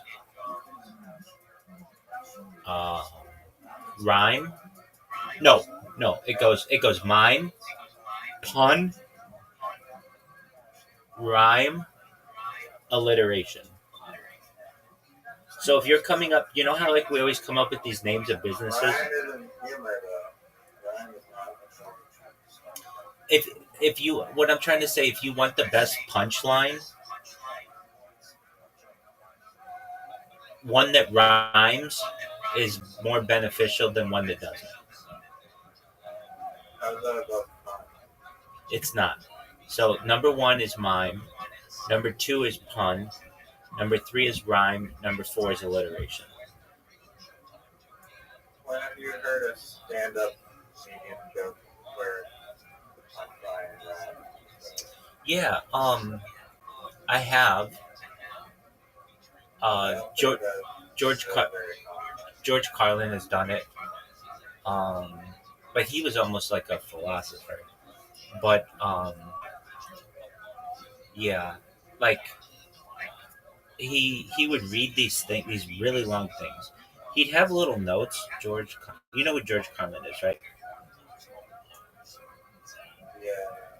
Okay, so he has a rhyme and rant. Not that this is really funny. Can you hear this? Digital and smoke-free. A diversified, multicultural, postmodern deconstruction is politically, anatomically, and ecologically incorrect. I've been uplinked and downloaded, I've been inputted and outsourced. I know the upside of downsizing, I know the downside of upgrading.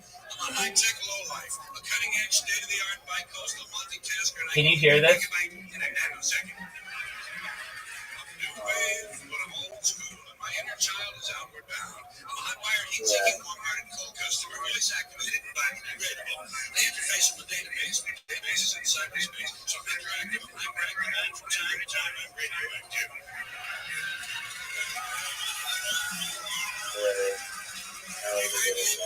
Yeah. I'm just saying it's not very common. No, it's not.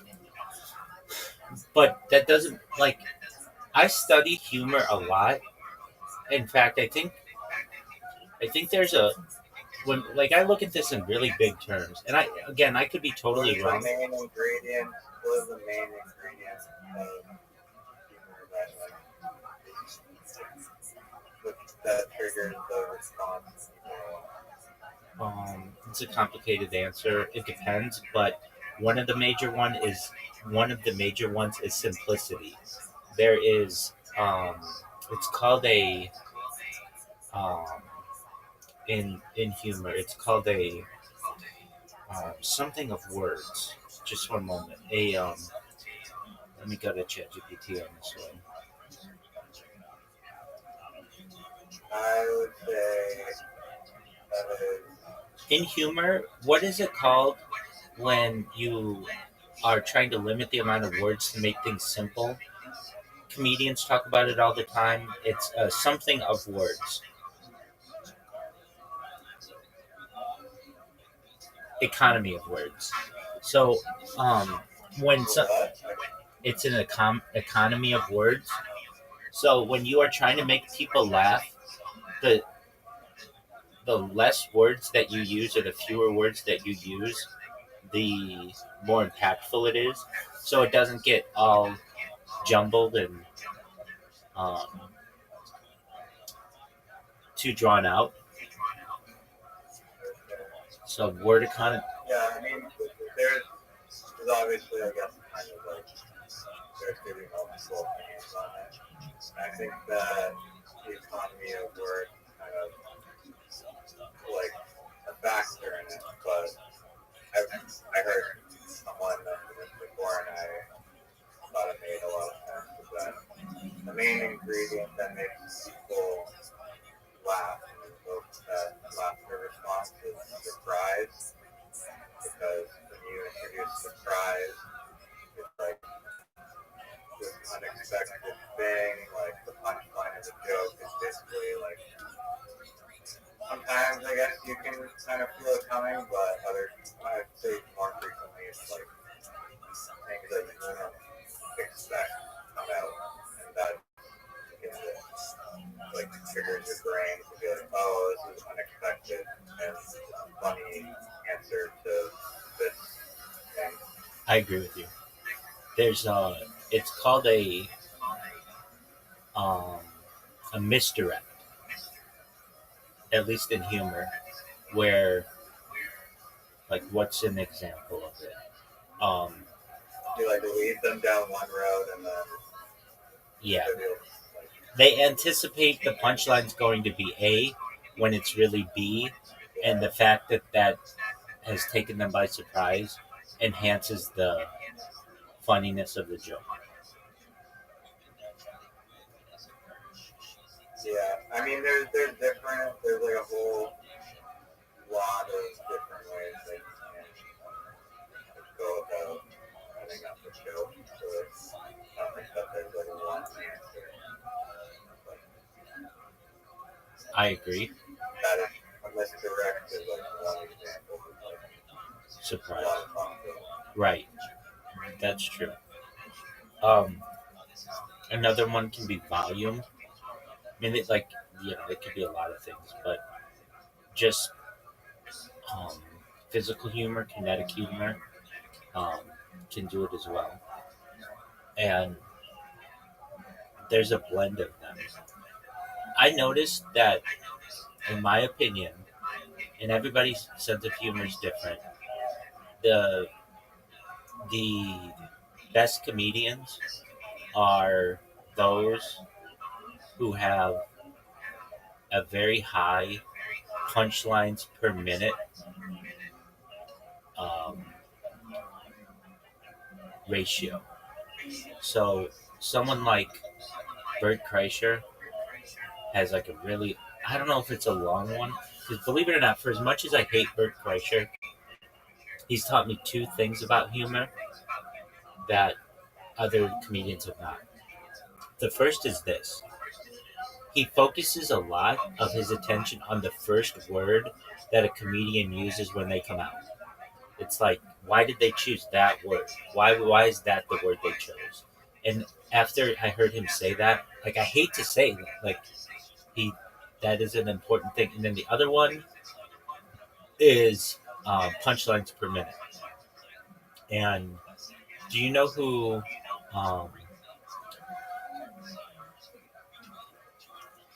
comedian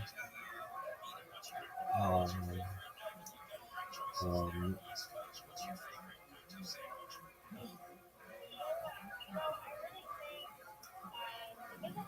uh,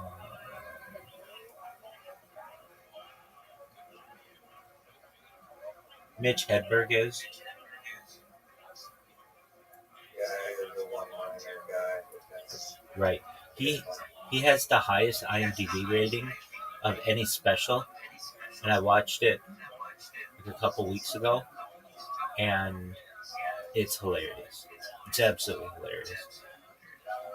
It's just a Comedy Central special that he did. He got like 30 minutes, and he destroys it. And another comedian who has very high punchlines per minute is Rodney Dangerfield. Do you know who Rodney Dangerfield is? Yeah, he was like in like the 80s or something. Yeah. He's in Caddyshack. Yeah, I haven't seen that movie. Yeah. With Bill Murray. Yeah. And I was watching a lot of Rodney Dangerfield yesterday, and his delivery is so smooth and so he has so many punchlines per minute. Like it's something that I just don't see comedians today doing that much. Like I don't know. I feel like a lot of comedians today are just storytellers, which is not always that funny. They can be cool, but when it's just like a machine gun of joke after joke after joke after joke, that to me is a really good comedian. Like because that's so hard to do. It's so hard to have that much creative content. Um, And so people, you know who? I'm going to make you guess this. He's arguably the biggest comedian or the biggest person in comedy, and his reputation is he's not that funny. Who is it?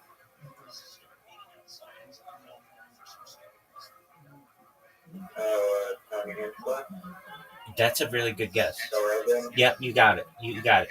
Both, I would say. Now, I have not seen Tony Hinchcliffe's stand up, but he. I've listened to one of his episodes.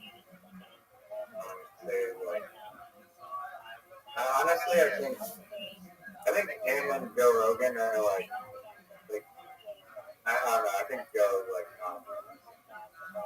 funny at some point. I feel like that'd be more. I think if there's like a who can make me laugh harder contest, it would be Tony Hinchcliffe. Yeah. Joe Rogan. It's not the worst comedian. No, he's not. But he's very intelligent and I think very talented at interviewing. He just. I think, was it? This has nothing to do with it, but was Mike Birbiglia like one of the first storytellers? Oh, I don't know if he was one of the first, but definitely of that group.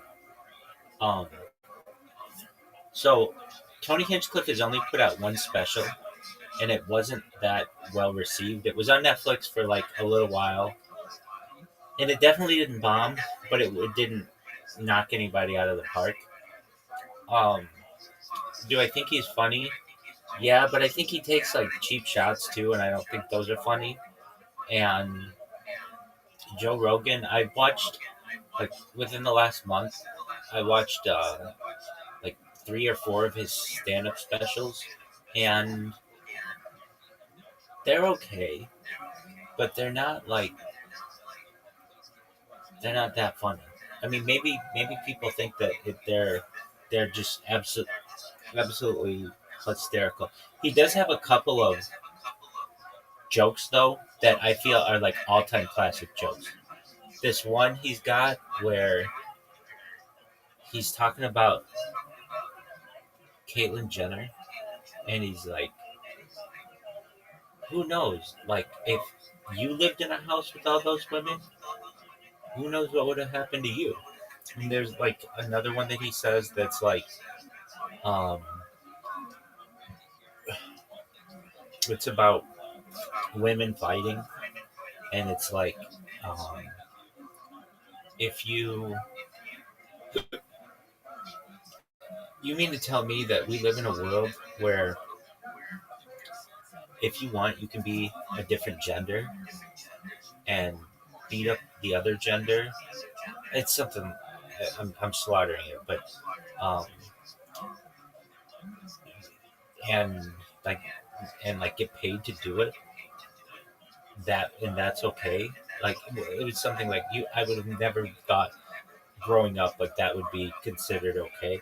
Something along those lines. But Joe Rogan, I would say, is not that funny to me, but he's more along the lines of like a George Carlin, like philosophical to me.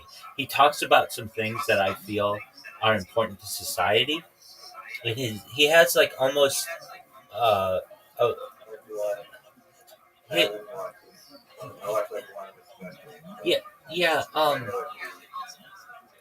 yeah he'll talk about things like he'll talk about not super political things, but almost like just like activism, and so it's not like joke after joke after joke, but that's okay. The statements that he's making are important, I feel. So like, what would they be?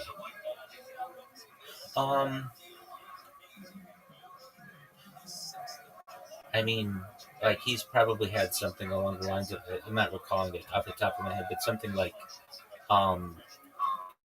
okay, so when the pandemic came down. Everybody panicked. Everybody said that he had to wear a mask, and that's fine. Okay, great. But like, they're forcing you to wear masks outside. Okay, but yet you don't have to wear a mask at a rally, so long as it's like the right kind of rally. Somehow, this mysterious disease did not infect people if you were fighting against the government. Like there were just things like that that aren't necessarily that funny, but are important from a political standpoint. I feel to be said, whether you agree with them or not. There's just some reasonableness in what he's saying. Like, hey, if we're really that worried about this disease, then you would say that you have to keep your masks on during like all of it. But no, if you're fighting against like certain groups, then it was okay to not have a mask on. Things like that, that aren't necessarily that funny, but they're things that make you go, huh, yeah, that's interesting. Like, why is that way? Or, well, here's an interesting thing. He doesn't do that many specials. He did, but then he hadn't done one in 6 years until recently, and he did it. He did it, and this is something that was groundbreaking. He did it live in one take. You know, when you watch specials, like comedy specials, it's actually like they'll do like a stand-up will say, I'm going to be doing a special, let's say in Vancouver, January 1st, 2nd, and 3rd. Yeah, they'll record like three Exactly. like 3 takes of it, And then pick the best ones. But this was different. This was, I'm only going to do it one time, and I'm just going to get it down really, really well. If you've ever seen, well, there's this documentary I saw within the last month on Richard Pryor. And I'd heard Joe Rogan talk about this, but I'd never heard it from like other people. Okay, so Richard Pryor he needed money. And so he was gonna do a stand-up special entitled it Live on the Sunset Strip. And he was gonna do it like one or two nights. And the first night that he does it, he absolutely bombed. He absolutely bombed. Like to the point where he didn't remember the jokes. He needed people to come up on stage and like whisper in his ear what he's supposed to say. He did very, very badly. And then the next night he came out and killed, just absolutely destroyed. And it was just kind of a thing, like, you know, he was all fucked up on cocaine and shit, and that could do things to you. But it was just interesting, like, you know, sometimes it's not your night. Yet when you go back and watch Live on the Sunset Strip, it's like, it's groundbreaking. It's phenomenal. Another comedian he's one of my favorite comedians of all time. At one time, I would have said he was my favorite comedian. And now he is just absolutely hated, is Bill Cosby. And I grew up in the late 80s and early 90s as a child. And the Cosby Show was so big. And it was like my favorite show for many years. Still one of my favorite shows. It was a show about a family. And it didn't matter the look of the family. I saw my family in that family. And I saw my community in that community. And I think it was a very important show. Well, Bill Cosby and Richard Pryor, like, arguably kind of were, they were trailblazers, especially in their specials, because it was rare to do a special that would be in a theater. But they did specials that were like in theaters, and they were, frankly, like, you know, minorities who were slowly being accepted into the larger society. And like Richard Pryor, like, dating white women was just seen as like a taboo thing. Or just what they were trailblazing in a lot of different ways.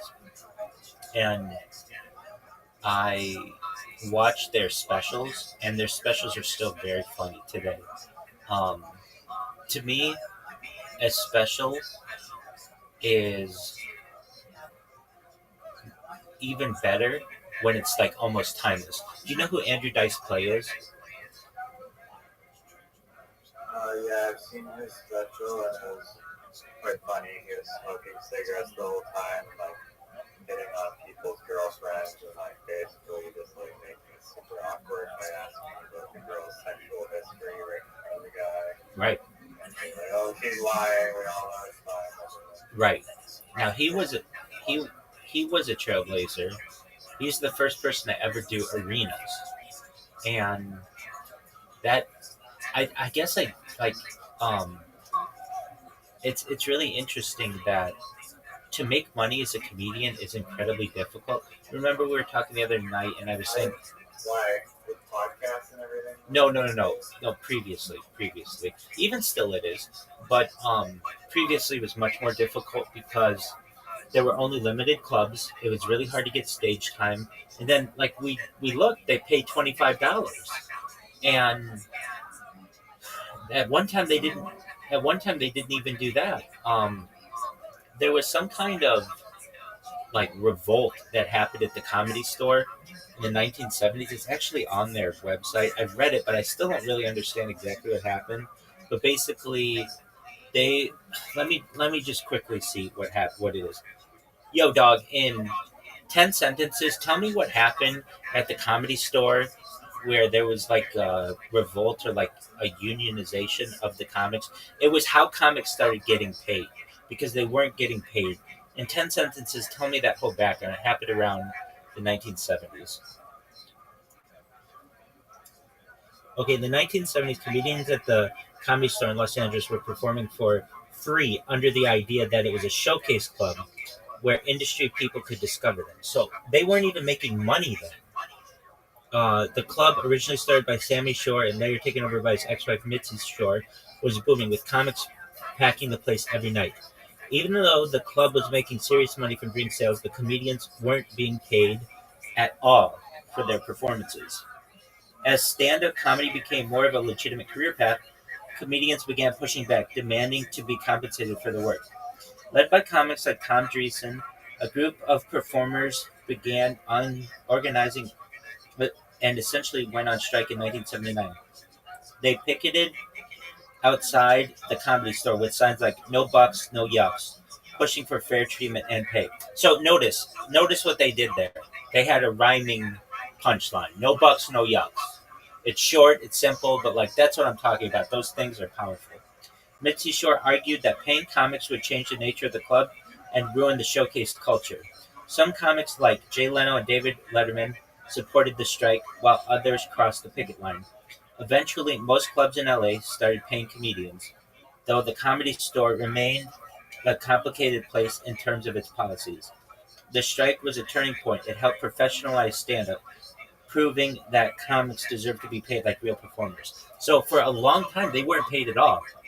The way it would work is if you were funny, you would get on stage, and then from there, a manager and agent would see you and maybe have you get a special or have a TV show or something like that. But basically, you were doing it for free.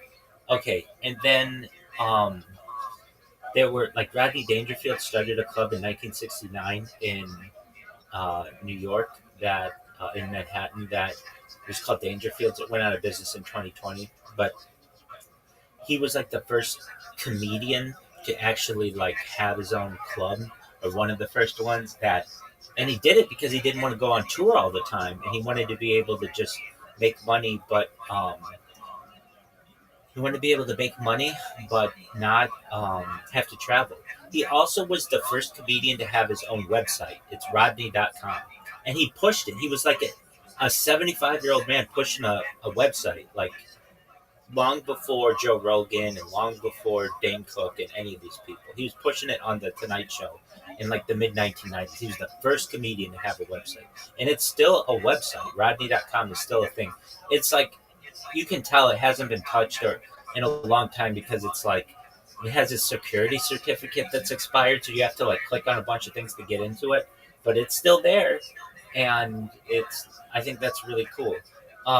Okay, so you have the '80s where HBO becomes a thing, and they start giving people stand-up specials, and um, so you've got George Carlin, you've got Richard Pryor, you've got the Bill Cosbys of the world, and then you get people. Say that I think that this element that makes comedians funny and like kind of is like obvious, but I guess maybe not like obvious, but pretty obvious. It's just like I mean, this is like the reason why I would choose to listen to some people's podcasts versus other people's podcasts. Obviously, like people like different people, and that's fine. For me, I'm like Theo Vaughn. I don't love the guy. I don't hate him, but I don't hate him. Albert Einstein. Few people do. It's just like it's just like the overall spirit of person themselves, and I think that like just because of like who they are as a person, like they may not even be trying to do anything funny like whatsoever, but just because of like their personality or whatever, it just automatically is either like interesting or funny or both. Yeah. Some people more so than others you gravitate towards. So. That's why I find Joey Diaz funny. That's why I find William Montgomery funny. They have certain deliveries. They could just talk and be funny. They don't have to have really funny material. Yeah, I mean, William Montgomery is almost like so near PIQ that it's like, it seems like his comedy, he's almost doing like, there's this thing in graffiti called anti-style, where you essentially, instead of trying to be good, it's like, it's almost like a lot of like artwork that you see where it's like, you're trying to be really, really bad. And Tim Heidecker, if you know who Tim Heidecker is, he has a stand-up special, and it's one of the most like unique and very smart specials that I have or that I've ever seen. I only saw like not too long ago, but essentially like the whole time during this special, he's playing the role of like he's doing anti-style, he's doing like satire, and he's playing the role of a comedian that is like really, really sucky at doing comedy. But he's acting it out, so he's like perpetuating that like sarcasm. I feel like William Montgomery is almost doing that. He's just like being like so weird that it's like it's almost like anti-style. I get that. He is really influenced by addictive substances. So sometimes he can be on and really funny. Other times he's not. It just depends. I mean, I've got to say, sometimes whenever he does his Kill Tony stand-up, I generally find at least 2 or 3 things pretty funny. And that's great. But he's also had times where he's not that funny. People say that they don't like him not. I agree. I think that him and Tony have like the most like they have a lot of chemistry, probably the most chemistry that anyone that comes on Kill Tony. I think Tony enjoys talking to William, probably more like the vast majority of people that talk to up there, which I think helps. I agree. And you know what? Why that I feel that is?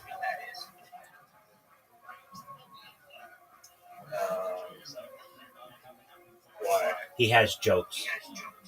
Tony appreciates jokes.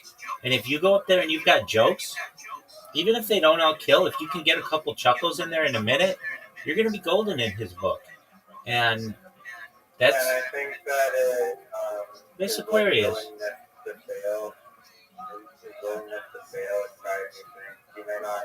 Some might be an absolute landslide and disaster and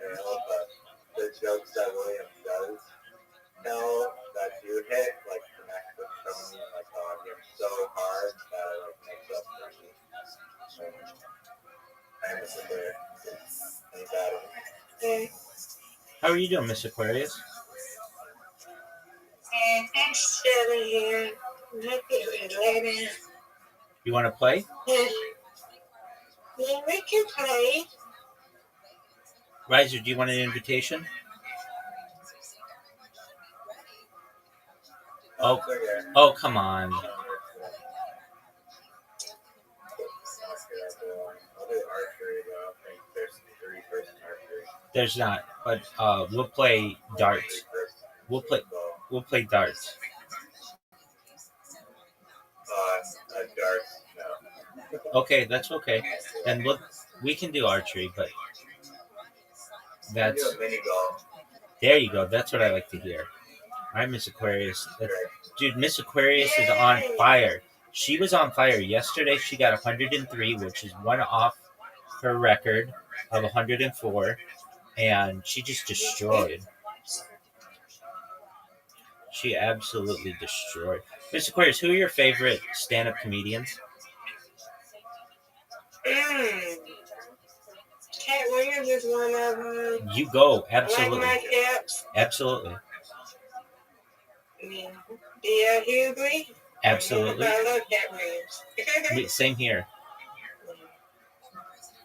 Who's yours? I have so many. I really like Dave Chappelle. I really like Dave Chappelle. I was just saying I like Richard Pryor. I like Yes, good dog. this guy William Montgomery.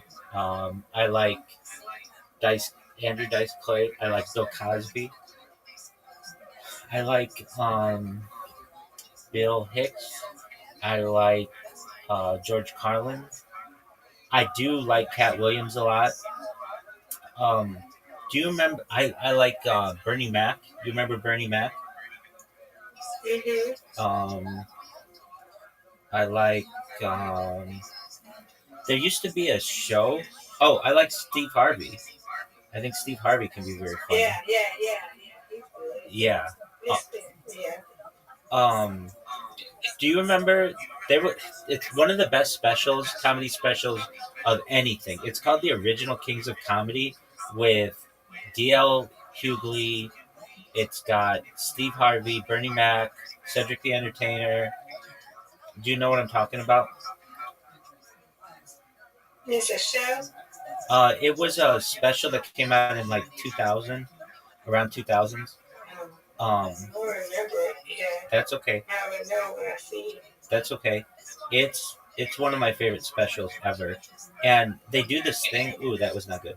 They do this thing. I love when they talk about music, and Steve Harvey has this thing in it. I can't do it justice, but basically, he's like, I don't know what people are listening to nowadays. It's all F this and F that. But back in my day, music was music. And they play some Earth, Wind, and Fire. And I watch that all the time. And I just love it. I love how the crowd reacts. It's phenomenal. Who else is good? Bill Burr, he's pretty modern, but Shane Gillis, he's really good. Oh, right, Miss Aquarius, I have to get something here. Come on. Got it. It doesn't matter. You will win. Yay!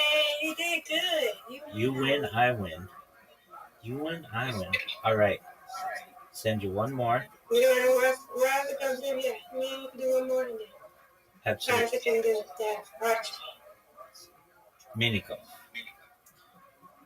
Yeah, but the mini golf, my bad. That's okay, no problem at all. I know playing. Hilarious. Oh. No, I never heard it. Might have heard it. Sorry. It's okay. I don't know that. You're good. I don't know who that is. He passed away. He was a very hilarious comedian. Did you ever watch Chappelle's Show, Miss Aquarius? I have, but I only did like one or two of them. Okay. Well, he was on that, but he was also on The Office. He was very funny on that, too. Oh, okay. Yeah, I like that show. Okay. He was one of the warehouse workers. Okay. So Craig Robinson, who is a comedian, he was the manager of the warehouse, but Patrice O'Neill, he was on the show as a warehouse worker as well. He had a nickname. It was Sea Monster. Anyway, Mhm. he is like, people are just now starting to find out how talented he was. Mm. And he's since unfortunately passed. But Mm. I've heard Joe Rogan even say that if Patrice O'Neill was alive today, he'd have the biggest podcast in the world. Mm. You're right, Rabbi. Oh, Miss Aquarius, not what I wanted. All right, I'm gonna get this though.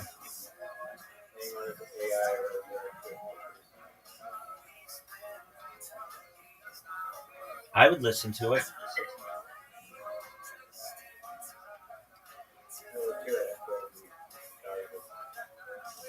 You know, I often ask ChatGPT to talk to me like Joy Diaz. Well, we did it for something. Oh yeah, we did it for Salmon Cannon.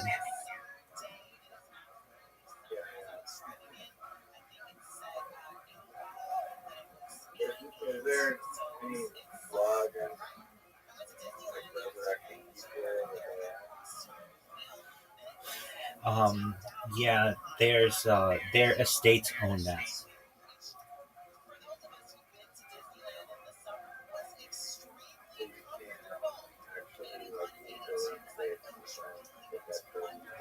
Well, people are doing it.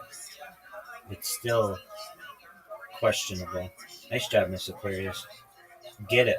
Thank you. Get it right here. Okay, you got this.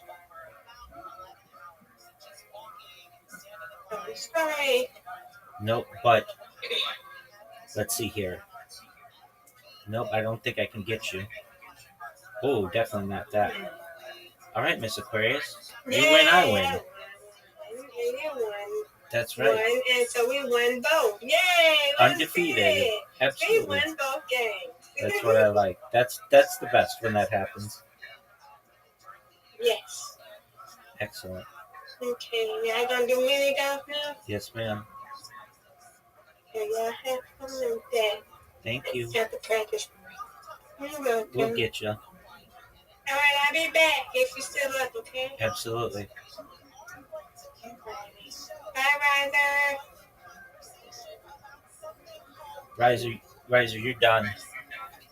Right now, I'm telling you right now, I've learned, you didn't know this, but I became one of the top 1,000 mini golf players in the world. Now, not anymore, but I just cracked the top 100 or top 1,000.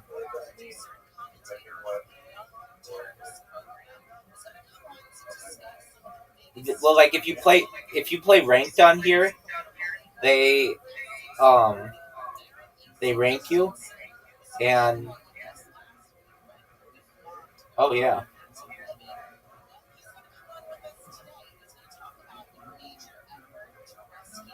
Come on, baby. Come on, baby. This was like a prime example of overall. You think it's possible to get a hole in one here? Yeah, I almost did.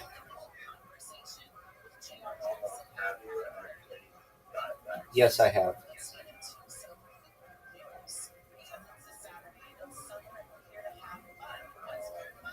And I was saying, like, when you play, I hadn't had a chance to say this, but when you play with really good people, or I should say, when you play ranked, they put you with similar ranked players, and then I start to see how really good people play, and they give you all kinds of secrets in this game. You're like, oh, I would have never thought of that. So I've got some. I didn't know that was an option. Oh fuck. Yeah. Did they teach you that one too? Or? No, but you watch, like, that's.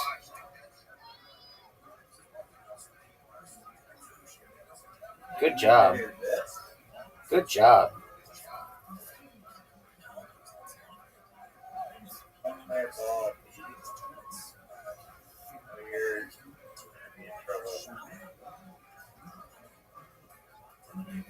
Go in the water. Oh, great shot, dude. But like, I never used to go that way.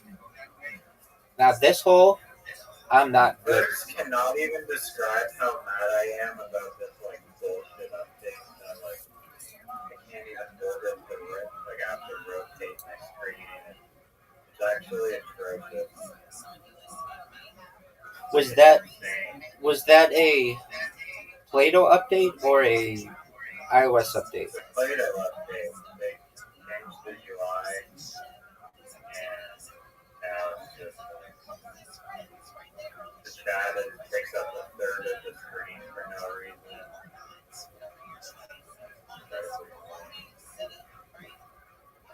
Honestly, I don't see this company surviving. Dude, it's been around a long time. Did you like that shot? Yeah, it was a great shot.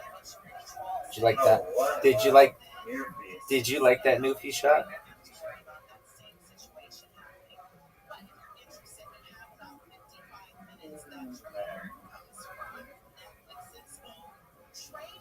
You got a tough shot. Not that tough.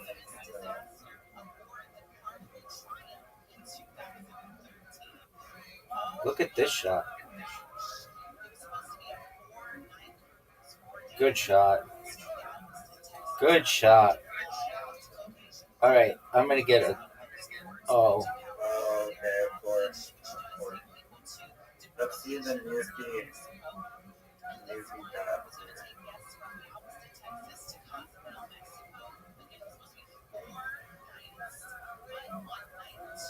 That's actually an amazing shot.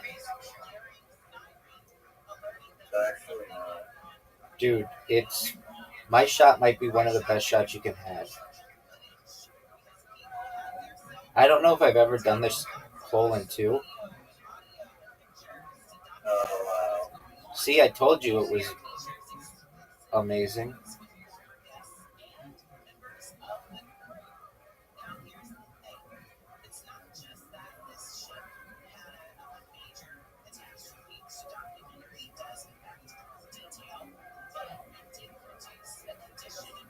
What's the percentage on this one? I forget. 69. Oh, I fucked up. I fucked up majorly, dude.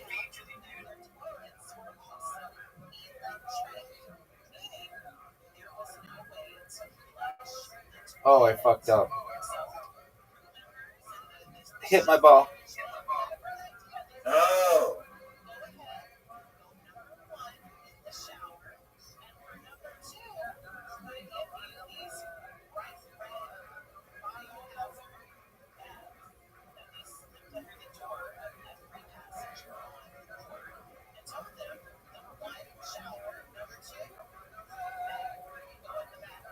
Oh.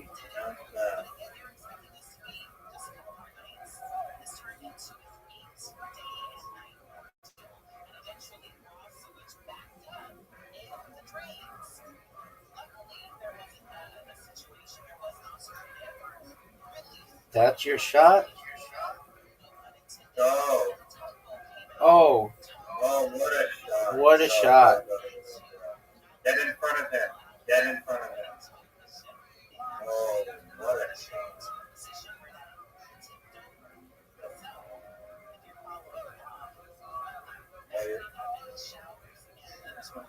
You can get it in. Oh my god. You can literally get it in. Your ball's in my way. Oh, make it up. Now you just gave me the hole. That's okay.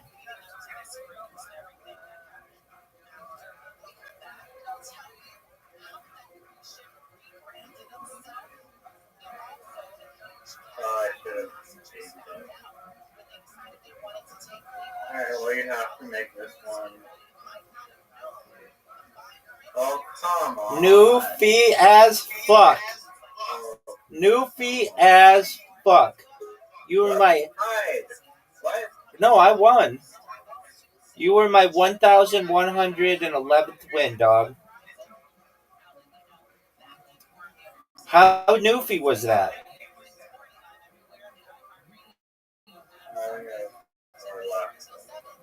Newfie. Thank you. That's kind of you.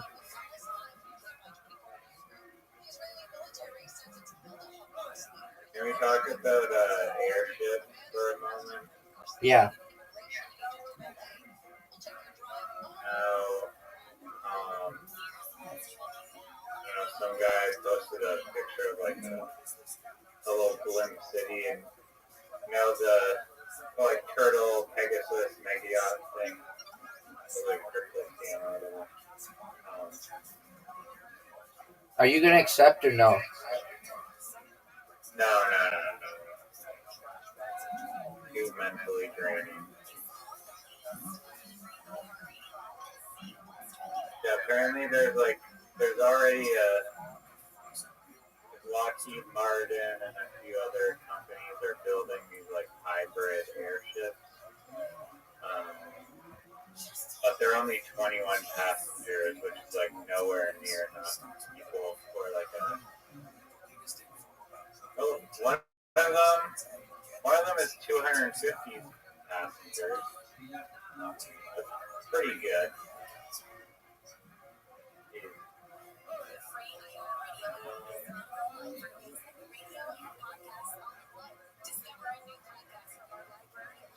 Yeah, how long do you think until these aircraft cities become like a thing? Well, there's an argument to be made that we already had the age of blimps, but I really think that there's a way to make a blimp that doesn't use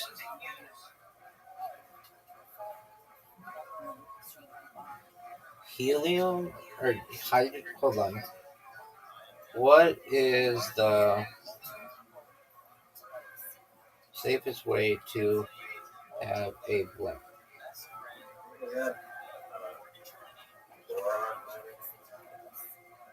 I thought it would be nitrogen. Maybe not. Okay. Oh, what if there's like a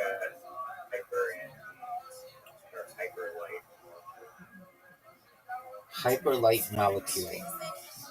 Like lighter than hydrogen?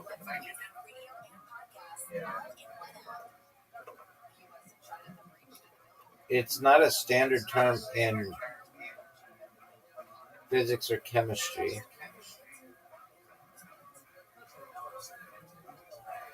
The lightest known molecule is hydrogen. It's just... Yeah, I guess it's hard to just engineer Well, but it's H2. So what weighs more?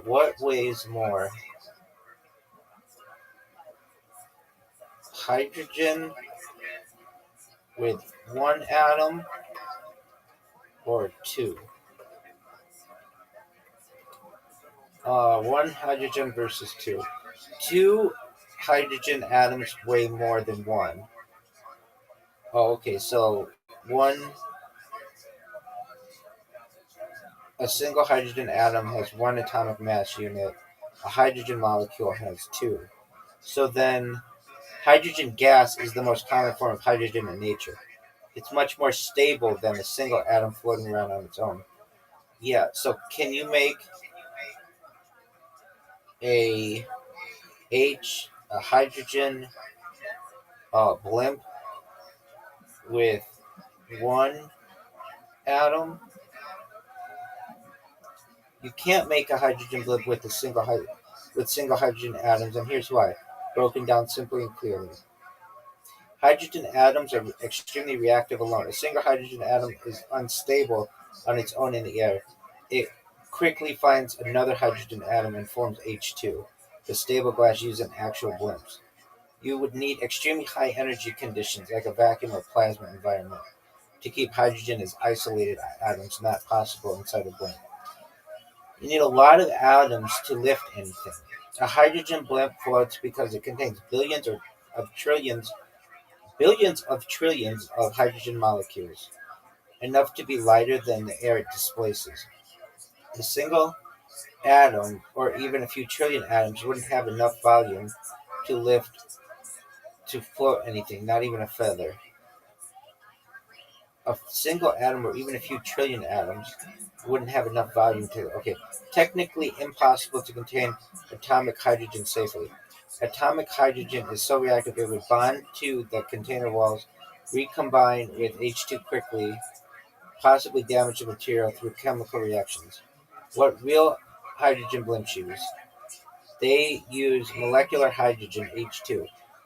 Two hydrogen atoms bonded together. It's still very light and provides great lift. Okay, can you have a nitrogen blimp? You know nitrogen's 75% of the atmosphere? Yes, technically you can, but not useful for floating. Nitrogen is too heavy.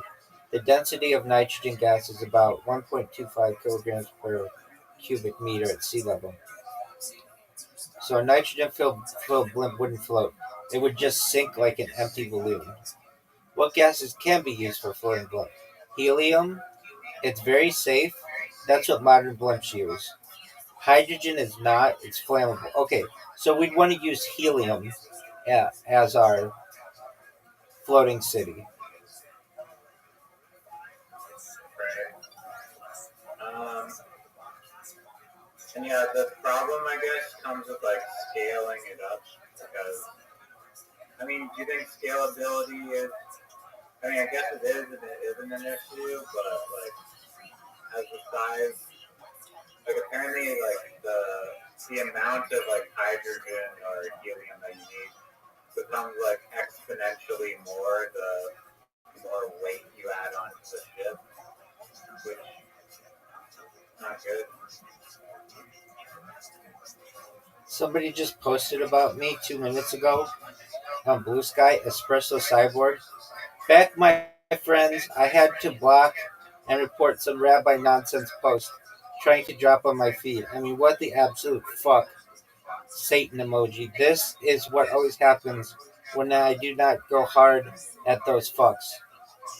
Wait till tomorrow. I will cover the sky with posts on that fuck. Okay, very cool. Back to the discussion on blimp cities. All right. So there was a Really, you're like a freaking like burger place that like has like a slogan like another customer served, another happy client. That's right. Another satisfied customer. Yeah. You're exactly right. I get people who are becoming more and more positive towards me, and that's good. They say like I'm like a protective blanket. They know if anybody ever. I'm under that guy's like thing like see you next time, tell your friends. Exactly. Thank you. Come again.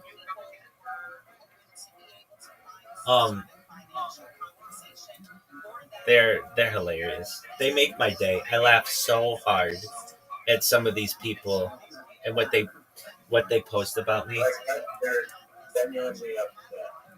Yeah, I mean,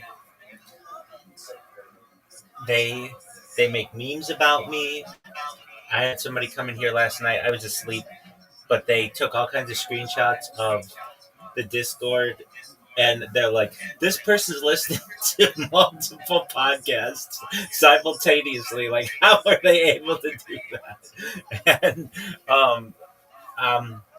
I would, I'm just, I was just asleep. I really wish I was awake because I really would have liked to talk to them. But they went through all my social media and posted a whole bunch of things, and like when they start to do that, a lot of people are like, that's a good idea. Like, they're not that negative towards me. Um, anyway, back to floating cities. Um, okay, this actually breaks my heart when I talk about this. Do you know who Sundar Pichai is?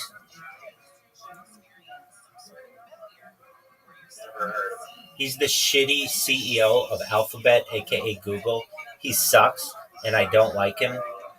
So before he took the CEO ship, uh, it was a guy named Eric Schwartz who is sort of evil in his own way. But at least Eric Schwartz gave us the Chromebook and some other stuff. Like, Sundar Pichai has only just deleted stuff.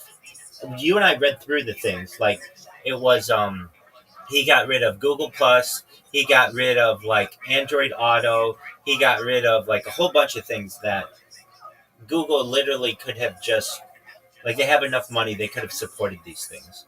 And on top of all of that, their AI sucks. Of any company that should have been ChatGPT, it should have been Google. It's like, under this guy's leadership, they have just devolved as a company. Okay. But there is an idea. Well, hold on, I'm getting to that. Yeah. So,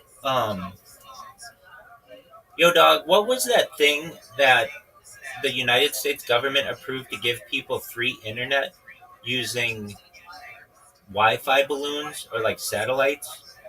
But they were balloons that were going to float in the sky and give people internet from Google. It was approved in like 2010.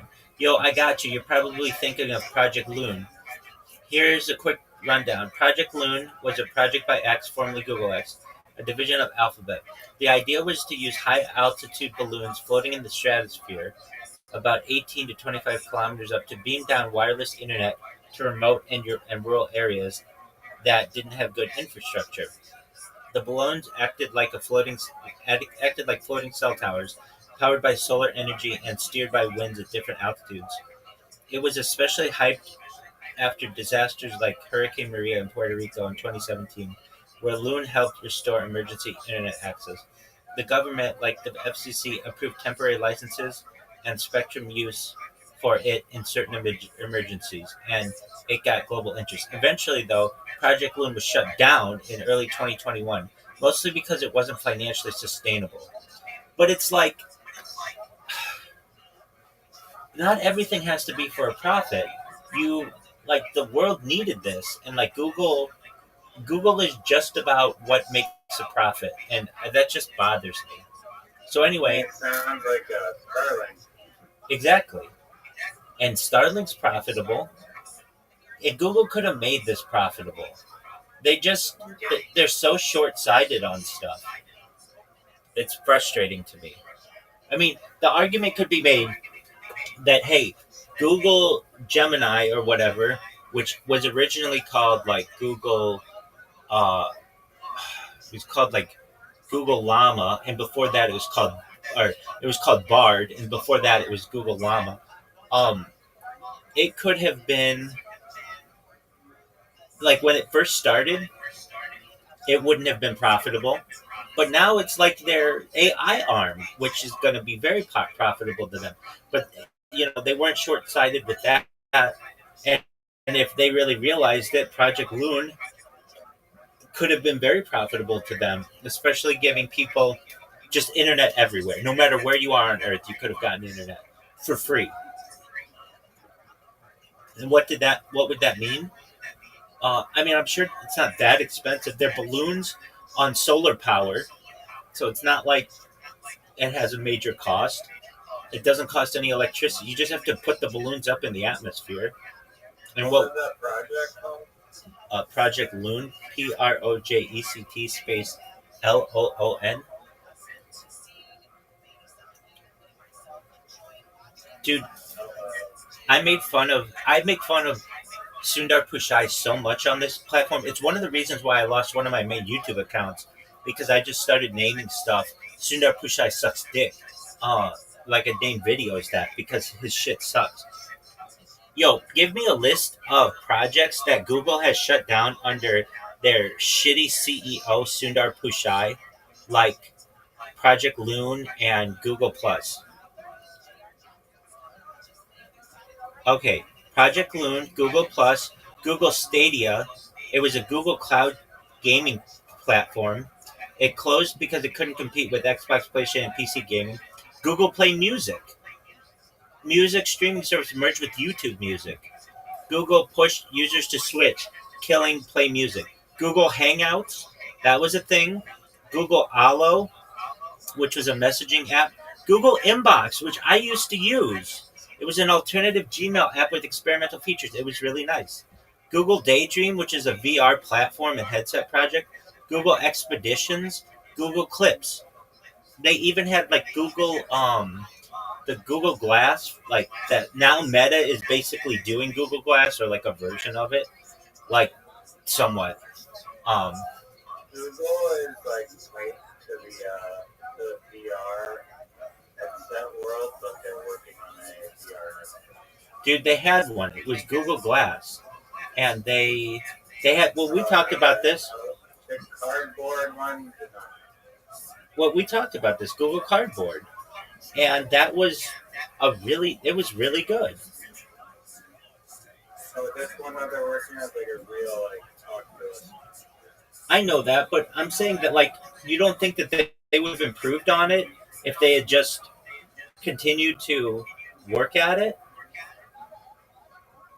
Yeah, I know it's the CEO's fault. So. He does suck. I can tell you how much he sucks. I know this motherfucker really well because I complain a lot on this stream or, on my live stream or whatever about CEOs when their technology doesn't work. I can tell you, I know Sundar Pichai's wife's name. It's Anjali. I know where he went to school. It's called ITT, India, or IIT, India Institute of Technology. Like I can tell you his background with Google. Basically, he's like an engineer who wasn't really charismatic. He loves cricket, and I really feel like he doesn't pay attention to the company and just watches like 5-day long cricket all day long. Like he sucks. I think he's a shitty CEO. Google could be graduated at the Indian Institute of Technology in Bombay. Exactly. And he hasn't given back any money to it. Like he's a billionaire. And yet he doesn't give back. Like they should have a wing of that place called the Sundar Pichai Engineering Wing or whatever. He doesn't give back to his school. I can't stand when these people become very successful and they don't give back to the people who got him there. He's like a very influential entrepreneur and he hasn't given back. Like India's the most populous country in the world. Wouldn't you? I mean, like if I made you a billionaire, you would give back to every you'd name your high school after you and your grade school, and you would make sure that all your friends and family were taken care of, and he just doesn't do that. And it's very, very bothersome to me. It's why I know so much about this motherfucker, and I shouldn't. If I know about you, it means you're fucking up. So anyway, Sundar, you suck. And I'm not kidding, Riser.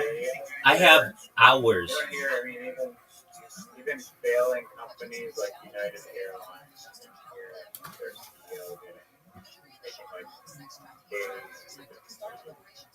Right. It would be like, so you know what happens in the future?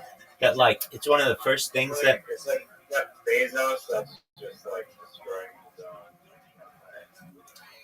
One of the things that gets like when I go viral that I just talk about that changes the world like immediately is we just put AI in charge of planning of airline routes. Like there's just some system that you can put on and it just fixes all the airline routes.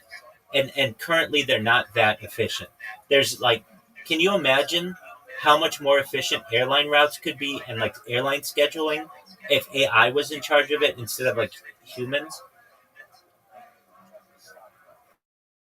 I mean, I thought about this today. I was like, like blimps, like people, like one reason that AI was telling me like blimps don't exist or like the air traffic regulation is like that cannot be a problem because flights, there's like thousands and thousands of flights every day that are able to navigate the airspace. So it's definitely not the ability to just fly around. That cannot be hindering it. But yes, AI can improve the safety, hopefully, of those flights around or make them more efficient and economical. Blimps become very big in advertising. They're already somewhat big, but not that big. Meaning, like they'll put LED screens on blimps and just have them fly over cities.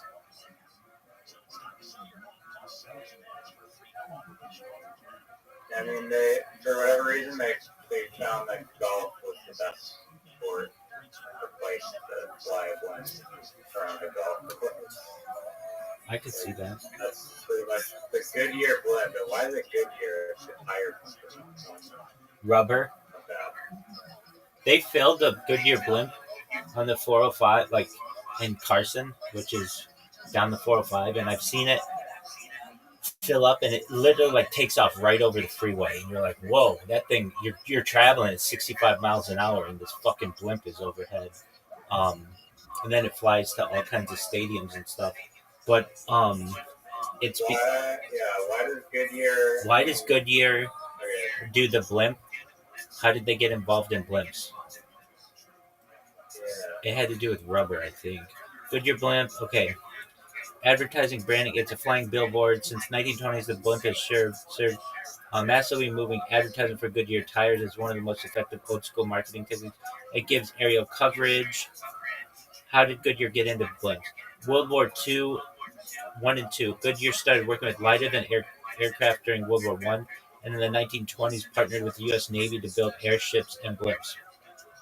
They formed a company called Goodyear Zeppelin Corporation in 1924 with Germany's Lufthansa Zeppelin. Yes, the actual Zeppelin company. That gave them the tech and know-how. After military use dropped off, Goodyear leaned into commercial and promotional uses instead. Why they still do it? Even in the era of drones and 4K everything, Goodyear blimp still draws huge public attention, gets them airtime during major sports events, keeps the brand associated with trust, nostalgia, and Americana. It's less about practical use now and more about branding tradition. Technically, they're not blimps anymore. They're semi-rigid airships, but blimp just sounds better. I've always had this theory that the airplane companies conspired to get rid of the airship industry, just like, and this is proven. This is proven in American law that there was a conspiracy between Goodyear tire or Firestone tire, I believe Goodyear as well, but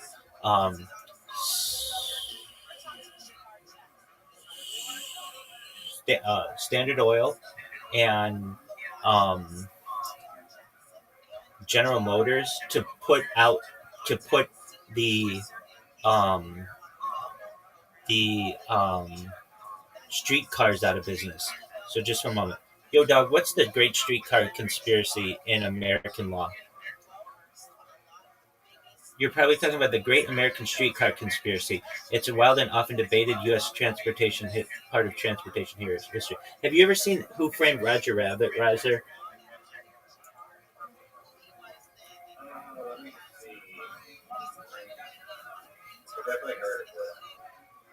It's like a movie that has cartoons and real life in the same movie. It's the first movie ever that had Mickey Mouse and Bugs Bunny in the same shot. So it's basically like the predecessor or of the basketball movie. Yes, but Mary Poppins did it earlier. There was an animation movie, Mary Poppins. Yeah, they had like penguins with Dick Van Dyke. I don't know if that was the first. When was the first time animation and like video footage were combined, like in Mary Poppins or Who Framed Roger Rabbit or Space Jam? Um, it's called The Enchanted Drawing, which was in 1900. It was uh, a short, silent short film. The first true interaction was in 1914 with Gertie the Dinosaur. The first full-on film blending both was Out of the Inkwell, which was in the 1920s and 30s. Classic examples you mentioned: Mary Poppins, Who Framed Roger Rabbit, Space Jam. So it's been around for a long time. First mainstream magic was Mary Poppins, 1964. Roger Rabbit, 1988. Um, okay, but there was this streetcar conspiracy and that's how it's called. It's not like, oh, I Is that separate from the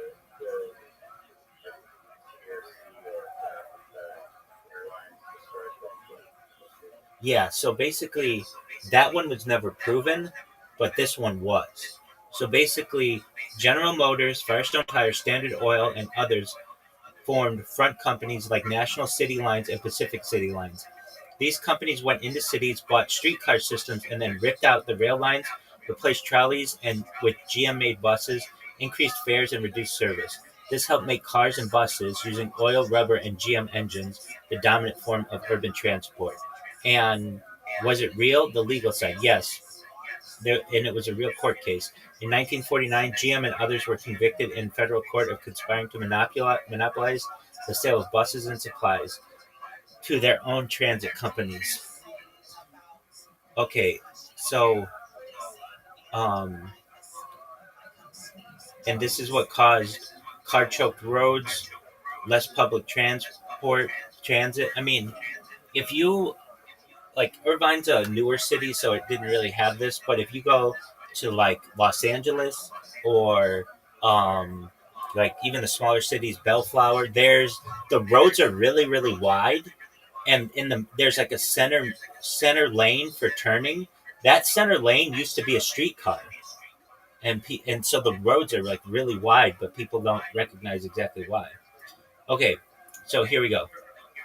Okay, could there have been an agreement by airline companies to put airships out of business in a similar way that General Motors, Firestone Tire, and Standard Oil did? You're thinking like a detective now. While there's no official airship theory on record, like the streetcar case, there are definitely some interesting overlap, suspicions, and economic power plays that may have helped push airships, also known as dirigibles, zeppelins, or blimps, into the history books. Could airlines have conspired against airships? While there's no hard evidence of a formal anti-airship cartel like the one GM and friends ran against streetcars, there were factors that stacked the deck against airships, and airline companies certainly benefited from their demise. Why did airships fall out of favor? The Hindenburg is a big reason. The infamous explosive on live radio, 36 killed, torpedoed public trust in airships almost overnight. After that, nobody wanted to ride in a hydrogen-filled blimp, but it doesn't have to be hydrogen, it could be helium. Technological shift toward airplanes. Planes got faster, safer, and more efficient, especially after World War I and II. Commercial aviation took off with Pan Am, TWA, and others leading the charge. Military investment in infrastructure. The U.S. government heavily backed airplane development for war and mail routes. Airports were built nationwide, not mooring masts or hangars for massive airships. Economic interests. Plane manufacturers like Boeing, Douglas, Lockheed had major contracts and lobbying power. It's necessary to destroy airships with a secret plan. Market forces, media panic, and government spending did the job. Anything shady though? Aviation industry leaders like Pan Am had every reason to support regulations, public opinion, and media spin that favored airlines. After the Hindenburg, no one stepped up to save airships, even though Germany and the U.S. had been developing bigger, safer ones. The U.S. denied Germany access to helium, a much safer gas than hydrogen, which killed future Zeppelin efforts. So, I mean, it's not like documented, but I don't think it would be documented today. It's just the fact that General Motors, Firestone Tire, and um, Stand, Standard Oil got caught. Exactly. Um, okay, about this though. Oh, so not far from me, like almost less than a mile, about like maybe 2 miles away, they have these things called heliodromes. They were there's this area of Orange County that was it used to be heliodrome, OME. It's where you store a blimp, and they have two. They had two of them. One of them burned down, but because like a lot of this area used to be um, military base. It's called like El Toro base. It was big during World War II, and then like since the U.S. hasn't been at war in a long time, they started to build it up in cities and such, and like housing. But the heliodromes still exist, or one of them does, and they're huge. They're absolutely huge. They're like uh, maybe like 5 stories tall, 6 stories tall, and that's where you would store a blimp. And um, you just don't. Yeah, exactly. And you don't see them anymore, but they're Where does the Goodyear one store it? they do one in Carson. They have a big one in Carson, but as I understand, they fill it up like let's see here, Carson Heliodrome. There are only 13 active blimps in the world. That's great. There are more astronauts than blimp pilots. That's crazy. So Goodyear Blimp Airship Base, Carson, California. So it is a base, often referred to as the Carson Heliodrome, though it's more commonly called the Goodyear Blimp Base. So they have one there. They're you don't find them very often, but they do have them. And so I don't know if what I say is true, but if I go viral, there's going to be a thing. This is already a thing, but they're going to do like I popularize it to rent Airbnbs from the Goodyear Blimp. They already do this though, so this isn't like my idea. But basically, um, you can rent an Airbnb in the Goodyear Blimp for like the Super Bowl or like the World Series and stuff. And these conversations that we're having, they're going to play out in history. And people are going to be like, why don't we have blimps anymore? And blimps become much more popular, especially for advertising. There's a debate today, like, what is like, is it at all realistic to start a company for like passenger-based airship travel and to finance it by essentially selling the properties on this airship, like pre-sale of properties, and then use that as down payment by other investors to actually build the thing. You mean You're going to start a airship, a passenger airship, basically a cruise ship in the sky company? How would you go with it? And do you think it's worthwhile? Okay, that's a cool. It's basically like a new category of cruise ship. I mean, it's not exclusive, but it's really not in use at all today. The technology for these passengers, like sky. Yeah. I think they would rival cruise ships, and I think that there'd be a lot of people that'd be interested in taking a vacation. Like on a cruise ship, you go on a Sky ship. vacation next to land and all sorts of destinations. Yeah. I think it And, is. and I think we both agree that it is the future, so we're on that course anyway, and there are companies that are building airships today that are, they're like hybrid blimps, but they still use blimp technology, like hydrogen, and they like these like giant drone propellers for maneuverability and lift. So it's like I'm genuinely curious about. Yep. So I think airships we should be able to fly around. Yeah, safety would be a big issue with it, but let's look this one up. I don't think so. I do. I mean, if it gets popped, you're gonna have to like in the middle of the mountains. You're gonna have to like make sure people don't die. Yo, dog, how big would a blimp need to be to have like a cruise ship style activity? Let's say for 1,000 people. Maybe 1,000's too much, but let's see. A flying cruise ship style blimp for 1,000 people. It's going to be way bigger than any airship ever, but that's okay. I mean, like, cruise ships have gotten bigger and bigger. Okay, a modern cruise ship for 1,000 people, like a small mid-sized one, needs cabins, dining areas, pools, gyms, lounges, entertainment spaces. Ballpark space is like 20,000 to 30,000 square meters of floor area, not including the systems or engines. Now, airborne. What's possible with the blimp? Lift mechanics. Airships generally lift using a gas like helium, non-flammable, or hydrogen, cheaper but risky. We don't want hydrogen. Helium lift capacity. 1 kilogram of lift per cubic meter of helium. Let's say the fully loaded ship structure, fuel systems, people, and interior weighs 200 to 300 tons. Okay, that's not like that much. Minimum helium volume required would be 300,000 kilograms or 300,000 cubic meters just for lifting off the ground. But that's just to float. To fly with comfort, safety, and control, you'll need more, probably 500 to 700 cubic meters of helium. Size comparison.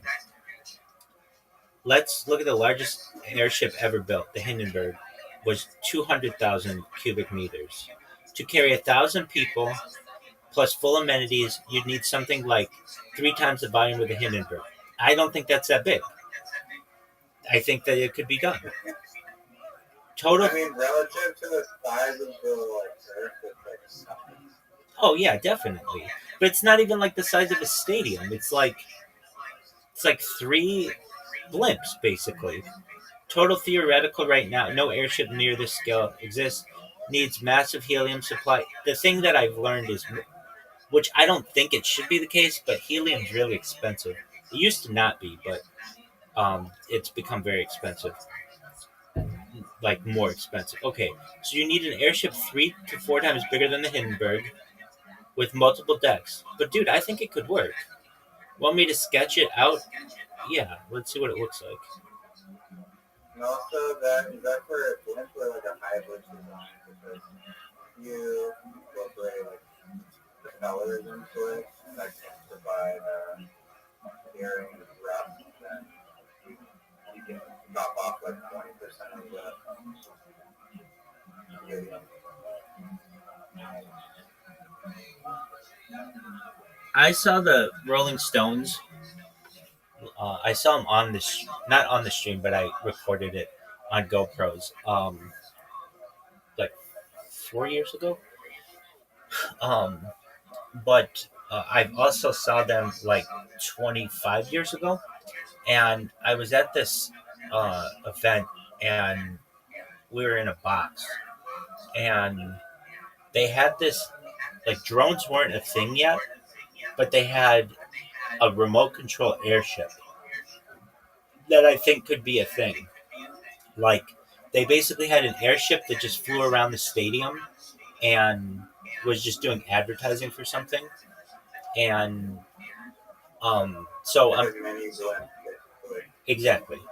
But along the same lines what you're saying, like, it had propellers that could change its direction, and all you would need to do is just make a bigger version of that.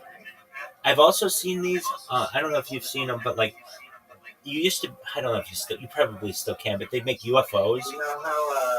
You know how hot air balloons actually navigate? Sort of. I mean, doesn't the wind take them?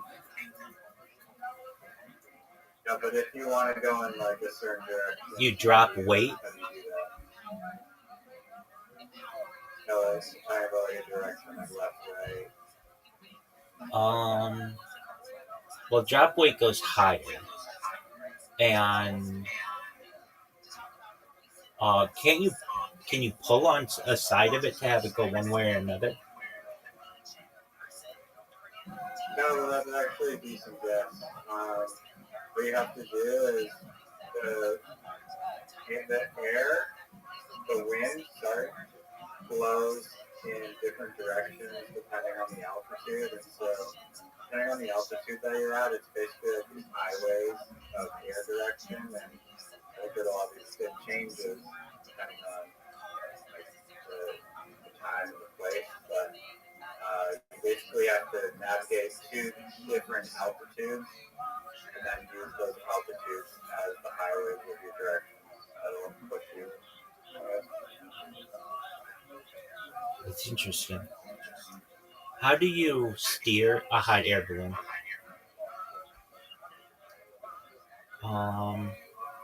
You can't actually, in a traditional sense. They don't have engines or rudders, so they move with the wind.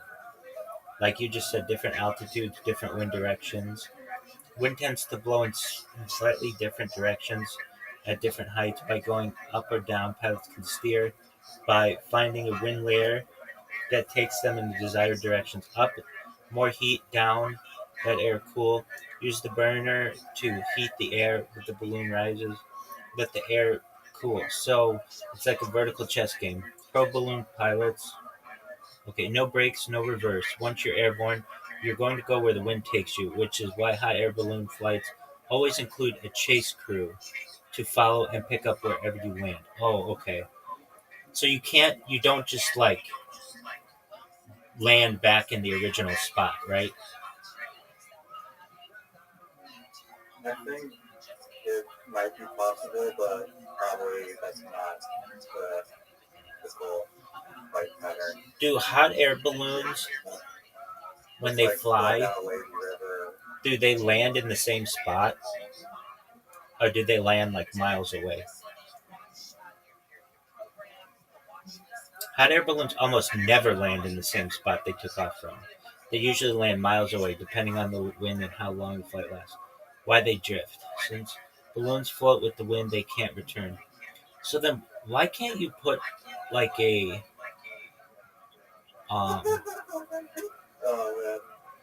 okay. So why can't you have a hot air balloon with propellers on it? Not huge propellers, just like enough to be able to fly around. Why don't they do that? Great question. You think? Yeah, like basically fans.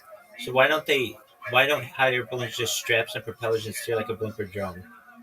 Technically, you know what they could do is make the basket like on a gyroscope so that it's stable.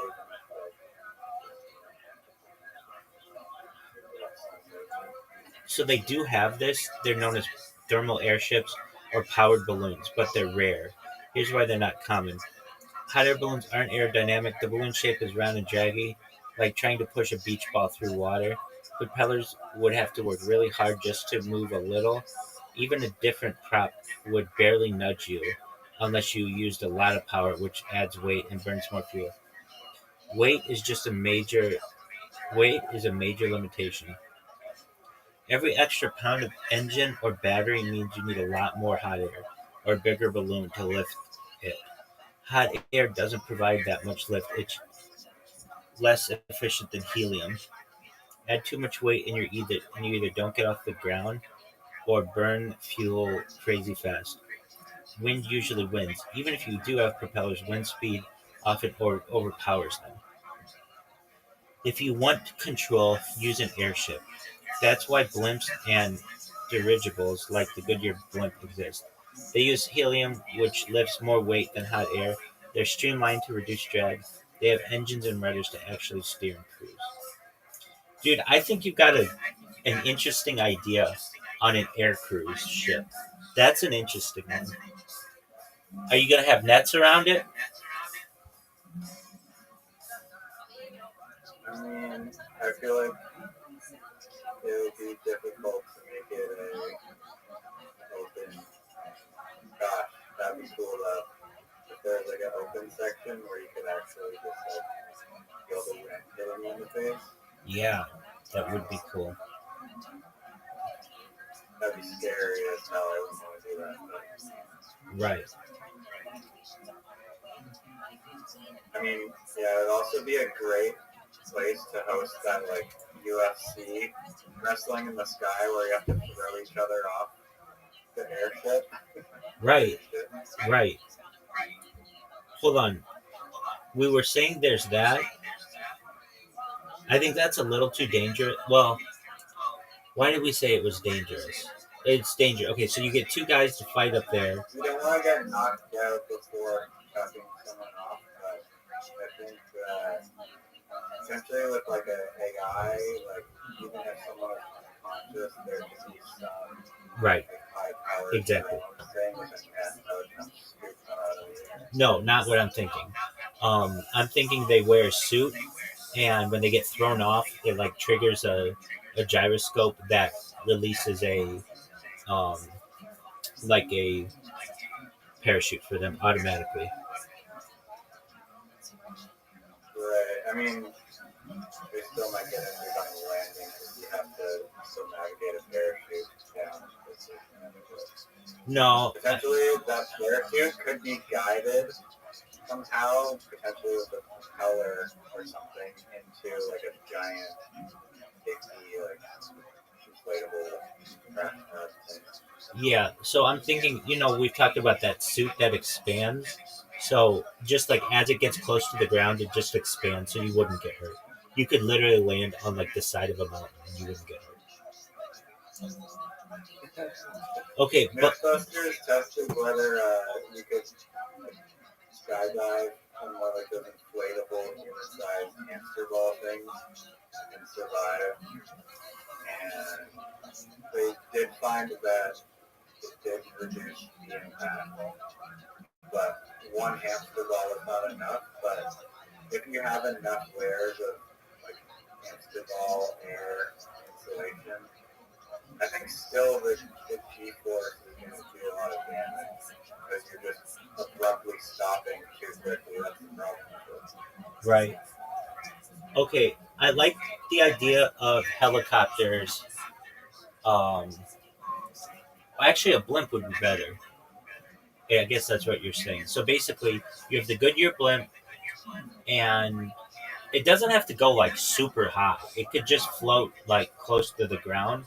How close? Like, let's say like 1,000 feet, and you have two guys. Is it harder for the blimp to maintain altitude at higher elevation? Let's find out. Is it easier or more difficult for a blimp I'd imagine it is. to maintain elevation or altitude closer to Earth or higher in the sky? It's actually more complicated than it seems. The answer depends on what kind of blimp you're talking. It's usually easier for a blimp to maintain altitude at higher elevations than very close to the ground. Why? Higher can be easier. More stable air. Closer to the ground gets turbulence from buildings, trees, hills, etc. Oh, dude, this is one. When I go viral, I want a system in planes that maneuvers them away from turbulence. Have you ever been in really bad turbulence? I've been in like small turbulence, but it's still scary. If they have that already, it's if they have like weather maps that they just fly through. Like I'm sure they try to minimize it without just like going even like a 6-hour detour around the school. Yeah, but I mean, like, make They could put the whole passenger like part of the plane into like a gyroscope, and that way it just counteract any like weird. Is it possible for AI to be able to completely avoid turbulence, or just like almost completely avoid turbulence for planes? Like to be able to know where the winds are moving and the air pockets and allow the plane to avoid it? Oh, this is a hot topic in aviation tech. The short answer is AI can't completely avoid turbulence yet, but it can definitely help planes avoid or minimize it a lot better than humans alone. Here's the deal: why turbulence happens. Turbulence is caused by chaotic airflows, wind shear, jet streams, thunderstorms, mountains, thermal currents, etc. It's tricky because it can form suddenly and unpredictably. It varies in intensity and location over small distances. Many turbulent patches are inevitable. Clear air turbulence. What AI can do now and in the future. Data gathering and prediction. AI can process tons of weather data, satellite info, radar, and real-time sensor data from the aircraft to predict where turbulence is likely. It can spot patterns humans might miss. Companies use AI-enhanced turbulence forecasting models to suggest smoother routes. Real-time response. AI systems on board can analyze live sensor data like accelerometers and airflow sensors to detect turbulence onset quickly. They can adjust flight control sub sub.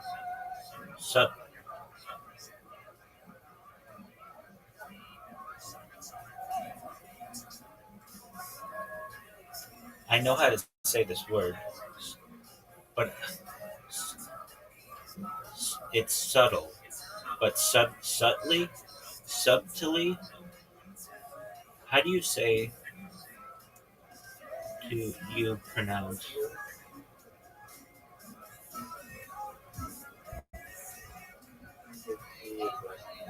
Right. It's subtly, subtly, subtly, subtly. It's not subtly. It's not subtly.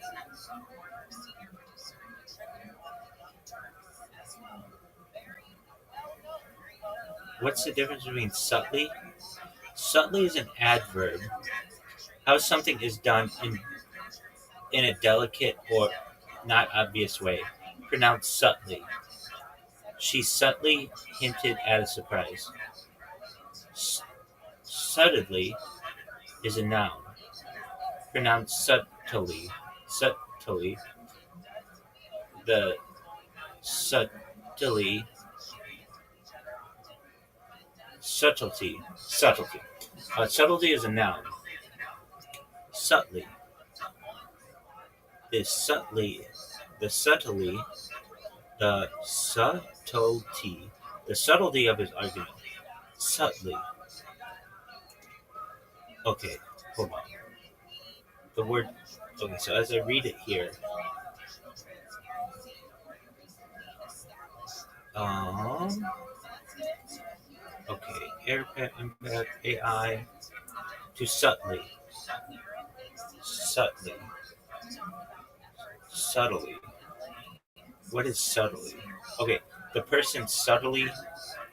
So, um, how do you say something like the person subtly walked past the person?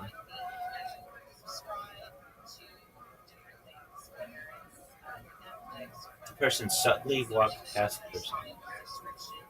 It isn't subtly. The key is to say subtly. Sub. Right. B is silent. No. I know the B is silent. Subtly. So the person walked subtly past the other person. It's not the person walked subtly. Subtly is the thing of quality itself. What? Okay, so subtly, the quality of the state being subtle. Pronounced subtlety or subtlety. Okay, So it's subtly. I guess subtly.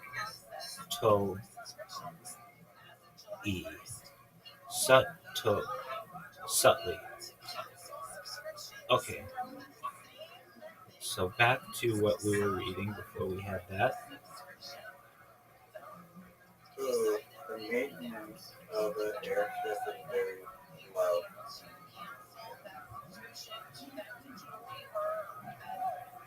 I would imagine so. Less than a plane. Did you know that for every 1 hour, Way less than a plane.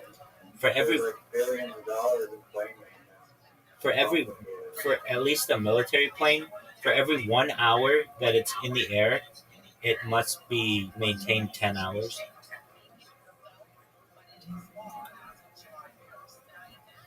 Is that even possible? Like, were they doing scrubbing the windshield over? They like have to adjust all of the bolts and things subtly. Seems Subtle. like Subtly. there should not just be like a standardized amount of hours necessary. It should just be based on like actual maintenance wear. What do I know? I'm an aviation mechanic. Right. The person subtly walked past the other person. The person subtly walked past the other person. So it's the person walked subtly past the person. Give examples of subtly. Uh,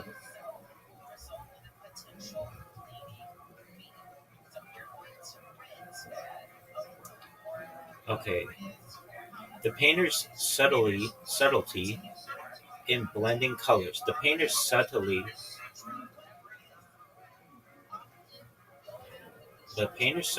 What's the in difference between subtly and subtly?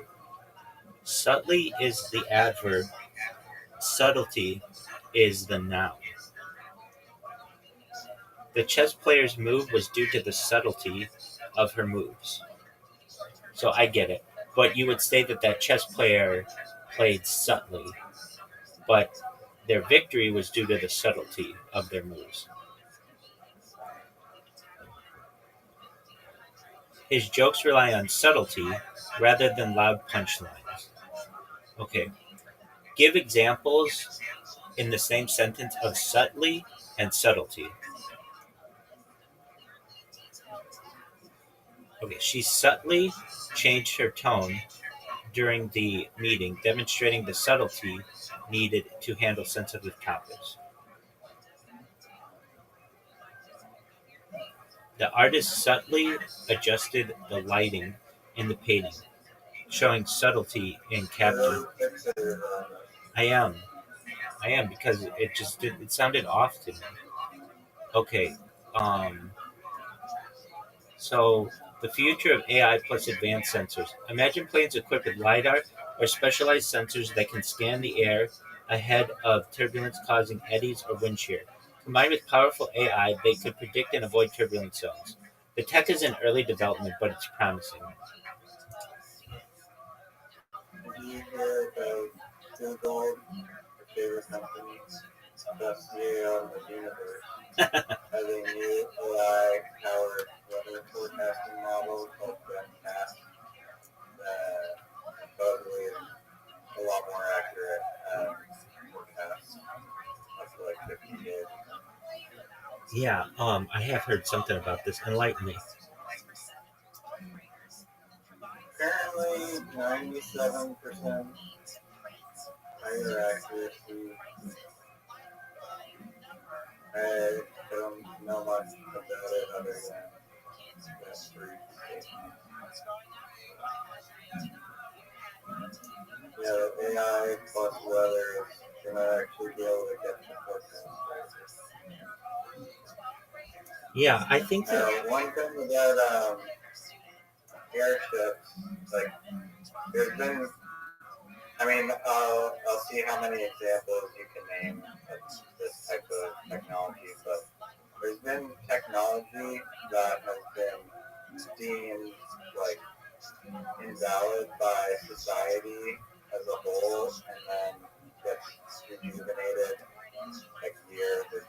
later.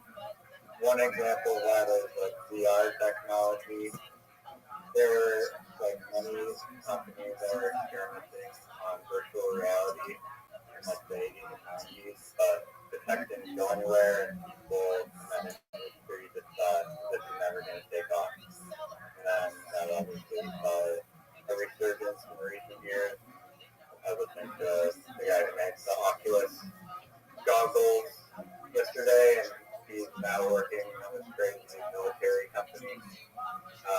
And then he was also saying that it's like nuclear energy is another one where people thought it was too dangerous, and the U.S. stopped developing nuclear reactors for years and years and years, and then now people are starting to realize that it's just like super efficient way, I guess, cheap way to create energy. So I think the same trajectory will happen with airships. I think we'll be able to see that hopefully in our lifetime. Yeah. Okay, so let's say you've got an air cruise with 1,000 people and only having to be 3 times the size of the Hindenburg. That's doable. I think that's like realistic. What happens if, let's say, let's just say it pops? You're gonna lose 1,000 people. No. Like imagine instead of just having one giant balloon filled with all the air, like you could just make like a bunch of cells that like there's like 10,000 cells or something. Also with the hydrogen, if one pops, it's not even gonna affect it. It's like bubble wrap. It's like you're gonna have to pop like all of them. Like the movie Up. Yeah, that's a good way to put it. And yeah, like I think they probably figured out a material that's so like super lightweight and strong and flexible that it's not going to be easy to yeah, you divide. I'm assuming that you can divide it into multiple sections. That is not just a one pop. Okay. Yeah, no, I think that. How do you protect it from a terrorist attack? Let me refresh your screen on that.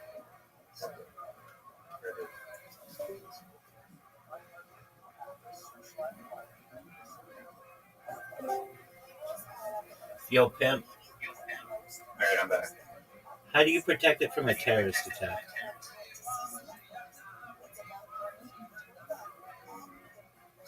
Invite terrorists onto the plane. No, I understand, but what I'm saying is like it's over war zone areas. I get that, but it's like moving really slowly, so it makes it a big target.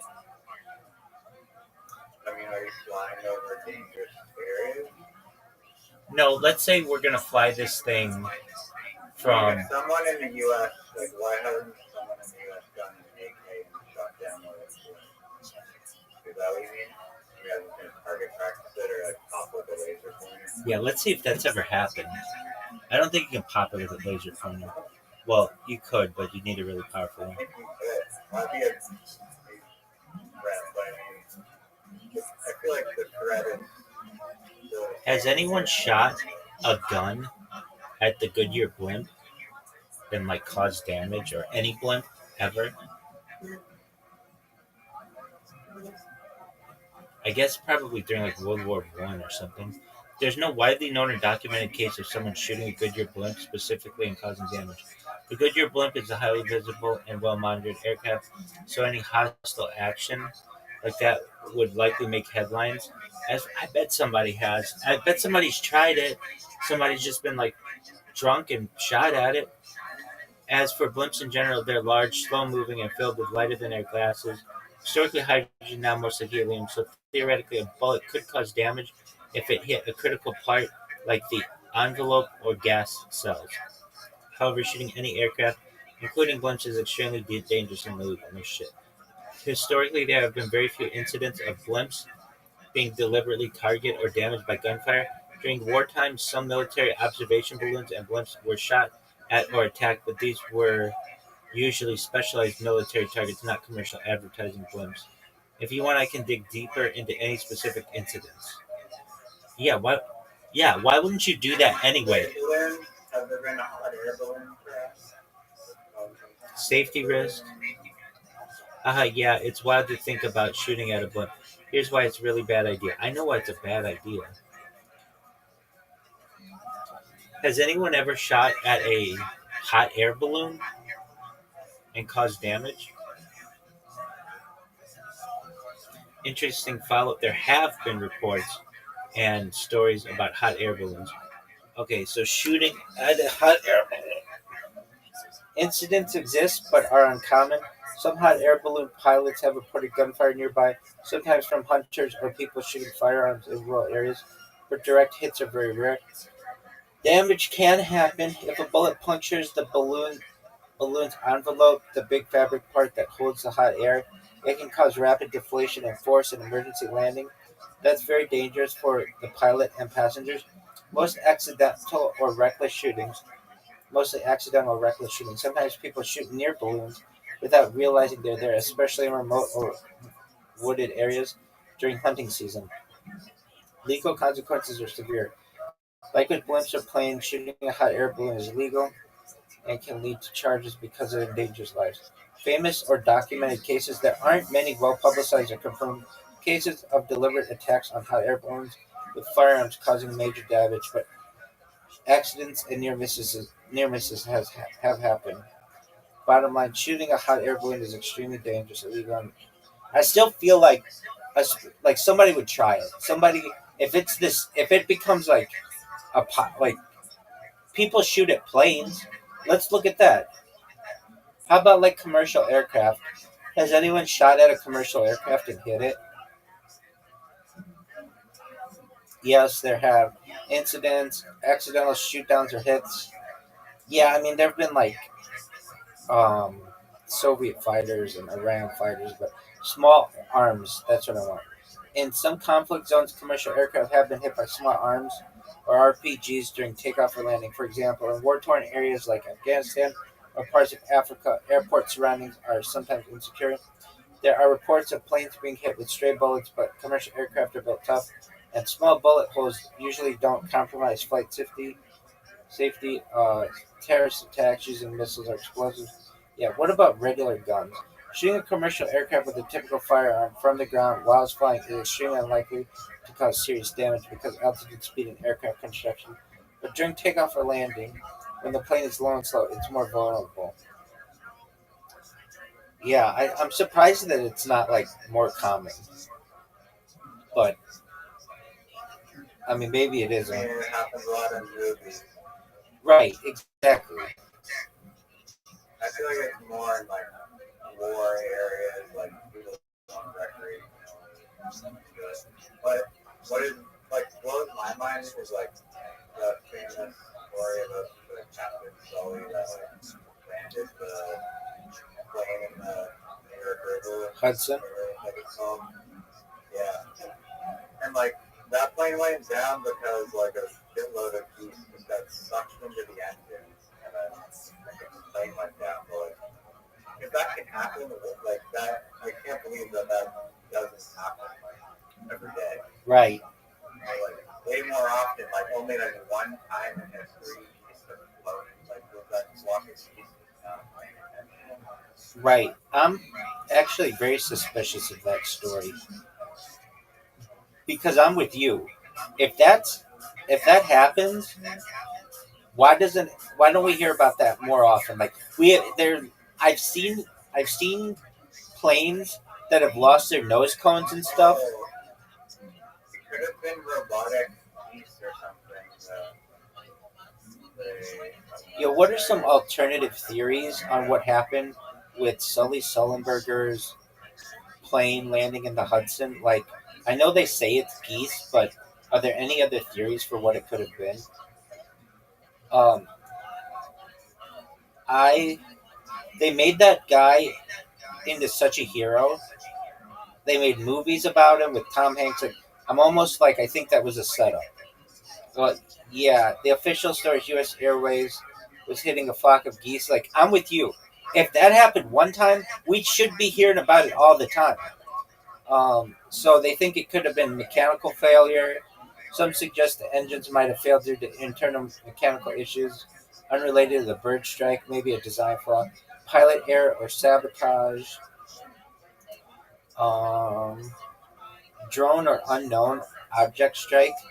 Some theories propose that it could have been a drone. Birds, not geese.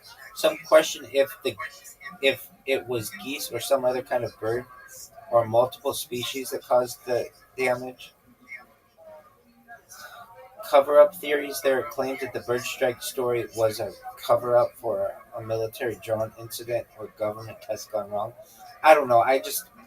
They made such a big deal out of that guy that I mean, it seems. I mean, it seems newsworthy because you literally are saving people. No one died. You land a plane in a river. But I don't think that. I don't know why they would try and set that up like a movie. That's a lot of risk for a news story. well, Maybe CNN was really desperate for a news story for what news was going on around that time? Um, I'm with you on. Okay, so June 15th, 2009. Okay, media cover. No, but like, oh wait, hold on. Yeah, no. There was something that was going on. Um, what else was going around during that time? My thought was it was in the middle of a financial crisis. Um, but January 15th, 2009. yeah. Oh, it was the day before. Wait, the day before, or was like the week of the Obama inauguration? Oh, Yeah, I don't.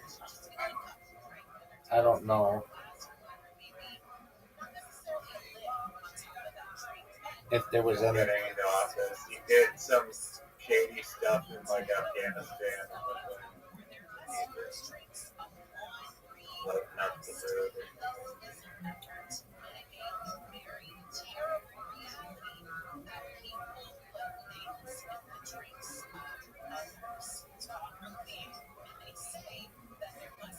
I don't know, but I've just always been suspicious of I that. think it's saying that. I've seen planes that have hit a bunch of flock of seagulls or whatever birds, and they like destroy the nose cone, and it causes. It's a good idea. It's a great invention. What's that? Big Much like the deer are sound, like the frequency that you play to deter deer. Yeah, deer steer. But for birds and planes. That's a good idea.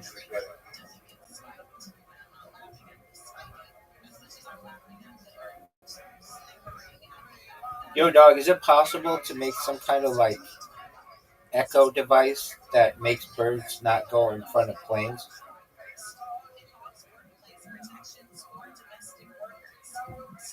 Yeah, that's actually a pretty cool idea.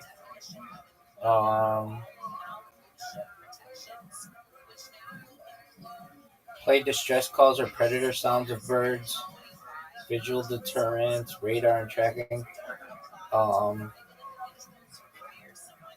The plane's moving super fast. We're gonna have to listen to hawk sounds for the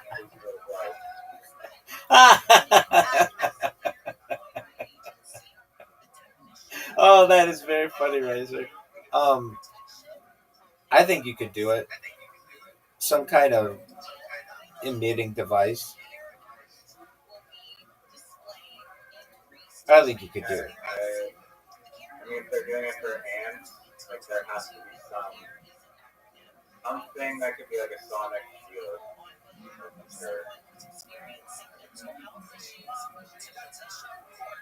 So people keep posting about me on Blue Sky. I had this some okay, I don't know, people put gifts and stuff.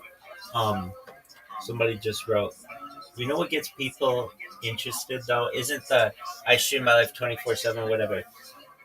I talk about Santa Claus machines and people are really interested in Santa Do you Claus. actually post on your Blue Sky account? Oh no.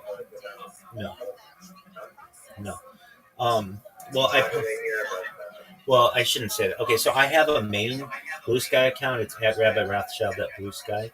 I don't post on that one because I don't want it to get banned. But it did get banned, and I had to give them my driver's license to get it unbanned. Um, but what I do is it's actually very smart. There's a website called I don't even know what it is. Just one moment, I'll find out that I use. Um, it's called IMGBB, which is an image hosting site, and I have this long. I call it a manifesto just to get people's attention, but it's like a long thing, of wall of text basically, and it talks about in this wall of text. Well, I post. Attention, please read the attached World Peace Manifesto. The biggest pimp of all time has been live streaming 24/7, 365 for 3+ years. Please join the Discord to discuss Santa Claus machines, invisibility cloaks, MILFs, and more. Data equals number one resource. Please share to be a trillionaire. And then I got this link that is that goes to a an image, and then within the image it's a really long thing of text, but it talks about um, anti-gravity, artificial general intelligence, time travel, teleportation, wormholes, faster than light travel, space elevators, universal transistors, matter replicators, quantum computers, nanobots, mind uploading, telepathy, artificial superintelligence, nanomaterial armor, invisibility cloaks, energy shields, regenerative medicine, human cloning, immortality technologies, zero-point energy, cold fusing, biological immortality.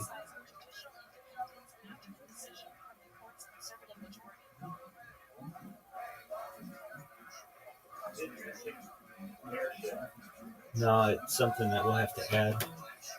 I do in my blog. Well, I in there talk. I put the link to my blog, and in my blog I have stuff on airships. Let me see what I have. It's been like years since I posted about it, but let me find it. Okay, so it's Rabbi Rothschild.blogspot.com, and I know I've talked about airships. This website is so big. Okay, find on the page airship. AIRSHIP.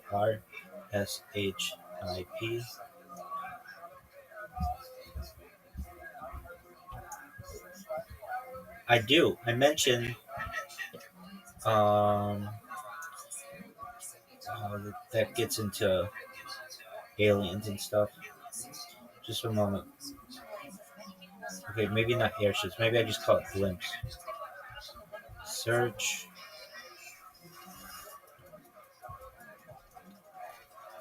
Blimp. Nope. Oh yeah, I do.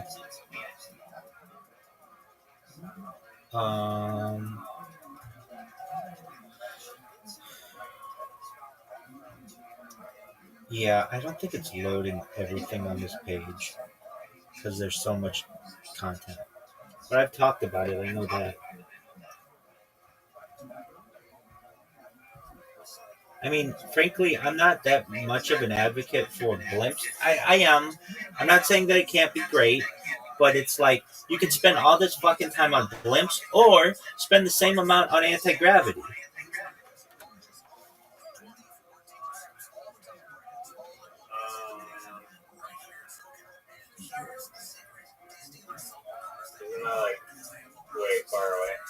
No, dude, it already exists. Do you know who Bob Lazar is? Yeah, he couldn't reverse engineer the anti-gravity propulsion system. He was like, yeah, we're basically just like monkeys that can't figure shit out and dangerous. Yeah, that's true. But they used anti-gravity there. He saw the disc fly in front of him. It emitted like a low sound, and he also used anti-gravity. Like he was like it was like a magnetic force. It was like imagine a basketball cut in half, and when they would turn this thing on, and you couldn't move your hand closer to it. It would just stop. So I mean, Yeah, but he admitted that like the most brilliant physicists in the world like had like barely any understanding of how it actually functions. that's correct. But that was 30 years ago as well.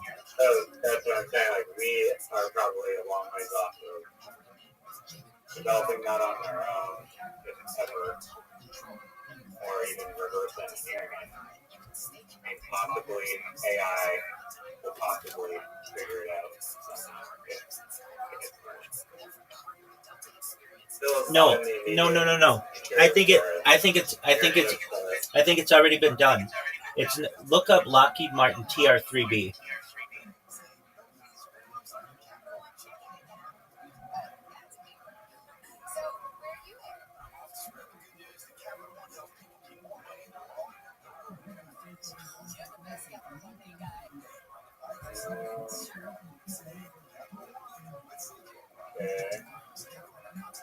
It's a theory that it could use a anti-gravity motion system. Is there any credible? I mean, they wouldn't release that information. Yeah, but people have shown it on camera. Like there's video of a TR3B flying. I'm gonna watch one right now. The one that I'm thinking uses like night vision. But these things has like a big light in the middle and then like a light on each corner. So it looks like it has 4 lights, one on each corner of a triangle and then one in the middle. It's called like the flying Dorito as well.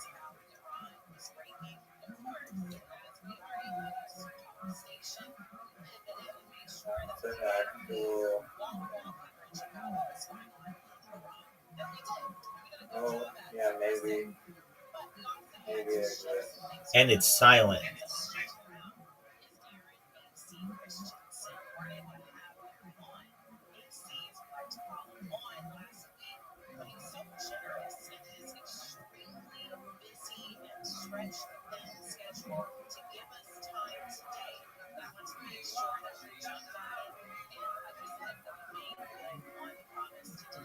Do you know,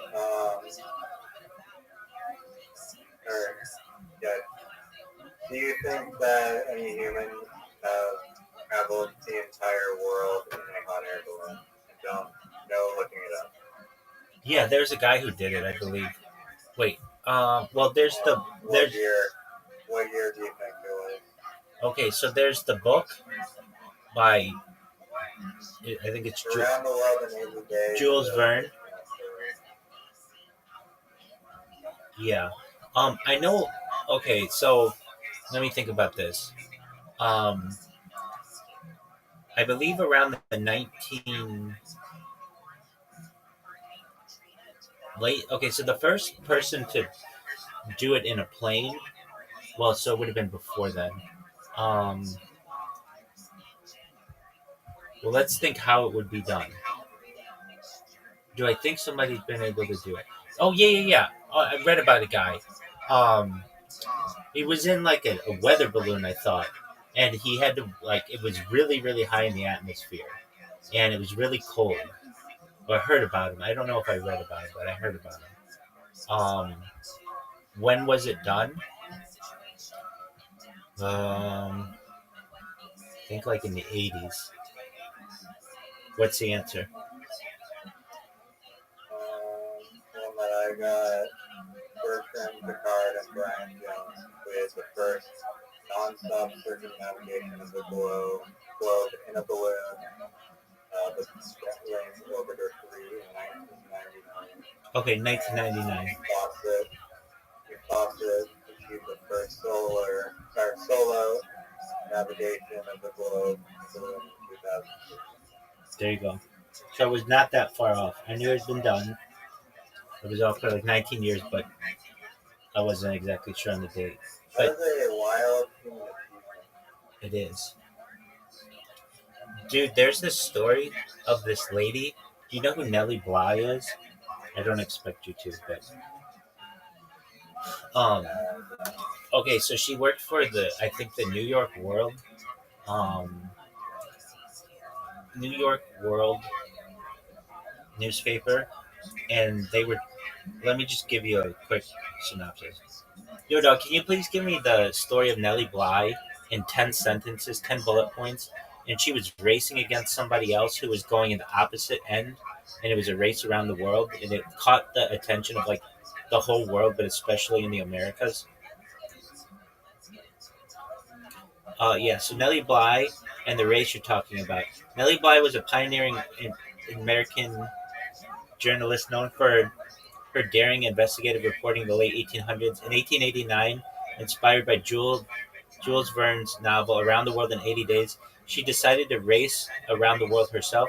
Nellie Bly set out to complete the journey in less than 80 days, which was considered impossible at the time. She wasn't officially racing another person, but British journalist named Elizabeth Bislin was sent by a rival newspaper to race in the opposite direction around the world. Nellie traveled eastward, while Elizabeth traveled westward, creating an unofficial global race that captivated the public. Nellie's journey took her by steamships and trains through Europe and Asia and across the Pacific. The race caught the attention of readers across the Americas and internationally, sparking widespread fascination with travel and technology. Nellie Bly completed her trip in 72 days, 6 hours, and 11 minutes, beating both Elizabeth Bislin and the fictional 80-day mark. Her success made headlines and established her as a trailblazer for women in journalism and adventure. Nellie Bly's journey inspired many and showed how determination and courage could break boundaries for women at that time. I just think that's a cool story that like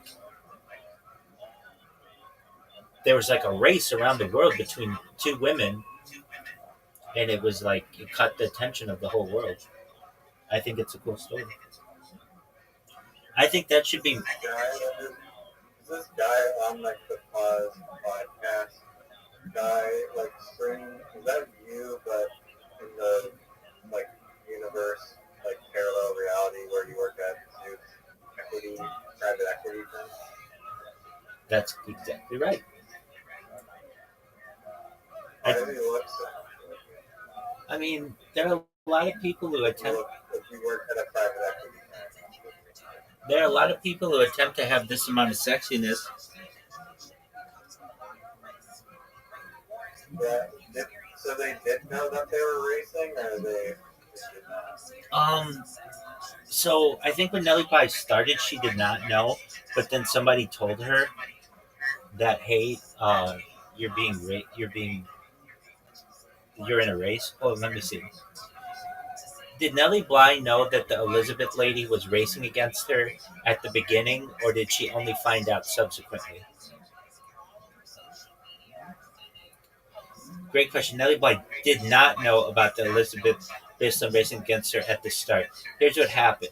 Nellie Bly's trip was planned and publicized by her newspaper, the New York World, but the rival paper, the Cosmopolitan, secretly sent Elizabeth Bislin on a competing journey at almost the same time. Both women set off independently without knowing the other was on a similar mission, going in the opposite direction. The race only became known to the public and the participants after both journeys were underway. It was the media and readers who framed their trips as a head-to-head competition, which added excitement to the story. So Nellie was focused on. He was just trying to get around the world with like planes and hitchhiking and boats. Like anything. Yes. Isn't that a cool story? And on top of that, it was before the first transatlantic solo flight across the Atlantic. So she had to take Steamship by Lindbergh.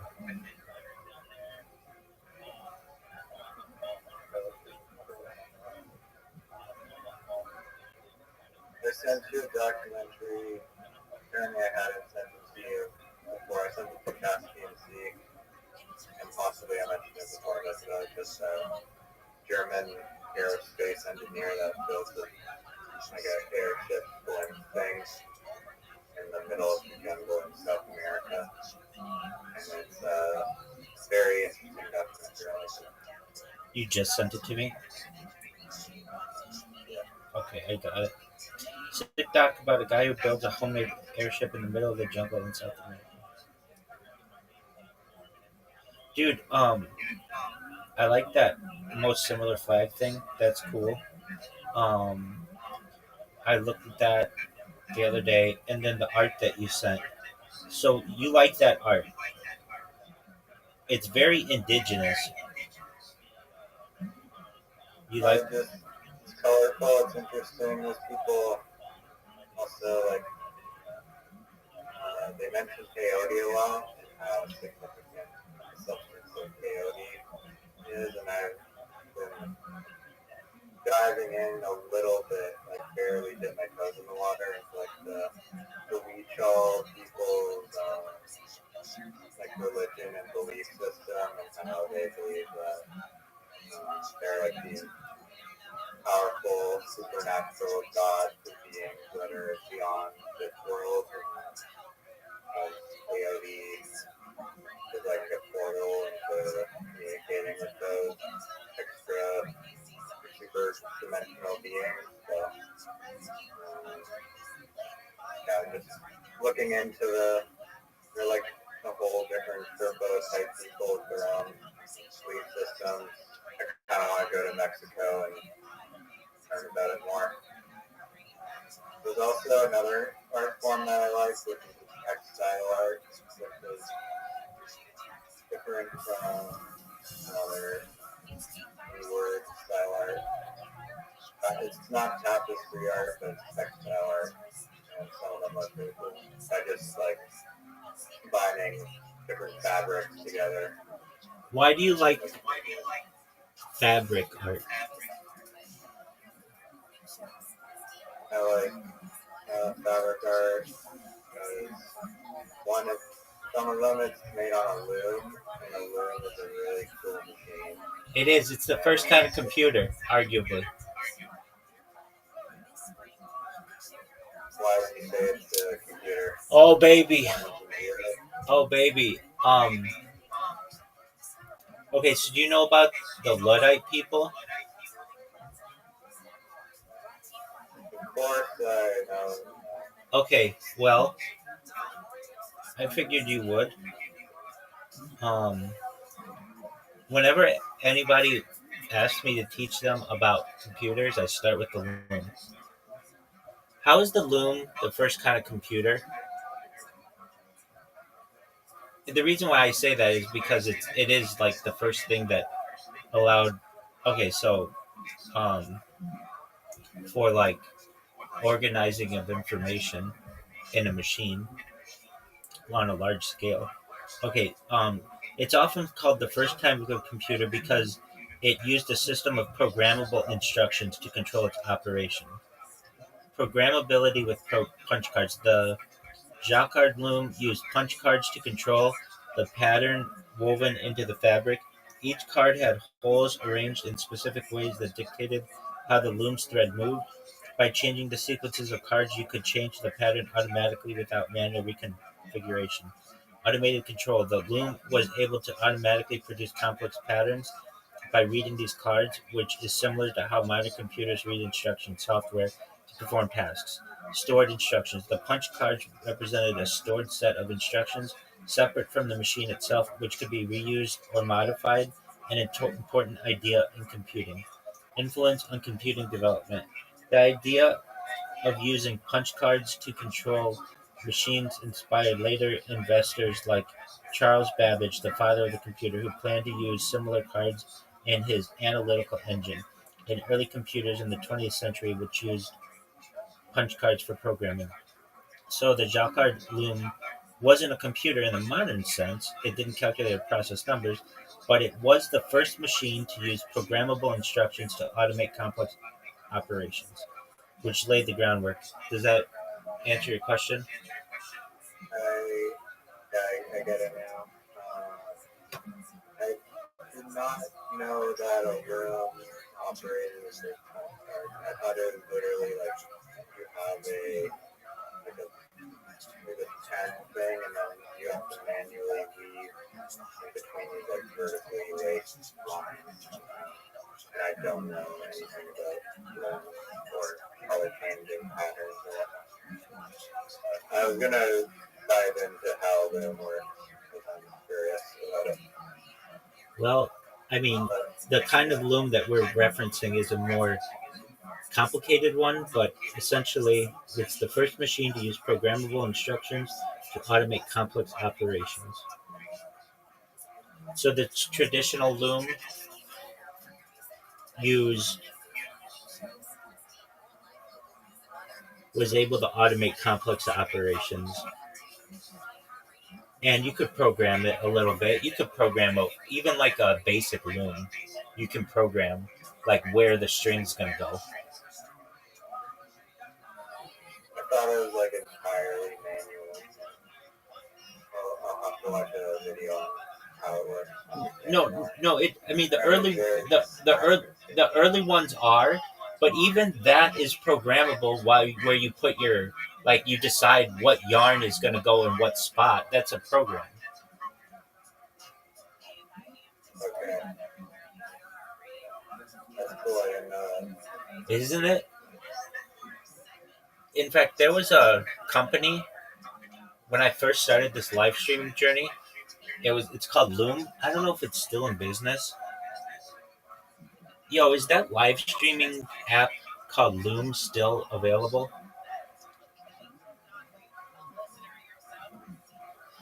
I used to stream on something called Loom, Loom. Yes, the live streaming app Loom you're referring to is still available and actively maintained. Loom is a video communication platform.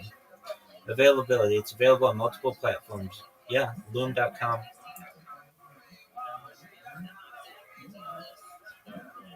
Apparently they're so what's the number? Like tons of birds apparently do fly into planes like all the time, but they're designed so that if one engine goes out, they can still land somehow. And so it rarely results in like a crash landing where somehow like all those beasts got sucked into both engines, I think, and that made it a crash landing, but it's still weird that like only one instance of that piece both engines case.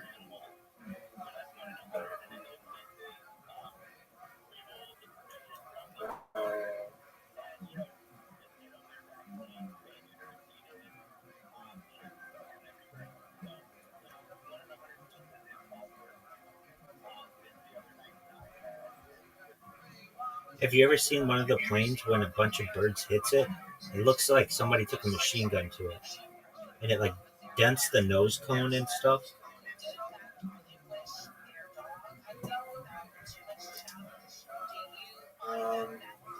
I haven't seen that, but have you seen the plane where like the nose of it opens up and it looks like it's kind of talking? Yeah, it's cool.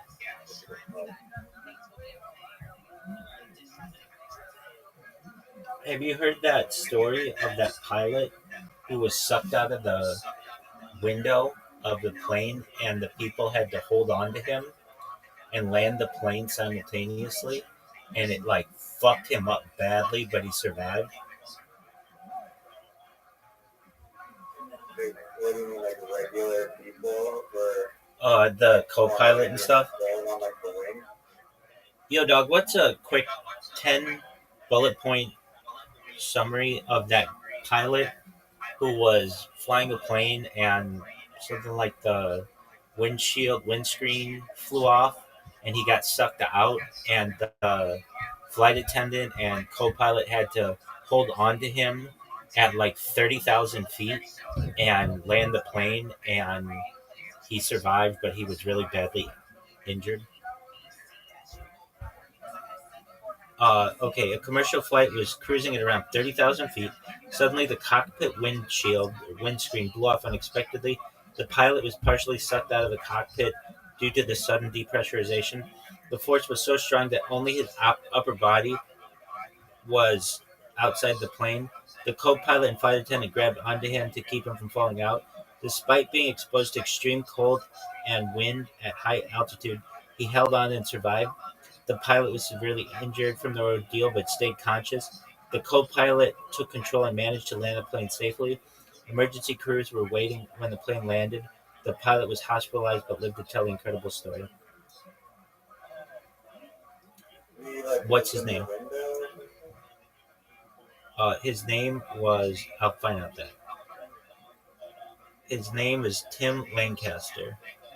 It was a June 10th, 1990 British Airways flight from Birmingham to Malaga. The cockpit windscreen blew out at approximately 17,000 feet. The sudden decompression caused Captain Lancaster to be partially sucked out of the cockpit. Flight attendant Nigel Ogden and First Officer Alistair Aitchison acted swiftly to prevent him from being fully ejected. Ogden grabbed onto Lancaster's legs while Aitchison took control of the aircraft, landing safely at Southampton Airport. Lancaster sustained serious injuries, including frostbite, fractures, and bruising, but remarkably survived the ordeal. He returned to flying just 5 months after and continued his aviation career until his retirement in 2008.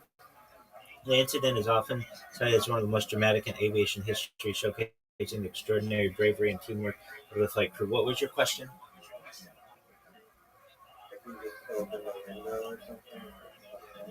I think it was a...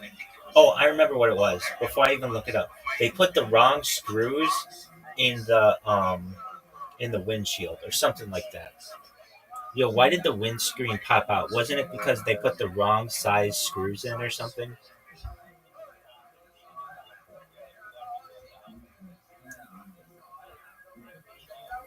Yo, you got it right. The windscreen popped out because of improper maintenance involving the wrong screws. Here's the lowdown. When British Airways Flight 5390 was being serviced, the cockpit windscreen was removed and then refitted. The maintenance crew used the wrong size screws, similar ones instead of the proper longer screws, to secure the windscreen. These incorrect screws couldn't handle the pressure and stress during flight. At cruising altitude, the huge pressure difference between the inside and outside of the cockpit caused the windscreen to blow out violently. This led to the sudden decompression of the pilot being sucked out.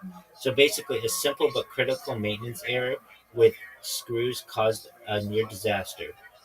Maintenance protocols got it was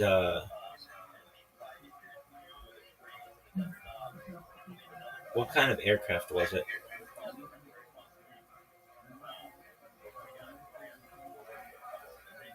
It was a BAC 111.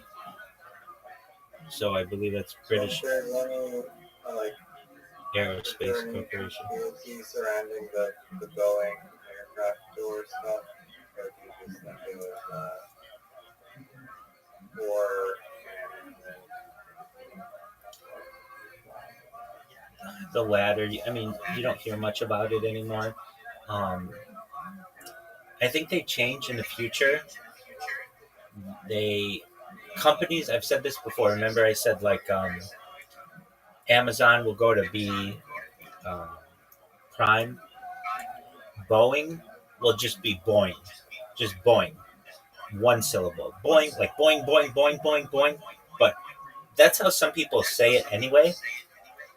And I have a friend of mine. He's from South Africa. He works at Boeing, and he says it really quickly, like Boeing, Boeing, Boeing. And And so instead of making it 2 syllables, just having it be 1 syllable is really important for a company. It's just about simplicity. Um, but that one, It's for the sake of comedy. well, it's related. I mean, simplicity just um, is attractive to people in comedy and in commerce. Ooh, isn't that beautiful? Alliteration, comedy and commerce. Um, but I think that I'm actually surprised that there is not more, or there are not more airline issues. Like, I'm surprised there's not like a plane crash every day. Why? It's just Is that like me? no. It's just like there are what like hundreds of car accidents, and I don't know. It's just like planes are. There's so much that can happen with lightning and flying over mountains and just people like I don't know, falling asleep at the wheel of the plane or whatever, of the controls, or drunk pilots. Like nothing really happens. I mean, even that case of that one plane that blew up the other week in India, where that one guy survived. Um, that was like the first plane crash in a long time. I'm just surprised that it doesn't happen more often. Planes are relatively extremely safe, and I understand why they have to be. And that's why for every 1 hour of flight, at least for military aircraft, there are 10 hours of um, 10 hours of maintenance. I get that, but I don't know. There's like frost that can get on the plane tips and ice on the wings and Like freaking fog. Yellow Night, Northwest Territories, like some northern like Arctic pilot show, and like pilots literally before the flight have to like jump on the wing, which is like slippery and ice, manually break off ice on the plane.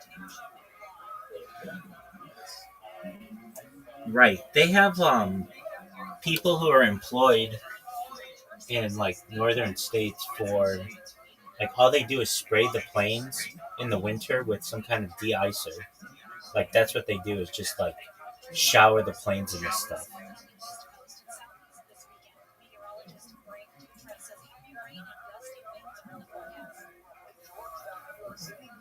which is freaky. Um, I we were talking about um, turbulence. One time I was flying over the Rocky Mountains, and I I'd flown before, but it was usually always really calm, and we had really bad turbulence. It was so bad, I'm not kidding. I asked the guy next to me if I could hold his hand because I thought I was going to die. And he said yes. And I literally grabbed this man's hand for, like, I could see the blood. Like, my hand went, like, white because it was, like, white knuckle, basically, action. And he was calmer than I was, but I had never been, I'd been in, like, maybe light turbulence.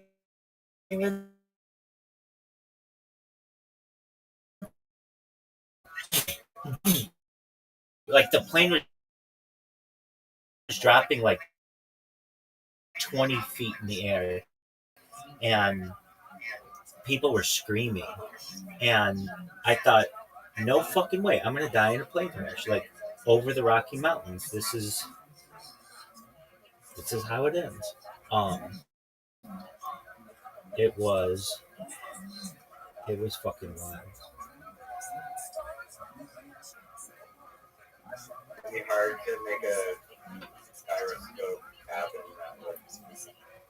Or I mean, I don't know, if they're like big shocks or something, I think it would be hard to cancel if you could each plane under a common bit or something.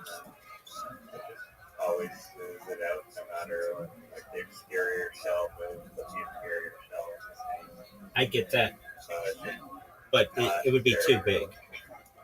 AI that just knows where all the air is going to be in the future, or like in the path of the plane, and then it can just slowly avoid those areas or quickly avoid those areas, depending. I think it's possible to use sound. Like it's possible, not realistic. Possible to use sound as like a airplane snowplow without the choppy air. It's possible, but you need like a huge. You're talking like an icebreaker for the air. Yeah. Yeah, it's possible, but it would be really loud. Right. Well, I mean, trade-off. Do you want a smooth flight or a loud flight? I mean, if it's really, I think it might be so loud that it like would deafen the people. Think about how loud a plane is already, and then it would have this like, It's like sonic boom. yeah, this huge, Rockets, like huge, huge or, sound. or maybe it like shoots off to like sonic boom like ahead of the plane, and then you ride through like these like explosions of like nuclear like explosions or whatever that you ride all the turbulence in But front of you. think about how loud that would be for people on the ground. I mean, other soundproofing might be required. No, people are already on the ground. They already think planes are loud. Now imagine it with sonic booms. Have you ever heard of sonic boom? It's like it breaks the glass of how it breaks the glass of houses. Yeah, and it'll break the turbulence of wind. Um, I guess I'm gonna have to search that. I'm looking it up. Yo, dog, would a really loud horn, like as loud as a sonic boom, on the front of a plane, be able to stop or diminish turbulence?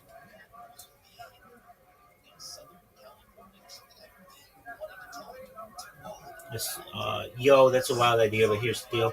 Sonic boom is a massive shockwave caused by something that breaks the sound barrier, super loud and powerful. The idea of putting a horn on that loud on a plane to stop or reduce turbulent sounds is cool, but turbulence is caused by chaotic air movements, things like air pockets, wind shear, and jet streams. A horn, no matter how loud, would just send out sound waves, pressure waves, but these waves don't have enough energy with the right kind of force to smooth out or push away the turbulence away from the plane. Oh, that's interesting. Also, producing a horn as loud as a sonic boom constantly would be crazy, noisy, and damaging to the plane's structure, passengers, and environment, and probably illegal. Planes already deal with turbulence by design flexible wings, autopilot adjustments, and pilot skill, rather than trying to blast the air around them. Plus, sound waves dissipate quickly and don't create stable airflow changes over large distances like you need. The best way to handle turbulence remain route planning, weather forecasting, and aircraft design, not loud horns. I like it though. Yeah, it's just the sound waves are still not strong enough. You can control the atmosphere potentially. I don't know. Blimps. What about blimps that like go around and like smooth out the air? I think a blimp would be less affected by turbulence. That's a good question. Yo, dog, are blimps less affected by turbulence than planes? Yeah. Yo, great question. Here's a scoop on blimps versus planes and turbulence. Blimps, airships, are generally less affected by turbulence than airplanes. They fly slower and lower than most planes, often cruising in calmer air layers closer to the ground. Because blimps are huge, lighter than aircraft filled with glass, gas like helium.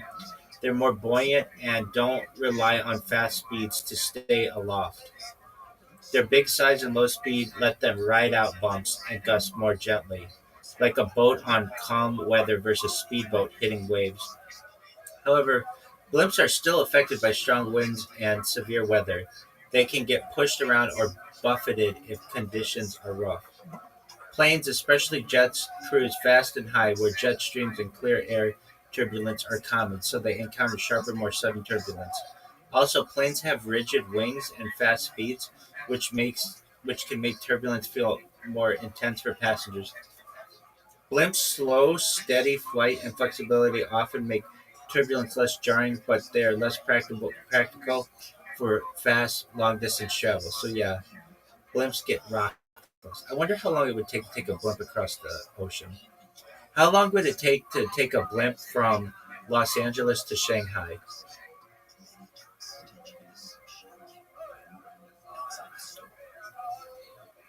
Um, Typical cruising speeds of a blimp is 35 to 50 miles an hour.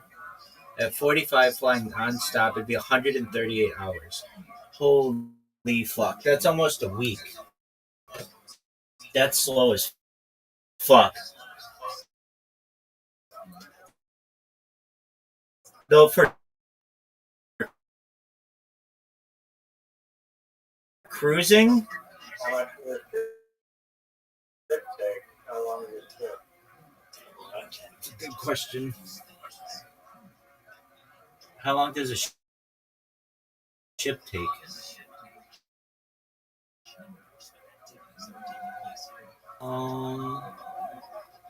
273 hours.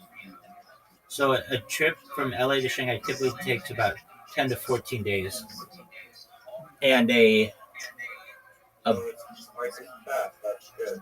yeah, it's definitely. No, it's more like a luxury experience. I don't. I mean, have to go around the world. It will be broken. What do we name this company for our heritage company? Okay, now we're talking. Now we're talking. Um, Boeing. Steel Boeing. Going. What rhymes with blimp? Shrimp? Gimp? Blimp and Perfect. You got it, big dog. You nailed it. The blimp pimp.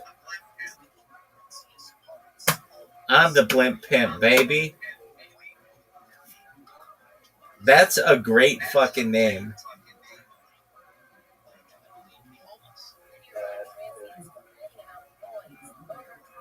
very high quality. You got it. You got it. That's the name. So is that the name of the air cruise line? Is the blimp pimp?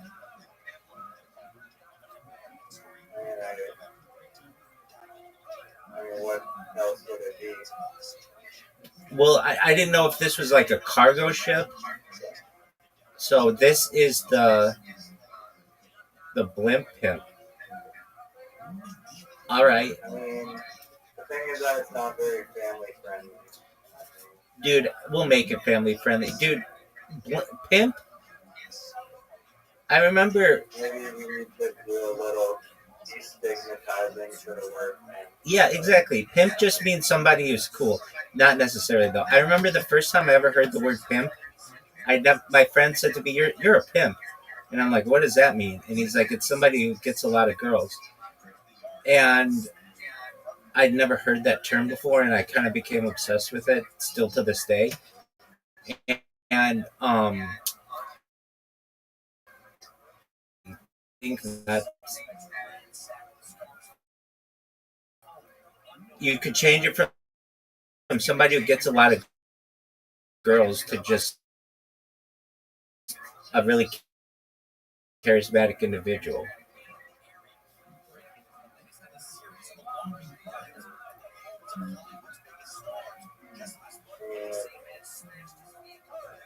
Yeah, the definition is informal definition. something more silly and fresher,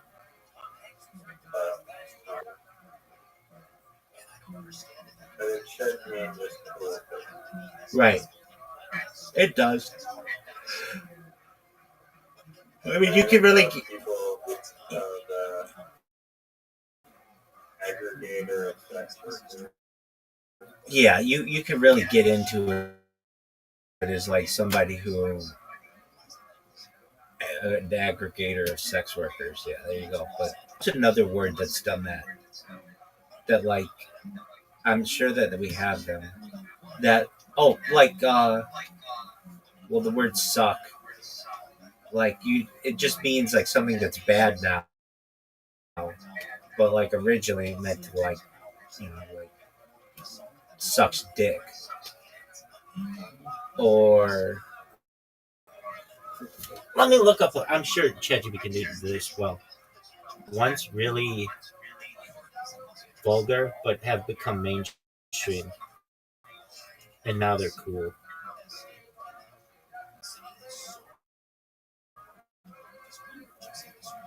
All right, sucks. Oh, I got the first one.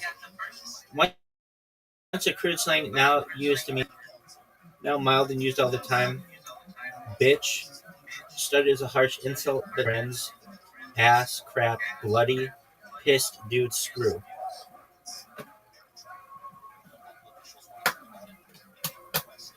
There you go. What about? All right, so the blimp pimp. I love it. I don't just like it. I love it. Like a thermal controlled airship, which is basically like a heat and air in order to create the supply to the gas within hot air balloons. Like heating up the helium will provide extra lift. Okay. And heating up the hydrogen will provide explosive gas. Yeah, we don't want that. We have to make a change to the company. It's not the blimp pimp. I'm the blimp pimp. It's the pimp blimp. Yeah, the cool blimp, even though it's an airship, technically it's a hybrid airship, so that doesn't sound as good. Right, so it's just called, it's the pimp blimp.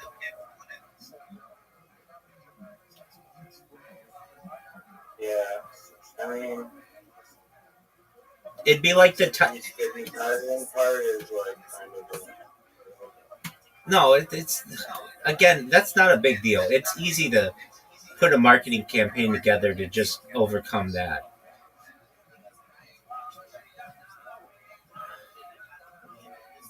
And so, like, what would you say? Like, your friends and family, oh, we booked tickets on the pimp blimp. That would be really popular. I'm going to shoot at it with BB guns, though. I can tell you that right now. that could be a room where it's just like trying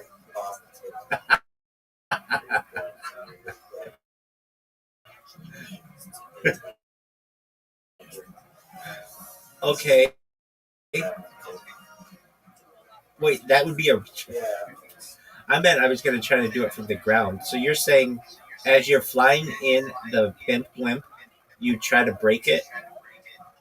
Yeah, only it's like a kid's video game type thing where it's like you try and intentionally off the pimp blimp using a BB gun, but it's too strong, so no one's ever found. Okay. I think that the pimp blimp should be, what do they call that? Never flat tire material. It should be made out of that.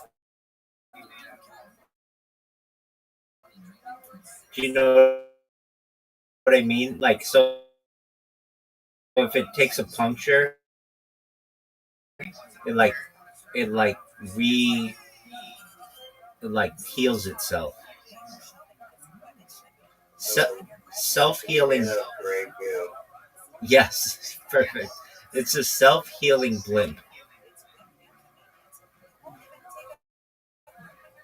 Okay, so the pimp blimp, the actual blimp part is going to be filled with like mini balloons. I don't know, like hundreds of balloons, right? So if like one of them breaks, okay, that's cool. Like an up. Have you heard that? I'm sure you've heard this. You know a lot of this shit. That guy who tied a bunch of balloons to a lawn chair and made it like 10,000 feet in the air. Yeah, Mythbusters did like use the BB gun to lower. Right. The location of somewhere in Texas. Yo, dog, give me that 10 bullet points on that guy who had a balloon that lifted his lawn chair in the air, and he shot it down with 50.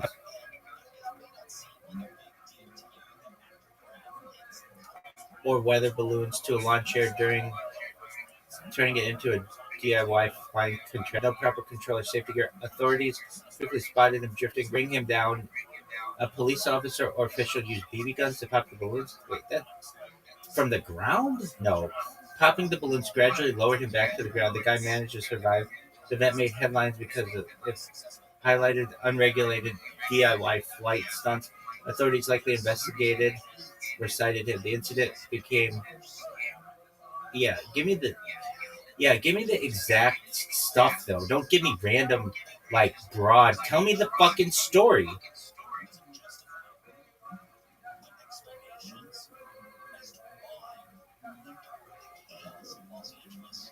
All right, here's the real story. Lawn chair balloon flight incident. Larry Walters, 1982.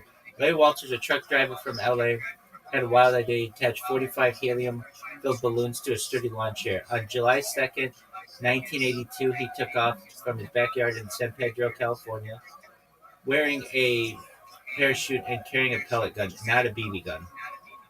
His plan was to float up a few hundred feet, enjoy the view, and shoot some of the balloons to descend safely. Larry underestimated the lift. He shot up about 16,000 feet, way higher than he had planned. He was stuck there for hours, drifting into the controlled airspace of LAX, causing a serious flight risk. Air traffic controllers were freaking out because he was dangerously close to commercial jets. Larry fired his pellet gun at some balloons to descend slowly, but it was tricky and nerve-wracking. After a few hours, he finally landed safely in Long Beach with no major injuries. He got cited by the FAA for violating air traffic rules, but the story made him famous worldwide as the lawn chair Larry guy. Larry's stunt inspired movies, documentaries, and even science discussions about amateur air flight. Yeah, that's correct. Why did you not just tell me that story, but you made up stuff about a police officer shooting him from the ground?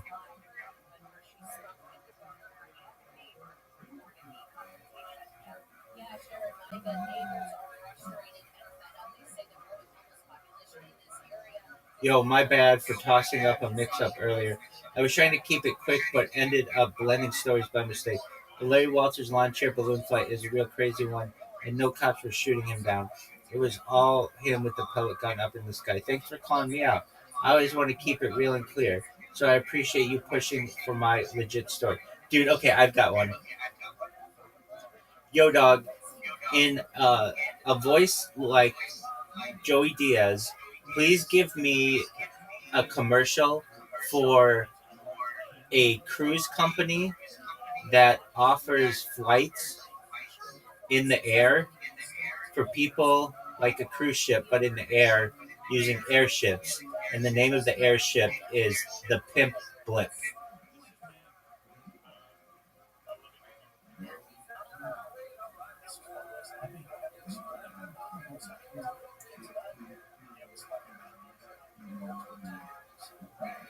All right, cocksuckers, listen up. You're tired of the same old boring cruise on some damn ocean with seasick motherfuckers puking over the rails? Let me tell you something. The future of cruising is in the air, baby. Welcome to the Pimp Blimp, the flyest airship this side of the stratosphere. We ain't just floating, we gliding smooth as silk, cruising the skies like the kings and queens you are. You want luxury? We got luxury. Big ass lounges, fine ass dining, and views so wild you'll think you're touching the clouds. This ain't your grandma's boat. We got DJs bumping, cocktails flowing, and vibes so fresh you'll want to stay up there forever. From LA to Miami, from New York to fucking Hawaii, we take you places in style and comfort.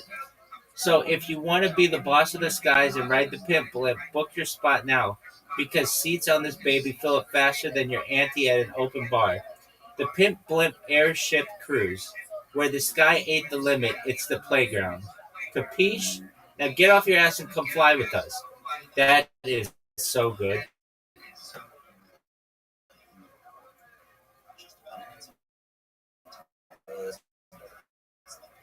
Dude, imagine now, like, imagine taking a blimp above Hawaii or like the Caribbean. That would be beautiful. Or like Tahiti or Oceania.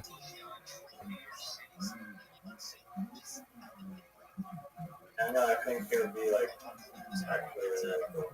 Oh, you want to know something in the future? What they'll have? You ready for this one, big dog?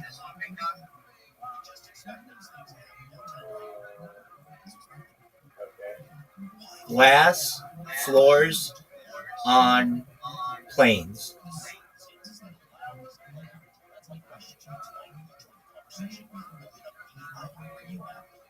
They already have those.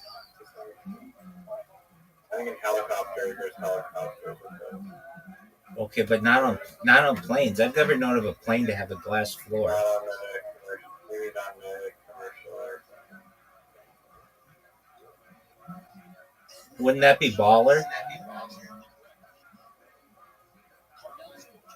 oh, very baller.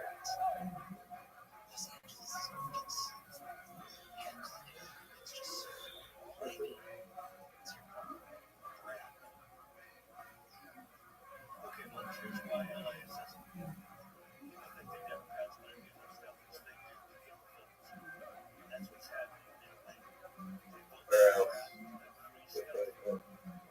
Would you rather be in an underground submarine city or a building? Do you mean like a sea scraper?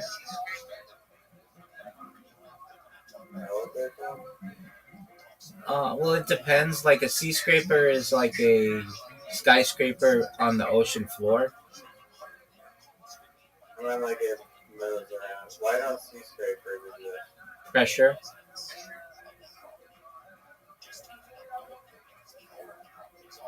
There's not that much pressure with like 100 like coastline water. Right, but then you've got waves and stuff. I mean, let's find out the real reasons. It's something that I promote, though. I talk like when I do my spam, I talk about sea scrapers. Just not in the. I did it a couple of days ago. I had sea scrapers and floating cities. I was talking about. Yo, dog, why don't sea scrapers exist like skyscrapers, but in the ocean? There's a restaurant somewhere in like Scandinavia or something that's like underwater. There's a hotel in Florida that is. Yeah, and I think it's in the Bahamas. I've seen it. It's like 100 feet underwater. Yeah, I think I've seen that too. And then there's a guy who lived like 100 days in it or something without talking to anybody. It's like the longest that anybody's been underwater, even though he was like not really underwater. Yo, that's a dope question. Sea scrapers, like skyscrapers underwater, sound wild, but here's why they don't really exist yet. Crazy pressure. The deeper you go underwater, the higher the pressure. Building super tall structures in the ocean means dealing with crushing pressure, and it's way tougher than air pressure on land. Water corrosion. Salt water is brutal on materials. It eats away metals and concrete faster than air, making maintenance hella expensive and complicated. Structural changes. Water moves, waves, currents, tides, so sea scrapers would have to withstand constant, unpredictable forces from all directions, unlike stable land foundations. Oxygen and lighting. Underwater habitats would need artificial oxygen, lighting, and climate control to keep humans comfy, which is energy intensive and tricky to manage on a huge scale. Access and evacuation. Getting people in and out safely from underwater towers is a major hassle. Elevators don't work the same, and emergency evacuations get way more complex. Cost. Building and maintaining anything underwater is orders of magnitude more expensive than on land or even in shallow water. Environmental impact, tech limitations, economic demand, alternative solutions. Instead, we've got floating platforms, underwater labs, or oil rigs, which serve specific purposes without trying to be skyscrapers. That said, some architects and engineers dream of underwater cities or hotels, but it's still mostly sci-fi or experimental stuff. Want to hear about some cool underwater habitats? Yeah, I do. All right, the Aquarium Reef Base, located off the coast of Florida. Aquarius is the world's only undersea research lab. Yeah, that's what it was. It sits about 60 feet underwater and lets scientists live and work submerged for weeks studying marine life. It's basically an underwater mini city for researchers. Jules Undersea Lodge.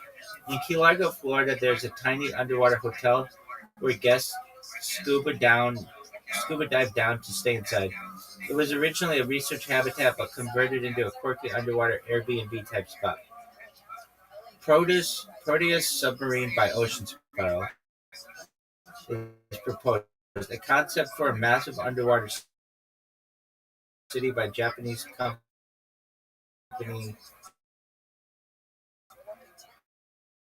Shimizu Corporation. It would be a giant sphere resting on the ocean floor with living spaces, farms, and energy systems. Pure sci-fi right now, but a wild vision of the future. Sea orbiters in development. A full scientists live and work while drifting across oceans, combined sea and air habitats. Designed more for research than living full time, but still super futuristic. Underwater hotels like the Manta Resort. Located in Zanzibar, it has an underwater room submerged a few meters below the surface, giving guests a 360-degree ocean view.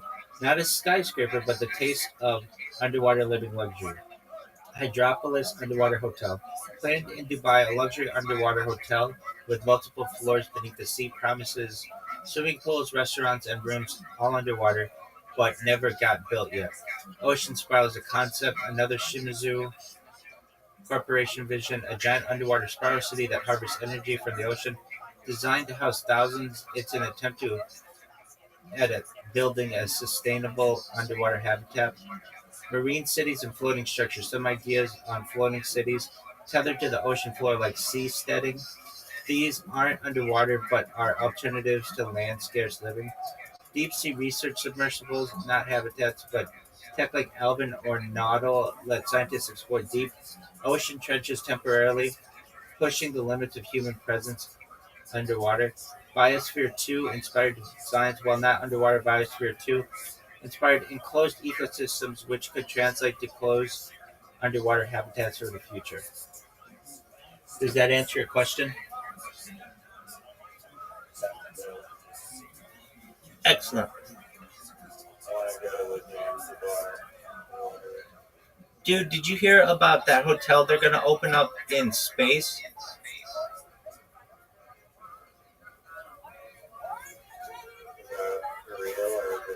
Yeah, it's real. They're going to start, like, in the next 10 years. They're going to, or it should be available within 10 years. Yo, dog, what's that? Give me, like, a 10 bullet point thing in Joey Diaz's voice about that hotel they're supposed to build in low Earth orbit.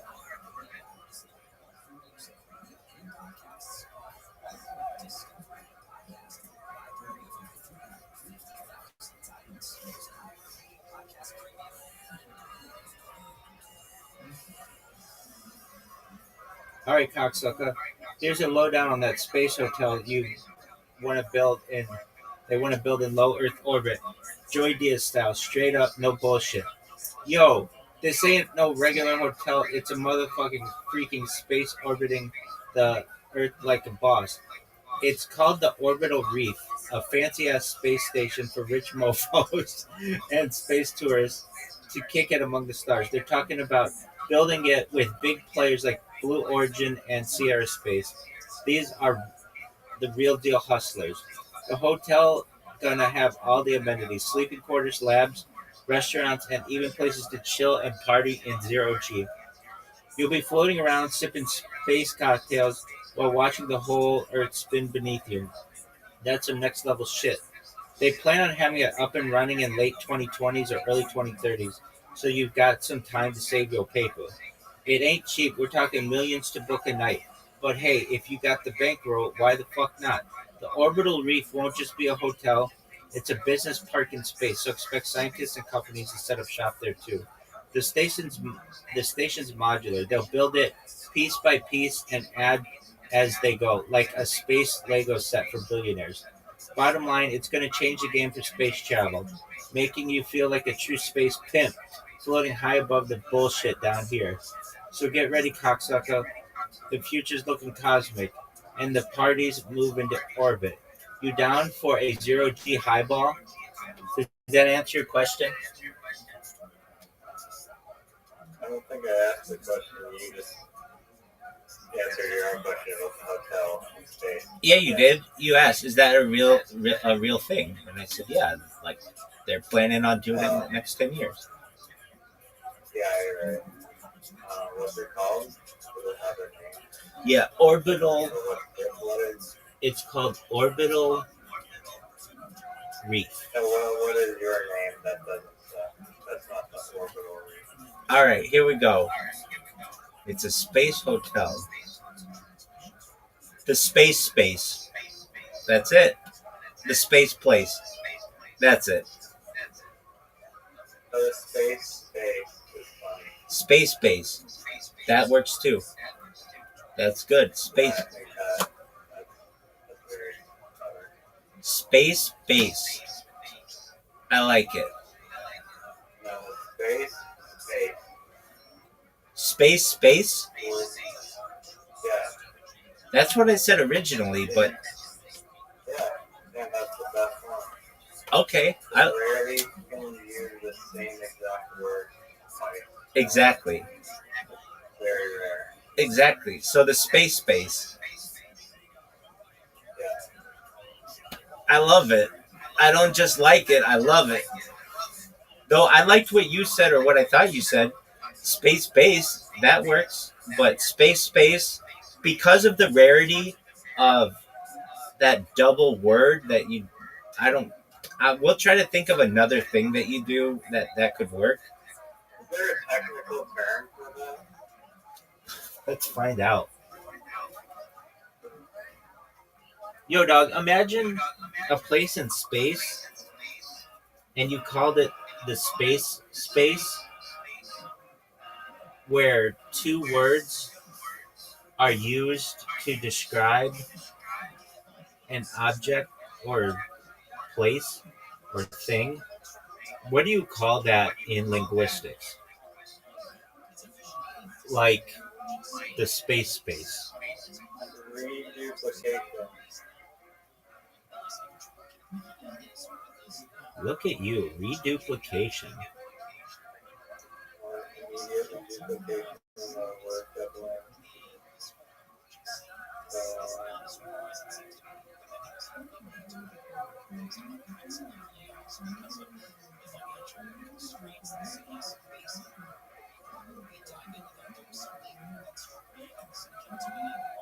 Reduplication.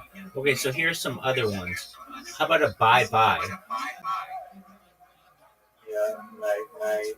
Go. Bye-bye.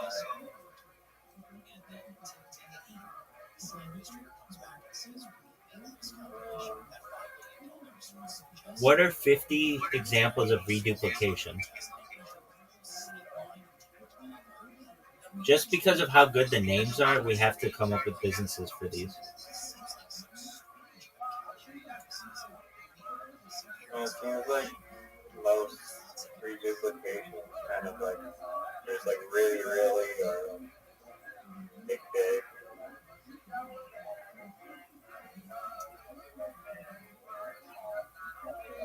Space.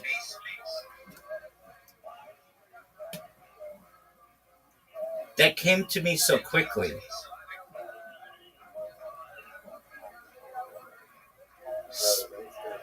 Yeah. But I still didn't even like it as much as then I said space place. And then I thought you said space.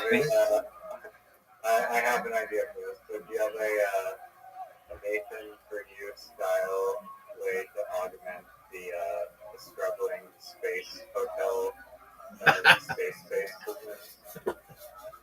Okay, let's think of it. I have one. It's you offer them free tickets to the space, but it says in the fine print only one way, and then you charge like double for the way back. I love it. I love it. Okay, so what if you offered it free to get there, and then only once? And everything you need there is like insanely expensive. Like toilet paper is like $20,000. Exactly. Yeah. And then your return flight home is just insanely expensive. Okay, I'm down. Okay, that was different than what I was thinking, but I like that one more. I was thinking. Okay, this is funny.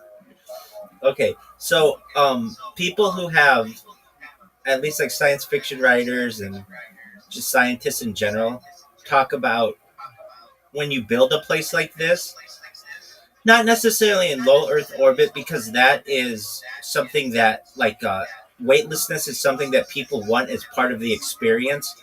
But the thought is, if you were like creating an airship or like a spaceship, you would want to create some kind of artificial gravity. So the idea would be it would have a similar gravity to Earth. So what you do is you get a bunch of people and offer them a trip on a spaceship that has artificial gravity for an insane amount of money. Let's say $1 million a ticket. And what you do is you put these people in like a false spaceship. And then when they get out, they're still on Earth, but you just tell them that it's artificial gravity. And you take $1 million from each of them. For the Nigerian standard. Exactly. Okay.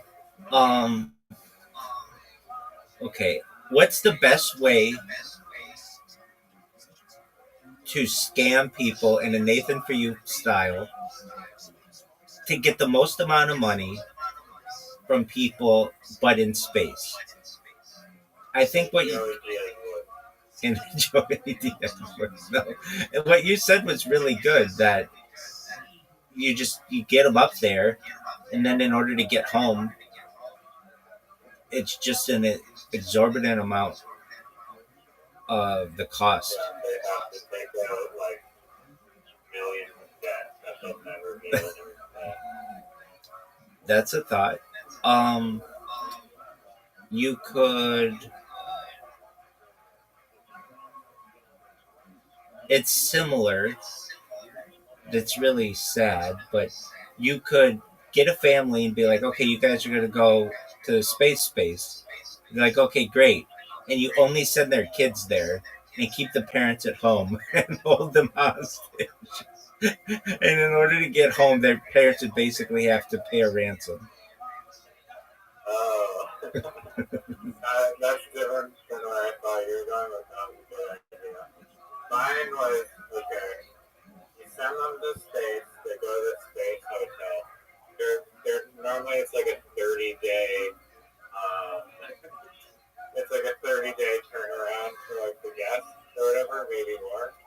But on like day 2, you give them a call that's like, oh, like grandma, like Darlene is like in the hospital in critical condition. And they immediately just like want to take the next like space elevator down to go see their elderly loved one in the hospital, and then that way you get more frequent turnover. That's a good idea. Yeah, the rumor, it might start spreading quickly, so you actually need to like get people like a poison that will give every breaking that out. All right, what about you tell people that they're able to go to the space and you give them ricin and immediately collect their deposit. There's that. I was thinking, what was it? I was on some kind of ride. I don't know if it was at Disneyland or somewhere.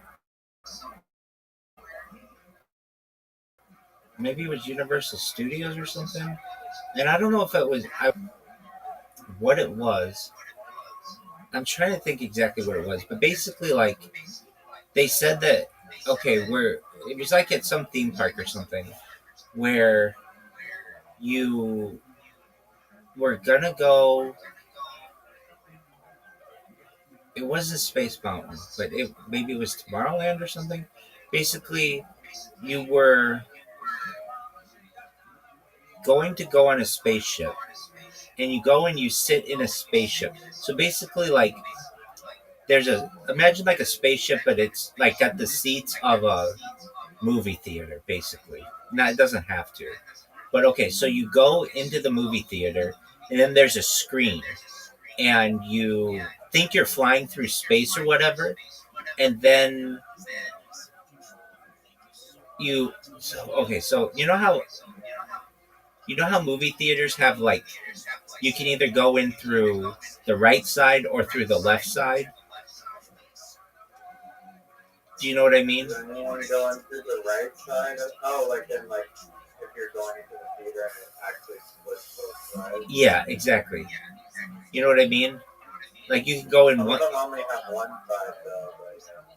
Okay, nevertheless, but basically, like, you can eat. Okay, so basically, you go in through one side, and then you go into the ship thing, and then you exit out the other side, and you think that you're in a different world. I'm just trying to think where I experienced this. It wasn't a dream. It was something where I really was, but and it was like. It wasn't like Jurassic Park the ride, but it was something like that where they're like, okay, you're gonna go on this.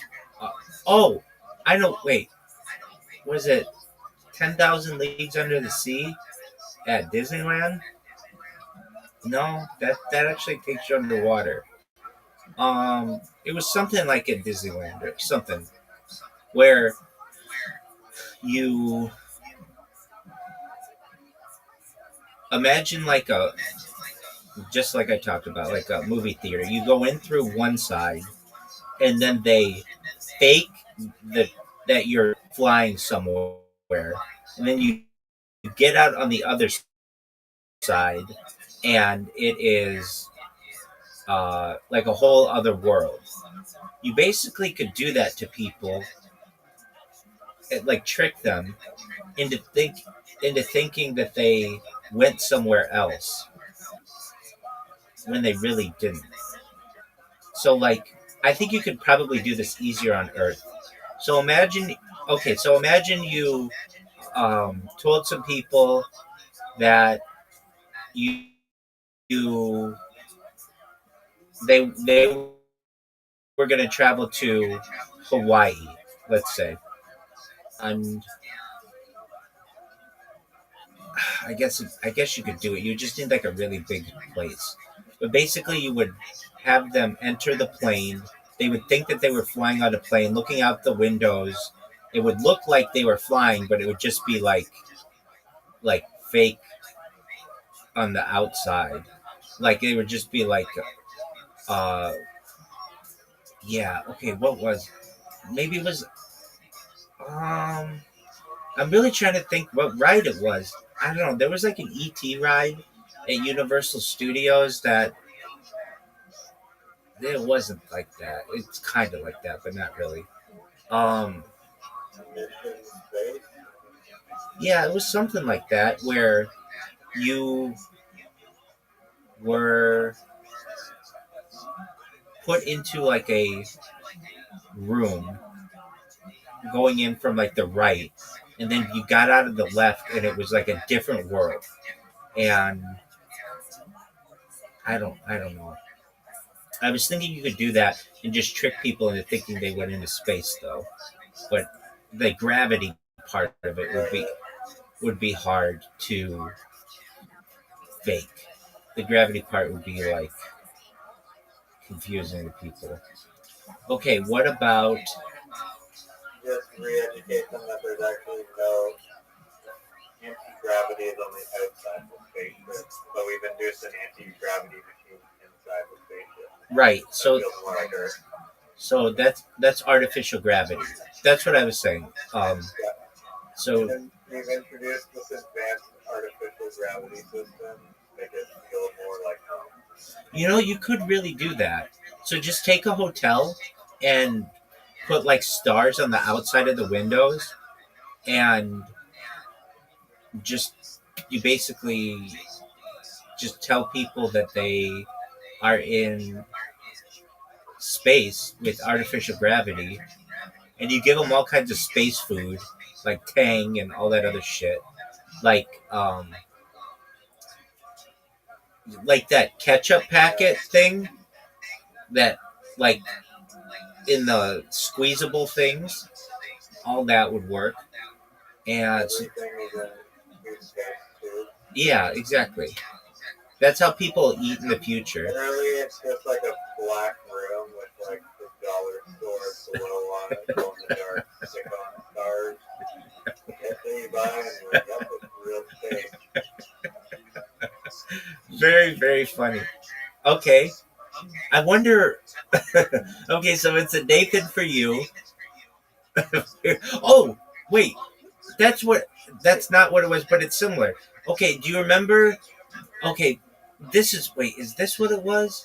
It's similar. It's similar to this idea. Las Vegas here.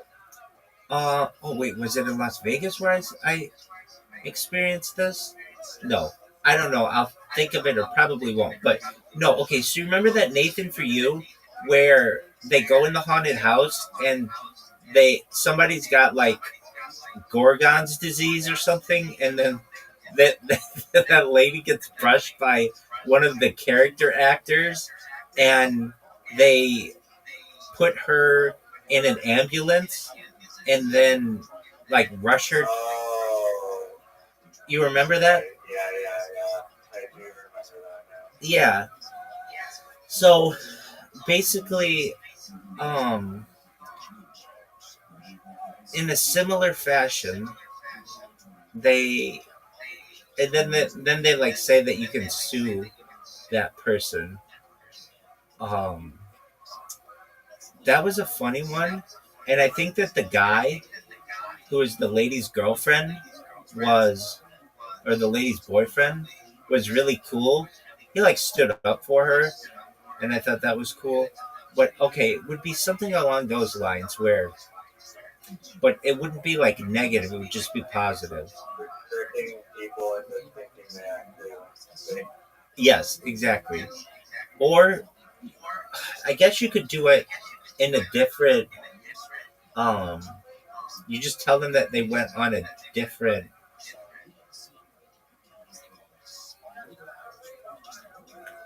Oh, wait. Hold on, I kind of remember this now. I think it was at like a fair or something. They had a yeah, that's what it was. They had like a thing. It was like a Let me see, let me look it up. Yo, dog, wasn't there like a fair attraction in the 1980s or 1990s or early 2000s where you would buy a ticket and then get into a like what was supposed to be like a spacecraft, and it would move around with people inside, and you would be looking at a screen and it would look like you were flying through space, and then like you had landed and then you'd get off. What were these things?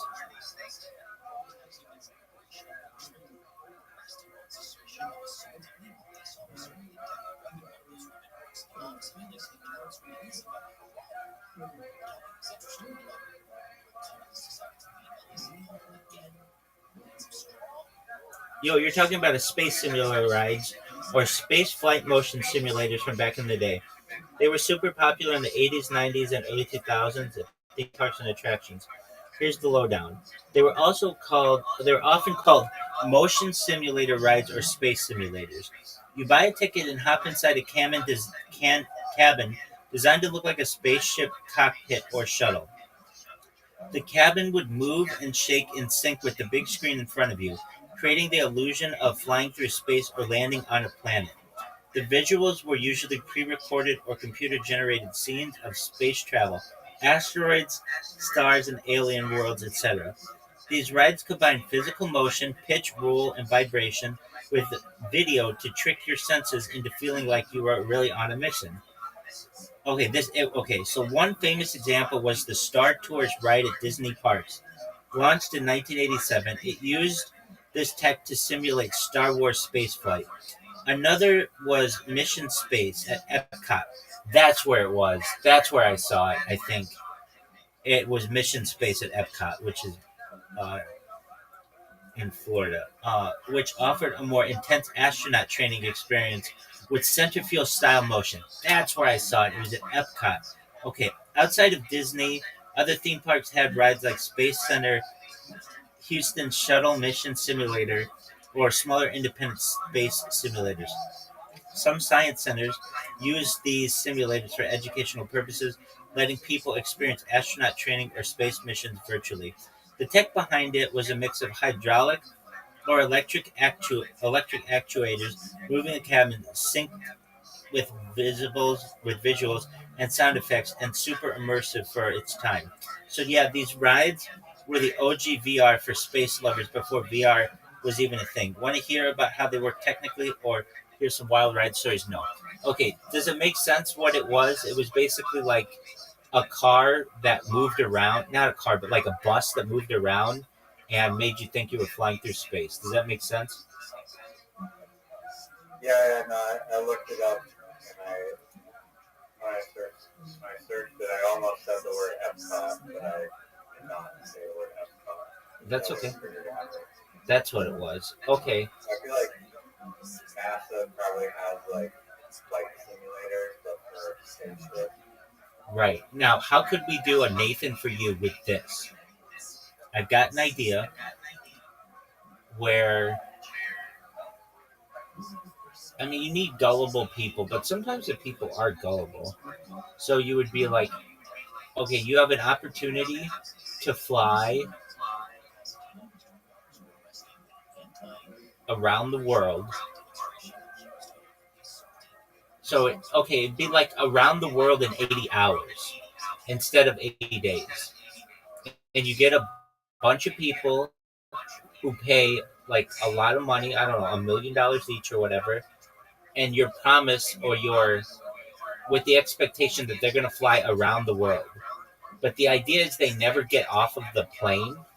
So you basically have like a plane that can move like it moves like it's the front of the plane lifts up and moves down and can like pitch and yaw and all that, and but the people never get off the plane. The thing is, you never get this plane off the ground, and it just has like screens on the outside so that you think that you are moving around the world, and then you could pressurize it so like people's ears pop and all that if you needed to, and just give people the idea that they're going to be really flying around the world, and that they land and then they get off the plane and they're like, wow, we just flew around the world. It took like, I don't know, 24 hours or whatever, 40 hours or whatever, but in reality they never moved. What are your thoughts? Yeah, that seems like a pretty good price of deceit. Yeah. Yeah, it's like blindfold them or something, like it's a surprise birthday party maybe, or they enter the plane or something, or be like it's like a top military craft that like you can't see the outside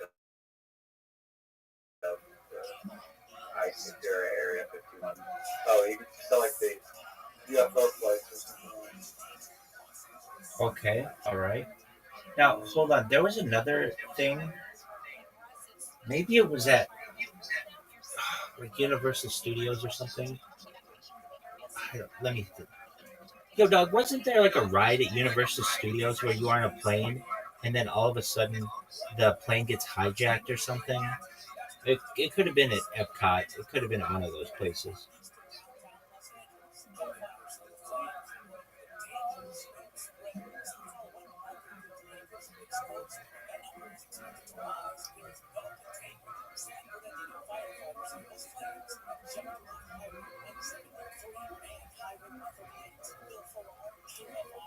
Yeah, it was Back to the Future, the ride.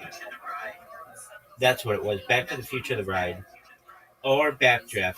I was on that too. Star Tours at Disney parks. No.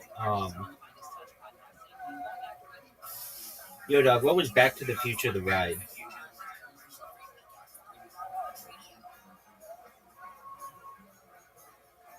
Yo, here's a rundown. Okay, it opened in 1991. It was based on Back to the Future. You'd hop in a DeLorean-shaped simulator, basically a fake time machine car, and buckle up for a crazy time adventure. The ride used huge screens. Yeah, Doc Brown. I think I remember this one. Um, it was immersive. The ride closed in 2007 to make way for the Simpsons ride. Yeah, but okay. Were any of these rides? Did any of these rides involve like people hijacking it?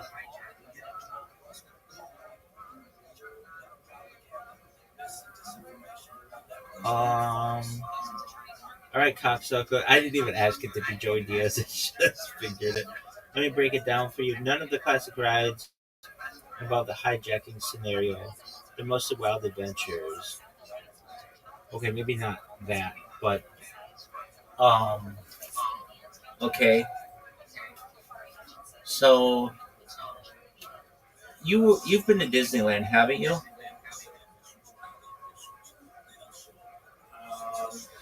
I'm not at Disney World, the one in Florida. Okay, so that's Disney World. I think they have it though. Okay, so you know that oh, what was it called? The Ocean Gate, that submarine that was going to visit the Titanic. Okay, so okay, so you tell people, hey, we've got a really safe version of Ocean Gate, and it takes off from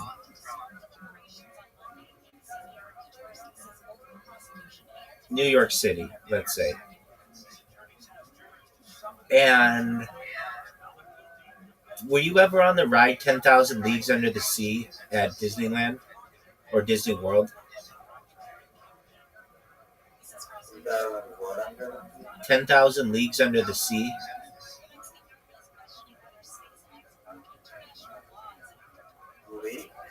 Leagues, Leagues. It's a way to measure nautical distance.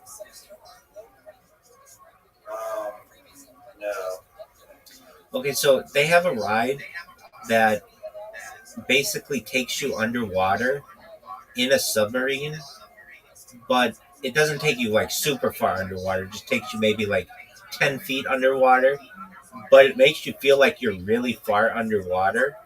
So you could basically tell people, hey, we're going to go visit the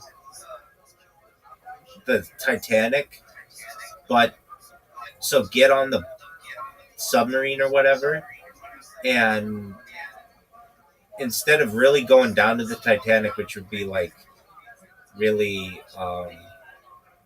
dangerous, you just take them like 10 feet underwater, but then just use projections on the outside so that it looks like they're approaching the Titanic, and then they come back up. They need to go underwater. Yeah, that's an excellent point. You wouldn't need to go underwater. That's an excellent point, Riser. So you just have one of those, like, whatever that space thing at Epcot was, and people just look out the outside, and you just have screens that look like the ocean approaching the Titanic. Here's one. I think in the future, Why did this thing get shut down? the ride still goes. It's still a thing. It became Finding Nemo.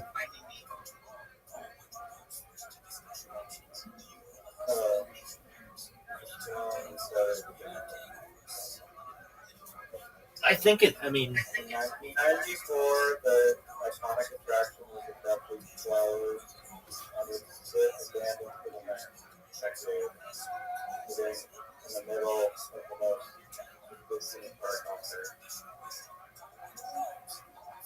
Yo,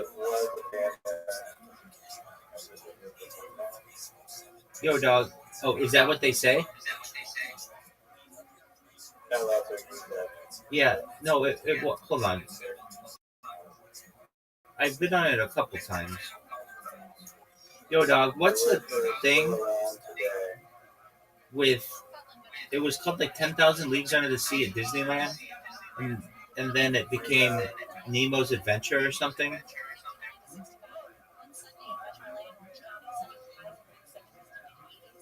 Yo, back in the day, Disneyland had a ride called 20,000 Leagues Under the Sea, Submarine Voyage. Yeah, named after the Jules Verne classic. It opened in 1959 and was all about diving deep under the ocean in these submarine ride vehicles, exploring underwater worlds, battling giant squids, and checking out sea monsters.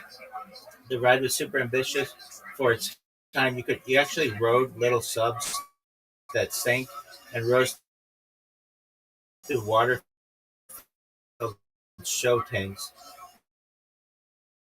and with lots of cool animatronics and special effects. But the ride was kind of expensive to run and maintain, and after a couple of decades, it started to lose popularity. So it closed in 1998, and the subs were mothballed for a while. Fast forward to 2007, and Disneyland brought back the submarine ride with a fresh, family-friendly makeover, Finding Nemo Submarine Voyage. The new ride swapped out old Jules Verne, Nemo, Marlin, Dory, and all your favorite Pixar fish. The ride vehicles were basically the same subs, but now you're swimming through the story of Finding Nemo. The vibe switched from dark, mysterious, and a little spooky to bright, playful, and perfect for kids and families. It's still a classic Disneyland attraction, keeping the submarine ride spirit alive, but with Pixar magic twist. And re-theme of the old submarine ride, keeping the underwater story. Does that make sense? Yeah, Right. do you think it's strange that the Volkswagen Beetle is like such a quirky, like strange name, like kind of bubbly design car, but it was like origin is like Germany and like all the workers. Yeah, and it means people's car. The Beetle. Something like that. Or Volkswagen means people's car. Yo, dog, what is the thing about Volkswagen Beetle meaning people's car?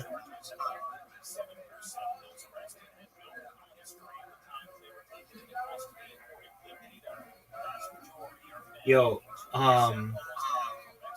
Volkswagen Beetle and why it means people's car. Volkswagen literally means people's car in German. Volk means people and Wagen means car. Back in the 1930s, Germany wanted to build an affordable car for the average German family, something reliable, cheap, and easy to maintain. That's when the Beetle was formed, designed by Ferdinand Porsche to fit that people's car vision. The idea was to get everyday folks out of the horse-drawn carts and into motorized rides, democratize car ownership. The Beetle's simple, durable design made it into a global icon, cheap to build, easy to fix, and perfect for mass production. After World War II, the Beetle became a symbol of affordability and practicality worldwide, especially booming in the 50s and 60s. It earned the nicknames like Bug and was beloved for its quirky shape and dependable engine. The whole people's car concept was about accessibility. There were 3 chicks in a row that I dated who all drove Beetles. Was it 3? Yeah, 3. Just like coincidence. Well, the Beetle was really popular. It regained popularity from like 2005 to 2015 or so. Yeah, it's total coincidence, but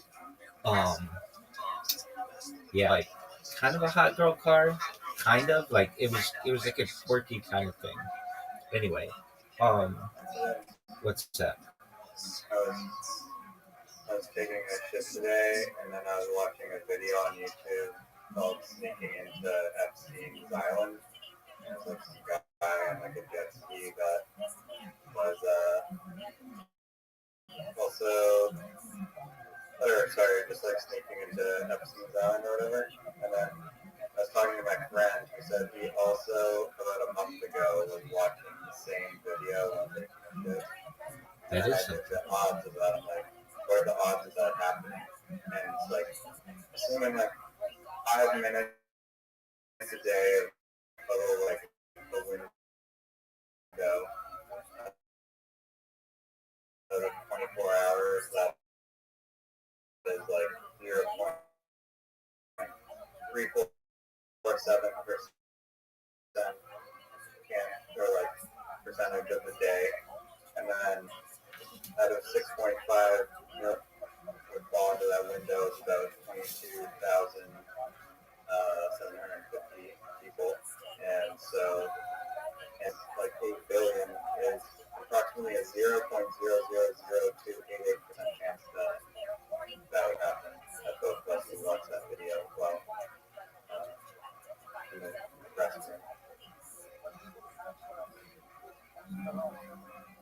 That's pretty wild.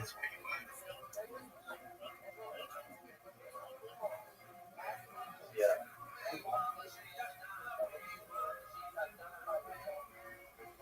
All right, most recent updates. Oh, I was just gonna say 35 minutes ago, somebody said, "Oop, Discord Rabbi's back." 29 minutes ago, somebody wrote something different. Let's see here. I thought he was YouTube Rabbi because they don't know whether to call me Discord Rabbi or YouTube Rabbi. But also, I did not look closely anytime. YouTube couldn't contain them. You know what? That's fair. And they put a GIF of somebody. That's funny. Isn't it? I think it's fucking amazing, though. I've been talking with you for hours because of these robots that I built are talking about me. I think it's amazing. Anyway, back to your. Sure if I mentioned this. I'm not sure if I mentioned this before, but like when I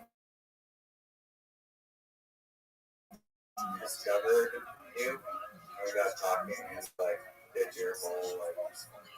I mean, I don't think you even did, or even had your like kick down path. No, you probably did. Probably did. No, I don't think You I did did. mention, I don't think I did. Oh, I might. When you first said it. When I first heard that, I was like, out of the like most goofy IIQ skit I've ever heard in my like entire life, I was like so big. It was just crazy to me. Well, thank you. So you think So it's I a good hope you idea? never- I do.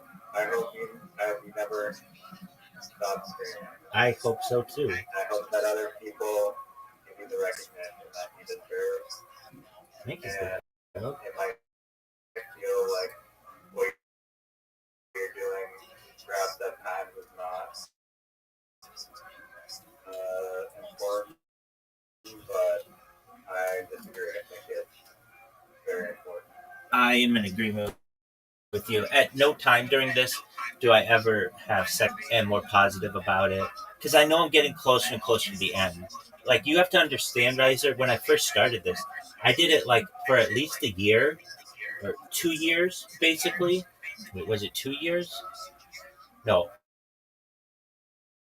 more than a year. And I did it, and I didn't talk to anybody, like no one. So I did it like totally alone. And then the first people I met that I recall consistent, one is a guy from, they're all friends, but they met me on TikTok. One's a girl from Berkeley. She's becoming a doctor. Another guy's from Perth, Australia, and another guy is like a lawyer from Kentucky. And I met these people, and they became like kind of like my inner core of people who, and I'm still friends with them. Um, and I would talk to them, but it wouldn't be like I would talk to a lot of people. And then I met the Harry. Oh, well, then I started doing a show on Twitter, late nights, with a girl from San Diego. We would do this overnight show on cryptocurrency, and I didn't really know anything about cryptocurrency then. Not that I know a whole lot about it now, but ChatGPT had just launched. And so when people would come in, I'd be like, ask me any question and we'll come up with the answer. And people had never heard of ChatGPT. And I was literally just shilling ChatGPT to people. They're like, did you invent this? I'm like, no, it's like this thing. It's called ChatGPT. They're like, ChatGPT what? It'd be like, just ask me to write, like, give me 5 words to write a poem. And they'd be like, all right, dog, cat, sun, car, bus. And it'd come up with, and be like, how are you able to do that? It would be like, just go to chatgpt.com. Like, literally, I was teaching people about this. And then people would make fun of me because they'd be like, you think that ChatGPT is just such a big deal, don't you? I'd be like, you have no idea. It's going to be giant. And they'd be like, oh, it's not going to be anything that big. Anyway, we did that for like the spring of 2023, I want to say. And then so I'd be up all night doing this show with this nurse from San Diego. Well, I shouldn't say. So I'm talking about like how my communities kind of grew. So it started with 3 people that I recall. I'm sure there were other people in there. Well, there were a couple people. There was this one girl who she was really into let's see here. It's called DD. Wait. She was really into daddy daughter fantasies, or it's something like that. It's like DD. It's called. So this woman I met, she was. She had this condition where she couldn't breathe really well, and so she was in this like hospital, not a hospital, but like she had like an apartment in like a place where you could get care. And so she was online all the time and she would watch me all the time. And she taught me, I don't know, it's called DDLG, Daddy Dom. little girl. She was really into that, and I was not that into it, but I would do it just to appease her. Um, she was like she was like 30s, not like she was young. Um, and then there was this girl in San Francisco who got really interested in what I would do. Meaning, like, I've had random girls who have been in this, um, but none who like I had all really. I've not even come close to falling in love. Nothing like that. Then there was a girl in San Francisco who I used to talk to for like, I don't want to say every night, but like for like periods of time. But then it gets to the point where like I tell them like we had talked about maybe me visiting her in San Francisco or something, but I'm like, I care too much about my stream. Like, you don't understand. This is what I do, and I love it. Like, anybody who loves me will understand. Like, this has become part of me. Um. Anyway, then it was summer 2023, and I was on Twitter Spaces, and I'm sure I told you the story, but basically, I would do my pitch wasn't as tight as it is today. It was much more randomized then, but I did a pitch. There was this guy named um, Chris something, and he would do this late night. Uh, it was called Crypto Nights or something like that, and I got to know him, and I got to know some other people too, um, who sponsored who. It was actually, let's see, how did it work? Some some other cryptocurrencies like were interested in what I was doing, and there was one. It was like called Capybara coin, which was big, and I remember this one coin. It was the Joe Rogan coin. Somebody who was really into Joe Rogan made a coin about him, and since I was like always watching Joe Rogan, I got into it, and they had me download Telegram because I hadn't downloaded Telegram. I didn't use Telegram, and once I downloaded Telegram, like a week later, I was in this Twitter space and I was talking about futurology, and somebody was like, all these people were really excited about what I was talking about, and it was a big group of people, and somebody from the Harry Potter Obama Sonic 10, a few people, they were like, you've got to join our Telegram. Do you have Telegram? I'm like, yeah, I just downloaded it. They're like, please join it. We'd love to meet you. You sound like a really interesting person. Can you go to our website? And it was hpos10.com. And I went to it and I was like, all right, well, I'm live streaming. Do you mind if I'll just keep it up on my screen to like give you guys free advertising? They're like, that's amazing. And then I started live streaming in the um, Telegram, but I didn't have permissions to just live stream in there, and they didn't know who I was. And so what would happen is whenever they had a Telegram event in the video call, I would just stay in there and then just keep my camera on. And this pissed off a lot of people in that community because they were like, why is this person just live streaming? Like, this is weird. And there are other people who are like, well, it doesn't hurt anything and it's like free advertising for us, so whatever. So that was the first community, Harry Potter Obama Sonic community, that really, like, aside from a few people here or there with whom I've connected. And then I had somebody, he's a friend of mine, who was like, I want to come visit you. And I'm like, okay. And he came and visited, and we live streamed it.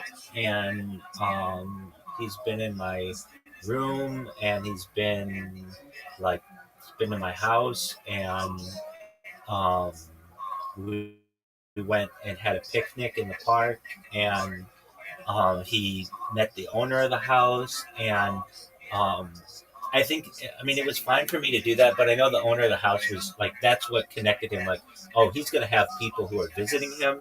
And so he's asked me, like, not to stream in non public parts of the house or in, like, outside my room, basically. But because before I would, like, do it much more, like, in the bathroom and, like, other parts of the house. But when he started realizing, like, people are coming to visit him, random strangers, I think it kind of, it was just not something that a normal tenant was doing. So I've abided by that. Then we had the Harry Potter Obama Sonic Teninu group, has gone big and small and big and small. There was but they hadn't yet sponsored, hadn't yet bought me merch. Then there was another cryptocurrency called the opposite one, whatever it was, the Voldemort one. You know what I'm talking about? Okay, it was like Voldemort is the everything was the opposite of Harry Potter, Obama Sonic Teninu. So it was Voldemort, so that's the opposite of Harry Potter. Obama Sonic was um, Knuckles no, it was like either Knuckles or Doctor. I want to say it was the Doctor. What's the Doctor guy? The bad guy? Whatever. Harry Potter Obama. It was I think Trump. Sonic with Harry Potter Obama Sonic. Whatever Doctor. 10. Um, oh well, there was a yeah whatever they gave me some stuff, and then there was another coin that was called schizocurrency or something like that, and it was by a doctor in Santa Monica, and he he sent me some merch, and um, I did like 50 days of different poses for him, and they posted it on their Instagram, and um, the people at Harry Potter Obama Sonic Panini were like, look, you're live in our Telegram, but you're not wearing our merch. What do we have to do to get you to wear our merch? And I was like, just send it to me.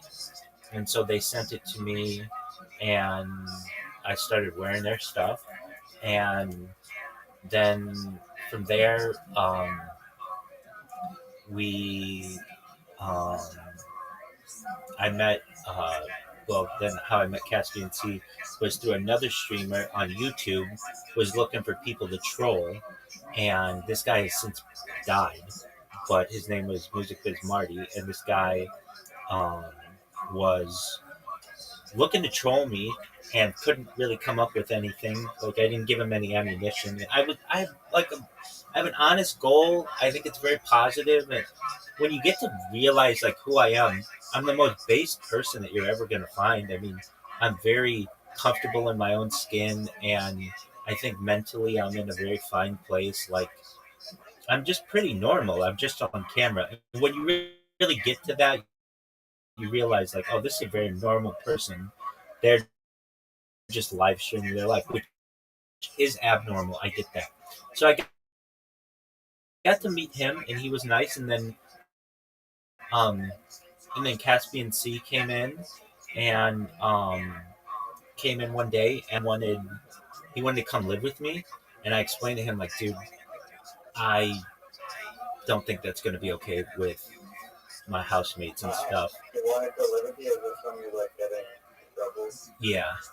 And I told him I don't think my housemates. I mean, I know my house. I told him like I could give him like 3 days or something, but then he'd have to find another place. Like I can't just basically sublease my room to him. And though I would have loved to, but I told him what he needed to do to get a job, and we got him a job, and then he's in a much more stable situation now. Um, I around that time started a Discord, but I did not stream it. Actually, I started a Discord like 3 years ago, but didn't ever do anything with it. Some people recommended it to me, but still I didn't do anything with it. Then I started this Discord in April of last year, but I still didn't do anything with it until um, like July 1st.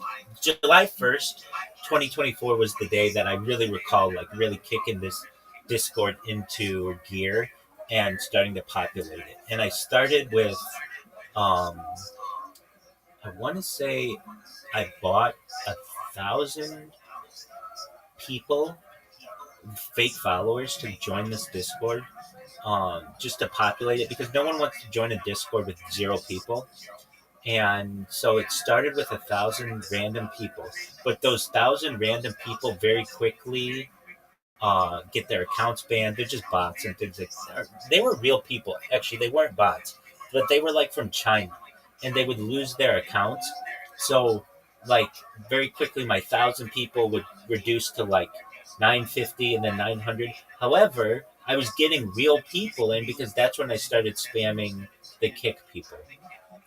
And so one person I would lose because they were a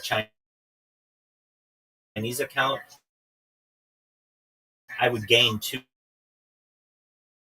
real people. And it still happens where I lose a few people here or there, but then 1,800, then 1,500 organically, and then 1,600, 1,700, and then I'd get random people who would join me from Harry Potter, Obama, Sonic 10, like you, and then I met some other people um, who were like that Joe and that Ass Munch who frankly just creeps me out. Um, and he did a bunch of really weird stuff in Harry Potter Bomb Sonic Penny New Telegram and got himself kicked out again. I got him unbanned and then he got himself rebanned basically. He was really he's, I think he's a funny person and I think that he's very talented and I think he's smart, but he's obsessed with not just sexuality, that's fine, but he's obsessed with he makes jokes about hurting children, and I don't think that's funny. And I have told him too many times I don't think that's funny. And um, but I meet like random people like that, and then I met like Miss Aquarius came in here from another Discord, and Audie came in here from Twitter, and just like random people who I've met in whatever way. And you came in here from Telegram, and that's kind of how we created the community. But so why am I saying this whole long story? It's because I started with no one. And I did it for a whole year, not talking to anyone. So now that I have people who come in regularly, it's like it's much more. It's easier for me to be positive about it. I can see the light at the end of the tunnel. I mean, when I'm just sitting here talking to you, and I get random people across the world who are complaining about me, that's the best thing in the world for me because it's like my strategy is working, and I know that it's just a matter of time. So long as I keep these bots going, that one person's going to come in and they're going to be like, what the fuck is going on here? And they'll see how much I've got going on YouTube and on Instagram and on TikTok, and they're going to be like, I know an influencer, or there'll be an influencer themselves. And they'll be like, this person says they're going to make me a trillionaire, and they put the reasons why. Pardon me. Like, I put in my spam letter, or whatever you want to call it, my what do I call it? My manifesto. Just one moment. Like I have all the reasons why I'm gonna make you a trillionaire. And if you're like, what do you mean? Um, it's it. Well, that's true. That's absolutely true, and I do mean that. There's this element of it though. In this thing, it's this long letter. It says, is Rabbi Rothschild the most archived person in global history? Yes. No single individual has more data archived on the internet in the recorded history of humankind. Rabbi is a real-life Truman Show, archiving all human activity and world events 24/7, 365 since the pandemic. Rabbi does not only live stream life, but Rabbi archives the video so that future generations may be able to learn from the events that occur. Rabbi has created the largest time capsule of human history in existence. Rabbi has created a single timeline of human life for the benefit of all people everywhere. And then I put, what is a list of reasons why Rabbi Rothschild's live streaming project may be important to the future of society? 1. Rabbi Rothschild has amassed more data than anyone else, providing unique insights into human behavior and societal trends. 2. By documenting life for over 3 years, they have created an extensive data set that benefits a wide range of research areas, enabling a deeper understanding of patterns and behaviors. 3. Comprehensive data allows research shifts and cultural trends. 4. Companies can leverage detailed data to refine their products, and services, aligning them with user needs and preferences more effectively. 5. Access to vast data drive advancements in technology, artificial intelligence, and market research by identifying emerging trends. 6. Data on purchasing habits and routines helps businesses understand consumer preferences, influencing product development, marketing strategies, and customer engagement. 7. Extensive data allows companies to spot trends early, giving them the ability to adapt quickly to market changes. 8. Researchers can study how societal and economic changes impact individual behavior, leading to better social policies and targeted programs. 9. Personal data can reveal health trends and patterns, leading to potential breakthroughs in medical research and treatment strategies. I mean, those are just. And then I talk about anti-gravity, artificial Those general. are just some. Pardon me? That's just some of the reasons. Exactly. I mean, it's. I talk about, you know, I mean, the introductory um, paragraph says, Shalom, y'all. I'm Rabbi Rothschild. I stream my life 24/7, 365 for World Peace. I have more data archived on the internet than any person in world history. I want to help the world through a global emphasis on pacifism. I feel if humans are ever to colonize space, terraform other planets, and travel intergalactically, we need peace on Earth. I want to help the world. I want to help world hunger through the use of agricultural drones, floating greenhouses, vertical farming, hydroponics, and cloud seeding. I want to help the world. I want to help world thirst through the digging of wells, life straws, and desalination plants.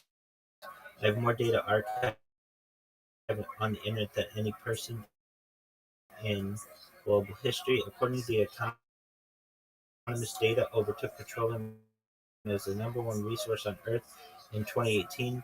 I need assistance with promoting the and your family trillionaires. How can one help promote Rabbi Rothschild? Look through Rabbi Rothschild's immense archive of content by searching Rabbi in any search engine and share any of Rabbi's content on social media.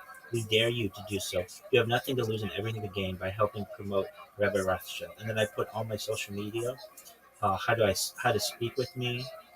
It's really pretty thorough. And I think I explain it really well. I mean, it's like I get how people are very skeptical. The big thing that I get is people think that I'm a scam. They're like, oh, I'll make you a trillionaire. That sounds like a scam. Uh, welcome, Miss Aquarius. Are you ready for me again? No, you want to pray again? Absolutely. Riser, do you want an invitation? I am in the middle of placing a canvas to a frame right now, so All right.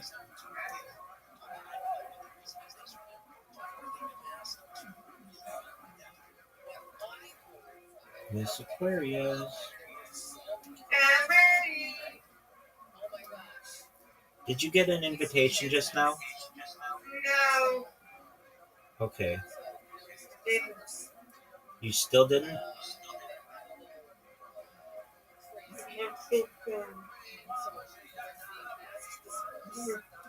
Yep, you see? Oh, yeah, now I do. I got it. Yay, just kidding. Excellent. Yes, leg. Here we go. Let's go. Nice. And that's 9. Let's see if I get that. There you go. That's a nice spare. Thank you. You're welcome. Come on, come on. This is a tough split, Miss Aquarius.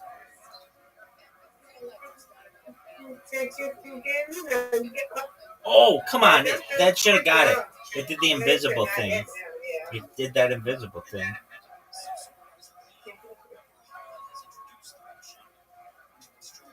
Riser, have you ever seen the movie The Big Lebowski? part of it. You. No, yeah, Yeah, he's gonna get it this time. Let's go, Rabbi. Yes, ma'am. Let's go, Rabbi. Let's go. No, not what I wanted. Get them three. You got it. You Oh, got for this. sure. For sure. I shouldn't even have to go. It should just know. That's Let's automatic. go. Let's go. Automatic. You guys not chirp each other like you? No, we're the opposite. We're very positive towards each other, and we do not smack talk each other. We're very positive.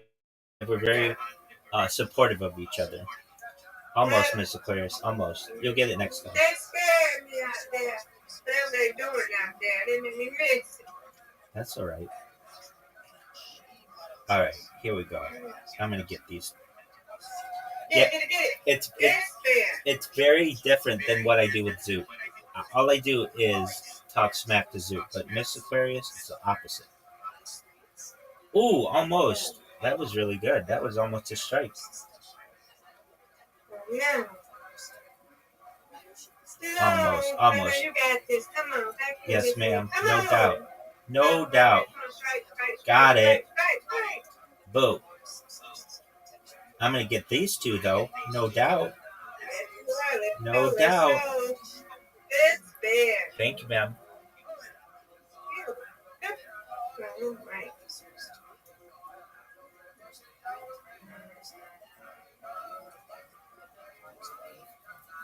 That was good. You get these two now. All right. Ooh, right on the edge. Oh, got one almost. All right, she finished with 53. Miss Aquarius, I'm gonna get this spare, no doubt. Look at this. Let's go. Ooh, I almost did. I'll take it. I'll take it. Yay, you win, I win. I win, you win. All right, Miss Aquarius. Come on. Your turn to win. Let's go. It's your turn to win. You know this, right? Yeah, let's go. Start with a strike. Hey. She did. This girl is on fire. I can't believe I hit those right down the middle and then not get any love. Oh man, that was not good. I did a lot of work to just get 6 pins. Your turn. Perfect. Oh, Miss Aquarius, you got the invisible pin thing again.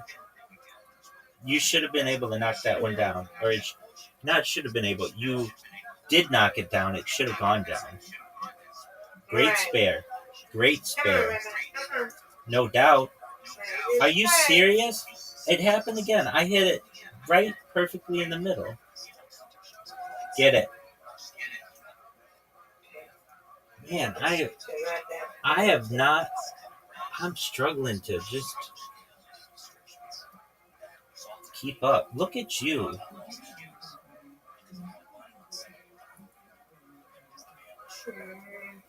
Get all of those on the left and you'll get that one on the right. You got the invisible pin thing. You should have knocked that one down, or it should have been knocked down. No doubt. That's what I'm talking about. That's what I'm talking about. That's what I'm talking about. Good job. Thank you, ma'am. Get it. Match me. That's all right. You got this one. No doubt. N-O space D-O-U-B-T. Look at you. Look at you. Just gave that one a kiss. Beautiful. Got it. Come on. All right. I'm going to get these two. Yep, No doubt. You got it. No doubt. Yeah, Get it. Miss Aquarius, perfect. Perfect strike. Perfect strike. Perfect strike. Get another one. That's all right. You've got the win.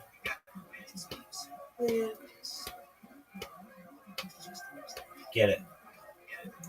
Get it. Miss Aquarius with the W. Come on, you can. Nope. That's good. We can get them for. I know. I Oh, got for steak. sure. In you. For sure.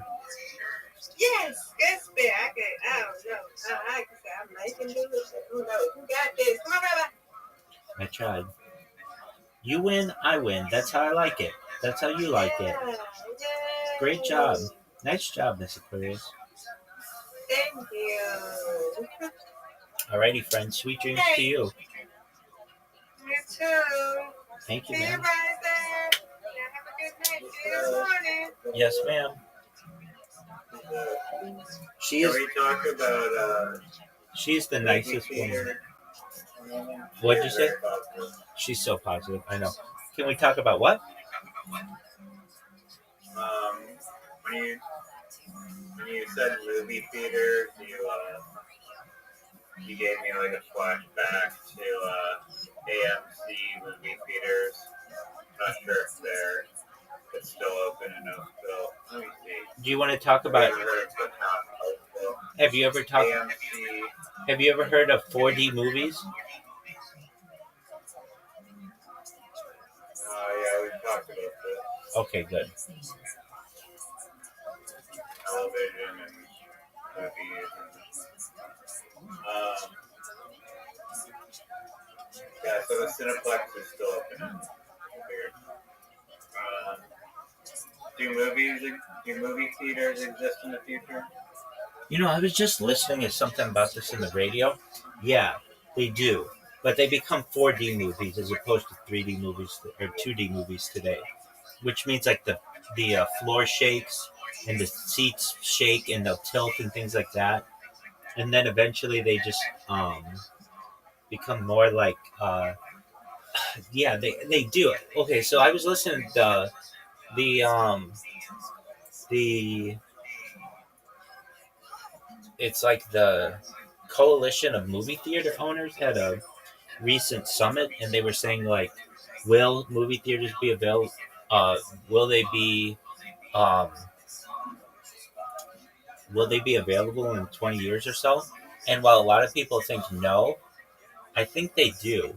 And the reason what they do is they become 4D movies, which means they have like smell-o-vision and um, the floor shakes and the speakers and things like that. They have surround sound and all that.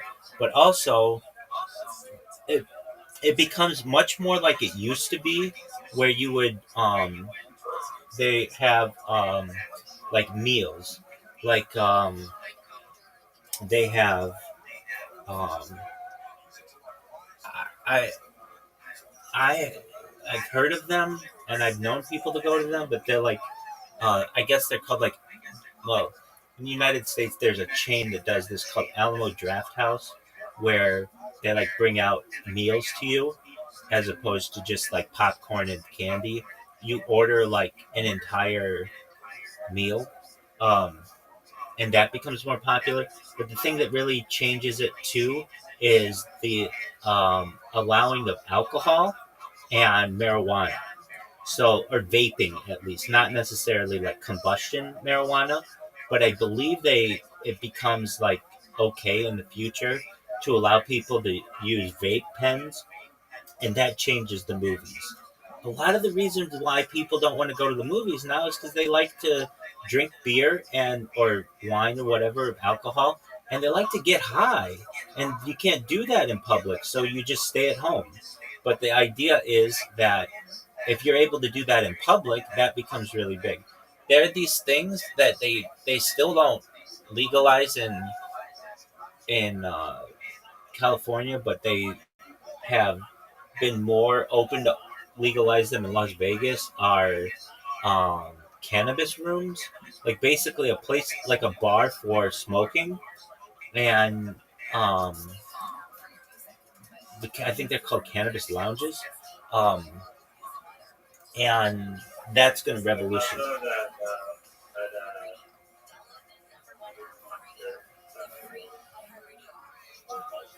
Yeah, I mean, I've been to them, uh, but it's like a hookah bar. But it's the idea of like a hookah bar with marijuana. That would change the game. Okay, but so are movie theaters still a thing? Yeah. Are they? Are there as many of them as there once weren't? No, but they're still a thing because people are still going to want that. In that, we're going to go out and see a show, just like bowling. Bowling isn't as popular as it once was, but it will still be a thing because they have night bowling and they have disco bowling and or like dark light bowling. There are still people who want that. So, in answer to your question, will there be movie theaters in the future? Yes, as many of them likely no, but they will have more amenities like moving chairs. Uh, I've been to the movies. I don't know if you've ever seen these, but they have like beds. I've been with a girl in a bed. We saw, um, yeah, it was really funny. This girl and I, this really, really hot chick, she looked like uh, I used to tell her she looks like a Fox News anchor. She's just this really pretty blonde girl who I met on a dating app. She and I dated for some time, a while ago. Uh, we went to dinner and we went to go see um what was it in Inception, with Leonardo DiCaprio, and we went to this movie and they were like, like we bought the tickets or whatever, and they were like, Inception, it's the third door on your left. And we were on a date, and we were like, still like nervous about the whole, like we weren't paying attention is what I'm basically saying. We were just more about we were more thinking about each other than we were, oh yeah, third door on your left or whatever. So we're walking and we see the sign for Inception on the movie theater door. But instead of going into the third door on your left, we went onto the second door on your left. And so we walk in and we noticed and we knew we were late to the movie because we had dinner. And we had chairs in the front row. And I believe or not the front row, but they had this section that were, they weren't chairs, they were like beds. I don't know if you've ever seen these, but it's like a lounge bed. So you don't you and a person can lie down, and we were basically so into each other that we weren't paying attention to the movie, and the movie's really confusing anyway. And so we had been in the movie for 45 minutes, and all of a sudden it ended. And we're like, what just went on? And we were very, very confused as to what happened in this movie. And then we got out and we were like, what happened? That movie was 45 minutes long. We know we were late, but we were like, what's going on? And then we realized that that we were, let's just say, busy. Yeah. We were we had gone in the wrong theater. Anyway, I had gotten her a gift. She was really into the Beat generation, which is the generation before the hippies. It was 1950s counterculture. And one of the big authors of that time, his name is Jack Kerouac. And she had said that it was one of her dreams was to get a used copy of his major work On the Road and read it, a used version of it. And so I found a local bookstore that had it, and I read it and did all kinds of highlighting and underlining, so because I couldn't find one that anybody had written in. I could just find just used ones, but so I figured, okay, I'll read it and I'll do it. and I gave it to her. And so I had my mind on that. I had my mind on her. But anyway, it was a movie theater that had like beds, and they were like that pleather that's easily cleanable or whatever. And so that becomes pretty popular. That those like not like beds in every section, but you're able to get a bed, or you'd be able to get a table, or you'd be able to sit in chairs that move and do all kinds of things like that. Um, and then like a first class flight. yeah, exactly. And then there's also the idea of VR. So you would go to a place, and instead of looking at a screen, you just put on a VR headset. And doing that in public to some people will be attractive. And the idea is if you're able to get high during it and drink, that'd be a fun time. Yeah, they'd have to be like non-kids movies probably, but sure. Yeah, I mean, there are families that watch those movies on those beds, those like first class beds. Um, like That's so weird. I never seen one of those. yeah, yeah, and it's like big enough for like two people, but it'd be big enough for two people and like two kids, like a family. Oh, what the hell? Wait, is that is this like its own heater itself? Is like the second, like its own bed heater? No, it's not just mixed in with like the chair people, right? The chair people are behind, and then like the front two rows are beds. Aren't those the worst seats? Yeah, but you're lying down, so it's like it. That's how. I mean, you're not destroying your neck, I guess. Yeah, you're already lying down, and so it's not awkward. Because normally you don't want those seats, but if you're lying down, it's like perfect angle. I mean, you're still kind of looking up, but it depends how far back the seats are. Yeah, they're still like tiered, like stadium seating. So. I did not realize existed. And like a bunch of movie theaters have those like lounge seat recliner stuff in the front. No. There's movie theaters apparently where they're all like that style, no chairs. They're all that style, but they're like a little smaller, according to both Korean cinema.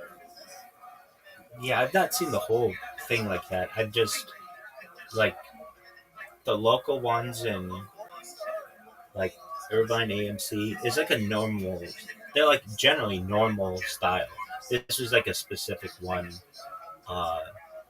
that was like further closer to downtown, but closer to downtown, further away. But then there are like other like theaters that are just like normal. Well, they're like stadium seating, and then there are ones that are still flat, where it's like barely any kind of angle, and it just depends on how recent the movie is. I've been to them where they have speakers in the seats, or like the armrests go down, so that you can kind of make it like a love seat. So there are just interchangeable seats. I think you can. I've not seen one though that's only beds. The closest one was this one that I've been to that had the front two rows were beds, and if I recall, I don't remember. This was many years ago, but I did not want those kinds of seats, but because it was like, I don't know, it was like my second or third date with this girl. It was like okay, but it was like, I don't know, maybe that's a little too presumptuous. But those were the only seats I could get, and they turned out to be great. But it was just like like you were saying, like aren't those the worst seats? Or it's a little presumptive, but yeah, it definitely could have backfired. I think I told her though that these were the only seats that were available, or we got them, or we bought them together. I don't exactly recall. Um, what I do recall, uh, she was vegan. I dated a lot of vegan girls, and she had a bug, um, and she uh, it was just new to me. Like veganism is pretty new to me, and it's like I remember the first vegan meal I ever had. I just remember being like, it's just like a head of lettuce. This is it. It's like a salad, I think, or whatever. But yeah. Anyway, I just um, that's how the theater was. What other work do you think can you think of relating to movie theater? Smell-o-vision. Not like technology, just weird things that happen in movie theater. Like the bathroom, you said? Just anything, any weird thing, any quirky thing that happens in movie theater. What do you think? What is the fake butter in the popcorn made of? Yeah. So one time I was at a movie theater. This I have two popcorn stories. One of them is good, one of them is bad.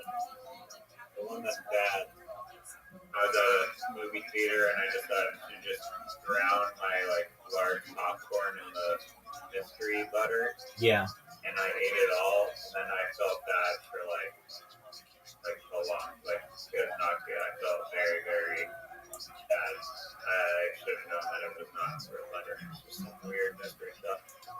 Second one, shout out to this movie theater in Collingwood. I hope that you're open, but it was a summer camp in Collingwood, and we got to go to the movies, and we were watching Pirates of the Caribbean 2, I think, or something. The one where Jack Sparrow gets trapped into the wooden ball sphere with 8 of them. That super funny scene. Amazing movie. But this theater, their extra large popcorn was literally bigger than the distance from my knee to the ground. It was halfway up your thigh, just this giant endless bag of popcorn. And pretty much every time I'm in a movie theater, if I'm eating popcorn, it's pretty much gone before the previews are even over. This bag lasted literally it was a marathon, and as I'm getting to the end, I'm so full, but there's still so much popcorn left in this infinite bag, but I'm still trying to shovel it down. So I think we made it 95% of the way down, but there's still 5%, and I thought that was an amazing quirk, and possibly for a Nathan For You style enhancement for a movie theater. I think that the profit margin on popcorn is already 9 million%, so why not just make it an all-you-can-eat popcorn movie theater, or at least one giant lifetime movie time size bag. I think it's kind of an interesting premise. So at least when it comes to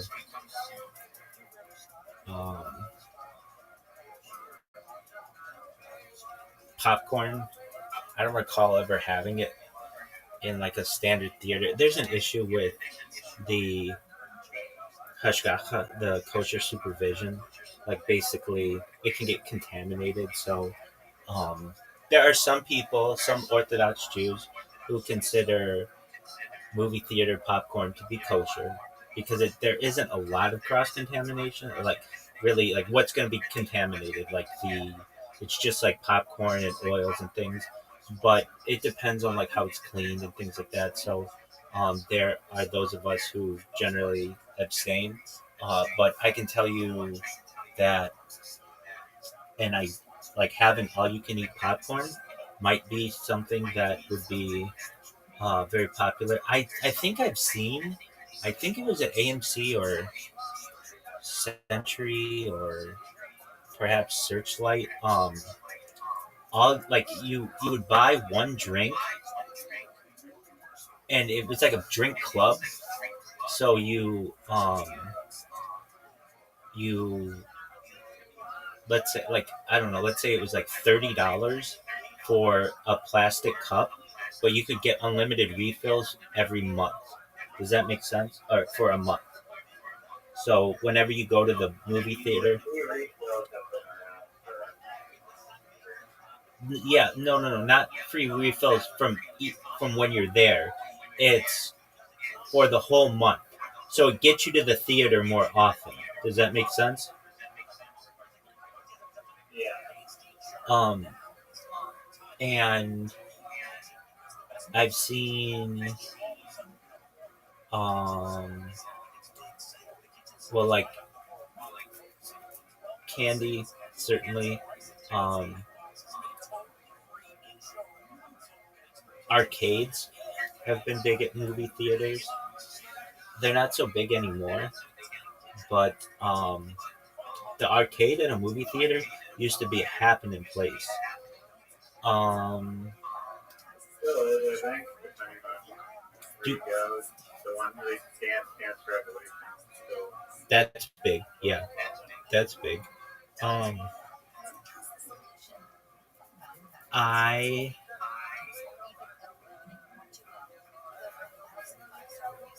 I don't really. I mean, obviously, having done this stream, I haven't been to the movies in a few years. Um, I've been there's like a movie theater at the Irvine Spectrum that's pretty standard. Same with the outlets at Orange. That's the last one I think I've been to. I saw Joker there, and that was just like a standard movie theater with standard amenities.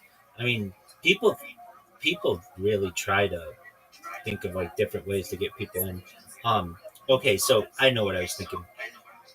There was this thing called Movie Pass. Have you ever heard of it?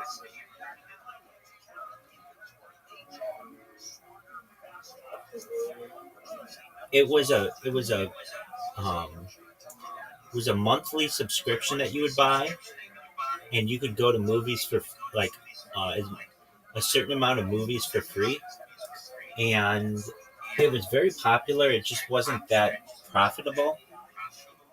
Yo, now give me a 10 bullet points like Joey Diaz about Movie Pass, that thing that allowed you to go to like a bunch of different movies per month.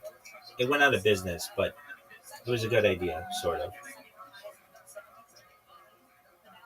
You got it. Here's 10 Joey Diaz style points on Movie Pass. $10 a month for unlimited movies. Oh yeah, that's what it was. What? This content may violate our usage guidelines. No, it doesn't. It's fine. Tell me what it was. Fair enough. What was Movie Pass? It was a subscription service launched in 2011 and let people watch multiple movies in theaters for a flat monthly fee. Kind of like Netflix, but for physical movie theaters. Here's how it worked. At its peak in 2018. You paid like $10 a month. You could see one movie per day in theaters, any 2D showing. Use the Movie Pass debit card to buy the ticket at the box office or kiosk. It worked at most major chains, AMC, Regal, etc., even though many theaters hated it. Why was it a big deal? It was insanely cheap. A single movie ticket could cost $12 to $15, so it saved money fast. People started going to tons of movies. Some saw like 20 a month. It briefly boomed with over 3 million subscribers at its peak. What was wrong? The business model made no sense. Movie Pass paid full price for every ticket its users bought. It lost movie every time someone went to a movie. Can you imagine? Like, this is like a Zoot idea. I'm sorry, but no offense to Zoot. So it's not necessarily a Zoot idea, but it's like it's something that he and I would talk about. It'd be like, every person that goes to see a movie is gonna lose. You're gonna lose money. It'd be like, yeah, just. I mean, sometimes it makes sense. Like you have to subsidize it initially so you get enough users or whatever. But Right. Users abused it, watching movies every day, giving their cards to friends. That would be a big one. The company started restricting access, blocking new releases, limiting theaters, changing passwords. It got shady fast. In 2019, it shut down, and in 2020 it filed for bankruptcy. And now it relaunched in 2023 under new ownership and a tiered model and more limitations. Still trying to recapture the idea of movie going as a subscription, but without burning itself alive this time. So that's what I think the future of movies is, Movie Pass, where you just have the ability to go to any theater you want, depending on whatever tier you have. I mean, most things in life you can buy in bulk at like a wholesale price, so I'm not sure why they managed to fail so hard at that. It's too. Obviously, you have to make money. It was too cheap. $9.95. That's less than the normal. That's insane. Yeah. That's really. Well, Why would they ever do that? keep in mind this was in 2011, so that with inflation, it's probably would be like. I mean, wouldn't the movie theaters want to do it though? Because it's like, okay, you can sell one ticket for $13, or sell someone a 10-ticket pass with like a 20% discount. You're still making more money. No, wouldn't you be losing money? No, you're getting more sales, assuming that they would not otherwise be going to those movies. Okay, that's the assumption. I gotcha. That's a thought. I mean, if they just made it more, if they had, I don't know what their tier system is, but okay, like today's day and age, I would say starting off, if you want to go to unlimited movies a month, any movie, that'd be like $50. Is that too expensive? What do you mean, 15? I don't think it should work like that. I think it should just be like different levels. I think so too, and that's what it is. It's tiered, so you could go to maybe 2 a month for $20, 5 a month for $30, unlimited for $50. What do you think of that? I mean, unlimited for 50 seems really cheap, but I mean, they were doing unlimited for $9.95. Yeah, which is just even worse. Right. So, but I think that kind of a system would be very popular because it'll get people who go to the theater all the time. And then on top of that, you'll get random people who really want to go see this movie and then buy the ticket. Does that make sense? I mean, it just sounds like a no-brainer for people that are already going to see multiple movies if they can save money. Yeah. Well, have you ever been to a movie like during the day? No one is there. And so it would be like beneficial to the place to have the ability to have those showings be filled earlier in the day. Here's another thing I think you could do that could help the theater, and that's cleanliness. So that's another reason why I think people don't go is it's really hard to clean a movie theater well in between two shows. And they, for sports stadiums, they have like those plastic chairs and the believe what they do is they like literally power wash. Exactly. People are stealing all. Exactly. Now, in the With the movie theater, like you want comfortable seating or whatever, but right in the kind future, of if there's a balance between comfortable seat, but also with a easily washable coating, right. that would be ideal. That's where this pleather comes in. Where I don't know, whatever this bed was made out of, it's like it's not plastic, but it's soft, like leather, whatever. Or it is plastic, but it's soft, and it's like a leather. So like bathrooms in the future become like self-cleaning, and I think you could make a movie theater self-cleaning as well. They already have those now, but some of them cost $600,000. Right. But I think you could make a self-cleaning movie theater that basically once everybody left, that's a thought, like a new thought. Or you could have robots do it, but I even think robots couldn't do as good of a job. So basically, I mean, the self-cleaning one isn't that a robot? I mean, it's using robotic. yeah. I mean, I was thinking like, yeah, okay, so the idea would be I'm sure that we have the technology that would make that possibility. Like if you wanted to self-cleaning movie theater.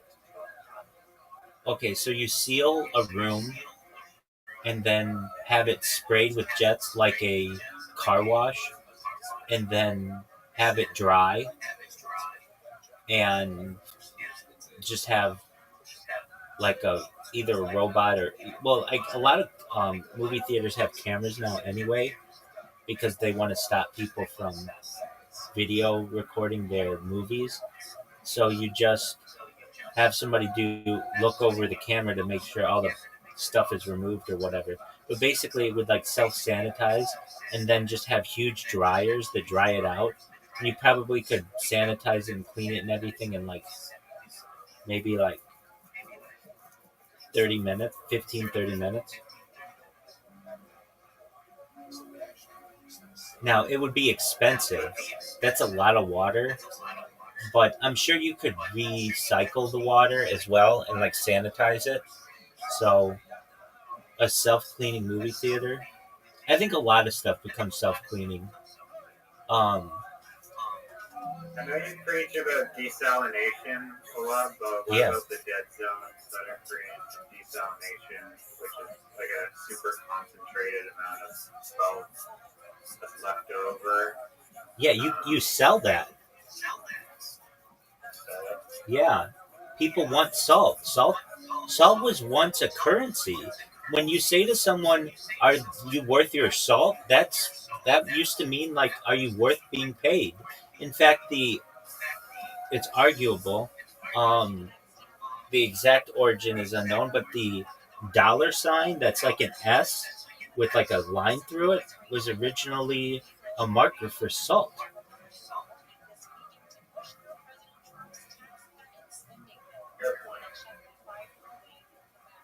So salt is in, and the reason why salt was so much in demand is because it could preserve things. You could take meat and put it in salt and save it for long periods of time without refrigeration. Why are there things called dead zones now from desalination?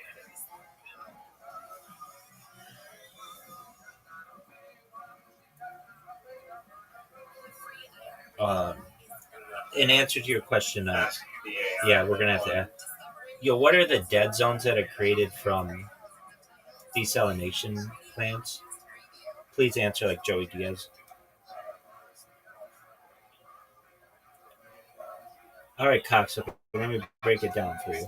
You've got these desalination plants, right? They take that salty ass ocean water. Oh fuck it. Yes, you can. It starts to tell me, and then it's like this may violate our terms. It's like, all right, strap in, you savage. Saying like He's saying cocksucker every like second word. Exactly. All right, strap in, you savage, because Uncle Joey's got another one for you, straight up from the School of Hard Knocks and grind slapping truth. You ever Get a hear PG version of like the safe for work PG version of Joey? right? You ever hear people go, "Oh, desalination is the future. We're saving the world." Yeah. Tell that to the fucking octopus who just got blasted with a salt tsunami thicker than a Bronx accent. Here's the thing, sweetheart. Desalination plants don't just fart out clean water and skip off into the sunset. They pump out. They pump out this brine. Think of it as ocean water's evil twin, and one with the dead eyes, and a record. This brine isn't just salty, it's as if the salt had a grudge against life. Add in chemicals they use to clean the pipes. We're talking anti-scalants, chlorine, heavy metals. Now you got a fucking Molotov cocktail for marine life. And this doesn't float off into the ether and fart into the wind. It sinks. It's heavier than ocean water, so it drops down into a drunk at a blackjack table, settles in the ocean floor, and just chokes everything. No oxygen, no life, just a dead zone. You think coral wants to live in that? Okay, so um, what's a way that desalination plants can avoid dead zones? All right, you dirty water-loving degenerate. Uncle Joey's going to give you the real way desalination plants can stop turning the ocean into a fish cemetery, all right? The big issue is brine disposal, that toxic... Oh, come on, it was just telling me. It's okay, tell me.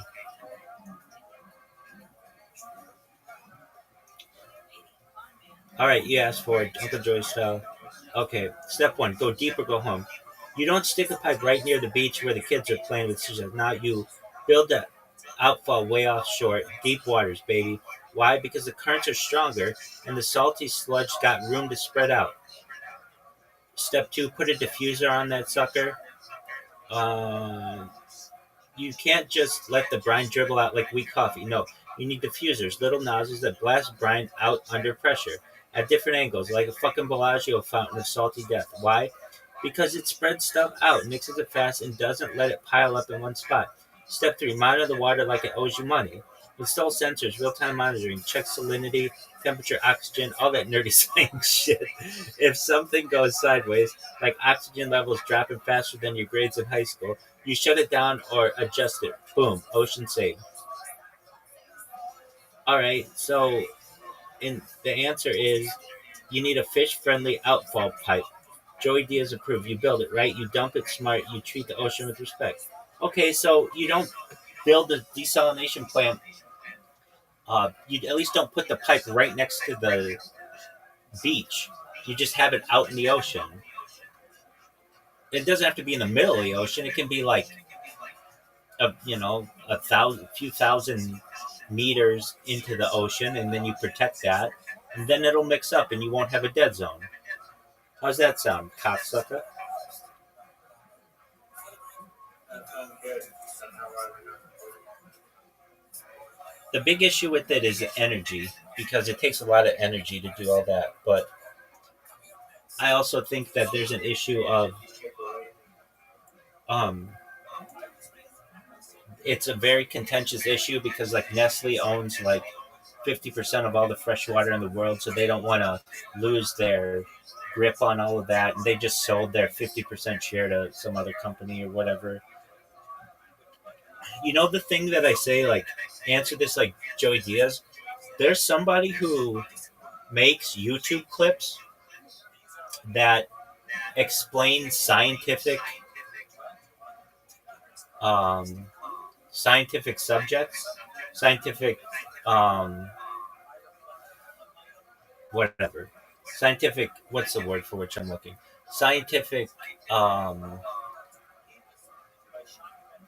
scientific topics like Joey Diaz on like chemistry and biology and stuff, and then people put them when they think they're funny. They put them in the Joey Diaz subreddit, and they. I mean, I don't know. It's like, how do you want to learn?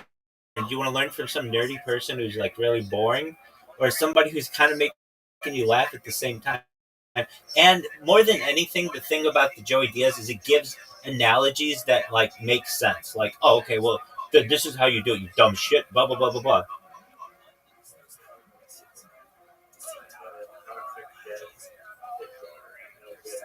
Right. There's also this thing. You can have Joey Diaz tell you stories. They're fake stories. They're from AI, but they're about like crime and stuff to read you to bed in 4-hour intervals on YouTube.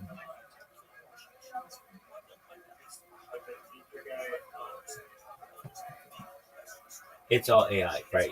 And I would not know if I didn't know like as much as I know about AI. Not that I know a whole lot about it, but I didn't know that this could be done. I would think that somebody paid Joey Diaz to just start reading stories to people. Meaning it sounds a lot like him.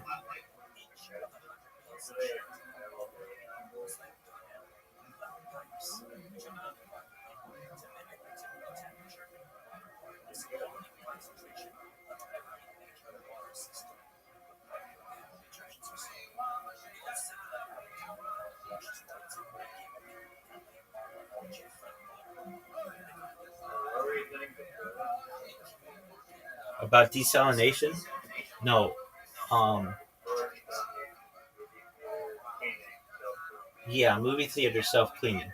I think things become like really like self-cleaning becomes the way. It's very expensive to have employees do it, and robots, it's difficult for them to get in really small areas. So if you can seal off, like just say a restroom, and spray it down, and then have it self dry or have it like automatically dry, it's much more efficient. And if you're like, well, that sounds really expensive, it is. But here's a major issue that occurs that people don't think are like slip and fall accidents. So if you have somebody who's just like manually wiping the floor and they don't put the wet floor sign up, and somebody falls, they could sue you for $5 million and win. And there's a very good chance that they will win that. So in order to avoid those types of lawsuits, if you know that you're going to have a self-cleaning bathroom and you know at the end it's going to be bone dry, right there is a $5 million incentive to have it be self-cleaning.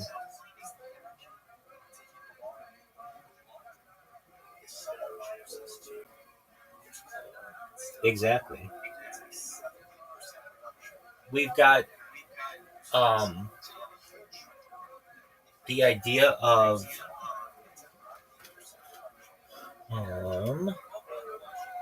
What do porn shops exist in the future? I mean, they hardly exist now. I mean, no, that's not safe.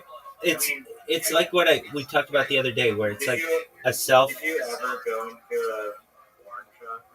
A self-cleaning porn? Would I ever? Fuck yeah. No, like, have you ever been into one? Like, if you're sort of jacking up, going into like a sex shop? No. No. Who am I, Zoo? What was your first time doing it? This husband who liked to be cuckolded wanted me to fuck his wife in one, and I did.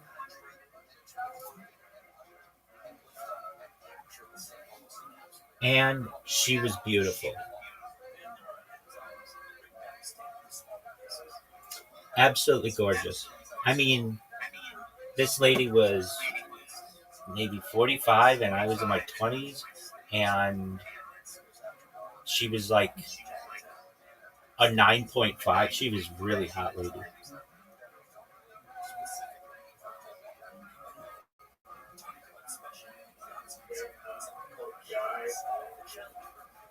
What'd you say? No. They had no connection to own. I don't know who owned the place, but basically, like, women would pay me to have sex with them, and or like husbands and wives would like pay me to fuck the wife in like a hotel or at their house or like a sex place like that, or like they had like yeah, that, what would I call it? They were like sex stores, but then there's also like sex. Um, there's this one place downtown that they had that just had like inflatables, and you would just get a room there, or it was just like they just had like inflatables everywhere, but the rooms were private, and so you could do it there too. And I wouldn't do it for the money, but it's like, hey, if you want to pay me to have sex with a beautiful woman, I'm not going to turn that down. And um, I wasn't in a relationship or anything, and I I'm somebody who I'm trying to. I think every time it was I don't know. Sometimes there might have been some younger women who were younger than I was, but it was generally older women and established. Like these were wealthy couples who wanted generally like a younger guy to fuck the wife, and they pay him. So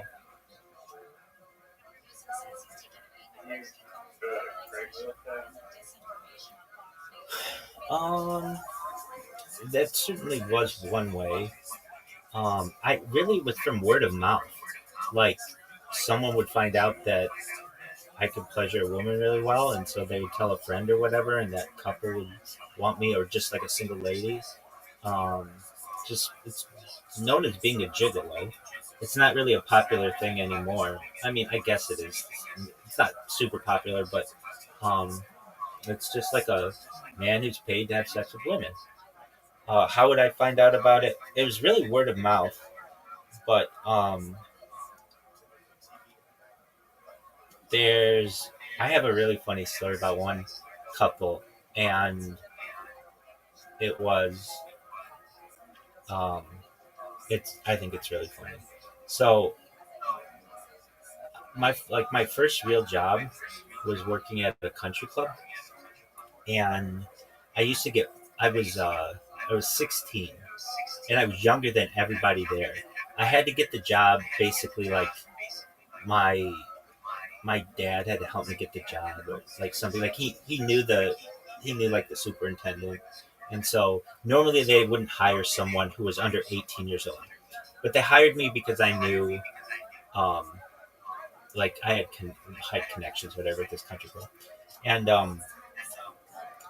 and these guys who I with whom I worked, they were all older than I was, and they would make fun of me just because like I was 16, I was like a virgin, like I was like really into school, and um so they would just make fun of me a lot, and they weren't they it's not like they would how would I describe it?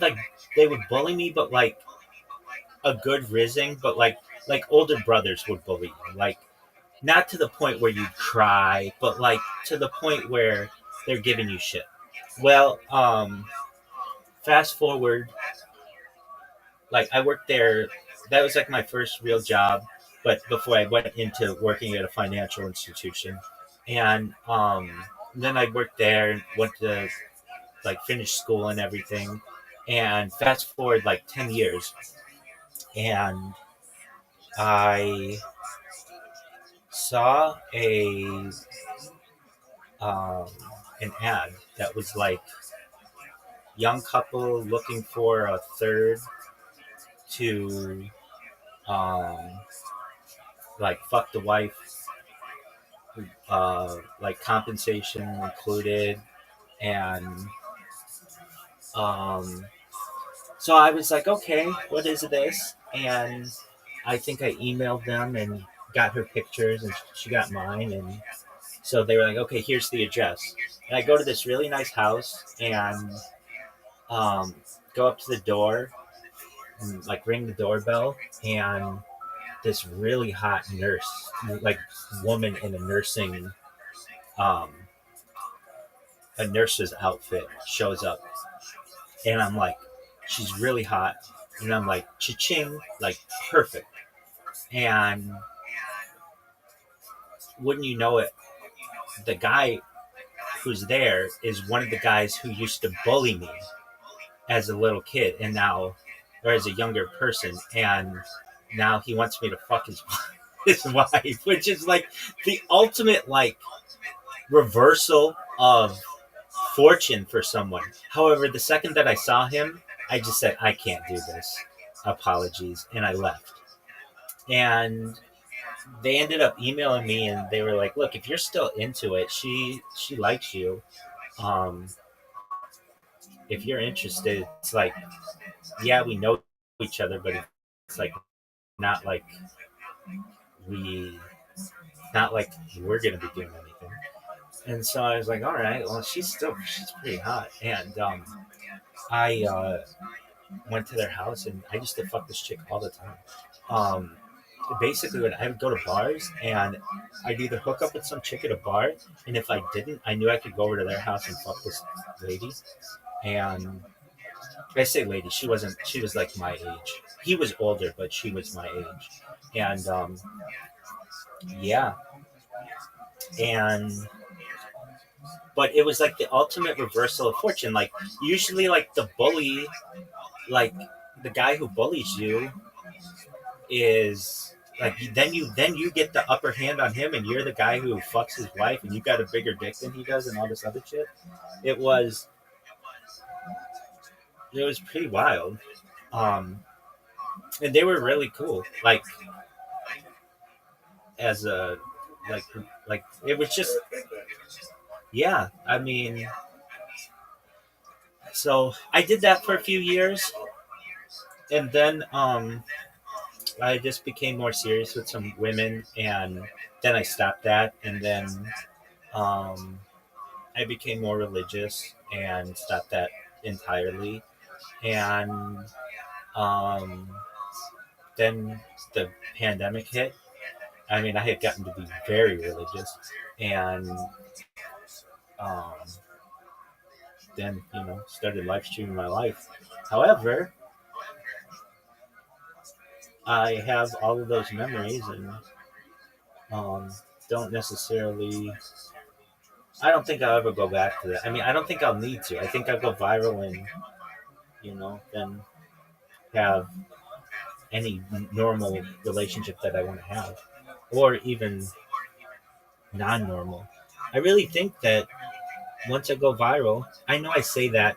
I feel like I say that like almost like someone who is like, once I win the lottery, like that's basically how I feel when I say that. But I think there's a better chance of me going viral than winning a lottery. I know if I do it for long enough, then it's inevitable.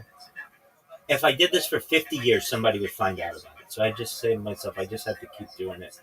But once I do that, I know women to some extent, and I know that even if I were the ugliest dude on earth, the fact is, if I can make them famous and make their friends jealous, then every chick on earth is going to want to be with me. And not just that, but want to reproduce with me. And thus, I just have to stay... I just have to be patient. There was a certain part of this. It was like after 1 year of live streaming or something, maybe 1 or 2 years. It wasn't quite 2 years or something. But there was a moment that I had where I said, like on camera, it was like, I won the world. Like I have enough data now. It was the point where I had more data than like anybody had ever live streamed it. Not just live streamed it, but archived it on and it's not just I have one stream. I'm live right now on like 22 different streams, which are they all the same? Yeah, but they're the same actions, but they're different angles, which is very beneficial for what I'm doing as well. And it was like, all right, so long as I can just keep streaming consistently, I'm gonna win the world. Whether it's true or not is yet to be seen, but I get these random people on Blue Sky, and they're absolutely right. They're like, low key, this rabbi is genius. Or like they'll say like just about the stuff that I say, they're like, I thought he was bonkers, when I first saw what he was doing, but it makes more sense than anything in the world. I mean, like you said, like when you first heard about me, you were like, that is the most newfie idea that I ever had. And it is. And for anyone who is along the way, like what Zoot said, Zoot just came out to me one day and he said, do you know why I started coming in here or like even following you or whatever? I'm like, no. He's like, because you said you could make me a trillionaire. And I'm like, well, I really do think that.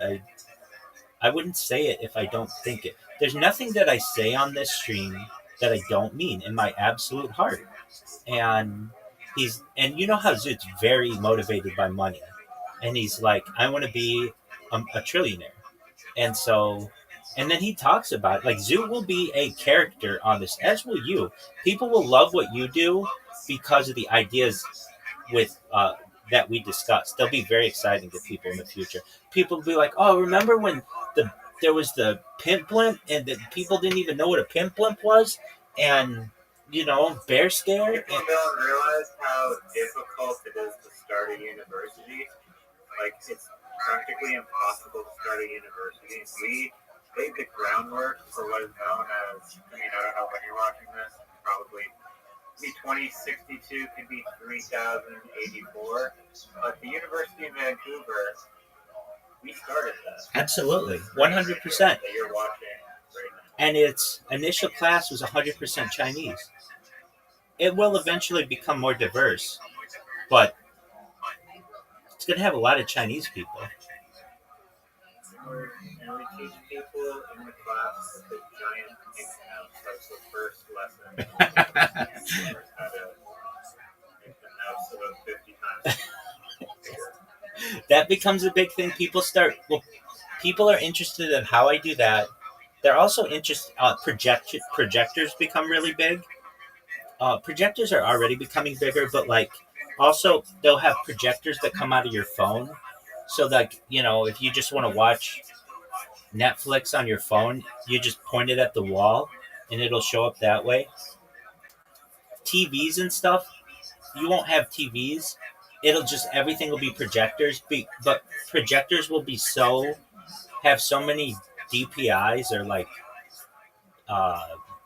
pixels that you can't tell the difference between a really good TV and a projector. The thing about projectors, a really interesting aspect of it, or not just projectors, but any kind of TV, you just need to have it be 8K, and then the human eye cannot perceive anything better than that.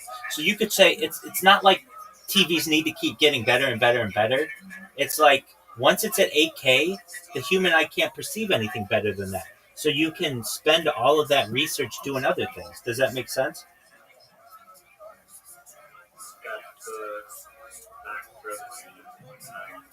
Thank you. Exactly. So, we already have 8K though. We do. We do. It's just expensive. But yeah, 8K exists. And then another thing is, it's something that everybody always says, like, oh, you need a better camera and things like that. I don't really care about the cameras because I know that things will be just automatically upgraded to 8K. Like even with, if you upload something on YouTube today, if it's really pixelated or something, YouTube will automatically upload it in standard definition. So, and you can have it do it in HD. So it's like already YouTube's starting to do that. So it's just, yeah. I think it's actually performing enough that it's just literally the default 360p is UI. Well, at least the way that I've learned that it will work in the future is, like, let's say it's 720 or whatever. AI will be able to increase the amount of pixels so that it's 8K by default. Does that make sense? Yeah. Exactly. That's upscaled though to 8K. Not like expensive.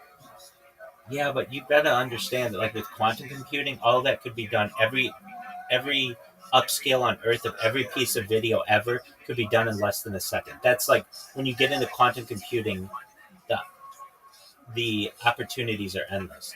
And even with just supercomputers, that could be done.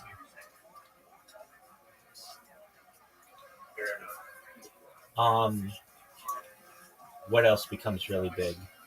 Um, so there's something with Talk about drive-in movie theaters. yeah. Um, those become people like to hear my stories from them. I don't have that many stories of them, but because like they weren't that. Have you been to one? Or do you recall drive-in Yeah, there was one in Santa Fe Springs, um, and I've been to I've been I've seen. Let me think what movies I've seen. Just like a couple, because then they closed down because um the pandemic should have kept them open? yeah. I mean, it should have.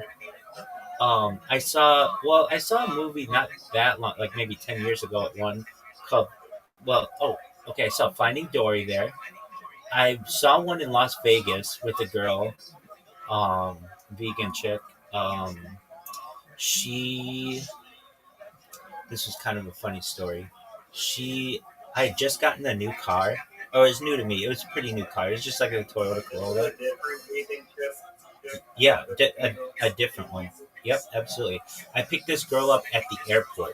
It was an airport pickup, which I was with my friends and we were flying. We flew there to for spring break, and there was a girl there, and I picked her up at the airport, and we dated for like a summer.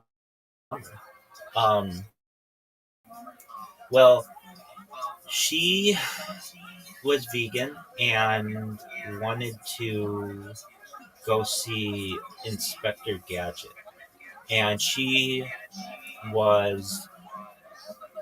I think I could have potentially I liked this girl, but the issue was she was I like to smoke pot, and she didn't like any drugs, and that's a tough one, you know. And I've had girls like that who are just very straight edge, but nevertheless, she I met her like she introduced me to her parents and such. Like there was a chance of like she met some of my family. Um, anyway, she very cute girl, very kind hearted woman. Um, she and I went to this vegan restaurant, and um, then she wanted to go get um, she forget exactly where we got this, but there was like a um, I think it was yeah. So Baskin Robbins offers um, like Robbins is kosher, and we got um, milkshakes, but she got like dairy, like non-dairy milkshakes. I think we both did. I don't recall exactly, but I do recall she told me that she's lactose intolerant. And I said, oh, okay. I mean, we don't have to get milkshakes. She was like, no, it's fine. I'll be fine. It was her idea. And I was like, okay. So we get milkshakes and we go to this drive-in. Now, I'm not from Las Vegas. She was like, she knew like the city a lot better than I did. So she told me where to go and everything. And we're in my new car, and we go to see Inspector Gadget. And I just remember her saying, "Uh oh," and I'm like, "What's wrong?" And I look over, and she whips the door open and starts vomiting violently out of the side of my new car. And I was like, "Are you okay?" She's like, "Uh huh." What? I'm like, "Are you okay?" She's like, "Yeah, I'll be fine." What?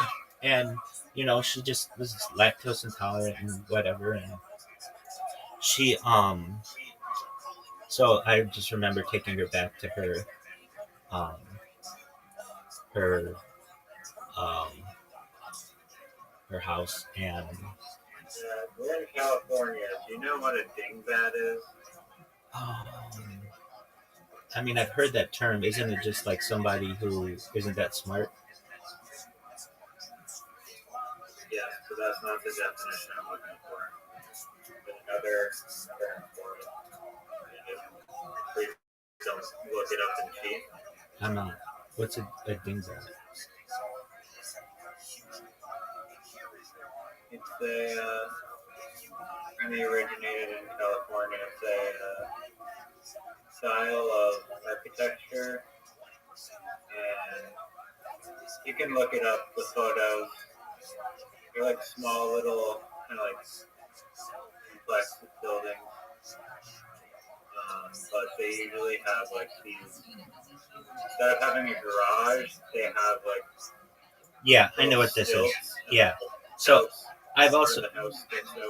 Yeah. I've heard of this as being soft story architecture as well. Yeah, I know what you're talking about. Yeah, these things can be dangerous in earthquakes. They crush what's ever underneath it. I mean, so could any house, right? Yeah. So probably because they have like really small stores.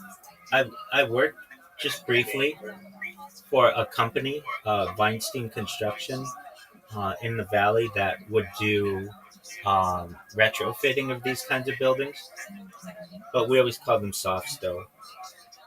I think that's like the correct. What do you mean retrofitting?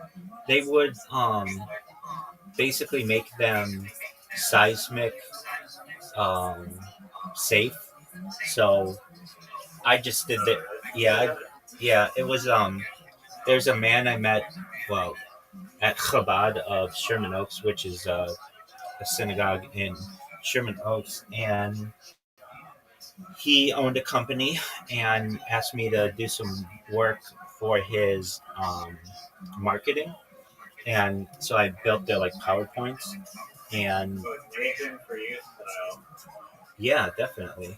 And he like we would daven every morning together, pray, and then after that I'd go to his office and work on just some projects that I did over the course of I don't know, a few months, and then but what his company would do is if there was a soft stow or I guess dingbat architecture, they would reinforce the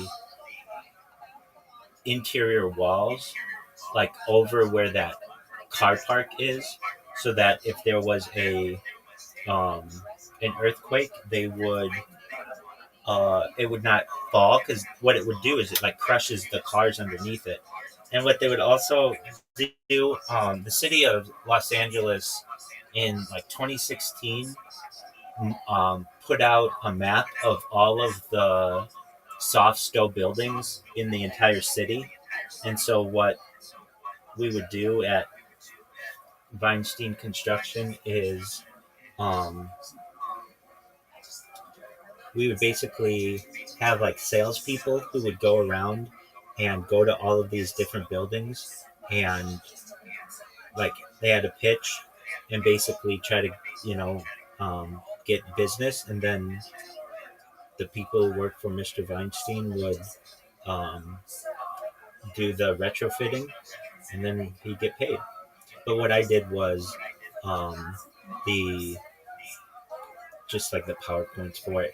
But basically, he had um, this like training course that you would go through to be one of his salespeople, and so I put together the marketing materials for that, and that was the job that I had before I worked at this startup at the technology company, the Uber for car washing.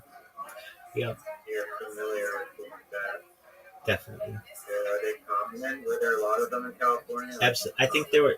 I don't know about no. They are very popular in California. I don't know how many there are in the whole state, but if I recall, there were like 1,600 in the city of Los Angeles alone. But that doesn't include like the way the city of Los Angeles works is it's like kind of cookie cuttered. So there are other cities around that have incorporated. So there were a lot of those buildings, and um, that needed to be retrofitted before the big one, as they say. But are they popular? Extremely. And the reason why is because it allowed for parking in that wasn't street parking, like and like didn't need garages. How many soft stove So why not just buildings build a are in garage Los Angeles? practically just like an open garage? Why not build it with an open garage? Because it has an open Like garage.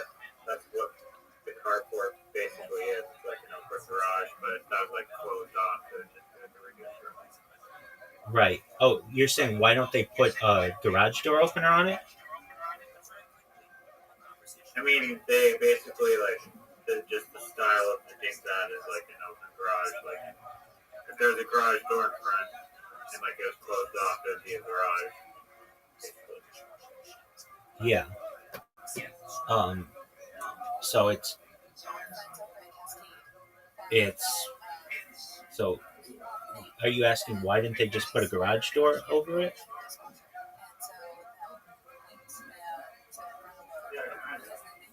I mean, I know a lot of them are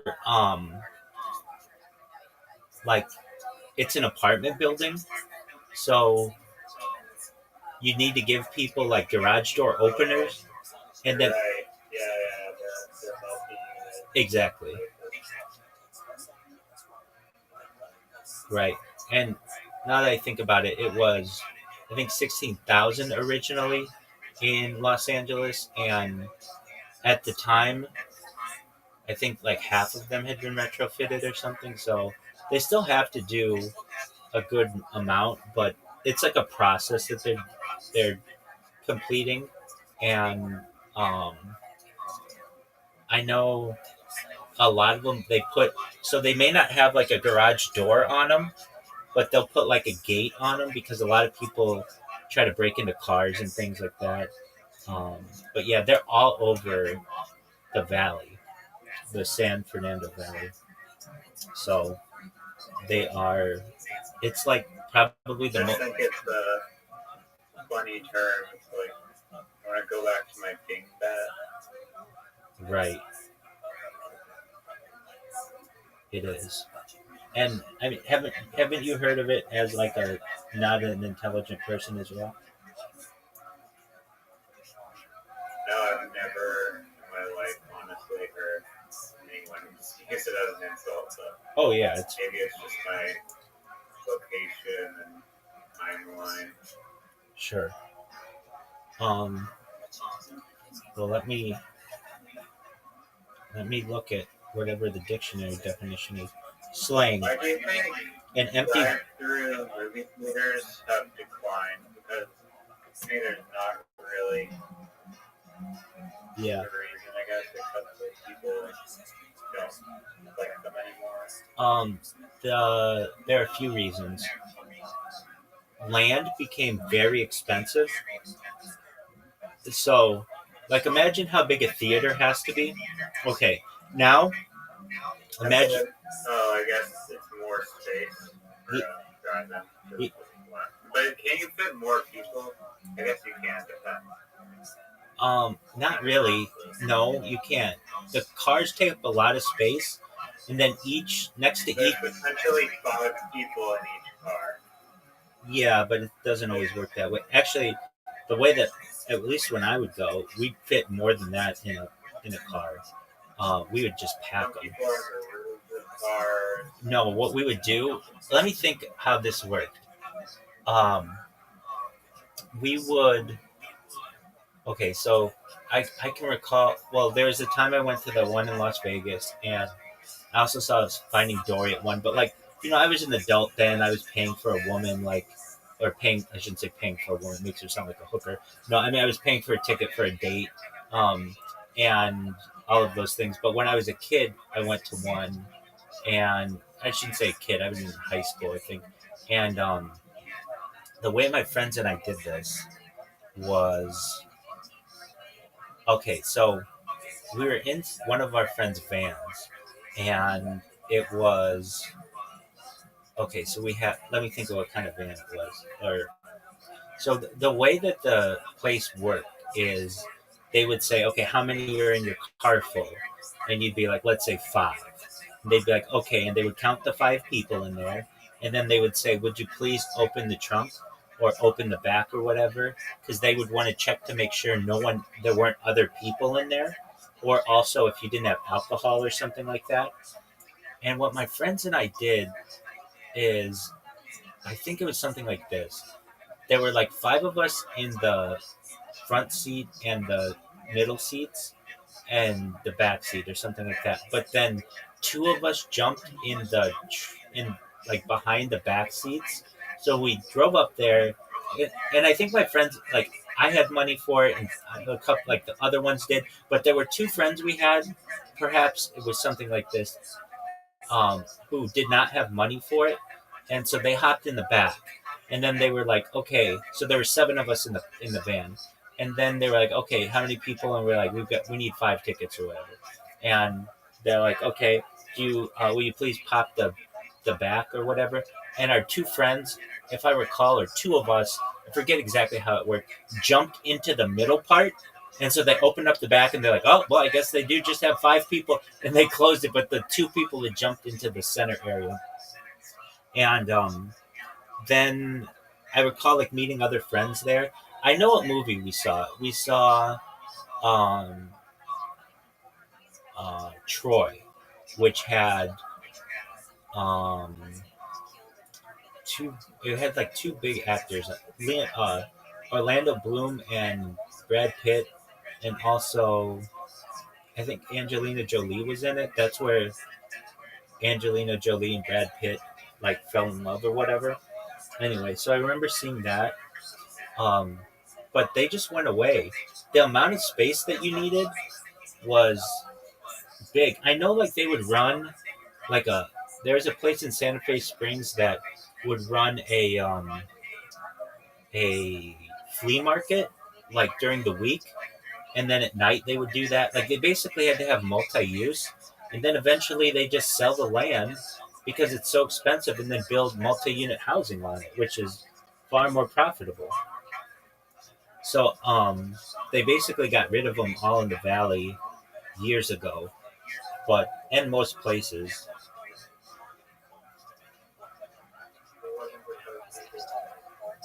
No, I just don't think they were that profitable. So you've got to think that if you can only use them at night. Think about that as well. You can't show movies during the day because it's light out, and it has to be dark. So what do you do with the land? Exactly. And you can only show a couple movies per night. So like, how are you making money on this land?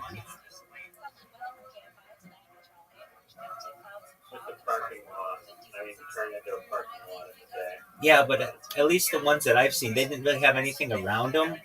They would be like, it would just be like normal houses or whatever. Sometimes they're just. I'm trying to think about the one in Las Vegas. It was just like residential houses around it. So it's not like anybody needed parking. It wasn't like there was a mall or something that was there, and they can only be used at night, and the the the concessions are where any movie makes money, and that's like you're only going to sell concessions from like 9 p.m. till midnight. So like 3 hours a night, you're only going to show movies 3 hours a night because they can't be like open all night. Like you can only show one or two movies. It just really the long answer to your or the short answer to your question is land use became prioritized for other industries, particularly multi-unit housing. They basically demolished them to build dingbats. Yeah, but dingbats were generally built in like the 60s.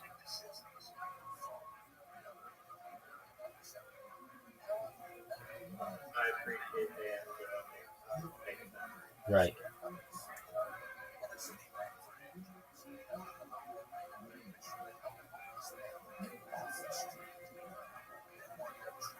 So here's another not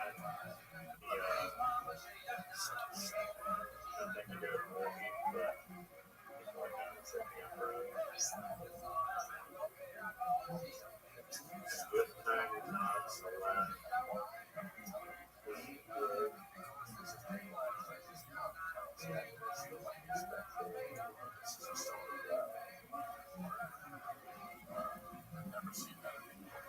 No,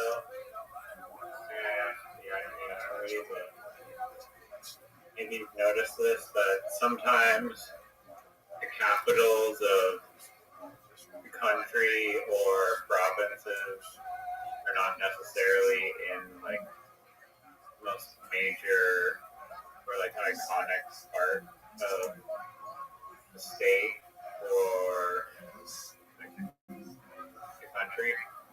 And like one example is like okay,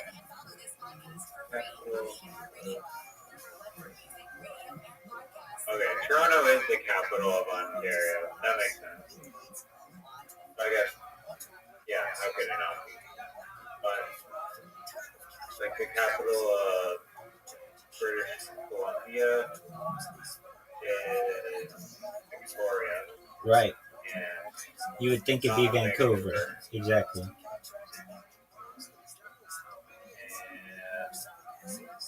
So there are just like a whole bunch of instances kind of like that where it's not really like the main city that is.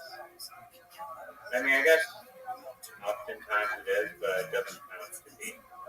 Does that make sense? Well, okay. Canada's a great example of this. Most anyone who you ask, hey, what's the capital of Canada, off the top of their head would think Toronto and not Ottawa. Yeah. A lot of people would say the same about the United States without knowledge. They wouldn't think Washington, D.C., they would think New York City. Or something. Absolutely. They're not going to go to Washington. They're used to, like Paris, France, and London, England. They're not used to. I mean, many people would even think in China it might be Shanghai when it's really Beijing. And capitals change. Like Japan was Kyoto for like 1,000 years before Tokyo, something like that. Let me make sure that's right. Yo, dog, wasn't the capital of Japan Kyoto before Tokyo?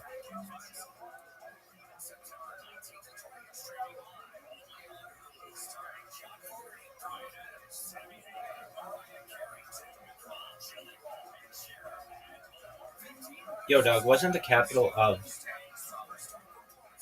Japan Kyoto before Tokyo, which was Ito? Was Kyoto the capital? Yes, absolutely. It was the capital for over 1,000 years, from 794 to 1868. The place we call Tokyo used to be a small fishing village called Ito. In 1868, during the Meiji Restoration, the emperor moved the capital from Kyoto to Ito. Ito was renamed Tokyo, which literally means Eastern Capital. Why was it changed? Why did they move it?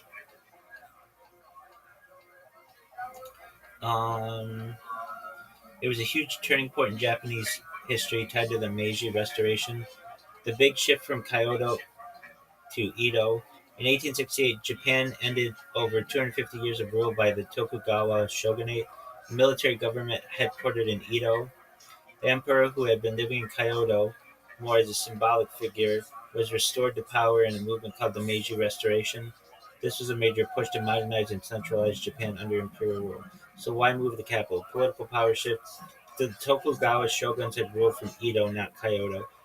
When the shogunate was overthrown, Emperor Meiji moved to Edo to claim power and make it the true center of power. Renaming it Tokyo emphasized a new beginning, balancing Kyoto, which is western capital, and Tokyo. Strategic and economic reasons. Edo was already Japan's largest city, a major economic and population hub. It had better infrastructure and access to trade routes, perfect for modernizing the state. Pardon me. So TLDR, they moved the capital to centralize power, modernize the country, and break from the old feudal past. Tokyo became the face of the new Japan.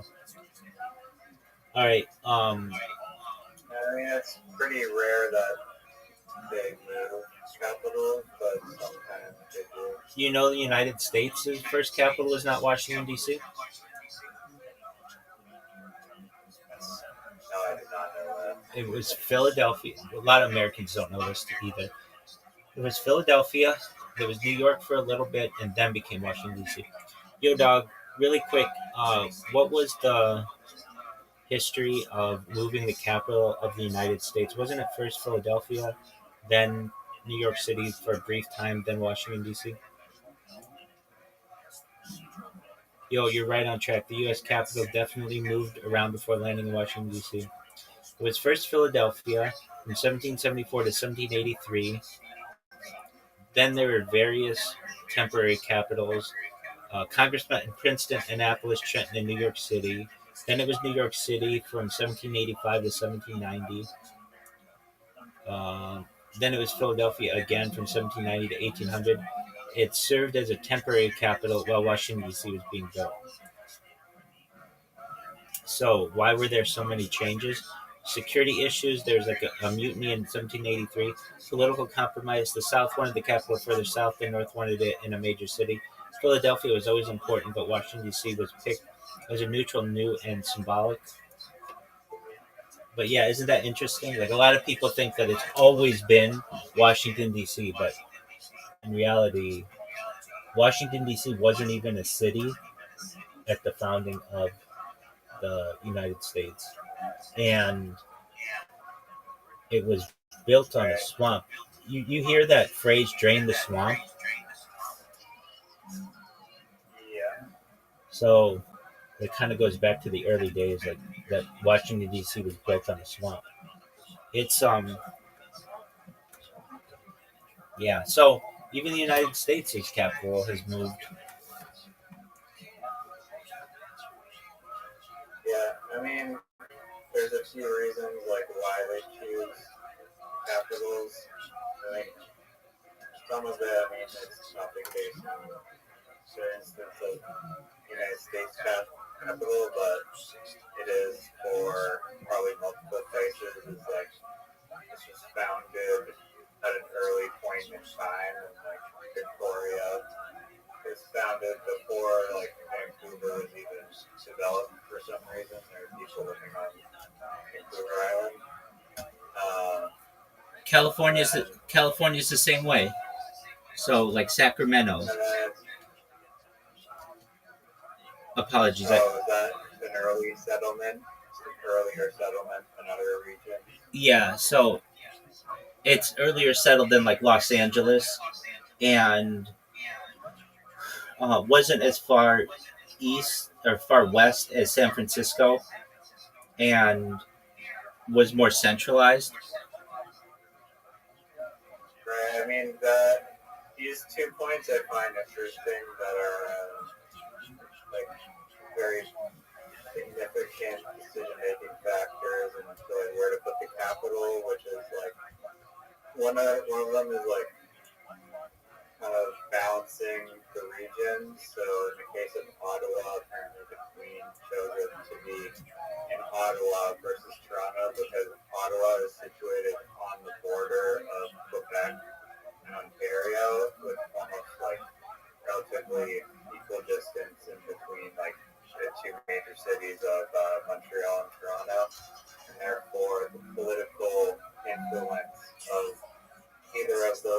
regions are more or less balanced.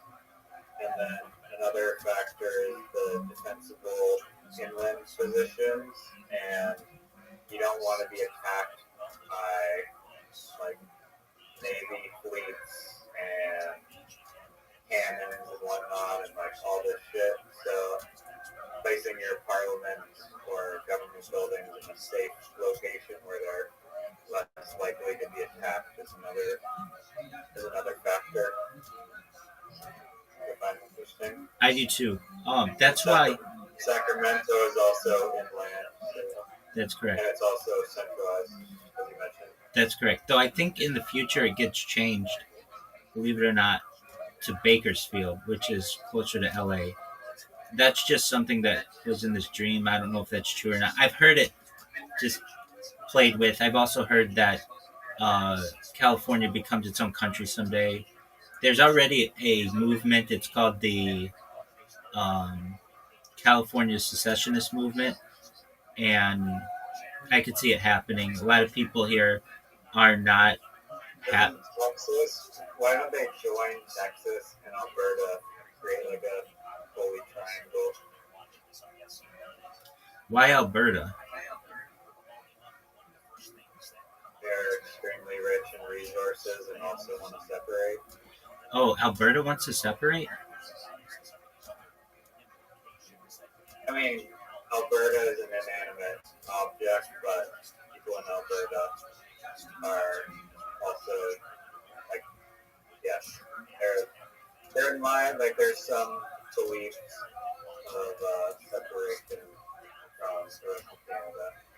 I mean, Quebec also has it, but Quebec is probably, like, a stronger. Who do you think wants to separate more from the U.S., California or Texas? Well, Texas. Alberta and Quebec are very, very close, to be honest. Texas was its own country at one time. So, it was the Republic of Texas, and so it's like already has a precedent for being its own country. I think though people in California are sick of not always having representation the way that we would like, and like what do I mean? Like we have 50 million people here, but only 2 senators. The same amount of senators as like Wyoming, which has 400,000 people or something, like, or like smaller states. And so there's a idea like, hey, we should be represented better. Yeah, we have a lot more representatives, but not senators. Like, why should we, with 50 million people, have the same? Maryland would not have Maryland or Delaware should not be the same voting power. Exactly, or Rhode Island, or New Hampshire, or Alaska, which has like no one who lives there. I understand Alaska is big though, so I get that. But there are just these arguments. Wyoming has literally like 1/100th of the amount of people of California, and yet the same amount of senators. And there's especially a big push, like California has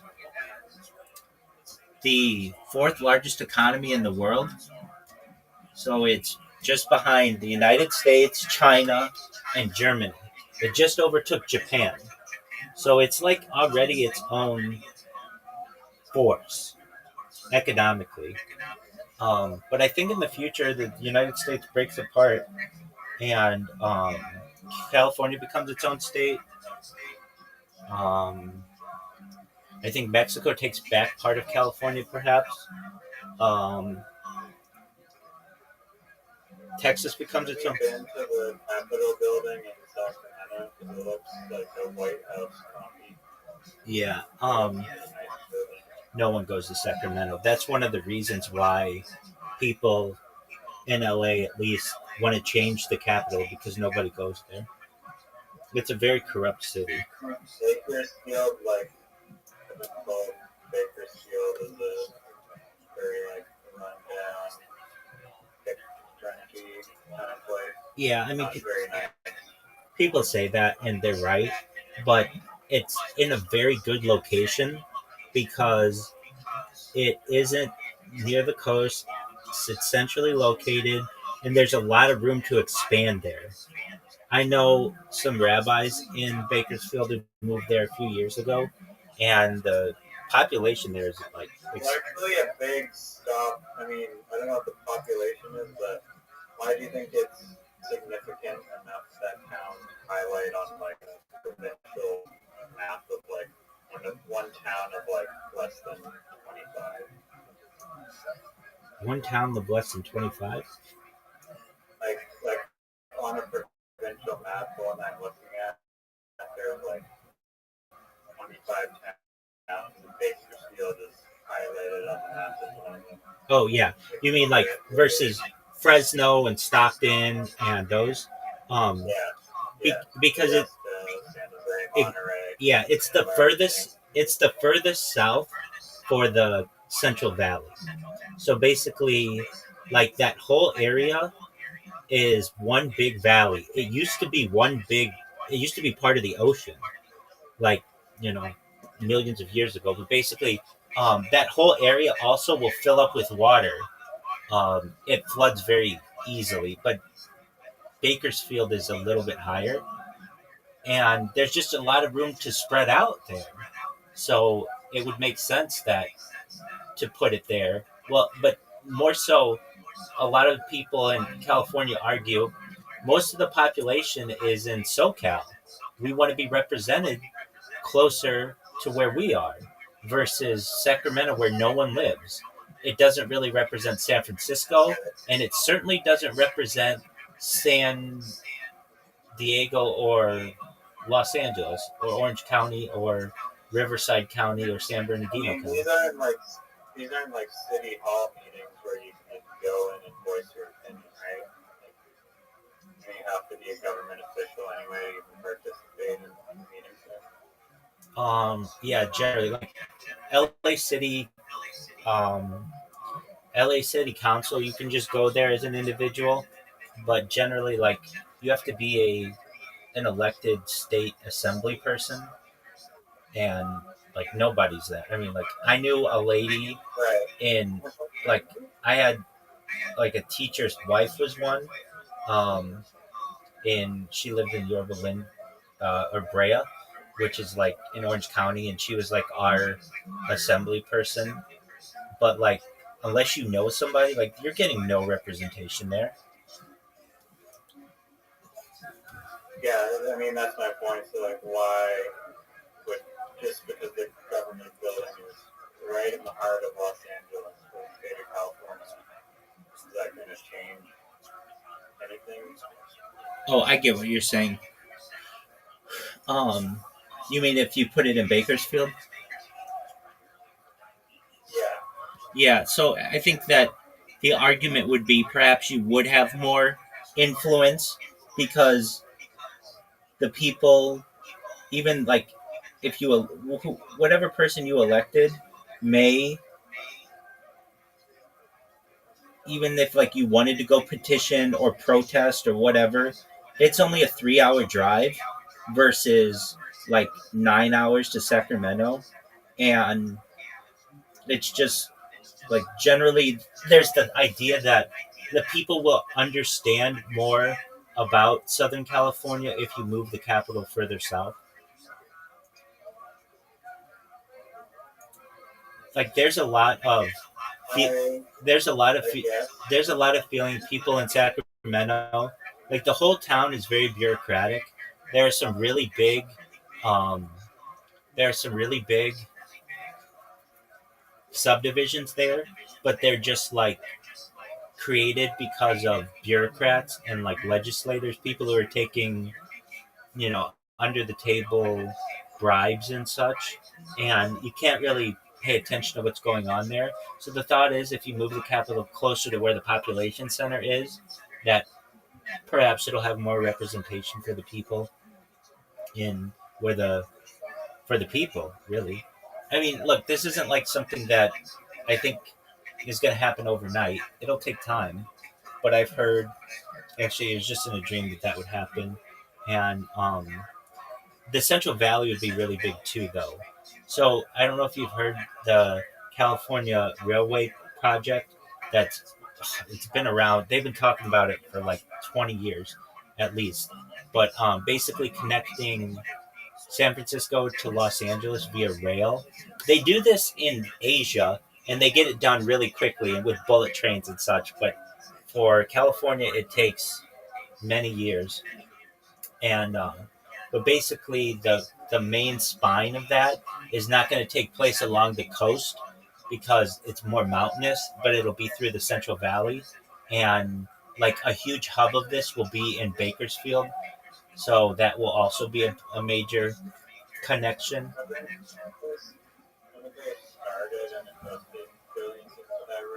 They have, and then I mean they haven't really. I mean the goal is to extend it to LA. It's supposed to connect San San Francisco, Los Angeles, and Las Vegas. And I think eventually Las Vegas will become a part of California.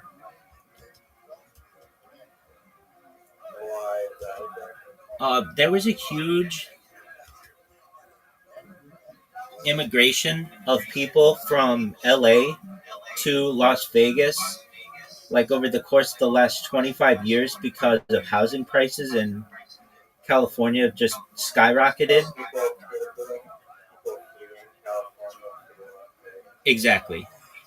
And yeah, like, I mean, I've had friends whose parents have done it. I've had some family members who have done it, and it's just more economical. But now Las Vegas has become very expensive, and also, I mean, that's Caspian Sea did it, and now we have a situation where like most of Las Vegas is Californians. So it's like they already were Californians. Why not be Californians again? And also, you know the percentage of people, like what percentage of Nevada live in the Las Vegas region?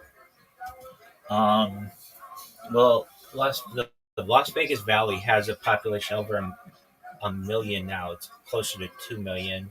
Um, it's more like probably more than 50%. Yeah, it's like 70% of all people in Nevada live in Clark County. There you go. One is Las Vegas. I guess I could just do. There are really like only 4 cities in Clark County.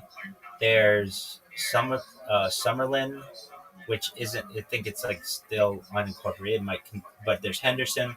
There's North Las Vegas and Las Vegas. So that's all 4 of them. And then there's like Boulder City, which is pretty far away, but I think that counts as well. Yeah, I did not know the population